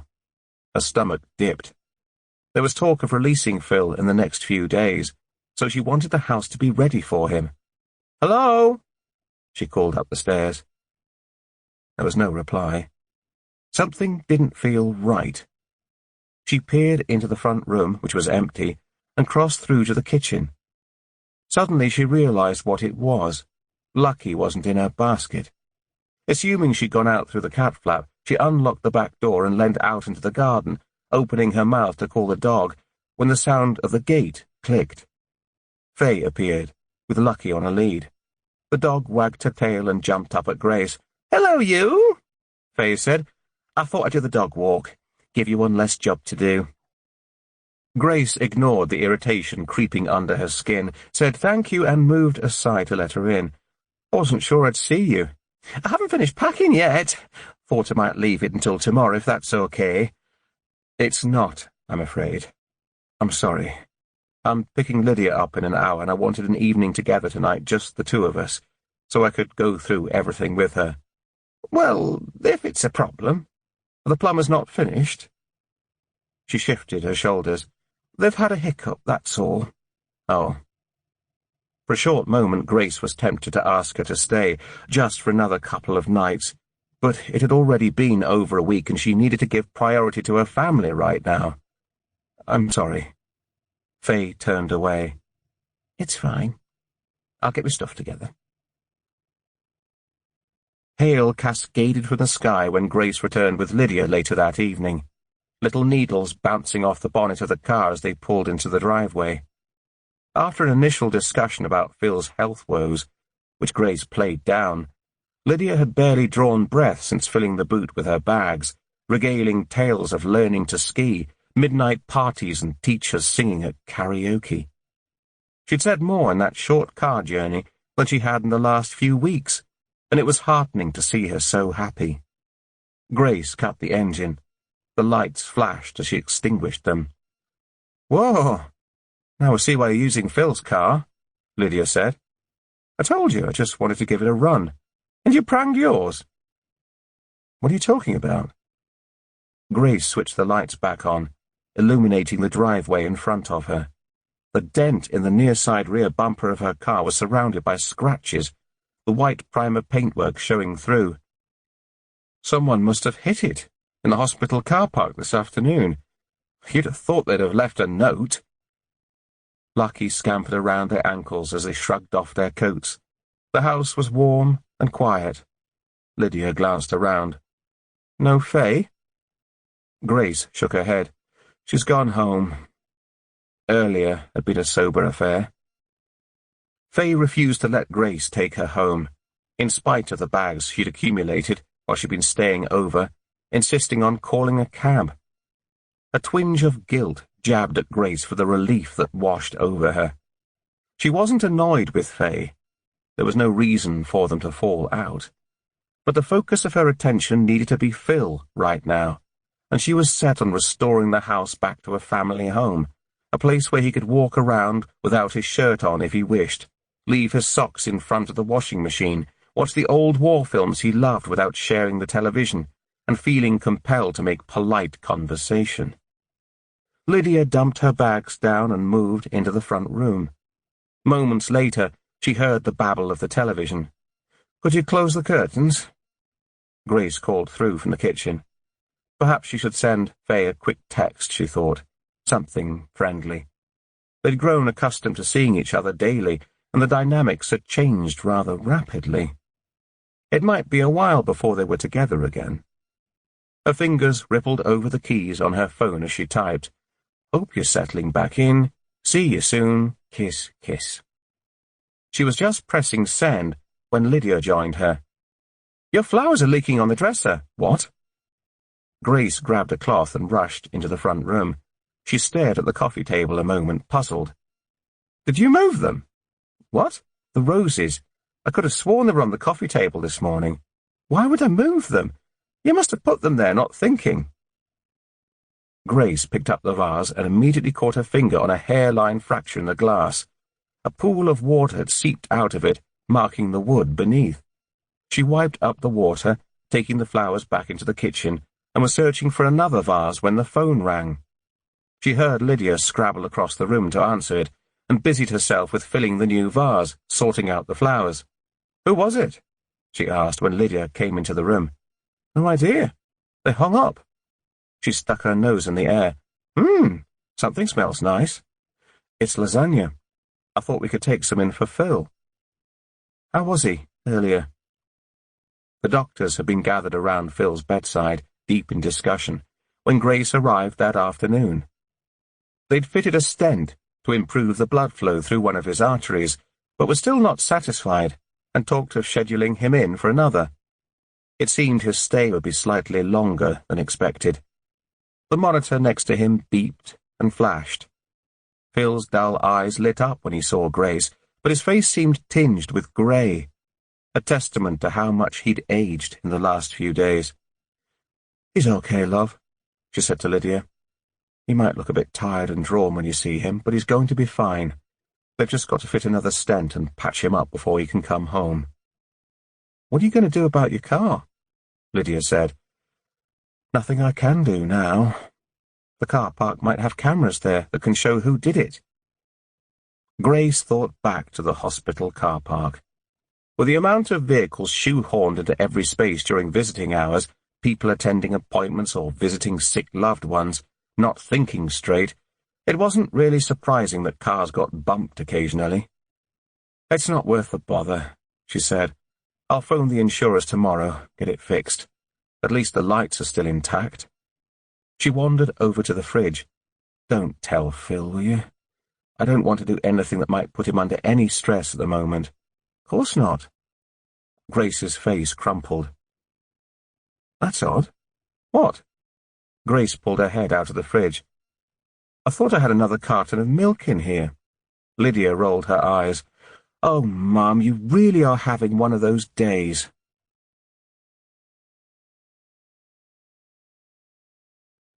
Chapter 55. Are you sure you don't mind watching Meggie while I go to the hospital? Chloe said the following afternoon. They were in Grace's kitchen, the toddler seated at the table drawing a picture of Lucky for her granddad. Of course not, Grace smiled. I thought we'd go to the park when she's finished her picture. Yay! The toddler squealed. Chloe laughed. That sounds like a plan. How was Dad last night? Quite upbeat, although I suspect he was putting it on a bit for Lydia. They're talking about sending him home in a few days, as long as the next procedure goes to plan. That's great news, isn't it? One of Maggie's crayons fell to the floor. Grace bent down and picked it up. How did Lydia take the news? Good, actually. She was very grown up about it. She is grown up, Grace. Well, almost. I know. I forget sometimes. I was thinking about giving her Joe's signet ring. It's a big year for her, with her exams and all. I think that's a lovely idea. It would mean so much to her. Grace touched her elbow. I'll get it now, before I forget. She raced up the stairs just as the sound of the phone trilled through the house. I'll get it, Chloe called out. Grace made for her bedroom and crossed to the jewellery box, pulling out bracelets, necklaces, rummaging through the fragments at the bottom. She moved aside the earrings Phil bought for her their first anniversary, a piece of 8 coin that had belonged to her grandmother, and her own mother's wedding ring. There was no sign of the signet ring. She tipped everything out, even pulled out the lining. A butterfly earring back rolled around beneath. Chloe was in the hallway, fastening her coat when Grace reached the bottom of the stairs. I can't find it, Grace said. What? The ring. It's not in my jewellery box. Well, maybe you put it somewhere else for safekeeping. No, I definitely put it in there. I remember. I'm sure it'll turn up. Don't worry. Her face slackened as she watched Grace rake her hand through her hair. What is it? I don't know. There's just a few things that seem to be happening at the moment. Grace relayed her experiences yesterday. The damage to the car, the vase of flowers moved, the milk disappearing from the fridge. Lydia thinks I'm losing my mind. Maybe I am. You've been under a lot of pressure. It does make you do strange things. Maybe Faye popped back yesterday evening to collect some things. You gave her keys when she was here, didn't you? She might have moved a few things around, trying to be helpful. Why don't you text her? I messaged her to see if she was settling back in. She hasn't replied. She's probably busy. There'll be loads to do now the plumbers have finished. Try her again later. Chloe was grappling with her keys as another thought occurred to Grace. Oh, who was it on the phone? Nobody. Caller hung up by the time I got there. Not again. That's the 3rd time today. Grace was sitting at her dresser getting ready to visit Phil later that evening when her eyes rested on her jewellery box. Maybe she should have another look. She applied a layer of lipstick, pulled the brush through her hair, and then shook the box upside down over the bed. The bracelets and necklaces glistened in the light. A couple of the pieces dropped off the edge of the duvet and rattled to the floor. She was bending down to pick them up when she realized Lydia was at the door. You all right, Mum? I can't find Joe's ring. You haven't got it, have you? Lydia shook her head. When Grace looked up again, she'd gone. She stood and walked over to her mobile on the bedside table. 3 texts to Faye had gone unanswered. It was so unlike her not to respond. She tentatively pressed call, listening to the rings before it went to voicemail. Now she was really worried. Maybe there was a problem with her mobile. She moved across to the landline, entered the numbers to Faye's main line. Hello? The voice that answered sounded full of sleep. Faye? Is that you? The line went quiet. Faye? It's Grace. I just wanted to check if you were okay. I'm fine. The reply sounded cold, detached. Are you sure? You don't sound yourself. What do you want? Grace cleared her throat. I just wanted to see if you were okay and check on the keys. I put them in the dish in your hallway. Anything else? Yes, I can't find Joe's signet ring. Are you accusing me of something? Her voice lowered, sending a bitter chill through Grace. Of course not. I just thought I must have put it somewhere, that maybe you'd seen it when you were here, only I didn't. Goodbye, Grace. The line went dead. Slowly, Grace replaced the phone in the cradle. She took to the stairs. Sure enough, the spare keys were in the bowl in the hallway. Grace stared at them a moment, trying to wrap her head around the bizarre way that Faye had reacted. Had she done something to upset her? Because if she had, she couldn't for the life of her think what. Chapter 56. Grace closed the front door behind her. Phil's mood had been off this afternoon. The frustrations of no promise of release date scratching away at him. She called out for Lucky, but there was no response. The house was cool today, no rush of warmth from the central heating. She made her way upstairs, checked the central heating switch. It was set to time, just the way she'd left it that morning. After checking each bedroom, she finally stood outside Joe's. The door was still closed. She hesitated for a split second before pressing the handle, pushing it open. It was empty. Her shoulders dropped. Grace made her way downstairs into the front room and glanced around. The flowers sat on the dresser where she'd placed them back yesterday. She moved into the kitchen, checked the fridge. Everything looked in order. She drew a deep breath, felt the oxygen relax her as she exhaled. Maybe she'd been imagining things yesterday. She was still looking around the kitchen when the phone rang, making her jump. Hello? The line went dead. She clenched her teeth, replaced the receiver, picked it up and dialed 1471. The number was withheld. She was just thinking about raising the issue with the phone company when it rang again. Grace snapped up the receiver, ready to give the caller a piece of her mind, when Chloe's voice filled the line. Hi. Just thought I'd check everything was okay. She quickly recovered herself. Oh, hello. It's all fine, thank you. Grace gave her an update of the visit that afternoon, and was just finishing up when she heard Maggie's voice in the background getting louder as she pleaded to speak to her grandma. Chloe refused to let go of the handset. The child started crying. What about you, Grace? I was worried about you after all the things that happened yesterday. Oh, sounds like you've got your hands full, Grace said. Don't worry about me, everything's good here. Thanks for phoning, darling. You're welcome. Ring me if you need me. She rang off, her attention diverted. Grace removed her coat and wandered through into the utility room to hang it up. She caught her foot on the edge of Lucky's basket, looked down to apologize, and was surprised to find it empty. Lucky?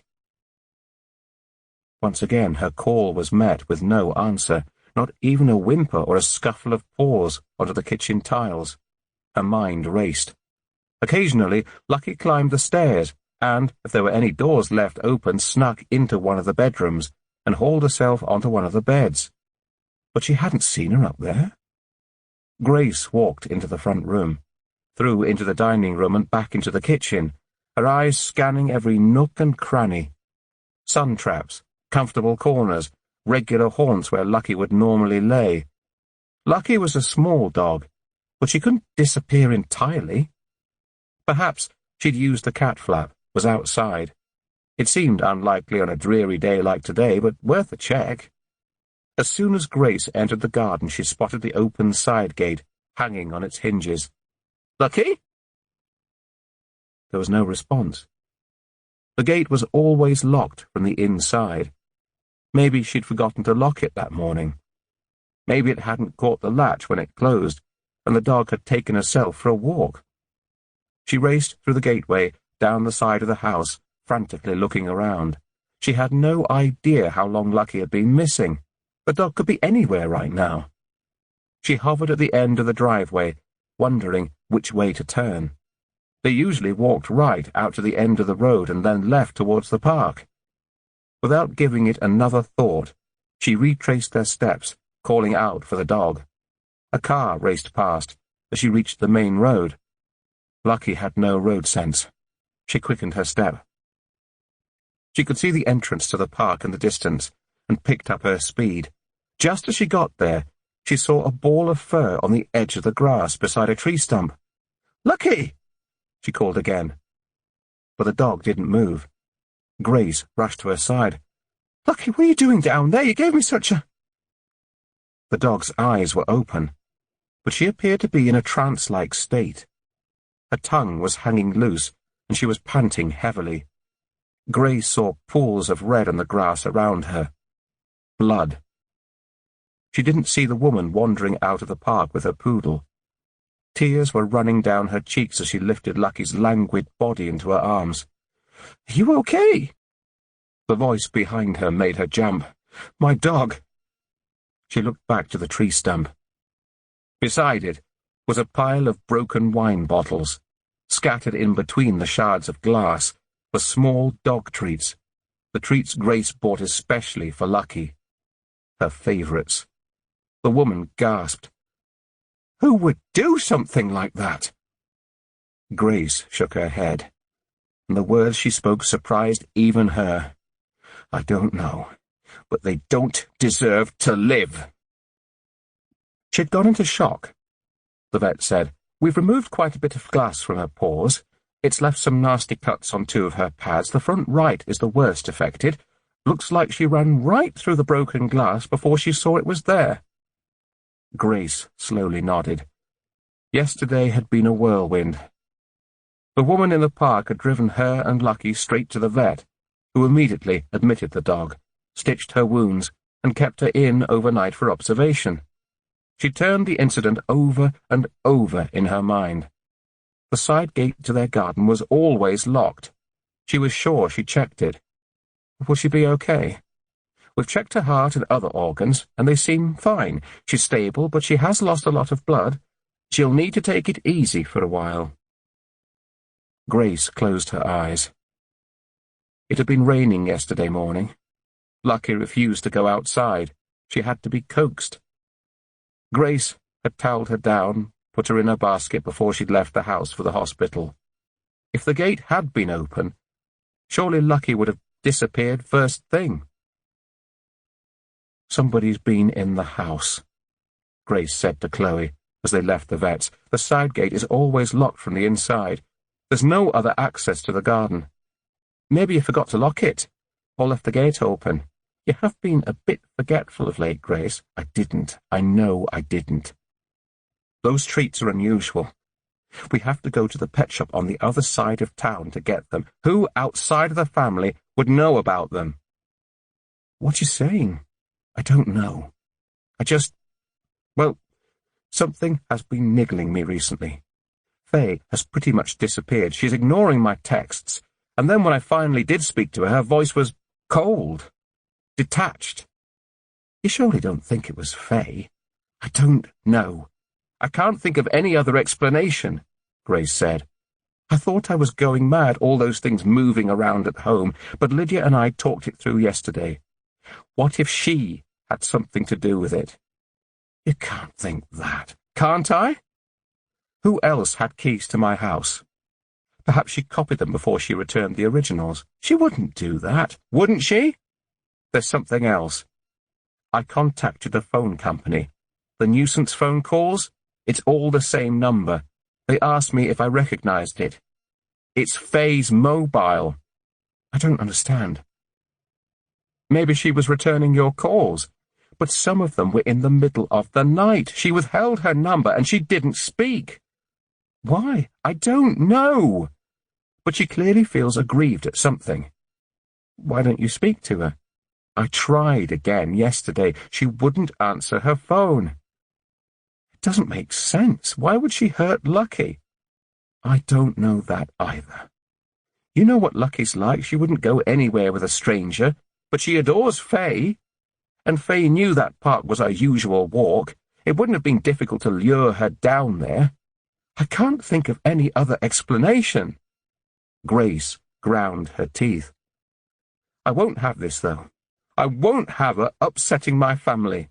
Calm down, Grace. Think of Dad. I am thinking of your dad. I'm thinking of all of you.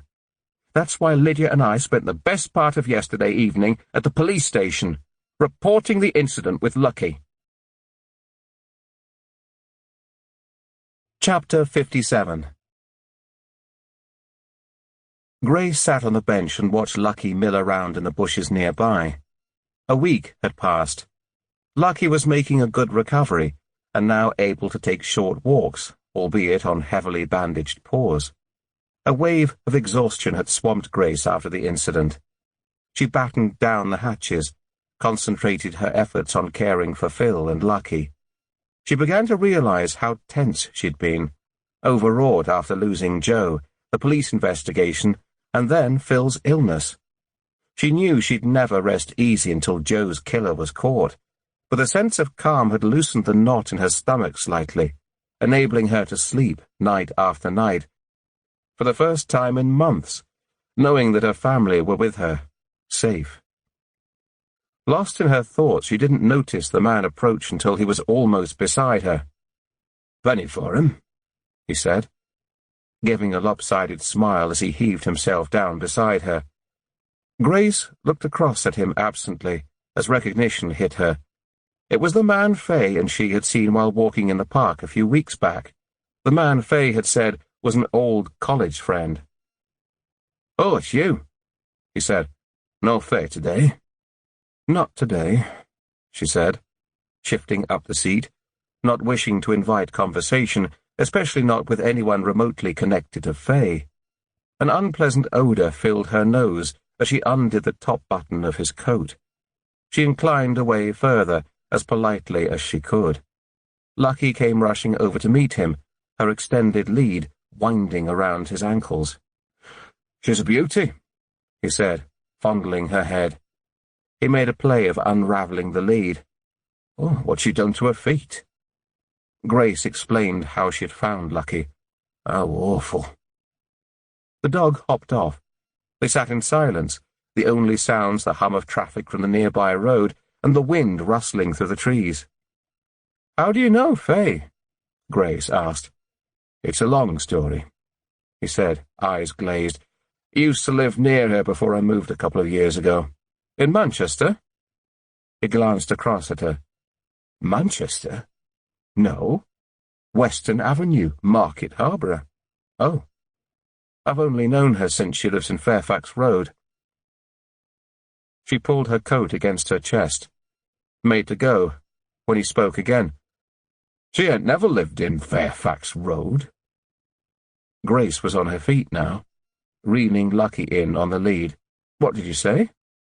"I said, she lives in the flats on Western Avenue, number 32 above the shops. Always has done." Grace adjusted her scarf, bade farewell and moved away, relieved to be away from the potent smell. "He's confused," she thought to herself. Although the conversation nudged at her as she left the park and made her way through the back streets, Faye had skipped in and out of her mind this past week. A part of her felt uncomfortable about the manner in which they'd parted. Faye had been a rock of support when it seemed she had no one else to turn to. They'd been good friends, shared confidences together, and as her anger subsided, she couldn't help but wonder what had happened. The phone calls, the attack on Lucky didn't make sense. Maybe there was some kind of other explanation. There had to be. Phil was sitting in his chair, watching the golf, when Grace arrived back home. "Can I get you anything?" she asked. "No thanks, love. How was your walk?" "All right. Bleak day out. Bit of a strange question, but, when you went to pick Faye up that time, it was from her home, wasn't it?" Phil looked up, surprised in the change in conversation. "Yes. When she came to stay, why?" "Oh, nothing. Just thought I'd go over there, pick some bits up. Can you remember the number?" Phil patted his chin a moment. "Number 99, I think. Can't be sure, though. She was outside sitting on the wall when I got there. Why don't you text her?" An hour later, Grace pulled up outside number 99 Fairfax Road. It was a pretty white-painted bungalow, the front lawn edged with a low brick wall. She looked up at the frontage as she made her way down the driveway, catching the edge of a curtain twitch from a side window. It made her uneasy. Perhaps she should have phoned first. The front door slid open to a chain as she reached it to reveal the face of an elderly woman, the skin around her eyes creasing as she found focus. "Sorry to bother you," Grace said. "I was looking for Faye." "Who?" "Faye," Grace repeated, lifting her voice slightly. "Faye Campbell." The woman looked taken aback. "Nobody of that name here?" Grace felt her stomach tighten. "Oh, I must have the wrong house." She glanced back towards the car. The woman watched her, said nothing. "Sorry." Grace took a couple of steps away, then she stopped, turned back. The woman was still standing at the doorway. Her face looked ghostly through the narrow crack. "I hope you don't mind me asking, but how long have you lived here?" 43 years. There was a rasp in the woman's voice as she pushed the words out. "And I've never heard of anyone by the name of Campbell." Grace apologized again and made her way back to the car. She recalled all the conversations with Faye about renovating her father's bungalow. Faye definitely mentioned Fairfax Road. She remembered it distinctly. Maybe she'd got the wrong number. She was just considering knocking on another door when an address skipped into her mind. The man in the park had said the flats above the shops on Western Avenue. Number 32, wasn't it? Perhaps she was renting a place while her bungalow was being renovated, or maybe she was looking after somebody. Grace climbed into the car and drove around the corner.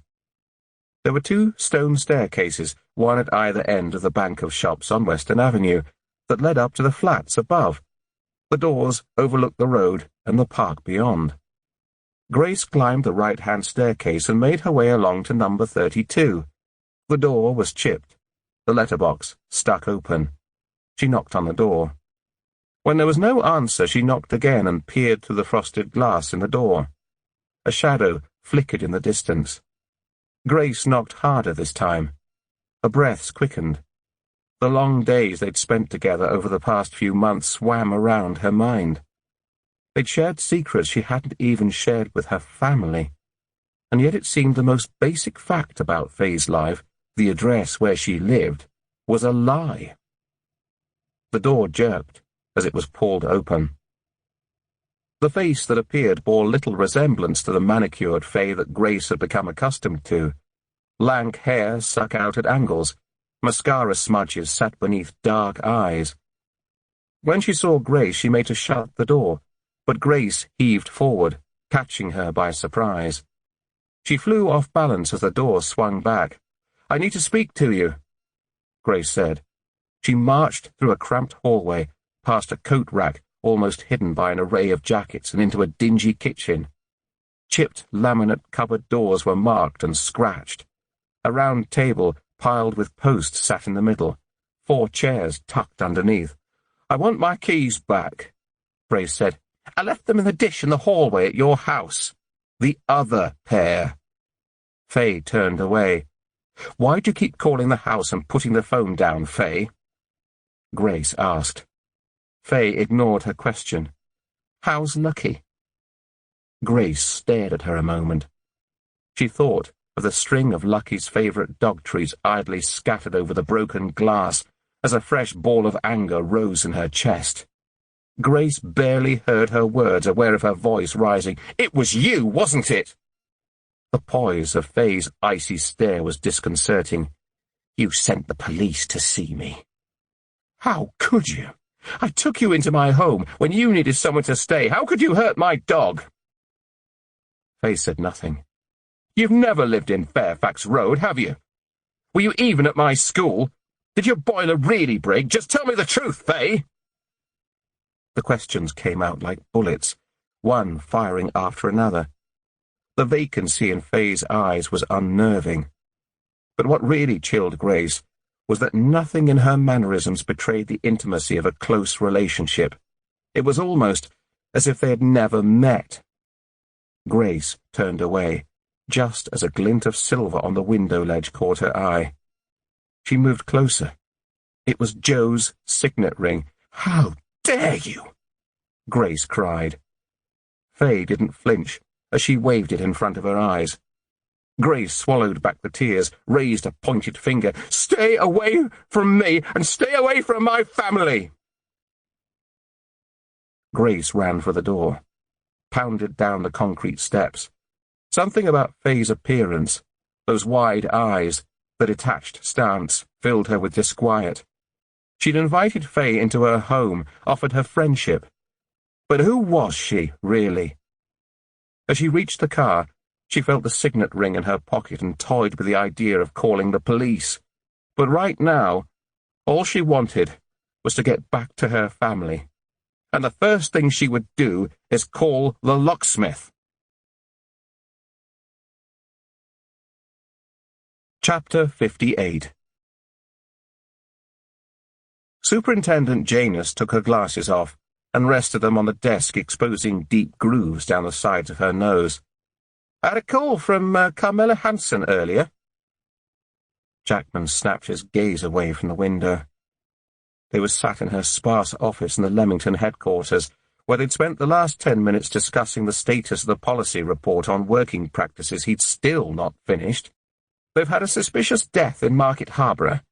There may be a connection with the Joe Lambourne case you helped them with last year." She glanced at her notes. "A Faye Campbell." Jackman straightened his back. "Do we know any more details?" "No, but she phoned to warn me. She's pulling together the same team, wants you back on loan. Thinks that in view of your experience on the Lambourne case, your input will be valuable." "So I'm in?" "Actually, I didn't get much say in the matter. She'd already taken it through management channels. Bloody annoying, but—" She gave an approving nod. "She'll go far, that one. Certainly knows what she wants. Anyway, I've agreed to a couple of weeks, that's all. You'll go back in as acting chief inspector." She tapped her nail on the file of paper on her desk. "And only on the basis that this report is finished and on my desk by January the 31st. "Thanks." She allowed herself a wry smile as she checked her watch. "Okay. Take the rest of the afternoon to hand over your current caseload to your team. You need to be at Leicestershire HQ at 8 a.m. tomorrow. I'm sure they'll fill you in then." Jackman found a spring in his step as he took to the stairs. Unsolved cases were an uncomfortable part of working the murder squad, but the Lambourne case had been like a loose stone rattling around in his shoe.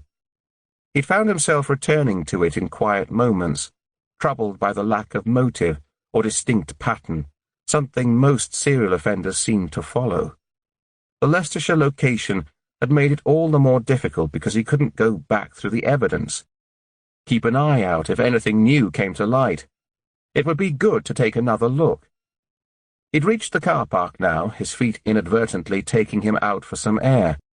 Davis raised her arm from where she was stood with another officer beside the bicycle shelter, stamping her feet to keep warm as she puffed on her cigarette. He returned her wave, turned the corner, and leaned up against the cold brick. Faye Campbell. He didn't recognize the victim's name. If his stint with Leicestershire Homicide had taught him anything, though, it was that they were so afraid of leaks they didn't make links unless there was compelling evidence to do so. But the fact that they'd asked him back suggested a similar M.O., or a connection to the family. He grabbed his phone, called Wilson, tapping his foot with every ring, cursing as it switched to voicemail. Instead, he punched out a text. "Hope you're well. I'm joining you tomorrow morning. Can you email me everything you have on the new case so that I can hit the ground running? Thanks." Grace closed the door behind D.C. Emma Parsons. The detective's words rung out in her ears. "Faye's body was found in her flat this morning." The detective had been cagey about the details, but confirmed that the police were treating her death as suspicious. A mixture of shock, confusion and sadness hit her. Who? Why? Parsons had spoken to her gently, asked about their relationship. At first, Grace hadn't known where to start. She tried to tell the story of their short friendship. They were close, for a while, although they'd argued recently. It sounded a little like a soap opera as she spoke the words aloud, and she cringed inwardly. She talked about her visit to Faye's flat the day before, discovering she wasn't who she said she was. Another feeling crashed in, dismissing the others. Relief. After all the bad feelings, the lies and deceit, it was a relief to think that had been dissipated. But she quickly checked herself. Although the exchange yesterday was weirdly fresh in her mind, whatever Faye was, whoever she was, whatever she'd done, they'd had some good times together. She'd been a great comfort to Grace through her grief, and she didn't deserve to die. Another death. Another murder. A click in the distance, a door opening, measured footsteps descending the stairs. Grace raced into the downstairs washroom, pushed the door closed, splashed water on her face, and looked at her reflection in the mirror. Her face was bright red. Phil was seated at the kitchen table by the time she joined him. "Everything okay?" he asked.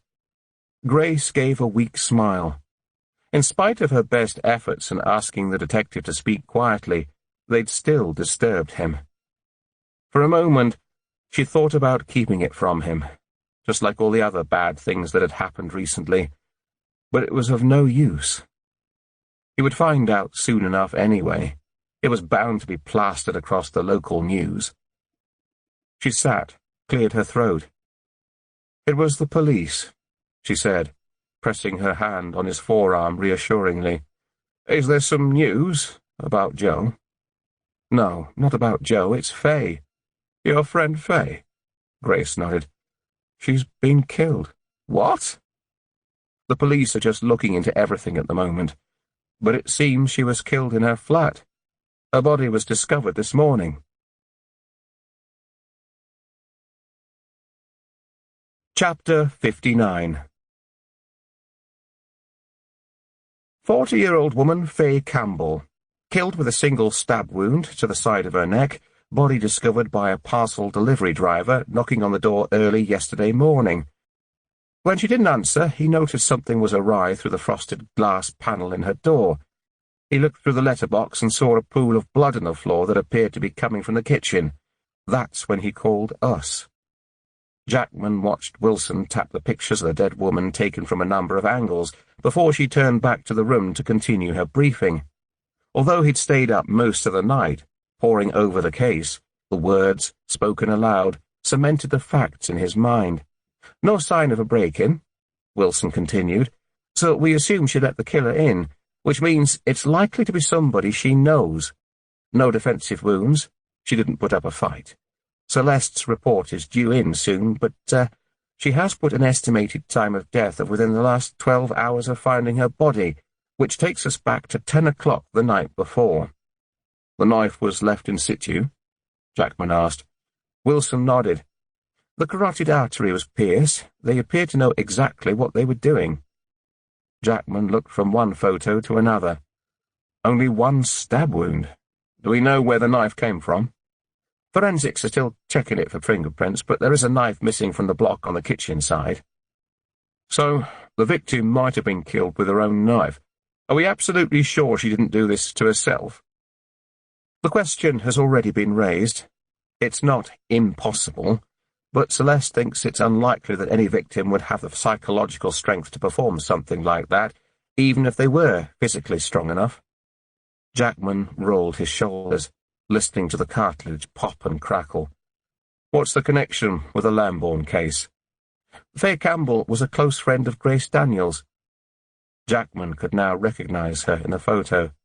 He'd been racking his brains all night trying to place her. She was the woman who'd brought in the drinks the last time he visited Grace. A very close friend, then. "Is that it?" Wilson drew a breath. "No. CSI's retrieved her phone from the scene. They found an association with Joe Lambourne on there." "Not unusual, if she was a family friend." "There are photos. Some of the photos are of Jo in the bridesmaid dress she wore on the day she died. Okay. Was Faye listed as a guest at the wedding? Wilson shook her head. Anything else? Her bedroom in the flat was littered with evil eyes. Oh? Posters, charms, bracelets. What about an earring? Nothing yet, but lots of fibres and hair samples throughout the flat, all of which need to be eliminated. We'll know more when we get the forensic report through. I presume someone has been out to see Grace Daniels. A head nodded from the side of the room. Parsons peered around the side of the officer in front of her to meet his gaze. That was my remit, sir. How was she? Seemed shocked. They'd been old school friends, apparently, although hadn't seen each other in years. Faye told Grace she'd moved back to the area a few months ago. They've been close since then. Faye even stayed with them for a week or so after Christmas when she had a problem with a broken boiler at home. But the two women have had a falling out. How much of a falling out? Grace's dog was attacked and she blamed Faye. Made a formal complaint here on the 4th of January. One of the community officers went out to speak to Faye. The statement has sat on their desk since. Does Grace have an alibi for the night before last? She was at home with her husband. He recently suffered a double heart attack and is recovering. Any witnesses? They put out a press release for witnesses last night and have started a house-to-house in the area, Wilson said. Nothing yet. No sexual motive. Nothing missing from the house that might indicate a burglary gone wrong. Wilson shook her head. Celeste examined her yesterday evening and could find no evidence of a recent sexual encounter and no defensive bruising to speak of. The television and laptop are still in place. Flat appears untouched, although, to be honest, there's not much of value in there. Jackman turned back to the photos of the victim on the board, the knife still wedged in the side of her neck. Below them was a photo retrieved from her mantelpiece. The camera had caught her on centre. She was laughing, her white teeth glistening against a backdrop of blonde hair, an attractive smile. What do we know about the victim? No convictions. Looks like there might be some intelligence. The systems are down at the moment. The techies are working on it, but we'll check as soon as it's back up. Right. Let's look into Faye Campbell's background. Who were her friends, family? Where had she been living? Who did she associate with? Make sure the search of the flat is thorough. Get them to tear the floorboards up. Go through the drainage system if they have to. I don't want anything missed. A familiar face appeared as he finished up. Ah, DCI Jackman, can I see you for a minute? He'd been relieved to find Carmela absent on his arrival that morning. The team welcomed him like an old friend, asked after the health of his wife. By the time they'd shared a round of coffee and were into briefing, it was almost like he'd never been away. Although this was the one encounter in Leicestershire that he hadn't been looking forward to, and there was no familiarity in Carmela's face right now, no warmth.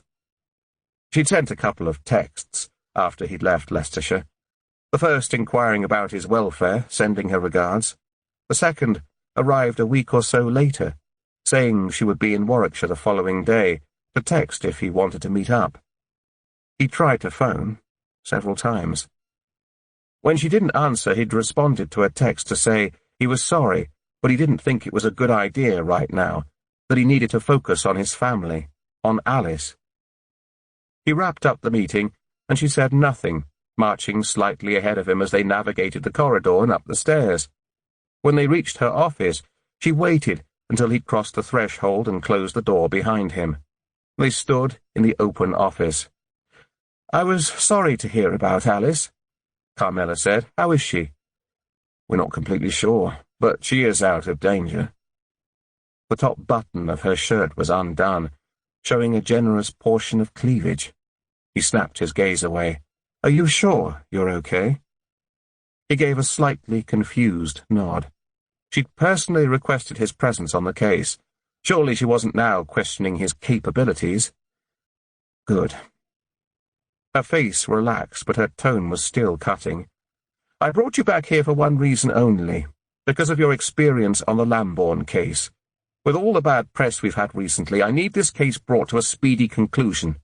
Keep me updated of any developments." She opened the door for him to leave. "Thank you." Jackman stared at her for a split second, shook his head, and wandered out. The door slammed behind him. He knew it had got out of hand that night in his kitchen, but his family were his priority right now. He thought he'd made that clear. The unfastened button on her shirt pressed on him as Janus's earlier comments rang in his ear. She certainly knows what she wants. He trudged back down to the office.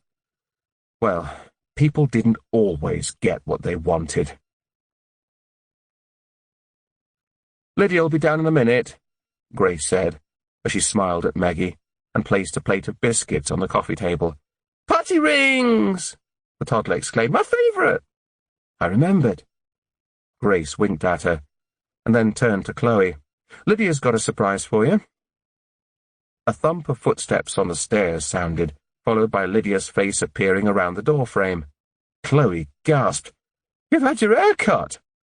Grace had shared the same gasp when her youngest daughter had arrived home earlier that morning. No discussion, no warning. Gone were the long strands of glossy fair hair replaced by a short, spiky crop. Lydia ran her hands through it, turned her head from one side to another. "What do you think?" The toddler pouted. "You cut your princess hair!" "Maggie, don't be rude, it suits you," Chloe said. "Just can't believe you didn't mention it." Lydia shrugged. "I've been thinking about it for a while. Thought I'd surprise everybody." She squeezed into the armchair beside Chloe and fell into conversation while Maggie helped herself to another biscuit.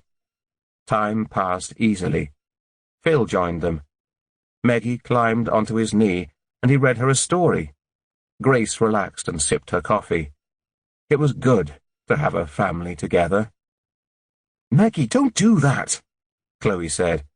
The toddler was back on the floor and patting Lucky, a little too vigorously.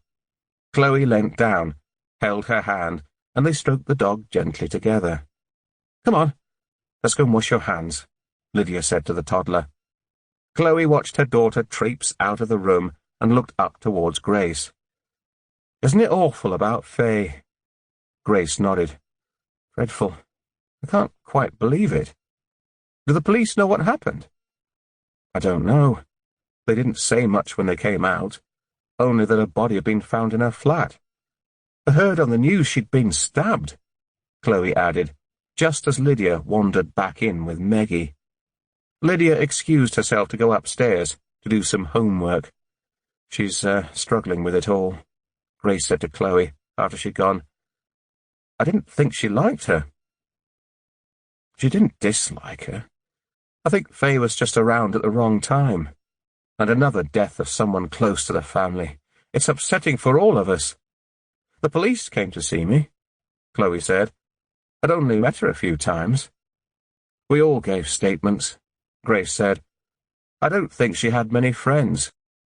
Sad, really." Chapter 60.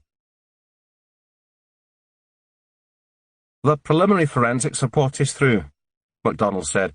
"A number of hair samples that don't belong to Faye have been picked up." It was early afternoon, and Jackman had called an impromptu briefing for an update. "Anything else?" MacDonald leafed through a few more pages. "There's a DNA match on file with Faye Campbell. A match with a spot of blood on the earring found at the Joe Lambourne murder scene." "The evil eye? Are you sure? Positive? Has anyone recovered the other earring?" "It seems not." "That's not all," Wilson said. "CSI has found a box hidden beneath the floorboards in the victim's bedroom." She clicked a button on her laptop, and immediately a photo of a cardboard box, the corners of the flaps curled where they'd been folded together, filled the screen in front of them. The screen changed to another photo of a map of Leicestershire, a belt, a phallic sex toy, a pair of stilettos. Wilson listed these items as the contents of the box. Murmurs gathered momentum as they spread around the room. Jackman squinted, trying to focus on what was beneath the objects. It looked like a blue exercise book, the sort that students used in school. He pointed at it. What's that? Wilson pressed a button, starting a slideshow. Photo after photo flashed up on the screen. The book contained pictures of Eugenie Trentwood and Joe Lambourne. Photos taken from various angles in shops, cafes, at bus stops, some from a distance, some fairly close. Either the girls were ignoring the lens, or they were completely oblivious to it. As the show progressed, the photos became more sordid. Eugenie laid on the ground, unconscious, a skirt hitched up around her waist, a close-up of the bruising on her face, Joe's naked body at the murder scene, porcelain under the glistening moonlight, was the final photo. Parsons closed her dropped jaw. She kept a picture diary. Someone did, Jackman said. Any news on that intelligence? No criminal record, but a string of complaints about Faye Campbell on file, Parsons said. In 2002 there was a complaint made about her taking money from an elderly lady. No action taken as the complaint was initiated by the victim's family. The alleged victim refused to press charges. 2 harassment warnings, one in 2005 and another in 2010. The first, a man, the second, a woman. What happened? Details were logged on the system, but no other action taken apart from the warnings. There's not much on there, to be honest. Names, dates, that's about it. See if you can trace the complainants, will you? Find out more details, and check with other forces to see if they have anything. We'll need to trace her NHS number too. Grace implied Faye was delusional. She'd apparently pretended to live at another address on Fairfax Road. Does she have a medical history of psychiatric problems? And get a production order on the support group that Joe attended in Market Harborough. Some of those members still haven't come forward. Jackman turned back to the room. What else do we know? Faye's phone was cell-sighted in Harborough Town the night Joe Lambourne was murdered, Wilson said. The number matches texts found on Joe's phone, but we hadn't been able to trace it earlier because it was unregistered. Jackman looked back at the last photo on the screen. Was it Faye that Joe approached on the other side of the road the night she was killed?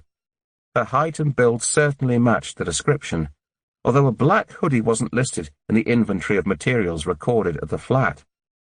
Check the transactions on Faye Campbell's credit card, will you? Does she have any insurance? We know she doesn't own a car, but she'd have needed a vehicle to transport the body. Wilson echoed the room's thoughts. Why would Faye Campbell kill Grace Daniels' daughter and in such a horrific way? That's what we need to find out, Jackman said. But one thing's for sure, it gives Grace the perfect motive.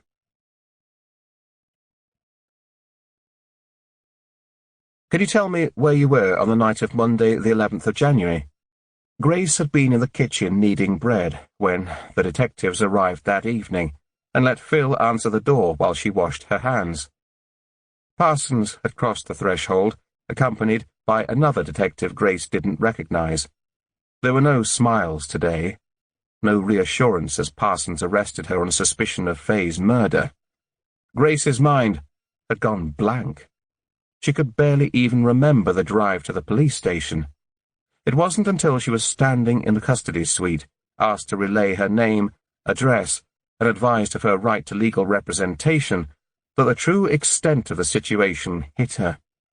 She hadn't stopped shaking since. I've already answered these questions. For the tape, please, Jackman continued. I was at home with Phil all evening. Ah, yes, we've interviewed Mr. Daniels. He admitted he went to bed early. He's getting used to some new medication. He gets tired easily. For his heart condition. Yes. Jackman nodded. But he can't confirm you were there. I was there. Are you sure there isn't anybody else that can vouch for you? No. Have you ever visited Faye's home on Western Avenue? Yes, on Monday afternoon. I already told the other detective. Monday, the 11th of January. Yes. How many times? Just the once. What time did you arrive? And what time did you leave? Grace thought hard. I didn't check the clock, but it must have been about 1 o'clock when I arrived. I only stayed a few minutes. And you had an argument? Grace gave a small nod. Tell me what that was about. Grace relayed the details of her visit to Faye that afternoon. As she spoke the words, Faye's menacing glare crept into her mind. How would you describe your feelings at the time? I was angry, of course, but not enough to kill her. I'd never do anything like that. Jackman retrieved a clear plastic wallet from the file on the table in front of him. I'm showing Grace Daniels exhibit BR0123A. This is a statement from Faye Campbell's neighbour, in which she states she saw a woman of your description visit Faye's home at approximately 22:30 on the evening of— It wasn't me!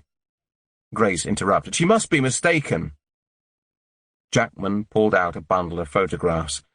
I'm showing Grace Daniels exhibit BR0125A and 130A. The photographs were of the items in the box found in Faye's flat. Grace cringed, turned away. The revelations disorientated her. I don't understand. Have you got some news on Joe? Are you sure there isn't anything else you'd like to tell us? Jackman said. What? Grace glanced at her solicitor. If you've some new evidence, Chief Inspector, I think you need to share it with us, her solicitor said.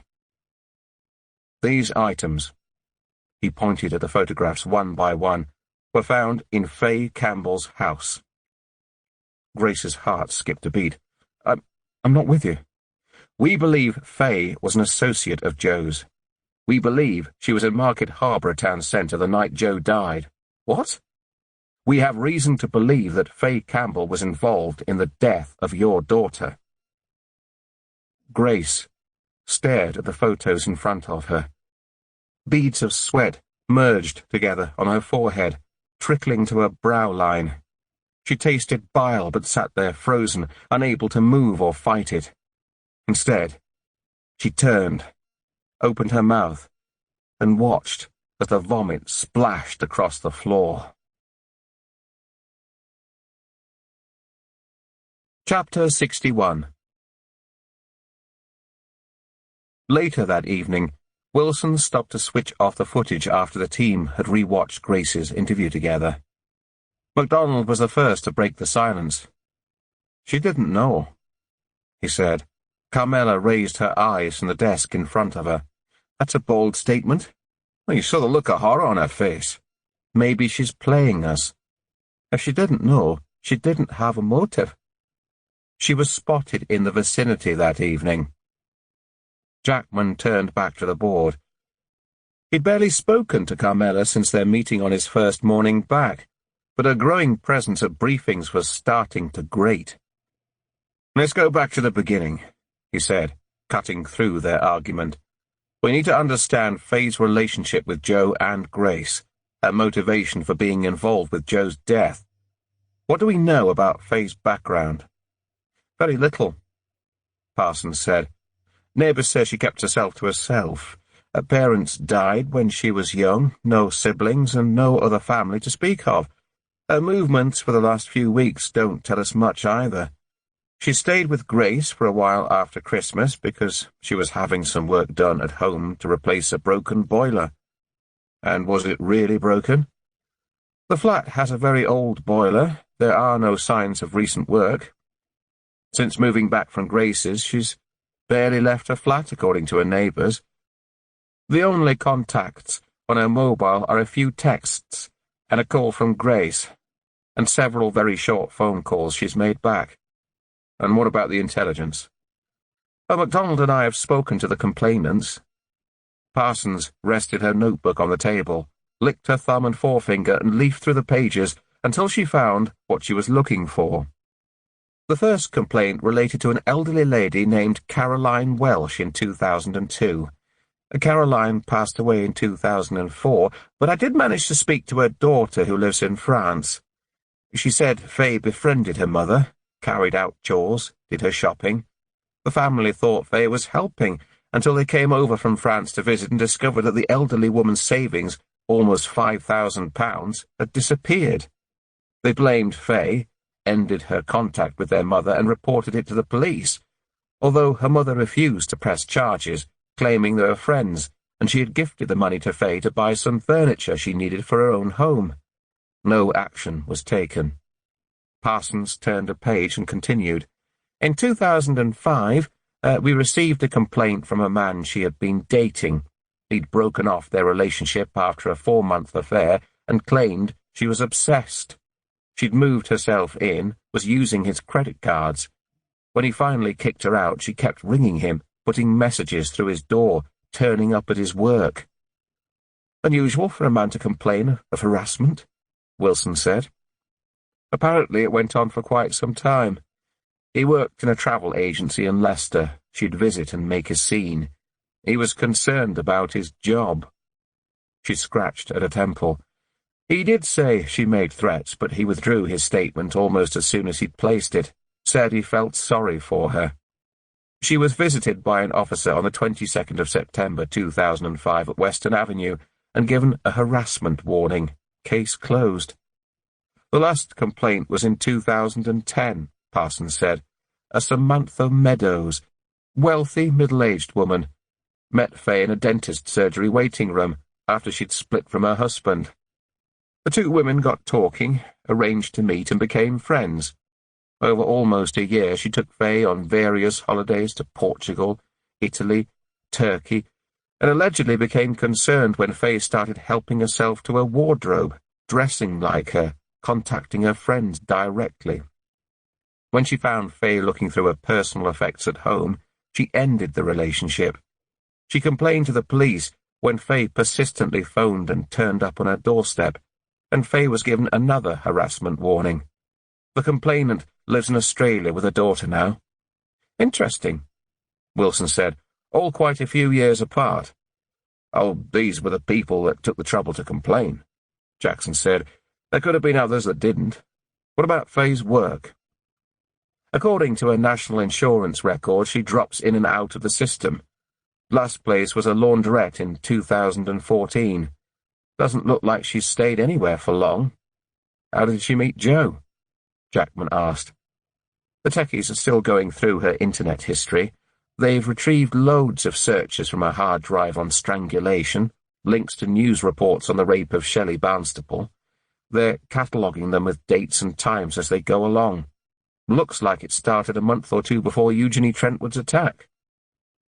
So if we assume Faye planned this, and was our copycat attacker on Operation Ascot, why did she attack Eugenie Trentwood?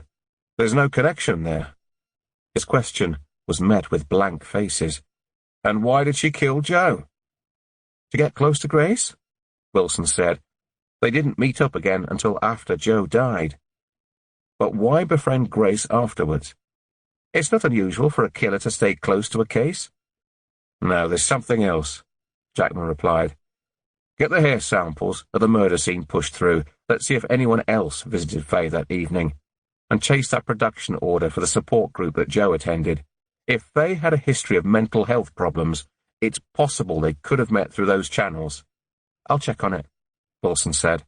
The intelligence indicates that Faye has befriended people in the past for personal gain, but murder seems a stretch. Why change tactic? Was somebody else involved?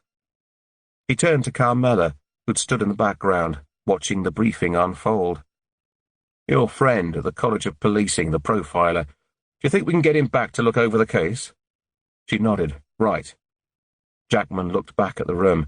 Any news on school records, medical records, where she's worked? We're working on it, Wilson said. We need to find out more about Faye's history. We're struggling with that one, sir, MacDonald said. We know her mother died when she was young, but there's a huge gap in between that and her working life. No luck with social services?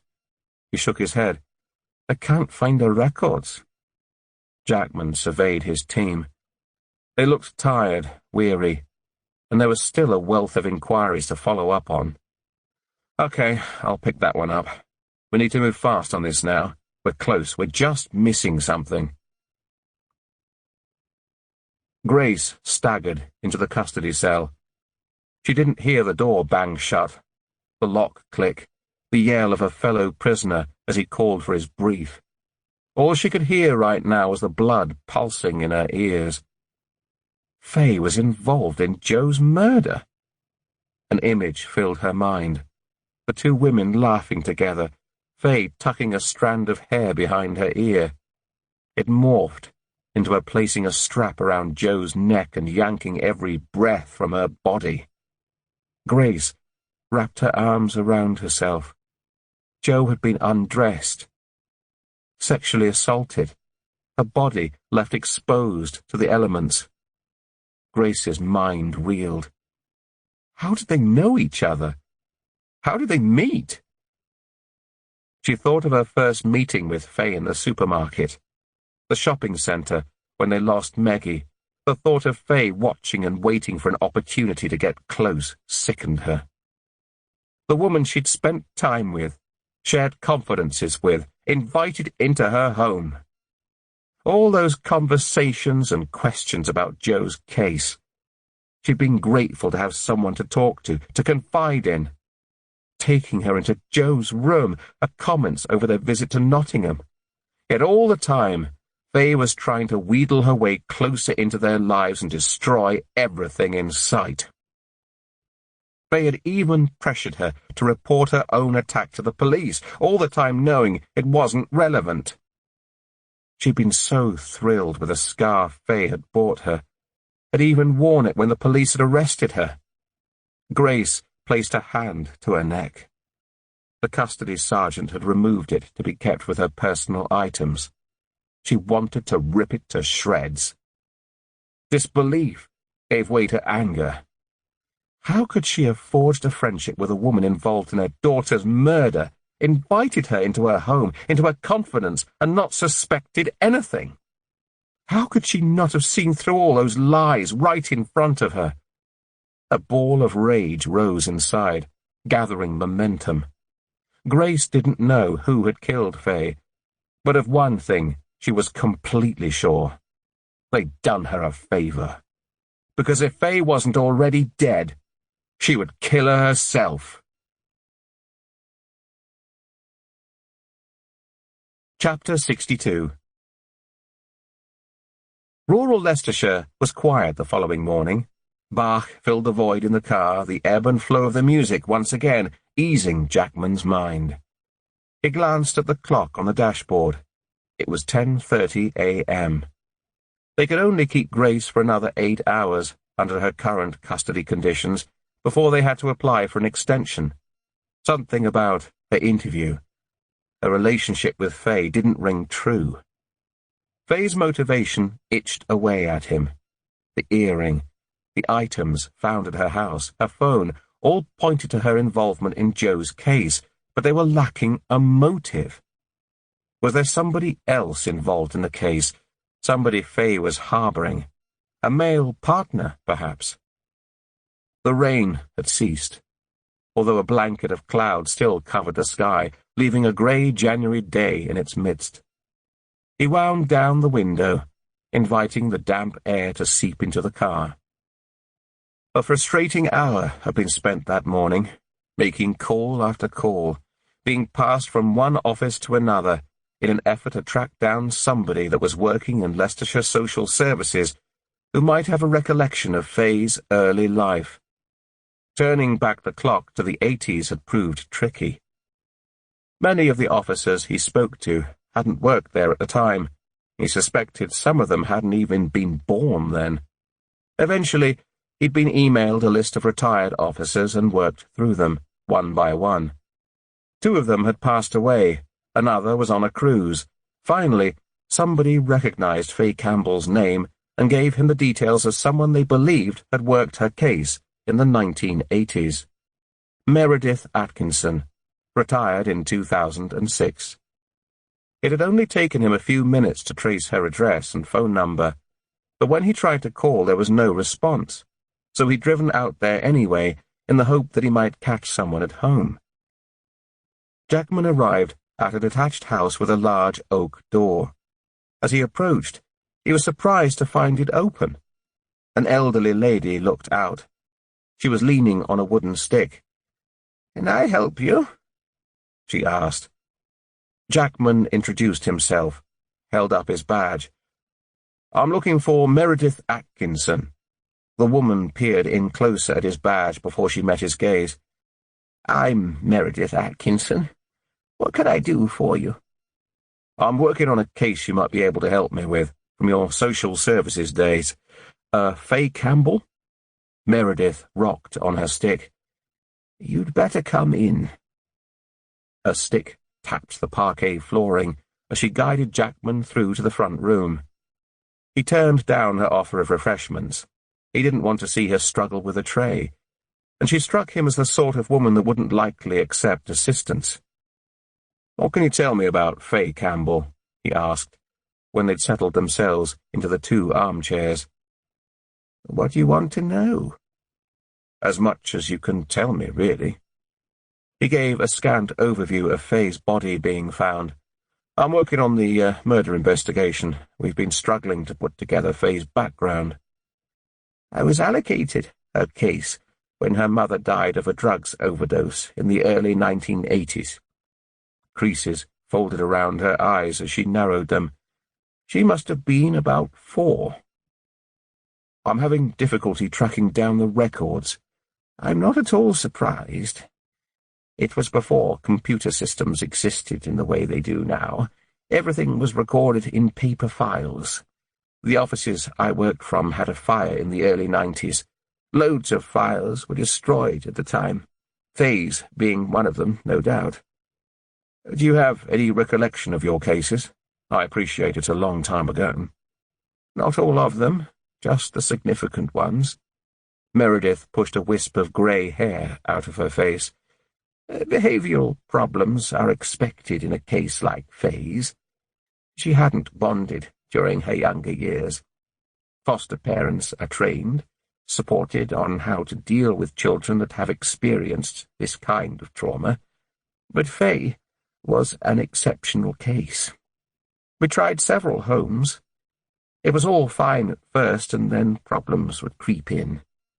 She seemed to delight in telling lies, upsetting people. When she was 6, she ran away. The police found her on a station platform begging. What happened? She was moved to a children's home, given counselling, dropped out of the system 10 years later. I always wondered what happened to her." "Do you recall what school she attended?" Meredith thought for a moment. "They'll have been the local ones in Market Harbour, I suppose." "Can I ask, have you ever heard of Grace Daniels?" "Daniels? Isn't that the woman whose daughter was murdered last year? I read about it in the local newspaper." Jackman nodded. "Awful affair. Faye wasn't involved in that, was she?" Jackman didn't answer. Grace wouldn't have been Daniels back in the 80s. He worked through the file in his mind, finally recalling Grace's maiden name. "She would have been known as Grace Norton," he said. "Do you know if Faye had an association with her growing up?" "Is that the same woman? Goodness, I never made the connection. Well, yes, I remember the Norton family very well indeed, in fact. Faye even stayed with them for a while when she was young." Jackman pulled over and answered the phone on his way back to the station that afternoon. "Hello, stranger." Davis's rich Geordie accent filled the car. "Hey, you. How's things?" "Pretty good.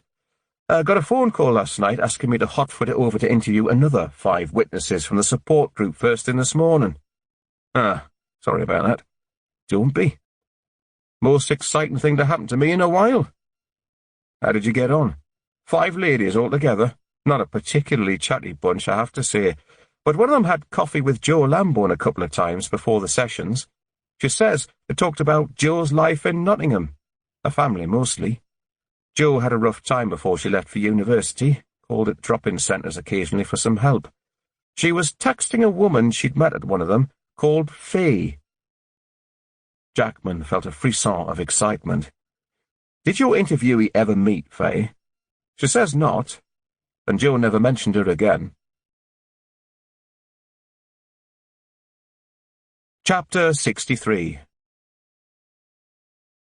The statements, the previous reports, her medical records, and her background all indicate a pattern of behavior. Faye Campbell was a high-functioning sociopath. Charming, charismatic even, but manipulative. The usual feet shuffling and paper turning quietened at this point as everyone's attention was on the profiler, Terry Barnes. Her mother died of an overdose when she was 4, and it seems that she was passed from one foster home to another. Nobody could cope with her, Jackman added. How did we not know this? Wilson asked. There were no records. Apparently the social worker's office to which she was allocated had a fire in the early 90s. All Faye's records were destroyed. According to her medical records, Faye was diagnosed with conduct disorder at age 12, received treatment for around 4 years when she dropped out of the system. Conduct disorder? Wilson asked. They don't diagnose sociopathy until adulthood, Barnes said. Many sociopaths exist in society. Raised in a secure environment, they can cope with their condition, have jobs, families. You would probably never notice anything different about them, but Faye was unusual. She didn't bond during her childhood, failed to accept the normal rules of society. Her pattern of behavior suggests when she was on a high, she was logical, decisive, charming. When she was on a low, she was completely destructive to herself and those around her. It's the most dangerous combination. There's more, Jackman said. The social worker told me that Faye lived with Grace's parents for a while when she was 9 years old. What? Wilson looked shocked. Surely Grace would remember that.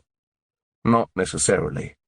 Grace's parents couldn't have children of their own, so they adopted her. We already know that. But they also fostered. They'd have taken in hundreds of children while Grace was growing up. Some stayed a few weeks, others months. The longest was just over a year. Faye attended Grace's school for a while. Why did she leave the family?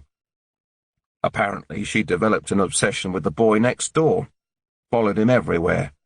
When he didn't return her affections, she stole things from him, and eventually tried to set fire to his bedroom. The story was hushed up at the time. He was a close friend of Grace's, so much so that he became her first husband.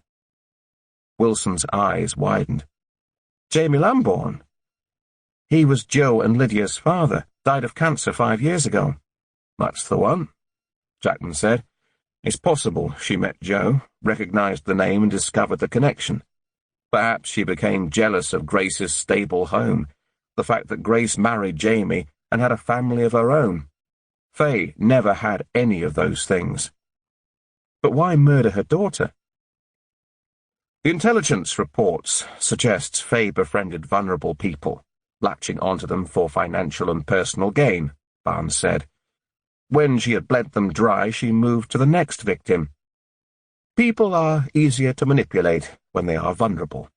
Faye came along at the right time. Well, no, that's not strictly true. She manufactured the whole thing, chose her moment carefully, would have planned meticulously, hence the sexual motive. It was the perfect mask. The police would be sent in a different direction, immediately thinking they were looking for a man. She'd read about Shelley Barnstable's attack, copied the details as much as possible, manipulated the evidence to suit her own needs. Eugenie Trentwood was her practice, her run-up to the main event. Grace mentioned Faye was interested in Joe's case, Wilson said. She took that as friendship and offered to assist her in finding the truth. Jackman nodded. If she could find out about the police investigation, she could help to steer the attention away from her. Hence the visit to Anthony Kendall in Nottingham. I'll bet it was Faye who encouraged Grace to take that trip. He thought about Grace's confession of her own attack. Once again, attention had been pushed elsewhere. She lied about where she lived. Her backstory was so contrived, so practiced, that she probably deluded herself into believing it, Barnes added. She even lived with Grace for a while, enjoying the lifestyle, the close friendship, while it suited her. So what changed? Wilson asked. Seemingly, there are no constants in Faye's life, Barnes said. No siblings, parents, family or friends to speak of. Every relationship she has is short-lived.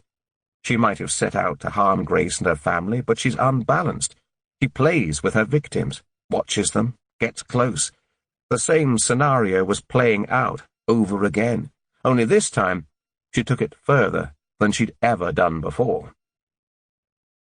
So she told Grace she'd murdered her daughter. I doubt she admitted it. Grace certainly hasn't said anything to support that. We are dealing with a highly manipulative woman here. Maybe she scattered clues, left Grace to discover the truth for herself. The door snapped open.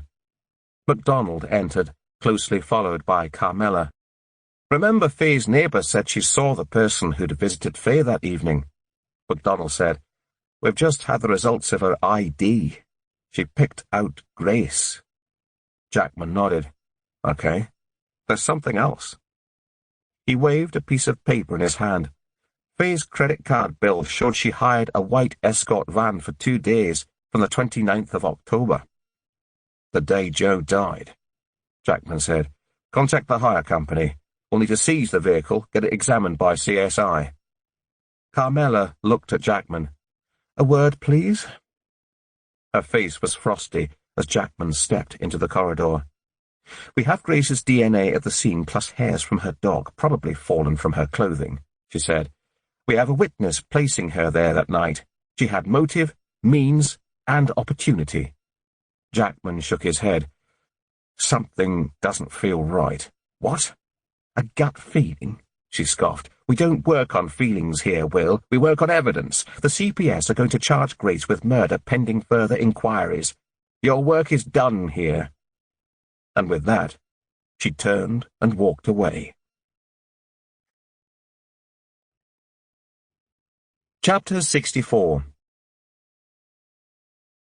Grace sat staring into the shadows of the corridor beyond, separated from her by a line of solid steel bars. It was cold down there. Sporadic memories of the morning's events washed through her. She'd woken with a start, raised voices, banging, fists on metal. Her neck still ached from the hard pillow in the police cell. Breakfast had been a cup of weak tea and 2 slices of buttered toast, brought in by a jaded custody officer who looked like he was approaching the end of a heavy shift. He placed it down on the edge of her bed and retreated. Later, a female detention officer had guided her down the corridor, past the other cells, into a shower area. The backs of the officers' boots were visible through the gap at the bottom of the cubicle door, as Grace rubbed a tiny slab of white soap over her body. The towel was threadbare at one end, its harsh bristles dragged across her skin. She'd had to borrow a hairbrush, leaving her hair to dry naturally. No hairdryers and cosmetics here. Her family had brought in her black trouser suit and white shirt, the one Grace kept aside for funerals and important school meetings, in an Asda carrier bag, along with clean underwear.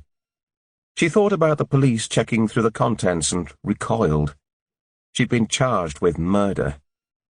This was her life now. Nothing was private. Grace ran her fingers around her right wrist, gently massaging the skin. A female security officer arrived almost as soon as she was dressed and handcuffed her own wrist to Grace's. She was then led through the car park and into an internal cell within a police van and asked to sit on a plastic bench, her handcuffs removed before the door was banged shut.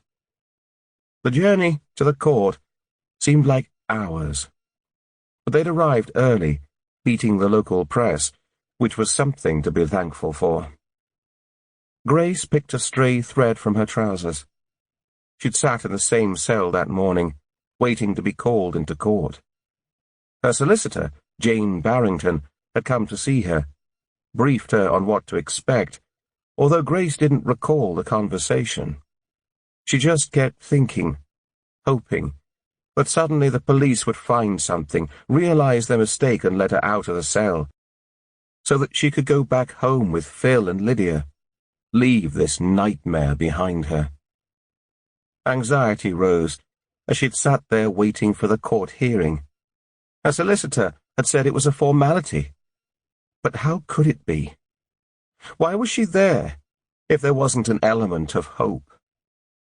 She could hear the guards in their offices nearby, talking amongst themselves, making phone calls.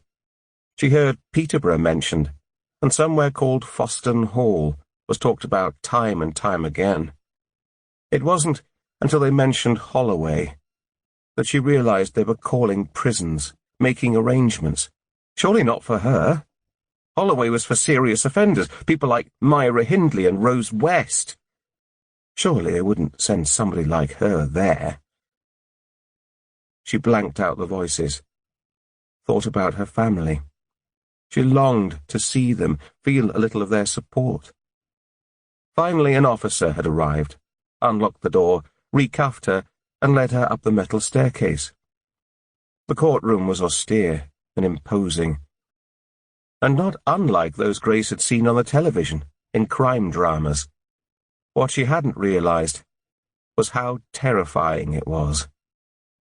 She'd caught sight of the 3 magistrates at the front of the room, 2 men and 1 woman, watching her as she walked in. It wasn't until she was in the dock, the handcuffs removed, that she saw the public gallery. Phil was there. He'd offered her a gentle smile, although his face was creased in concern. He was flanked by Lydia and Chloe, who both looked pale. Beside them, she recognized the police sergeant from Joe's case, D. Wilson. A man had stood, asked her to confirm her name. Her voice croaked as she did so. The magistrates barely looked at her, as the prosecutor, a grey-haired man in a similar grey suit, had then stood and read out the charge of murder, asking for the matter to be sent to the Crown Court. His passing shot, "Bail is not applicable in this case," knocked her sideways. Grace had glanced across at Phil. The courtroom swayed around her. Was this really it? The moment that she would be sent away, interned? She'd been raised to think that prisons were for bad people, criminals that had committed heinous acts. Stone walls, barred windows, people transported with blankets over their heads. Not innocent everyday folk wrongly accused. And what about her family? How were they to cope with this? She was innocent. She'd wanted to scream and shout, to bang on the screen in front of her. How could this happen? Instead, she'd felt a tugging at her arm. The officer wrestled with her wrist as she replaced the handcuff. In less than 2 minutes it was all over. She'd managed one more look back at her family. Their terror-filled faces the last thing she saw before she was led away, back down to the cell. Her solicitor had barely spoken a word. Grace hadn't been invited to defend herself. She'd been told that the hearing was a formality, a part of the process to give the state continued powers for detention. But it was pointless. She was going to prison, and there was nothing her or anyone else could do about it. Grace sat back on the bench and pressed her back into the cold wall. A raised voice in the distance caught her attention. "Holloway it is, then. I suppose I'd better go and give her the good news." Hours later, Jackman joined the group of officers standing around the computer screen as they watched the press conference. Carmela was sat beside the chief constable as he announced the results. A female murderer was big news. The chief constable had taken it upon himself to face the public, in full uniform, ready to squeeze every bit of PR out of the result. The police had been heavily criticized for not catching the offender earlier, and he was finally able to assure them that the serial attacker was off the streets. Grace's charge was mentioned briefly, but played down. Nobody was going to allow her involvement in Faye's murder to spoil the PR bubble. Carmela praised her officers for their commitment and tenacity, working around the clock to solve the case, hailing it as a result for the whole of Leicestershire in the fight against serious crime. A stepping stone closer to a safer community. Artie Black opened the questioning, chewing on the end of his pen, as Carmela promised him an interview in the Herald the following day. It wasn't long ago that they'd speculated over his possible involvement, and now he was interviewing the super. Jackman thought about their dealings together. The witness he'd refused to give up early in the case, the terrorist film footage with which he'd followed protocol. He was a slippery character. One of the trickiest journalists he'd crossed paths with, but not a killer. At the end of the conference, Carmela flashed a warm smile. Cameras clicked as they took their leave. "She certainly knows how to play the press," Wilson whispered in Jackman's ear as somebody flicked the screen off. MacDonald gathered his coat. "Right. Who's up for the pub?" A low-bellied roar went up around the room. She turned to Jackman. "You're not escaping this time." On the road back to Stratford, Jackman's mind was on the case. He couldn't argue with the witness statements, the hair fibres found in Faye's house. With no suggestion of any other suspects, everything pointed to Faye killing Grace's daughter and worming her way into her friendship afterwards. It was almost reasonable to accept that Grace, having discovered this, would feel betrayed and want to avenge her daughter's attacker. But Grace's face in that interview room. Every time the image entered his mind, Jackman winced. He'd interviewed hundreds of people over the years, but something about her involvement in Faye's murder didn't ring true. Part 3. Chapter 65. Grace glanced out of the window. The sun was rising, beautiful swirls of yellow and orange peering over the rooftops decorating London's skyline. This was the fourth cell she'd been moved to since her time in Holloway, and she was grateful for the view it offered over the walls and into the world beyond. Many a time she'd stood there, watching vehicles crawl down the nearby roads, pedestrians dancing around them like little ants in the distance, dreaming about what the people of London were getting up to. Her eyes dropped to the coiled barbed wire that topped the prison walls. Almost 8 months had passed since she'd been swept through the prison gates, only to face the humiliation of being searched by the guards and later examined, internally and externally, by a doctor. She'd been issued a bag of basics, which included a bar of carbolic soap, a towel that felt more like a wire brush, and a pair of starched cotton pajamas that scratched at her skin. It wasn't until Grace reached Holloway that she realized her story had made national news. She was surprised how many of the inmates knew who she was, and were surprisingly sympathetic to her plight. Many of them were mothers themselves. Women had sauntered in and out of her cell all afternoon on that first day. Some just wanted to take a look at her. Others sat on her lumpy mattress and asked questions. Some even patted her on the back, showing their approval, as if she was already convicted. But there were others who took an instant dislike to her, their disapproval fueled by her notoriety. She learned to be mindful of their watchful gazes, the warm breath on the back of her neck as she used the communal telephone to call home. But the remand wings were transitional places, people constantly coming and going, prisoners being moved cells to avoid them forming close associations, and no 2 days were the same. She quickly grew accustomed to the constant jangle of keys, the clang of metal, the banging of doors. Holloway ran on a strict routine.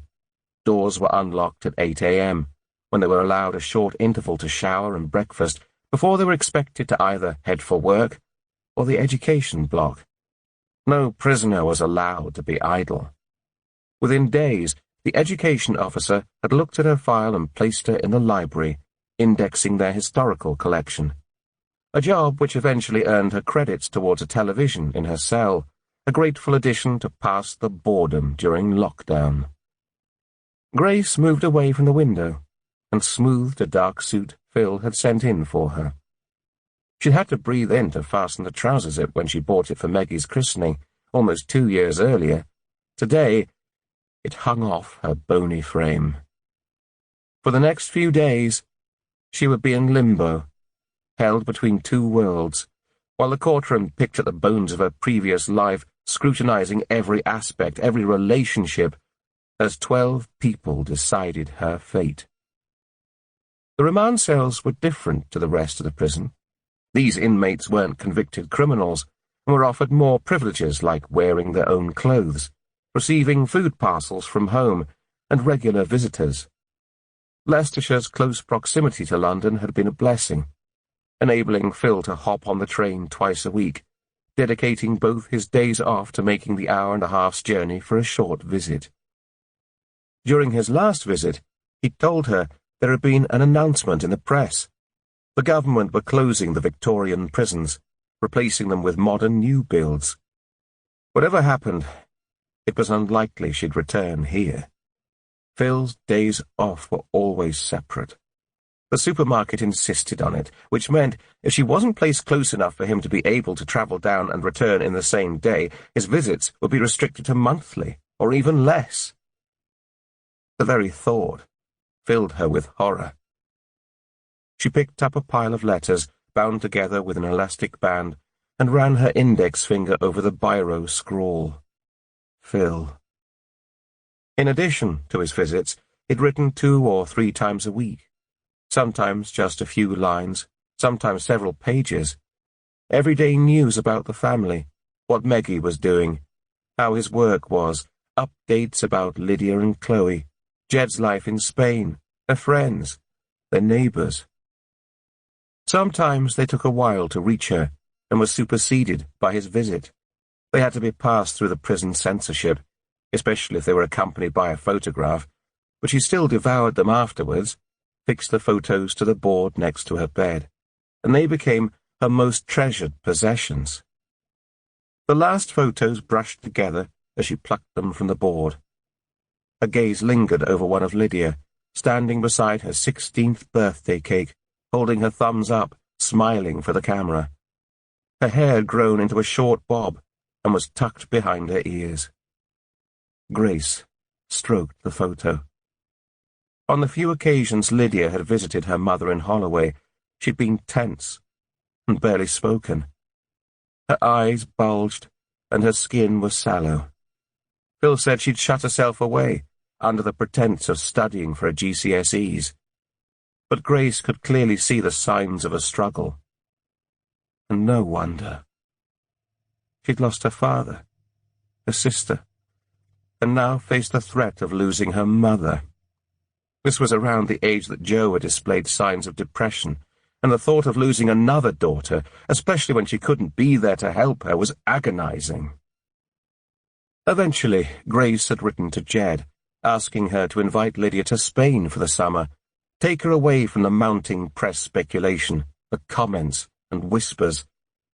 She flew out as soon as her exams were finished, not even returning to receive the results, which Phil collected and read to her over the phone. She'd scraped through the most important ones, but, as feared, the grades weren't good. Lydia had written less than Phil, but an email arrived every few weeks. They were always upbeat, as if she was trying her hardest to cheer her mother up. Jed wrote occasionally, too, mostly to reassure her that Lydia was eating, going out, socializing. They'd both flown home yesterday and would be in court to support her. Apprehension and excitement at the thought of seeing them filled Grace in equal measure. Grace placed both piles of letters in her prison-issue bag and checked her bedside cupboard one last time. She'd been told to be up early, be packed and ready to go through the release procedure in readiness for her transportation to Leicester Crown Court. Her solicitor had told her that the next few nights would be spent in a holding cell at Peterborough Prison, because it was nearer the court. The thought of going to another prison was terrifying, but she couldn't think about that. Right now she needed to be strong, truthful, confident, so that she could convince the court of her innocence. She sat on the edge of the bed, churning over possible questions she might face. At their meeting yesterday, her solicitor, Jane Barrington, had encouraged her to write out her account of the case again, to make sure it was fresh in her mind. They discussed possible awkward questions, apparent inconsistencies within her account. Answers to those questions whirled around her head until they made no sense at all. She took a deep breath, sat tall. Calm. Keep calm. A single bang at the door interrupted her thoughts. The sound of a key being inserted into a lock followed. The door was wrenched open to show a guard with a grim expression on his face. Ready? Chapter 66. Less than 3 hours later, Grace was standing in the dock, staring through the safety glass that separated her from the courtroom. The drive down from London that morning, sitting in the back of a security van with only a small side window, had felt like they were cruising over a constant line of potholes. The holding cell beneath the courts was cold and stark. The endless walk up the stairs, handcuffed to an officer with a train of keys strapped to her belt, had blurred into the background, overtaken by the humiliation as she entered the small room at the back of the courtroom and felt a sea of eyes rest upon her. James Sheldon, the prosecution barrister, had completed his opening speech.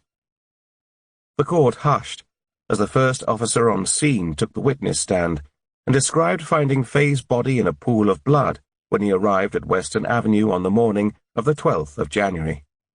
Statements were read out about hair samples, showing Grace's presence in the house, her saliva on Faye's dead body. Expert witnesses on blood spatter and crime scene investigation were called and dispensed with, sometimes with undue haste. Sheldon was setting the crime scene, creating a vivid image in the minds of those present. Grace had heard all this before, been privy to these details during the long conferences with her legal team in prison.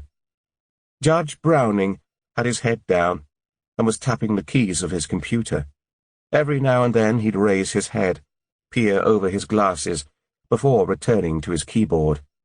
Earlier, she'd been surprised by the patience and generosity he displayed with the jury, how he'd been at pains to explain the nature of the case, along with their duties, almost as if their jury service was doing him a personal favor.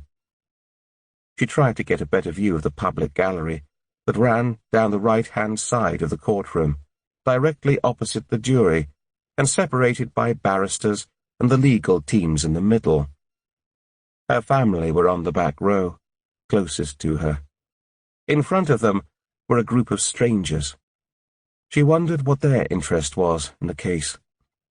Detective Wilson sat on the front row, beside two women. As she looked on, the older of the two women gave a supportive sideways glance to the other. Her mother, maybe? There was something familiar about the younger woman. Grace scrunched her eyes to focus, just as the woman looked around at the press seating behind. It was Eugenie Trentwood.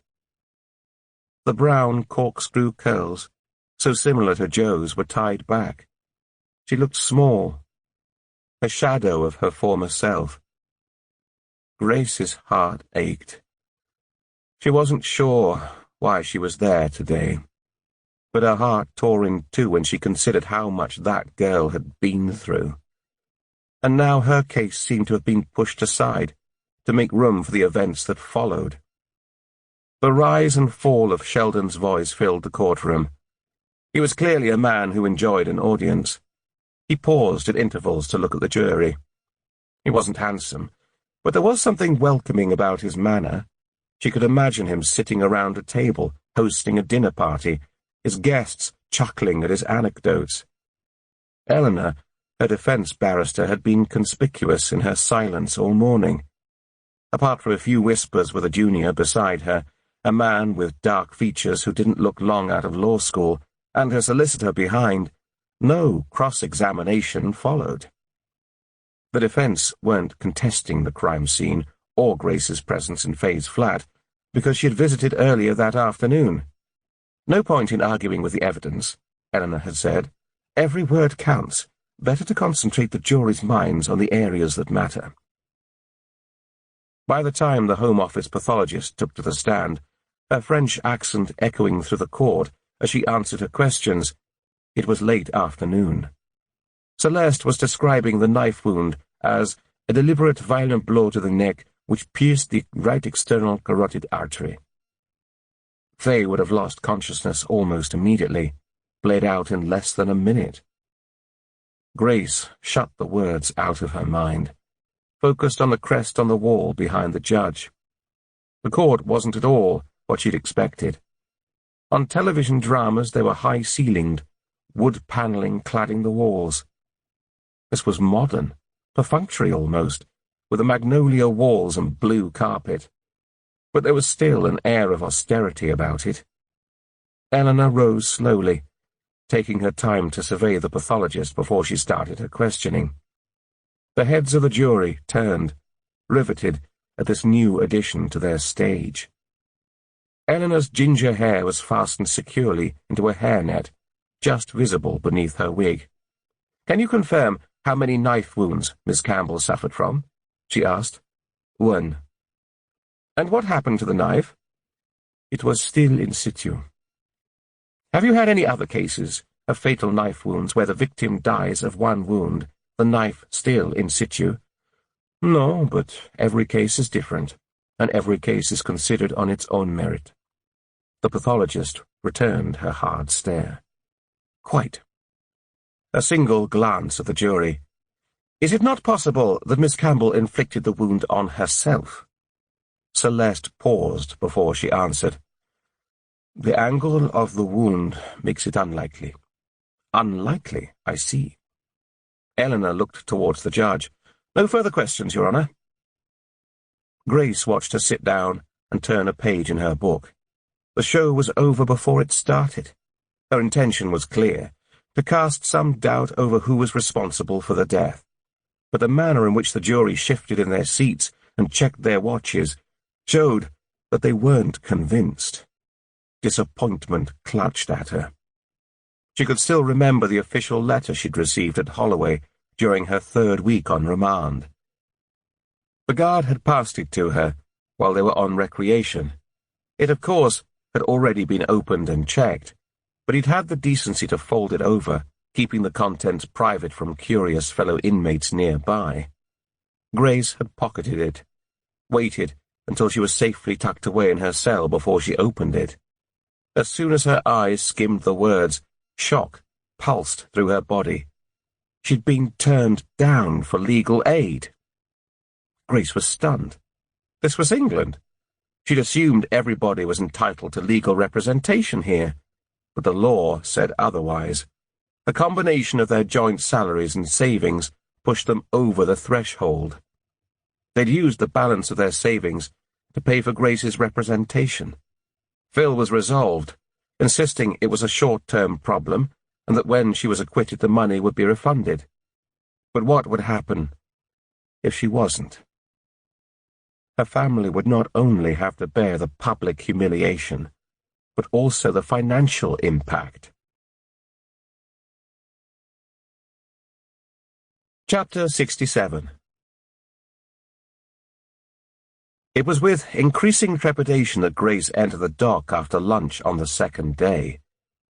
It was a strange experience, sitting behind that glass screen, on show like a prize exhibit in a zoo. People glared, pointed at times, scrutinized her every move, and yet she wasn't permitted to respond. Not yet. She turned away, stifled a yawn. The remand wing at Peterborough was noisier than she'd been accustomed to at Holloway. Prisoners shouted, thumped the metal doors to attract attention, called out to each other. It made for a turbulent night, and as she lay on her thin mattress, the bony hand of loneliness rested on her shoulder. These were holding cells, kept aside especially for short-term visitors, prisoners attending court. Her letters and photographs had been taken, locked away in the prison property store, and without them, she was bereft. Sheldon had completed the forensics before they'd adjourned, and a stream of witnesses would now move through the witness stand. Everyone rose for the judge to enter. His wig was slightly lopsided, as if he'd put it on in a hurry, but he seemed oblivious as he took his position at the front of the room. The sound of a walking stick creaking with every step hushed the courtroom. Heads turned towards the entrance, fixed faces filling Grace with a renewed sense of fear. The woman that appeared walked slowly, resting her free arm on an usher who guided her to the witness stand. Her scalp was visible through thinning hair, and her hands shook. But something about her countenance was hard, resolved. She read her oath clearly and loudly. She'd been there before. "Would you please confirm your name for the court?" Sheldon asked. "Meredith Elizabeth Atkinson." "Could you tell us your connection to the deceased Fay Campbell?" "I was the social worker assigned to her case when her mother died." Grace sat forward. "How old was Fay Campbell when she was taken into care?" 4 years old. "And can you explain to the court the circumstances around her parents' death?" "Her mother died of a heroin overdose. As far as I am aware, she never knew her father." A paper rustled in the public gallery. "I see you have made a statement to the police. Why is there no public record of your responsibility in this case?" "The offices I worked at on Welford Road, Leicester, had a fire in October 1992. We were just in the process of transferring paper records to computer. Fay's records were destroyed, along with lots of others at that time." "So, it would be fair to say you took over Fay's case about 36 years ago." "Yes, about that." "Did you have a big caseload?" She nodded. "Reasonable for the time." "And may I ask, Miss Atkinson, do you remember intimate details of other cases?" "Not all of them, no. But Fay's case was remarkable." "In what respect?" "She was passed through 4 foster homes in the first 3 years she was under my remit. Nobody could cope with her." "And why was that?" "She lied, ran away, seemed to delight in upsetting people." "Upsetting people? Can you elaborate on that?" "I distinctly remember one family reporting she drowned their own child's hamster. They said that she dropped it into an aquarium and watched as it struggled for its life. Fay must have been around 5 at the time. Even from a young age, she didn't express any remorse." Grace gripped the rail in front and fought to keep her face impassive. "What happened to Fay?" Sheldon continued. "She was later diagnosed with conduct disorder. Spent some time in a children's home where she was offered therapy. When she was 16, she became responsible for her own care." Sheldon looked down at his notes. "Can you give the court an account of what happened during the summer of 1987?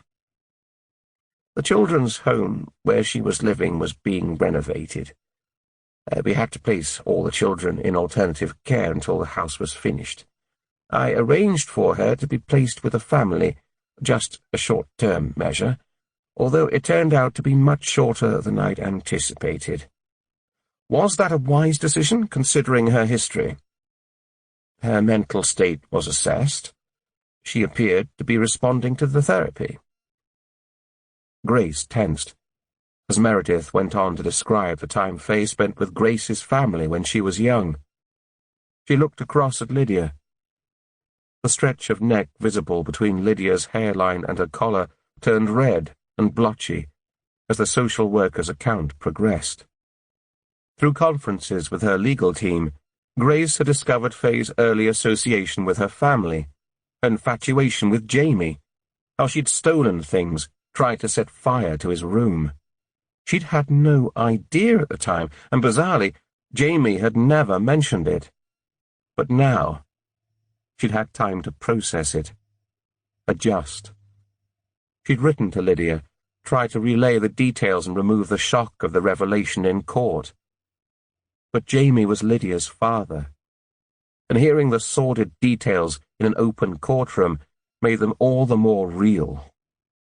Sheldon explained to the jury how Jamie Lambourne was Grace's first husband. At that moment, Meredith looked directly at Grace, the first time since she'd entered the courtroom. Her face was devoid of emotion, but there was something in her eyes, some kind of compassion there. This was a woman who'd been close to Faye in her younger years, watched her grow up, develop into the monster she became. Eleanor stood briefly. "No questions, Your Honor." Faye's background wasn't an issue, but it still left Grace uncomfortable. She'd been told the courtroom wasn't about emotions, it was about fact, proving the truth. But they were wrong. It was a game, and Sheldon had taken an early lead. Chapter 68.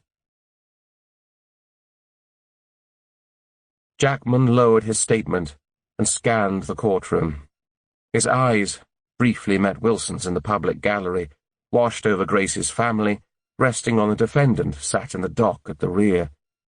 It had been almost 8 months since he'd left Leicestershire, numerous Warwickshire files taking his attention in the interim, yet Grace Daniels' case had wriggled its way back into his mind during quiet moments.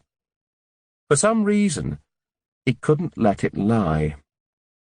The expression on her face that day in the interview room still bothered him, and the more he thought about it, the more he was convinced she hadn't known it was Faye that killed her daughter until he'd told her. If it had been a Warwickshire case, he'd have trudged down to the exhibit store to take another look, gone over the evidence again as the file was put together for the Crown Prosecution Service. But it wasn't a home fixture, and Carmela had made it quite clear that his work at the Leicestershire Serious Crime Unit was finished. He raised his gaze to meet the prosecution barrister, answered the inevitable questions about what action was taken and why during the early stages of the investigation. Court didn't make Jackman nervous. He'd attended enough hearings over the years to watch out for the snide little questions the barristers snuck in, and took his time to respond, giving measured answers backed up by the evidence gathered. Even the most ruthless killer was entitled to legal representation.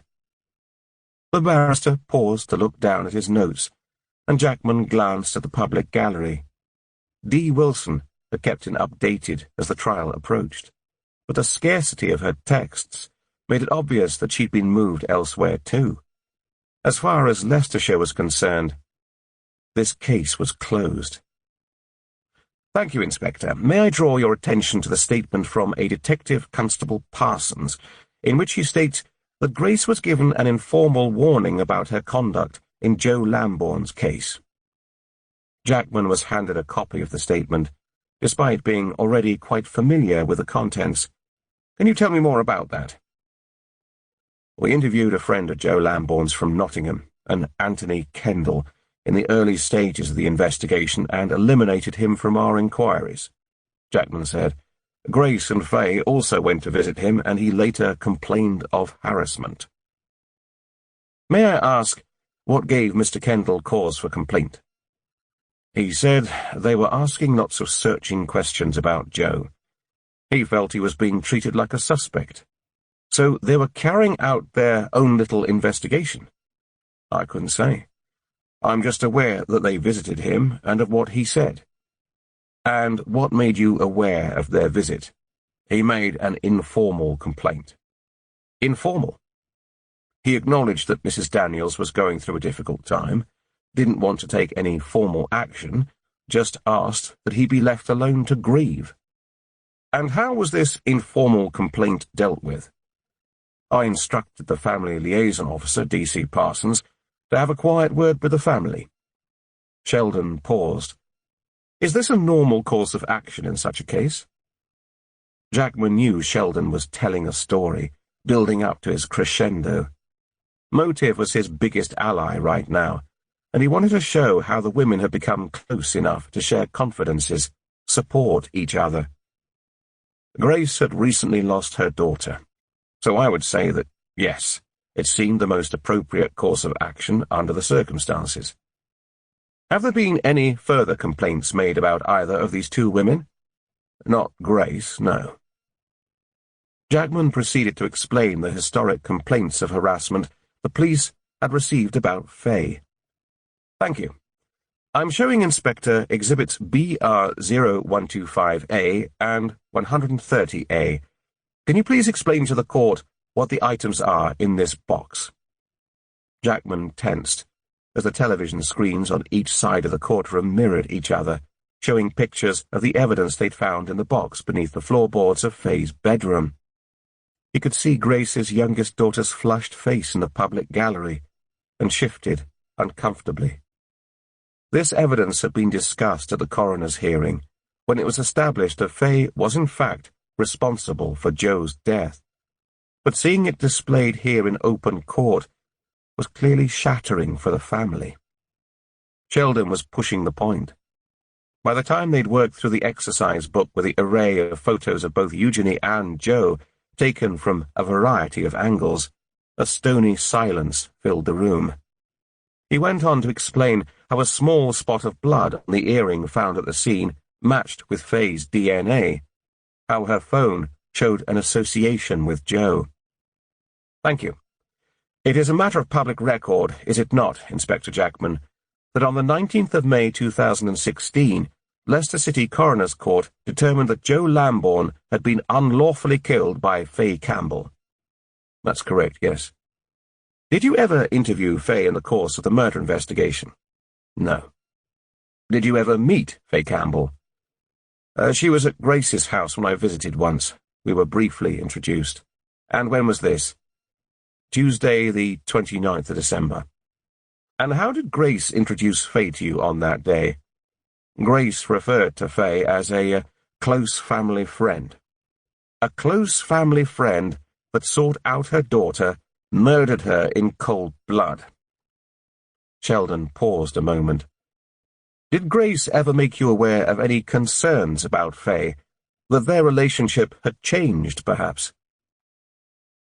Grace listened, as Sheldon moved on to explore her complaint about the injuries to Lucky, the phone calls, but the words petered out into the distance. There was a shift in the atmosphere. The jurors turned to Grace, some with pity on their face, others with sadness. They were seeing her as a girl, mother, wife, someone like them who'd been wronged in the worst possible manner. Their faces relaxed, their minds posing the question, what would they do in those circumstances?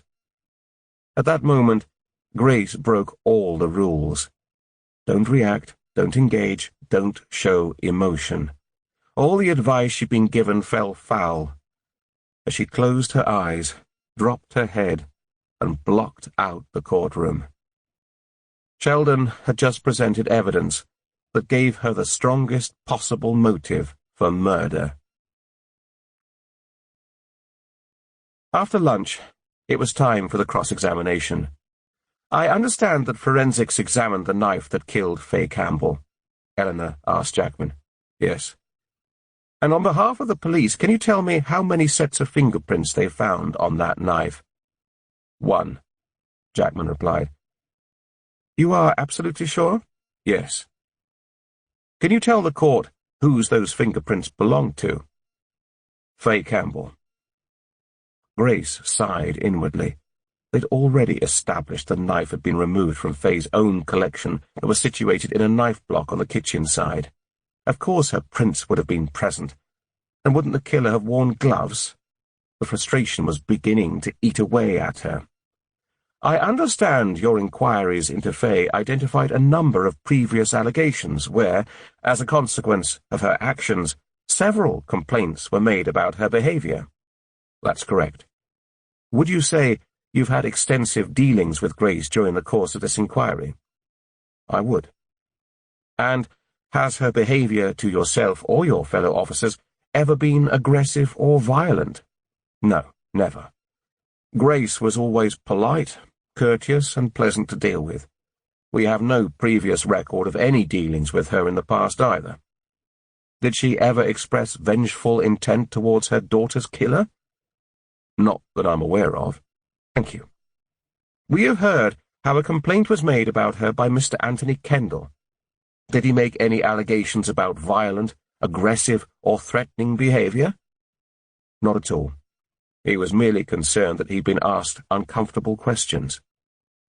Eleanor let his answer hang in the air a moment. Inspector, may I ask why you were brought to Leicestershire? I was brought in as a regional lead on adult sexual offences, tasked with reviewing old cases and looking at working practices with a view to streamlining them. A lead? So you have some expertise in this area. I've worked homicide and major crime for almost 18 years. I suppose that gives me some level of expertise. May I ask, how many fatal knife injuries have you attended over the course of your career? He paused for a moment. I couldn't say exactly. An estimation, then. Would you say it's more than 20? Yes, I'd estimate that. Thank you. Was there anything about this particular injury that struck you as different from the others? Sheldon rose. Objection, Your Honour. The method of killing isn't in question here. The judge gave Sheldon a hard stare. Overruled. The witness is a highly experienced officer. His experience on this point is relevant for the court. Jackman knew exactly where this was leading. There was only one wound, he said. The knife was still in situ. Most stabbing victims have a number of wounds. Was this not questioned? It was, and we relied upon the expertise of our pathologist. Chapter 69. By day 4, the lack of sleep was starting to take its toll. The night before, a new prisoner had spent almost half the night intermittently banging the door of her cell, demanding to see the governor. Grace's head had ached from the minute she'd landed in the courtroom, only to find that the trial had been delayed, the first hour taken up with a legal argument. During these moments the court was emptied, leaving only the legal teams, the clerk, and the judge present. Jane Barrington later advised her that the discussions were to do with the admissibility of evidence regarding the knife wound, but the extra hour in her cell did nothing to calm her frayed nerves. By the time they were all back and ready to begin, it was almost midday. Sheldon lingered over Barnes's credentials as he introduced himself and shared them with the courtroom. He was making a point that he was a highly decorated and respected expert in his field of criminal profiling, with a special interest in personality disorders, and the court couldn't have failed to note the significance. I understand you've studied Faye Campbell's medical records, the statements in the case, Sheldon said. What did you deduce? A pattern of behavior indicating that Faye Campbell was a high-functioning sociopath. Considering her background and the police intelligence, my theory is that she met Jo, made a connection with Grace's family, decided to seek her out, befriend her, and subsequently harm her. Why murder her daughter? Grief makes people vulnerable. They are much easier to manipulate when they are vulnerable. In your experience, what would be the expected reaction of a rational person, somebody like Grace, for instance, when they discovered a close friend killed their daughter? Anger, frustration. Naturally, she'd feel betrayed. Enough to motivate her to kill. In the right circumstances, possibly enough to motivate anyone to kill. No further questions, Your Honour. Eleanor waited for the shuffles of the court to settle before she opened her line of questioning. Mr. Barnes, did you meet Miss Campbell? Not in person, no. But you've examined the statements in the case, her medical records? Yes. And you've examined the circumstances of the case, are familiar with how she died? Yes. Is it possible, therefore, she could have inflicted the wound on herself? Cases of suicide by stabbing are incredibly rare, Barnes said. The person would need to be strong not only physically but also mentally to carry out something like that. Thank you. You wrote a profile for Operation Ascot and Joe Lambourne's murderer, did you not, in November of last year? I did. In your profile, you clearly suggested that Joe Lambourne's offender was male, directed police to look for men that fit into certain categories. Why is that? The sexual motive in the case, the way that the women were attacked, suggested a male offender, but people with Faye's condition usually have an exceptionally high IQ. She was single-minded, meticulous in her planning, and this was the perfect foil to send the police in a different direction. We now know she'd read about the Oliver Turner case, copied the details as much as possible. Eugenie Trentwood was her practice run before the main event. Objection, Your Honour. Sheldon stood as he spoke. Faye Campbell is not on trial here. Sustained. The judge turned to Eleanor. Keep to the current case, please. Of course, Your Honour. She turned back to the witness. Mr. Barnes, in your report, you described Faye Campbell as single-minded, somebody who would perhaps stop at nothing to achieve her goals. In your opinion, would she be capable of killing herself in this manner? I can only speak of her mental state. Her personality disorder makes her extraordinary in that respect.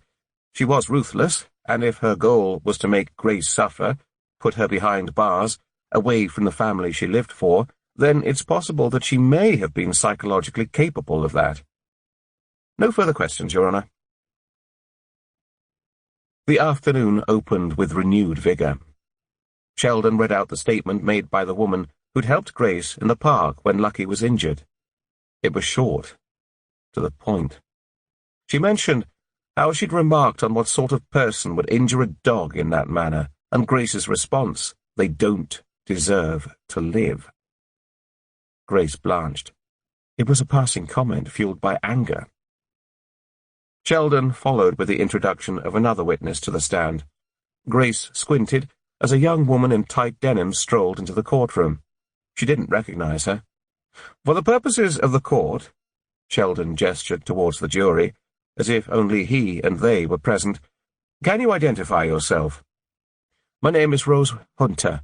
I live in the flat next door to Faye Campbell's. Thank you. And how long have you been Miss Campbell's neighbour?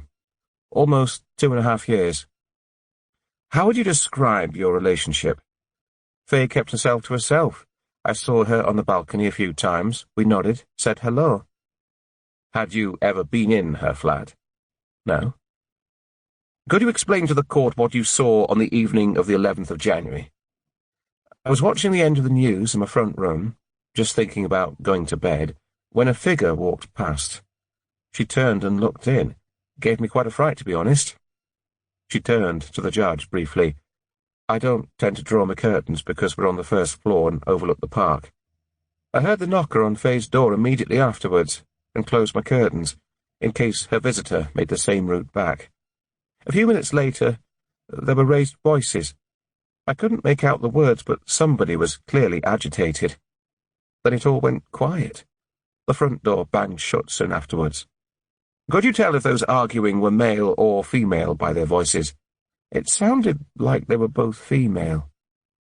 What time did a figure walk past your window? The news was just finishing, so I guess it was around 10:30 p.m. And what time did they leave? Around 10 minutes later? Around? I didn't look at the clock, but enough time for me to go into the bedroom and get changed for bed. Did you see or hear anyone else visit the flat that evening, or earlier, perhaps? No. I was out shopping in the daytime, though. I returned home just after 6 p.m. One final question, if I may. Did you undertake the police formal identification process in order to pick out the person you saw attending Faye's flat that night? I did. Thank you. My learned friend may have some questions for you now. Sheldon looked pleased as he excused himself and sat. It was a moment before Eleanor rose. Miss Hunter, she finally said, can you explain the layout of your flats? Yes, we're a row above a bank of shops on Western Avenue. And the access points? There are 2 stone staircases, one at either end. 2? So if somebody had approached Faye Campbell's flat from the staircase at the opposite side to your flat, they wouldn't have to pass your window. The witness shifted position. No, but I only heard one knock, followed by raised voices, and they were female voices. If you could just answer the questions you were asked. Thank you. So, it's conceivable the person you thought was Grace could have walked past the entrance to Faye's flat and down the other staircase, and somebody else knocked and entered. No, I heard a voice. Did you actually see the women arguing? No. Have you heard the defendant speak before? No. Then how do you know whose voice you heard? The witness cleared her throat. Have you ever met Grace Daniels before you saw her that evening? No, never. You'd never seen her before? A headshake. The judge leant forward. Could you voice your answer for the court, please? No. Thank you. Can I draw the witness's attention to Exhibit BR0138A, a newspaper article written about Grace losing her daughter, featuring a family photograph? According to the Leicester Herald, this article received over 42,000 hits online, was printed in their weekly newspaper, and circulated to around 10,000 homes. Are you telling me that you didn't see it? The court clerk passed the article to the witness. She gave a fleeting glance. No. I put it to you that the person you saw that evening wasn't, in fact, the defendant, that you saw someone who fitted Grace's description, had seen the photo in the newspaper, and thought it was her. Grace's cheeks burned as Rose Hunter's eyes bore into her. It was her. I'm sure of it. After the witness was released, Detective Jackman was called back to the dock and asked to read a transcript of Grace's police interview. Grace sat uncomfortably as the interview was read verbatim, the detective reading his parts and Sheldon hers. It was Friday afternoon. The jury were waning. The questions and answers were wooden. This was the interview that led to Grace's charge, and Sheldon clearly wanted to leave them with a powerful message for the weekend. As soon as they finished, the judge checked his watch. It was 3:10 p.m. He told the jury they were free to go until Monday morning, when they would resume, reminded them that they should discuss the case with no one. Grace watched their faces relax. It had been a heavy week. They were ready to go home and rest into the cushions on their sofas. Maybe they'd watch television tonight, moan at the adverts between the programs, or maybe their partner would cook them a meal and they'd share a bottle of wine. She watched them longingly as they filed out of the court.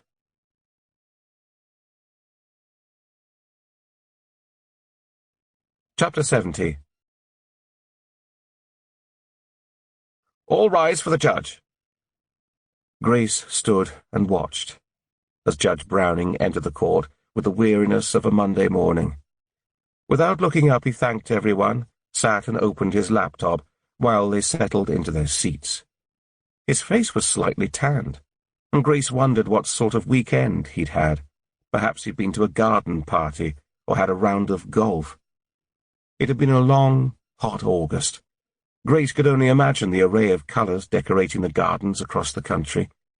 The cold brick buildings of Holloway were surrounded by concrete recreational areas, covered in wire mesh to stop prisoners throwing packages to those below, the view out of her cell window providing her only fix of greenery. At Peterborough, her window faced a brick wall. Back in prison, the suspicious stares and whispers on Saturday followed Grace. There was none of the camaraderie of Holloway, none of the kindness of women. She ignored the wary glances, sat alone for dinner, spent recreation time in her cell. It was almost a relief when a disturbance on the remand wing put them in lockdown on Sunday. The heat levels were suffocating in the enclosed area, and without her possessions, no books or magazines to read, the boredom had given way to anxiety. The case rolled around in her head. More than anything, she wanted it over, decided, some sort of end to this hell. It seemed to take forever for the court to proceed that morning. Eleanor was consulting her junior, and the whispers between them were starting to grate. This wasn't a tennis match. where the coach discussed the tactics with his team while the match was ongoing. This was her life. And the fact that she wasn't party to their little discussions galled Grace.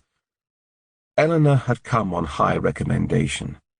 Phil said they needed an experienced barrister, someone with a track record of results in serious crime cases. Eleanor was a senior barrister. A solicitor referred to her as Queen's Counsel, and she came with a hefty price tag. A price tag that was slowly draining them as the days went by. Grace sincerely hoped she was up to the job. The defense opened with a string of character witnesses. Julia Declan, Grace's manager from the library, stood at the witness stand in her best olive suit and crisp, white open-collared shirt, and talked about Grace's diligence and reliability during their 14-year working relationship.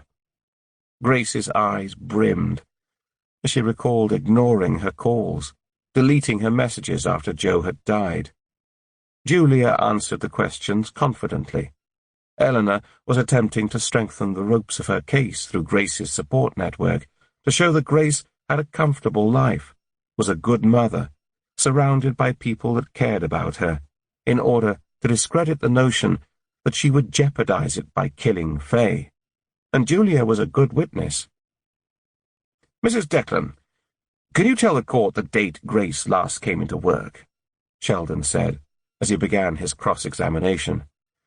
"It was Wednesday, the 28th of October, the day before—" She hesitated a moment. "The day before her daughter Jo died." "And was that her last shift that week?" "She works part-time, Monday, Wednesday, and Friday, but obviously she couldn't work the Friday that week." "Obviously," he said, letting the word hover in the air. "And when did she return to work after that date?" "She didn't. She was on compassionate leave, followed by sick leave." He cast a glance at the jury before he turned back to the witness. "So she didn't return to work?" "Not as such. But we kept in contact. I phoned her weekly to see how she was." She looked towards the judge imploringly. "We were all very much looking forward to her coming back to work. She was a popular member of the team." The judge gave a gentle smile. "When was the last time you actually spoke to Grace?" "The week before Christmas." "December, not January. I thought you called her weekly." Grace's doctor's certificate stated that she was suffering from anxiety and depression. "It was felt—" She coughed. "I felt that she needed some time. I didn't want to pressure her." "I see. Did you meet up with Grace at all, visit her after her daughter died?" "I didn't visit. The family were in mourning. It didn't seem appropriate at the time." Another glance at the judge, almost for reassurance. "But I did see her at the memorial service." "And when was that?" 2 weeks before Christmas. "And how did Grace seem that day?" "As well as can be expected. It was her daughter's memorial service. She was grateful for people coming, thanked me on the way out." "Did you speak to her?"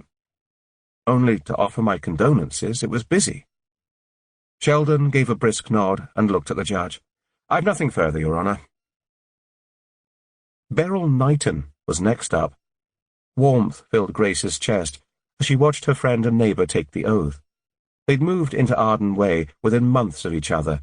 Beryl was older than she, her own family grown up, and she'd babysat Grace's girls in their early years. Even last year, the two couples shared barbecues together. Grace noticed her freshly washed hair, the smart shift dress she'd bought for her cousin's wedding a year earlier, no inkling of the gardening clothes she normally wore, and listened as she talked about Grace's reliability, kindness, grounded personality, how she'd supported Beryl following the death of her mother last year. By the time Sheldon stood to cross-examine, Beryl had restored some of Grace's belief in the kindness of humanity. She promised herself that if she got out of here, she would make more time for her friends, cherish them. "Mrs. Knighton, would you remind the court how long you've known the defendant?" Sheldon asked. "Almost 20 years." "Right. And would I be right in thinking you have a close friendship with her?" "Yes, I'd like to think so." "Thank you. May I ask when you last saw the defendant? Beryl blinked. The day she was arrested, I saw her in the driveway as she was led to the police car. I mean to speak to. You said you were close friends, you spent time together. I think it would be at Joe's memorial service last December. You think? Can you be sure? Beryl blushed. Yes, I'm sure of it. And what did you talk about? I offered me help with the family. I used to babysit the girls when they were younger. Thank you. And before that? I'm not sure exactly. Not sure? I see. And may I ask, how many times in the normal course of a week would you say you saw the defendant? It depended on the time of year. If it was summer, we'd see each other out in the garden almost daily. Chat over the fence. In the winter, less often, maybe just passing on the driveway. We went to a book club once a month together in Great Bowden. Okay. And how often did you see the defendant after her daughter died? Quiet fell upon the court. It was a moment before she spoke. Once or twice?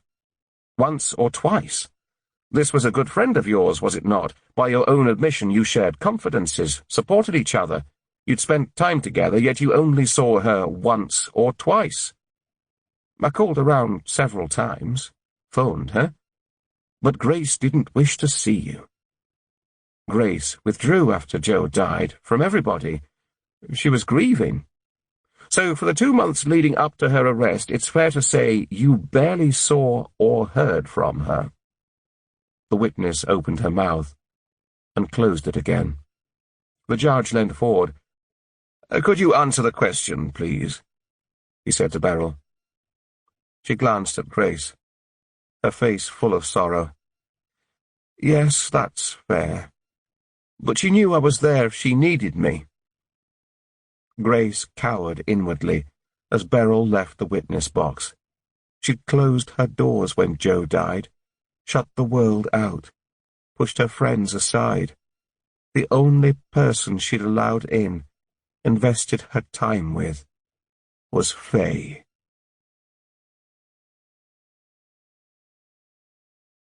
Chapter 71. After Beryl's questioning, the judge adjourned for lunch. Grace sat in her cell and imagined him in his chambers, enjoying a light salad, perhaps a glass of spring water or a green tea. He looked like the type of person who would drink green tea. The jury would slope off to the canteen, sampling food chosen off a menu, cooked by chefs, chatting with each other about their weekends. Back in her cell, Grace's lunch was brought in by a security guard on a plastic tray. She poked the omelette around the plate, counting down the minutes until she heard the familiar jangling of keys outside the door. Court was characterized by late starts, long lunches, and early finishes. The practical side of Grace understood why. The jury not only had to travel in from far and wide, but proceedings in the courtroom were draining.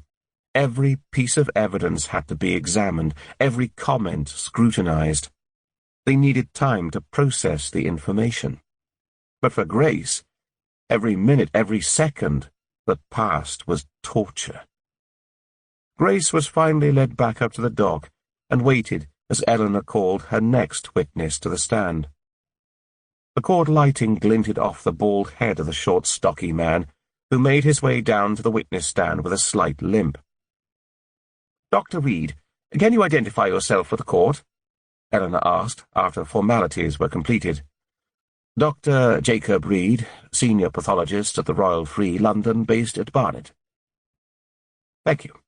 I understand you specialize in knife wounds. I've examined hundreds of cases of victims who've suffered knife wounds and written papers on the most regular and dangerous areas for major medical journals.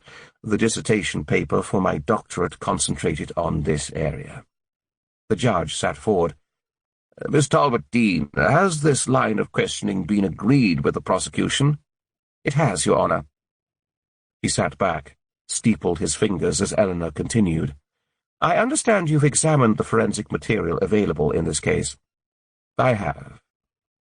Can you tell us, in your expert opinion, what are your findings? Most people that are attacked with a knife, even if they don't die, have multiple wounds. Panic sets in. The killer goes into a frenzy, keeps going even after the victim is dead, afraid they might rise up and try to defend themselves. Here the deceased has one stab wound, and the knife wasn't removed. Thank you. So, in your opinion, it was unusual to have one wound? Yes. I've only had 4 cases in my entire career where the victims have died from a single knife wound, and none of these were murders. We've heard from the pathologist that the direction of the wound would make it difficult for the deceased to stab herself. What do you make of that? Difficult, but not impossible if she was minded to kill herself and knew where the main arteries lay. Would such knowledge be freely available? It wouldn't be difficult to research where the main arteries are positioned. Hit them, and you bleed out quick. A search on the internet would provide that information. The difficulty lies in whether she'd have the mental and physical strength to carry out such an act. Have you ever considered a case where the victim has stabbed themselves in this manner?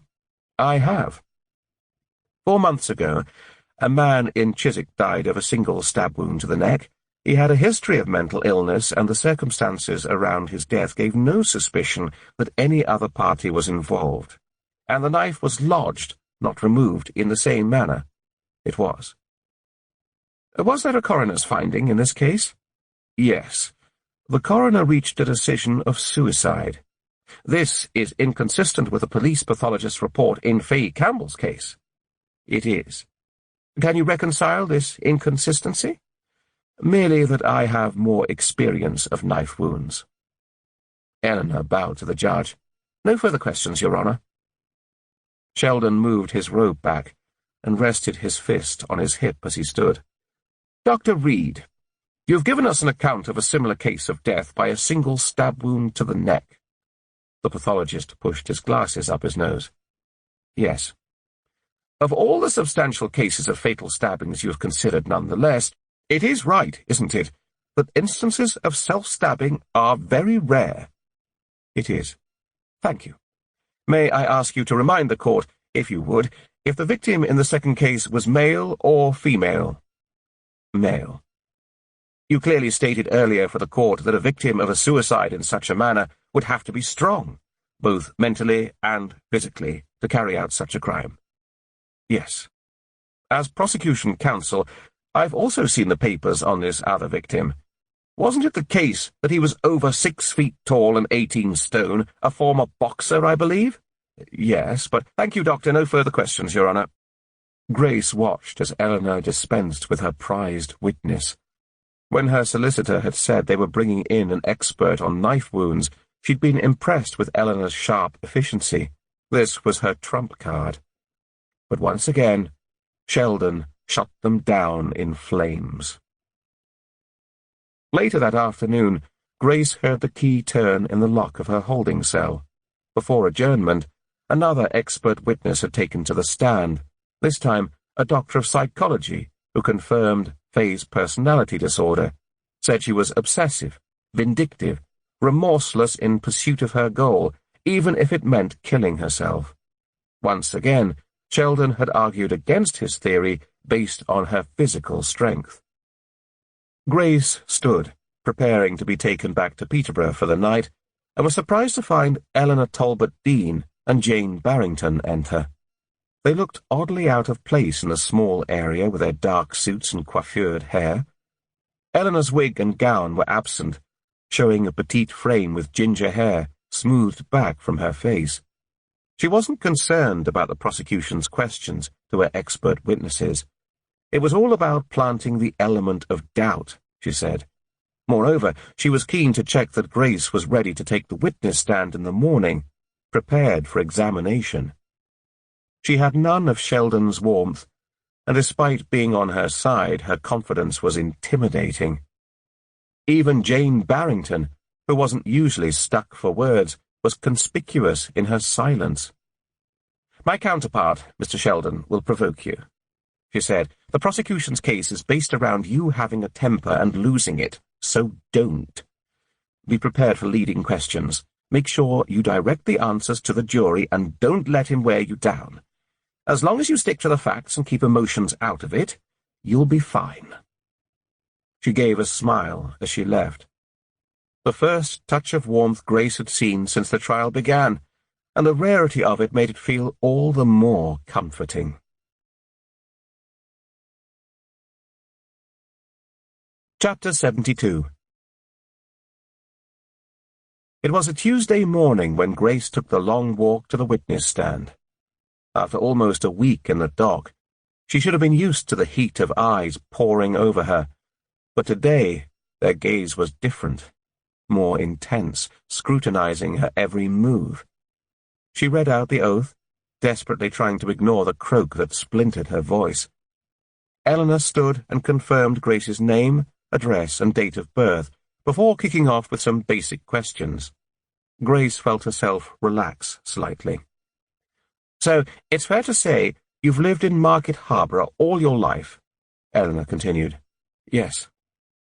Eleanor took her through the loss of Joe, how it made her feel, and how her life had changed.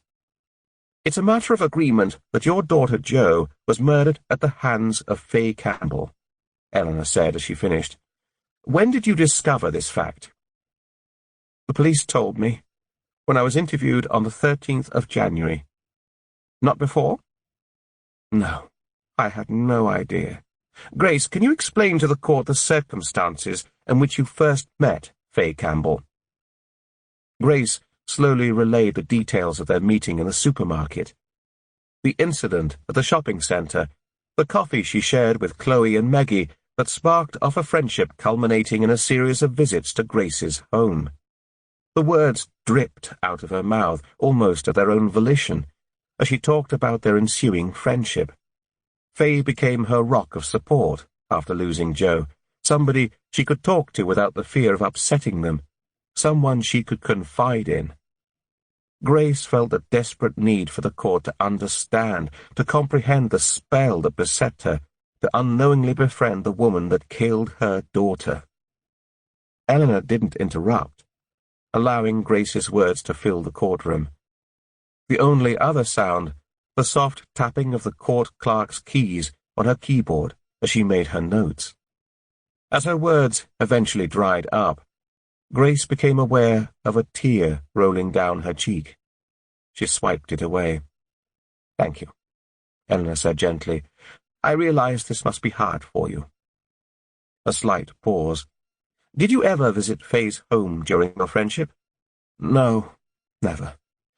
She told me her father had died recently. She said she was living in his bungalow on Fairfax Road while renovating it. There was a lot of work to do. It wasn't a good time to visit. But she did say I would be invited round when she'd finished. The court has heard that Faye also lived with your family for a short while in 1987. Can you tell us any more about that?" "I'm afraid not. I don't remember." "Not at all?" "I was only 9 years old. My parents fostered a lot of children.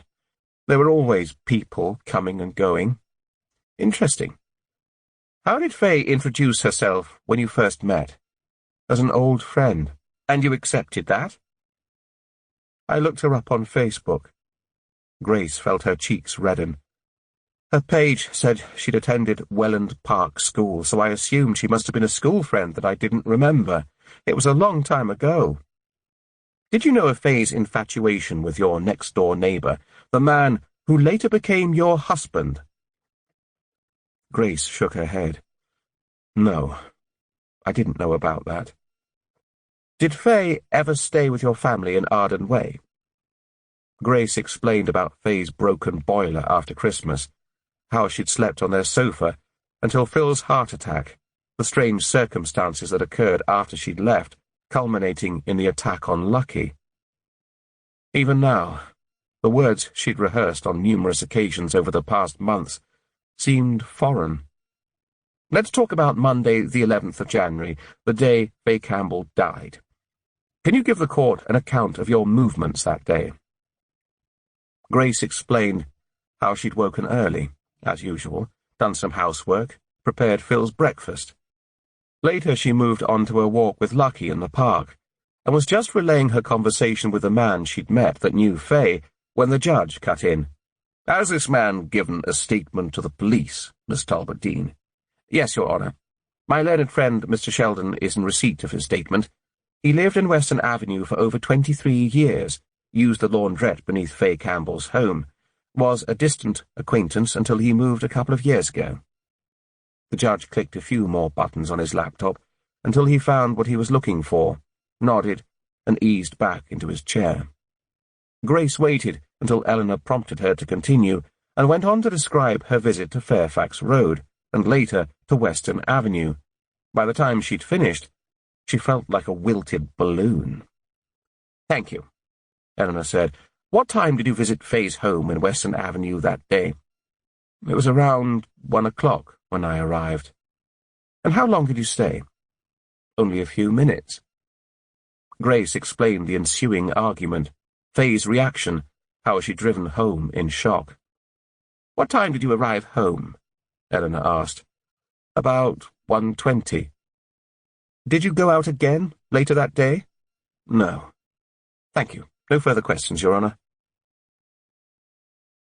"Mrs. Daniels, are you in the habit of making friends with somebody you've met once in a supermarket?" Sheldon was leaning his elbow on his lectern as if he had all the time in the world. His questions since he'd taken over cross-examination had been mild. He checked her movements, the facts. His tone was easy, almost friendly. She said she was an old friend. Sheldon looked down at his notes. "An old school friend, you said you don't remember." "That's right. But she seemed genuine. It was a difficult time." "Of course." "The court has heard that Faye Campbell murdered your daughter, Jo Lambourne, last October." He enunciated every syllable, paused after each word. He wanted the jury to know this was significant. "When did you find out that she was responsible for Jo's death?" "As I said earlier, when I was interviewed by the police." "Oh, come now, Mrs. Daniels. You've already told the court about the change in your relationship with Faye Campbell, how you believed she injured your dog. You even shared your argument with us that you had with Faye when you visited her on the day she died." The air in the courtroom thickened. Tiny spikes prickled the back of Grace's neck. Sheldon stood tall, but didn't adjust his tone as the questions grew more hostile. There was no reason to raise his voice. He wanted the jury to empathize with Grace, to understand why she would plan the murder of her daughter's killer, because that made her guilt the more likely option. "I put it to you that you argued with Faye that afternoon, and you discovered something, the truth, about your daughter's death." Grace's throat constricted. The courtroom blurred in front of her. "Would you like a glass of water?" the judge asked Grace. The kindness of his words induced a rush of tears that she kept so deftly at bay. Grace cleared her throat, shook her head. "No, thank you." Sheldon gave her a moment before he continued. "It played on your mind as it would any mother. Perhaps she revealed something, a secret that only you and Jo would know. You couldn't let it lie. No. You went back that evening to have it out with Faye, lost your temper, and stabbed her in cold blood." Grace shook her head, tears rolling down her cheeks now. "I was at home. Mrs. Daniels, we have a witness that places you in the location. Hair samples that showed your presence in the flat. You had means, motive, and opportunity. I didn't do it." Chapter 73. Grace watched the jury trail back into the courtroom, one behind the other. Her knees started shaking. She pressed her heels to the floor. It was late morning, and already the temperature in the enclosed area was reaching unbearable heights, exacerbated by the growing number of bodies filling the public gallery, all here to witness her fate. Grace could see Jed beside Phil, Lydia at the end. The journalist who'd interviewed her after Jo died was in the row behind, pen poised. Fatigue pulled Grace in all directions.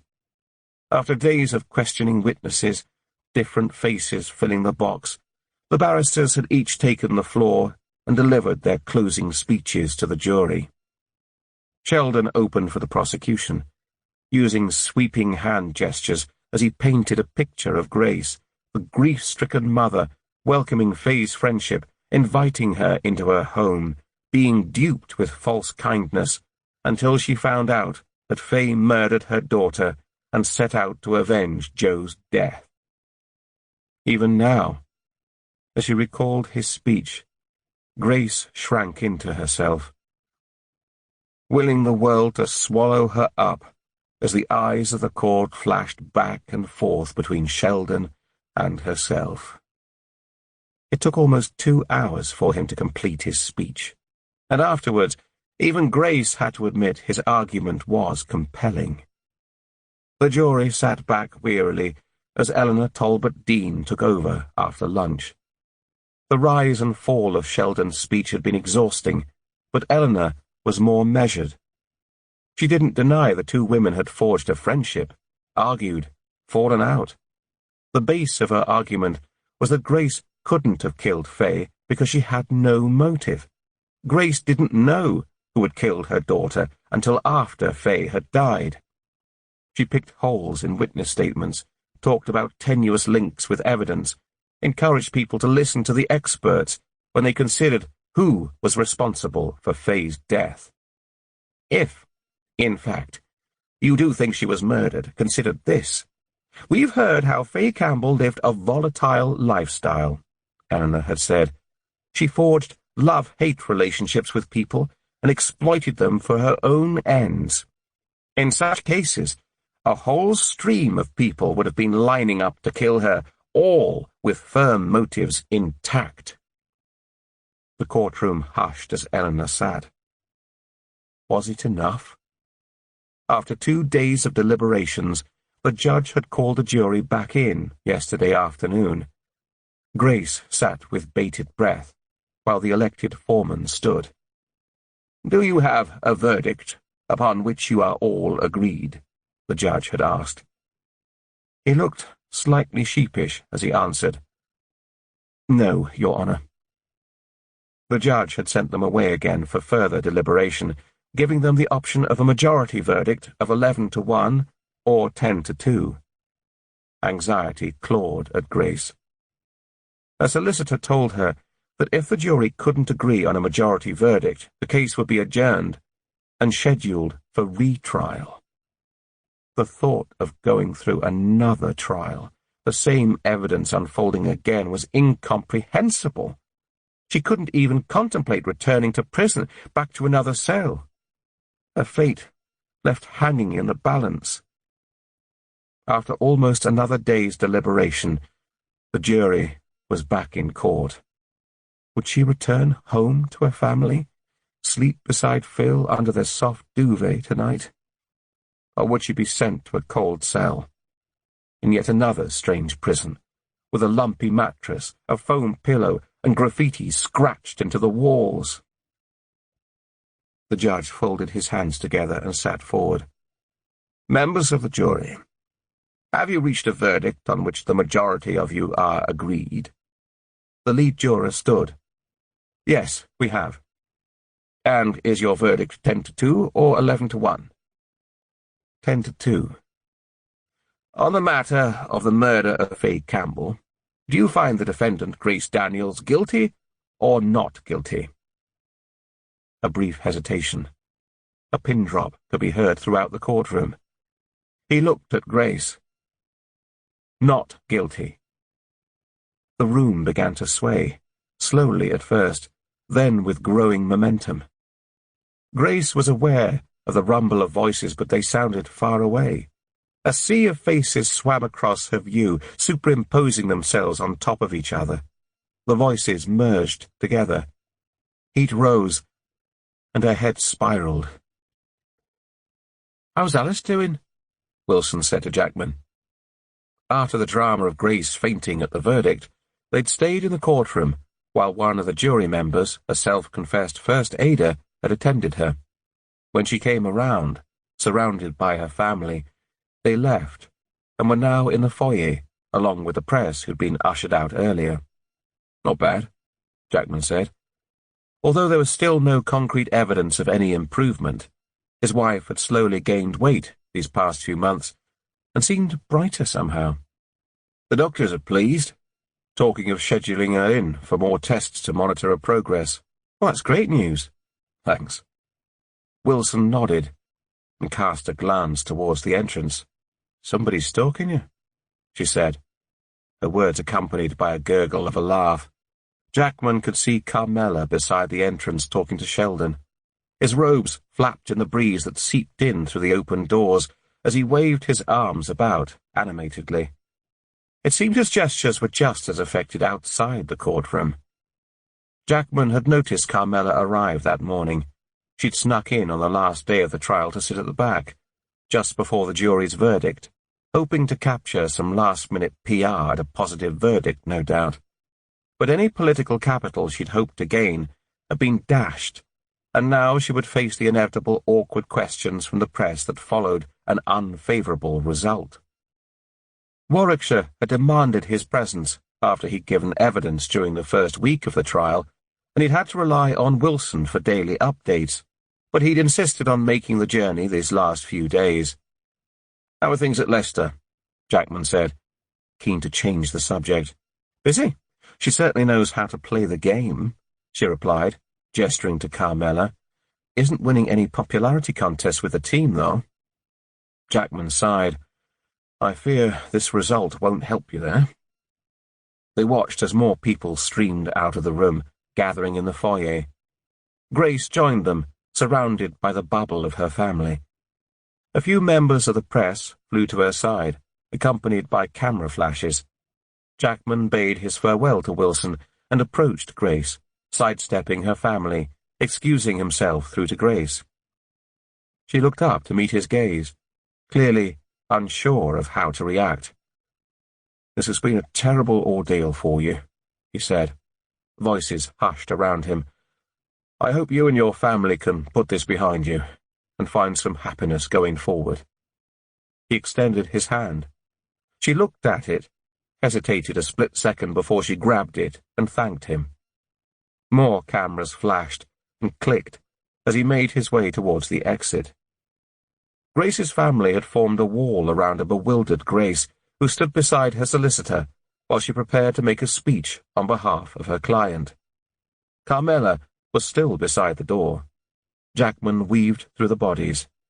He was almost at the exit when someone moved in front, blocking his passage. He saw Carmela excuse herself, step towards him. He braced himself for contact. At the last minute, somebody caught her elbow, forcing her to turn back. She rounded to see Artie Black, the journalist. She switched her gaze between Artie and Jackman, barely hiding the irritation in her face. A flood of other reporters surrounded her, blocking her in. She gave Jackman an imploring glance before she turned to the crowd and gave them her attention. The air was balmy as Jackman stepped out of the court. He slipped off his jacket, loosened his collar as he descended the steps, pausing at the bottom to answer his ringing mobile. "Hi, Dad!" The buzz of excitement in his daughter's voice caught his attention. "Hey, Celia, what's up?" "That job! The research assistant at Swansea University. I got it!" "That's brilliant!" "I know, the letter arrived today. I can't believe it." It had been lovely to have Celia move back home after she'd graduated earlier this year, but he'd always known it was only temporary. As soon as she'd passed over the threshold, she was filling out job applications. But her field of marine biology was niche, and as the months passed and nothing was forthcoming, he could see an air of despondency beginning to settle. The news warmed his insides. "This calls for a celebration," Jackman said. "Book a table wherever you want to go. I'll be home in a couple of hours." "No need, I'm cooking. I've started already. Better make it an hour and a half?" "I'll do my best." Jackman quickened his step as he ended the call and made his way back to the car. For once, he was really looking forward to the drive back to Stratford. Epilogue. There was a sense of peace as Grace walked back through her front door later that afternoon. Chloe had shot off straight from the court to pick up Meggie, accompanied by Jed and Lydia. They'd all arranged to meet back at the house later, but for now, it was just Phil and her. Lucky rushed out to meet them, and Grace scooped her up, smothering her with kisses and cuddles. "Oh, I've missed you so much!" The dog wriggled as she nuzzled into her fur. She placed Lucky down and shrugged off her coat, inhaling deeply. There it was, a mixture of fabric softener, air freshener, and scented candles, the smell of home. She smiled as she moved into the front room and jumped. The cheer that greeted her was deafening. Smiling faces popped up from every corner. Balloons hung from the ceiling in a myriad of colours, their strings trailing across shoulders, much to Maggie's delight, who jumped up and down, clapping her hands. In truth, Grace was craving a quiet cup of tea on the sofa with Phil, Lucky curled around her feet, something she dreamed about during those long evenings locked up in her cell. But there were friends here she hadn't seen since Joe's memorial service, old colleagues from the library. They'd gone to so much trouble that she forced on her best smile and circulated, politely thanking everyone for their support. There'd be plenty of time to reacquaint herself with the old place later. Chloe disappeared, and returned to the room offering visitors cake. Meggie traipsed behind her, lifting the edge of her Cinderella dress with a podgy hand. Phil, Jed, and Lydia bustled in and out of the kitchen serving drinks and making tea. An hour passed easily, and another. Grace could feel her energy starting to wane, the life trickling out of her smile as fatigue set in, and was relieved when people started to say their goodbyes and the room began to thin. Grace was just closing the front door to her old work colleagues when she caught a familiar smell. She followed it into the kitchen. Jed looked up from where she was wiping a cloth across the kitchen work surface. "I dropped a glass of red wine," she said. "Can't get rid of the smell." Her face creased into a grimace. The potent aroma of bleach whisked Grace back to prison, where the smell of cheap watery bleach pervaded the floors and landings. She swallowed, forcing herself back to the present, wondering how often over the forthcoming days and weeks certain sounds and smells would transport her back to the regime she was so relieved to leave behind. There, I think that's better. Jed moved to the sink and rinsed her cloth. "How are you doing?" she asked. The material squeaked between her fingers as she squeezed it out. Grace walked around the edge of the kitchen, dragging her fingers across the top of the work surface, the hob, the fridge, soaking it all up. At first glance, nothing had been changed. Nothing moved. The kettle still sat in the corner beside the hob, the microwave in the far wall flanked by the coffee machine and the food mixer. This was her haven, and suddenly she felt a shot of adrenaline pump through her veins, crushing the weariness in its wake. She looked across at Jed and smiled. "Oh, it's so good to be home. I bet." She looked at the back door and frowned. The old wooden door with the cat flap had been replaced with a white plastic one, half glazed. "What happened there?" she asked. "Phil arranged it not long after you left," Jed said. "I think he thought it would make you feel more at ease, knowing that Lucky was safe. I'm surprised he didn't mention it." Grace thought back to their long discussions during prison visits. Time was precious. Long after he'd left and she'd been escorted back to her cell, she'd lay on her bed and replay their conversation in her mind, holding on to every word, every little reminder of home. She racked her brains. Maybe he did, and she pushed it to the corner of her mind with everything else going on. "Where's Lucky?" she asked, her eyes darting around the room. "I had such a lovely welcome from her when I came home. Haven't seen her since." "No idea. She's probably hiding upstairs, away from the crowds." Grace peered briefly into the dining room and took to the stairs, relishing the feel of the soft carpet under her feet, taking time to absorb every photo, every memory as she climbed. She hovered beside a photo of Lydia cradling a lemur in a zoo in Spain. This is what she'd missed. Home. Her family. Those little reminders of her memories that clung to the walls. A feeble attempt with a notice board in her cell at Holloway didn't even come close. Clothes tumbled out of the washing basket as she reached the landing. A pair of trainers were scattered to the side. There was a time when this idle mess would have bothered her. Not anymore. No longer would she moan at Lydia for not changing her bedsheets every Saturday, Phil for leaving his used coffee mugs on the floor beside the sofa. Now, these little habits seemed so trivial. She called out for the dog. When there was no answer, she absently wandered into her bedroom and looked around. Her perfumes still lined the dressing table, her hairdryer and brushes beside. The full-length mirror dominated the corner of the room. The figures on the digital alarm winked at her as time rolled forward. Sometimes, in the cell, she'd close her eyes, do a tour of home in her mind, reminding herself of what it was like, what she would hopefully be returning to one day. She'd followed every photo, every ornament in the downstairs rooms, the landing, the bathroom door with a loose lock that had to be lifted to work properly, a bedroom with a watermark on the ceiling. Her little piece of reality. She sat on the edge of the bed and laid back, her legs dangling over the side, sinking into the duvet, inhaling the smell of the freshly washed linen. Grace wasn't sure how long she'd laid there, enjoying the moment, when a faint whimper caught her attention. She hauled herself up, followed it to Joe's old room, pushed open the door, and was about to enter when it came again. It was coming from Lydia's room. She walked back on herself and opened the door.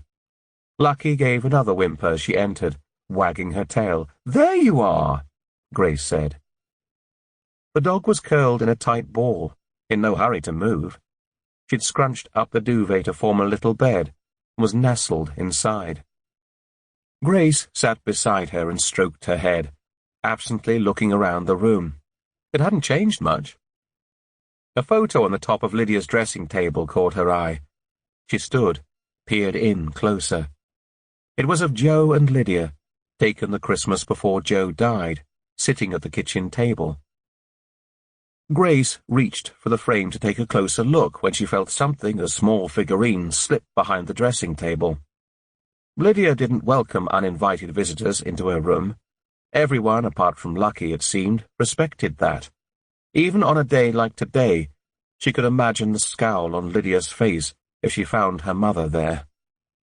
Grace stuck her hand down the back, scrabbling behind the dresser. She reached down as far as she could. Her fingertips brushed the edge of something, but couldn't quite grasp it. She lifted the pile of clothes off Lydia's chair and pulled it over, climbed up and reached further, pulling out a plastic carrier bag. As she did so, the ornament slipped down further. She couldn't even see it now. She was just wondering whether to push the bag back down and hope that Lydia didn't notice her ornament was missing, when she noticed the weight of the bag in her other hand. Inside was a grey jersey top with white lace around the cuffs. She lifted it out. It seemed stuck together. She pulled at the material and gasped. It was encrusted with smears of blood. A leather glove slipped out of the bag and fell onto the carpet, followed by another. Grace's chest tightened. She'd seen that grey top before. Grace didn't hear the footsteps on the stairs, didn't notice the face that appeared around the door frame. She lifted her gaze to face her youngest daughter. Lydia's eyes ran over the bag, the top, the gloves. She froze. Neither of them spoke. "It's not what you think," Lydia said eventually. Grace didn't answer straight away. She stumbled as she climbed off the chair, her mind reeling. This was Faye's top. She wore it once when she came over, I remember commenting on it, the unusual lace around the cuff.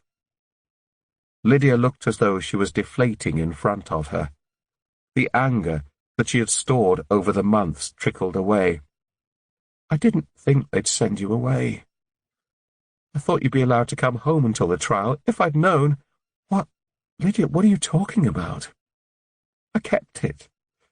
Brought it back and hid it here after the police had finished the house search. If they convicted you, I knew I'd hand it in. It's bound to have my DNA on it. Show that it's me that's responsible, not you. A strangled sob caught in Lydia's voice. I'd never have let you go to prison, Mum. You have to believe me. I never meant for any of this. Grace's mind raced. Murder. This was murder they were talking about, a cold, calculated act. Surely her own daughter couldn't be capable of that. It couldn't be true.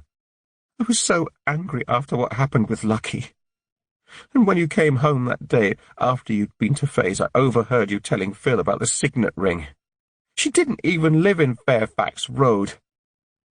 There were so many lies. I always knew there was something odd about her. I wanted to know why. Grace frowned. But you were at Sally's that night. She recalled an argument they'd had about the sleepover. Sally's parents were away. Grace wasn't sure they should be left alone at 15. Phil had stepped in and said she should go. It would do her good. Sally went to sleep early, Lydia continued. I slipped out. She only lives a few streets from Western Avenue.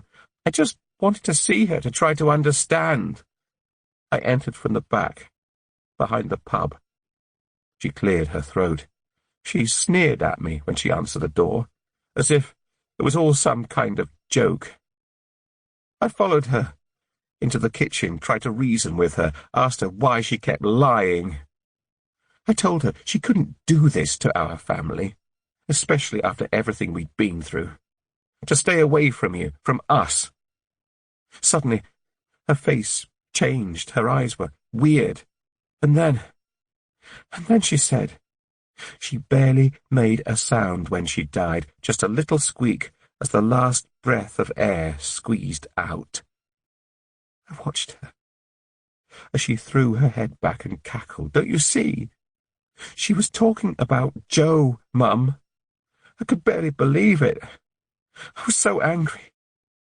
She killed Joe. She was evil. I just grabbed the knife out of the block on her side, lunged at her. She didn't move, didn't even attempt to fight back.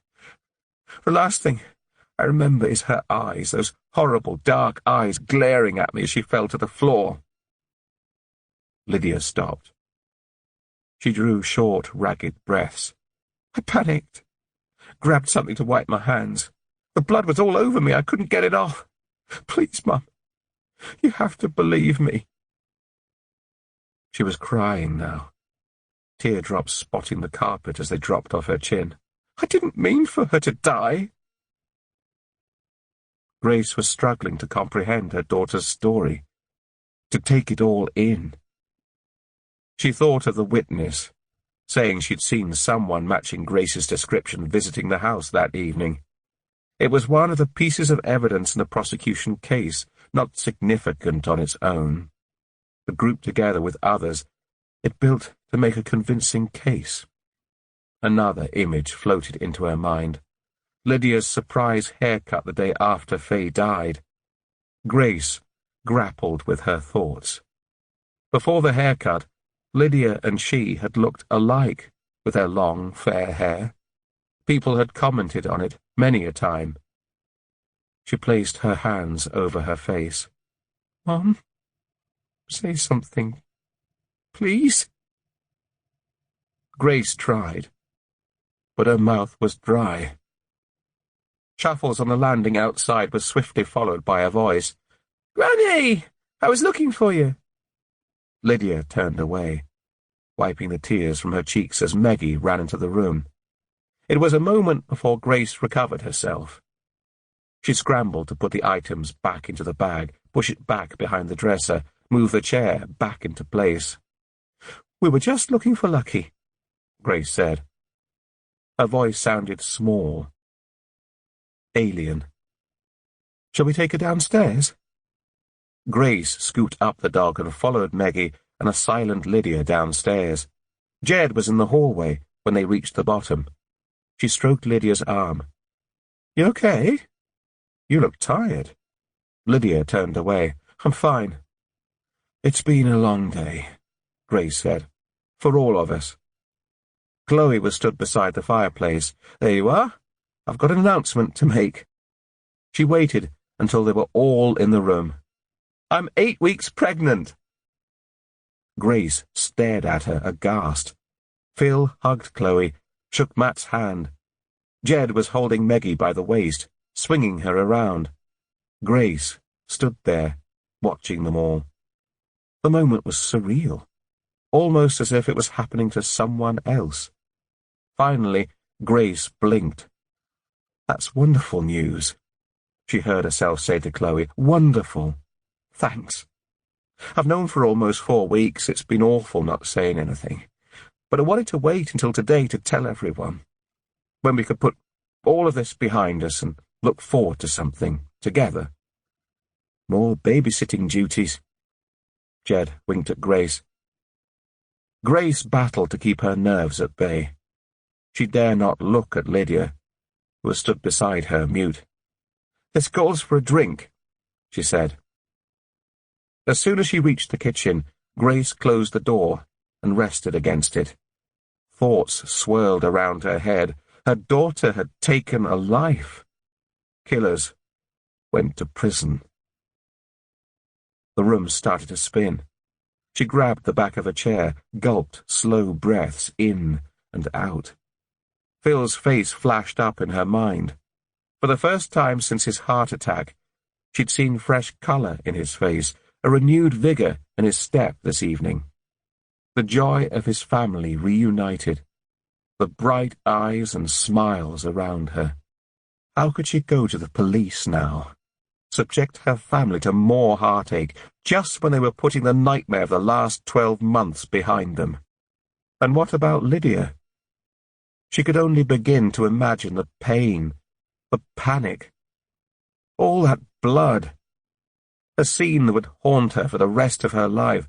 Perhaps that was penance enough. Faye had murdered Joe, their beautiful Joe. Grace bent down, retrieved a tray from the cupboard and began loading it with glasses. Slowly, the kernel of an idea began to form in her mind. Tomorrow, they'd clear out Joe's room, burn some of her stuff, the clothes that Grace couldn't bear to recycle, in the garden. Joe loved flames. It would be their last tribute to her. The plastic bag would be lost, and everything in it turned to ash. The door snapped open. Jed's face was full of smiles. You're taking your time, Grace. Are you sure you haven't forgotten where the glasses are kept? The tray of drinks rattled as Grace followed Jed back into the front room and handed them out. Almost immediately, Phil held up his glass, was just about to speak, when Grace stepped forward. Darling, if I may, she said. Phil stepped back as Grace looked around the room. I can't tell you what these last months have been like. Well, I'm sure you know. This nightmare began when Joe was taken from us. She'll never be forgotten, never be replaced. But I'm hoping that now, together, we can now move forward, taking the memory of Joe with us. You're my family. I love you all, and I'll do anything to protect you. She glanced at Lydia, as her tearful eyes raised to meet hers. I'll be damned if anyone tries to hurt my family again. What's happened has happened. There's nothing we can do to change it. And so, now, with this wonderful news of a little one joining us, I'd like to propose a toast. To new beginnings. They all raised their glasses. To new beginnings!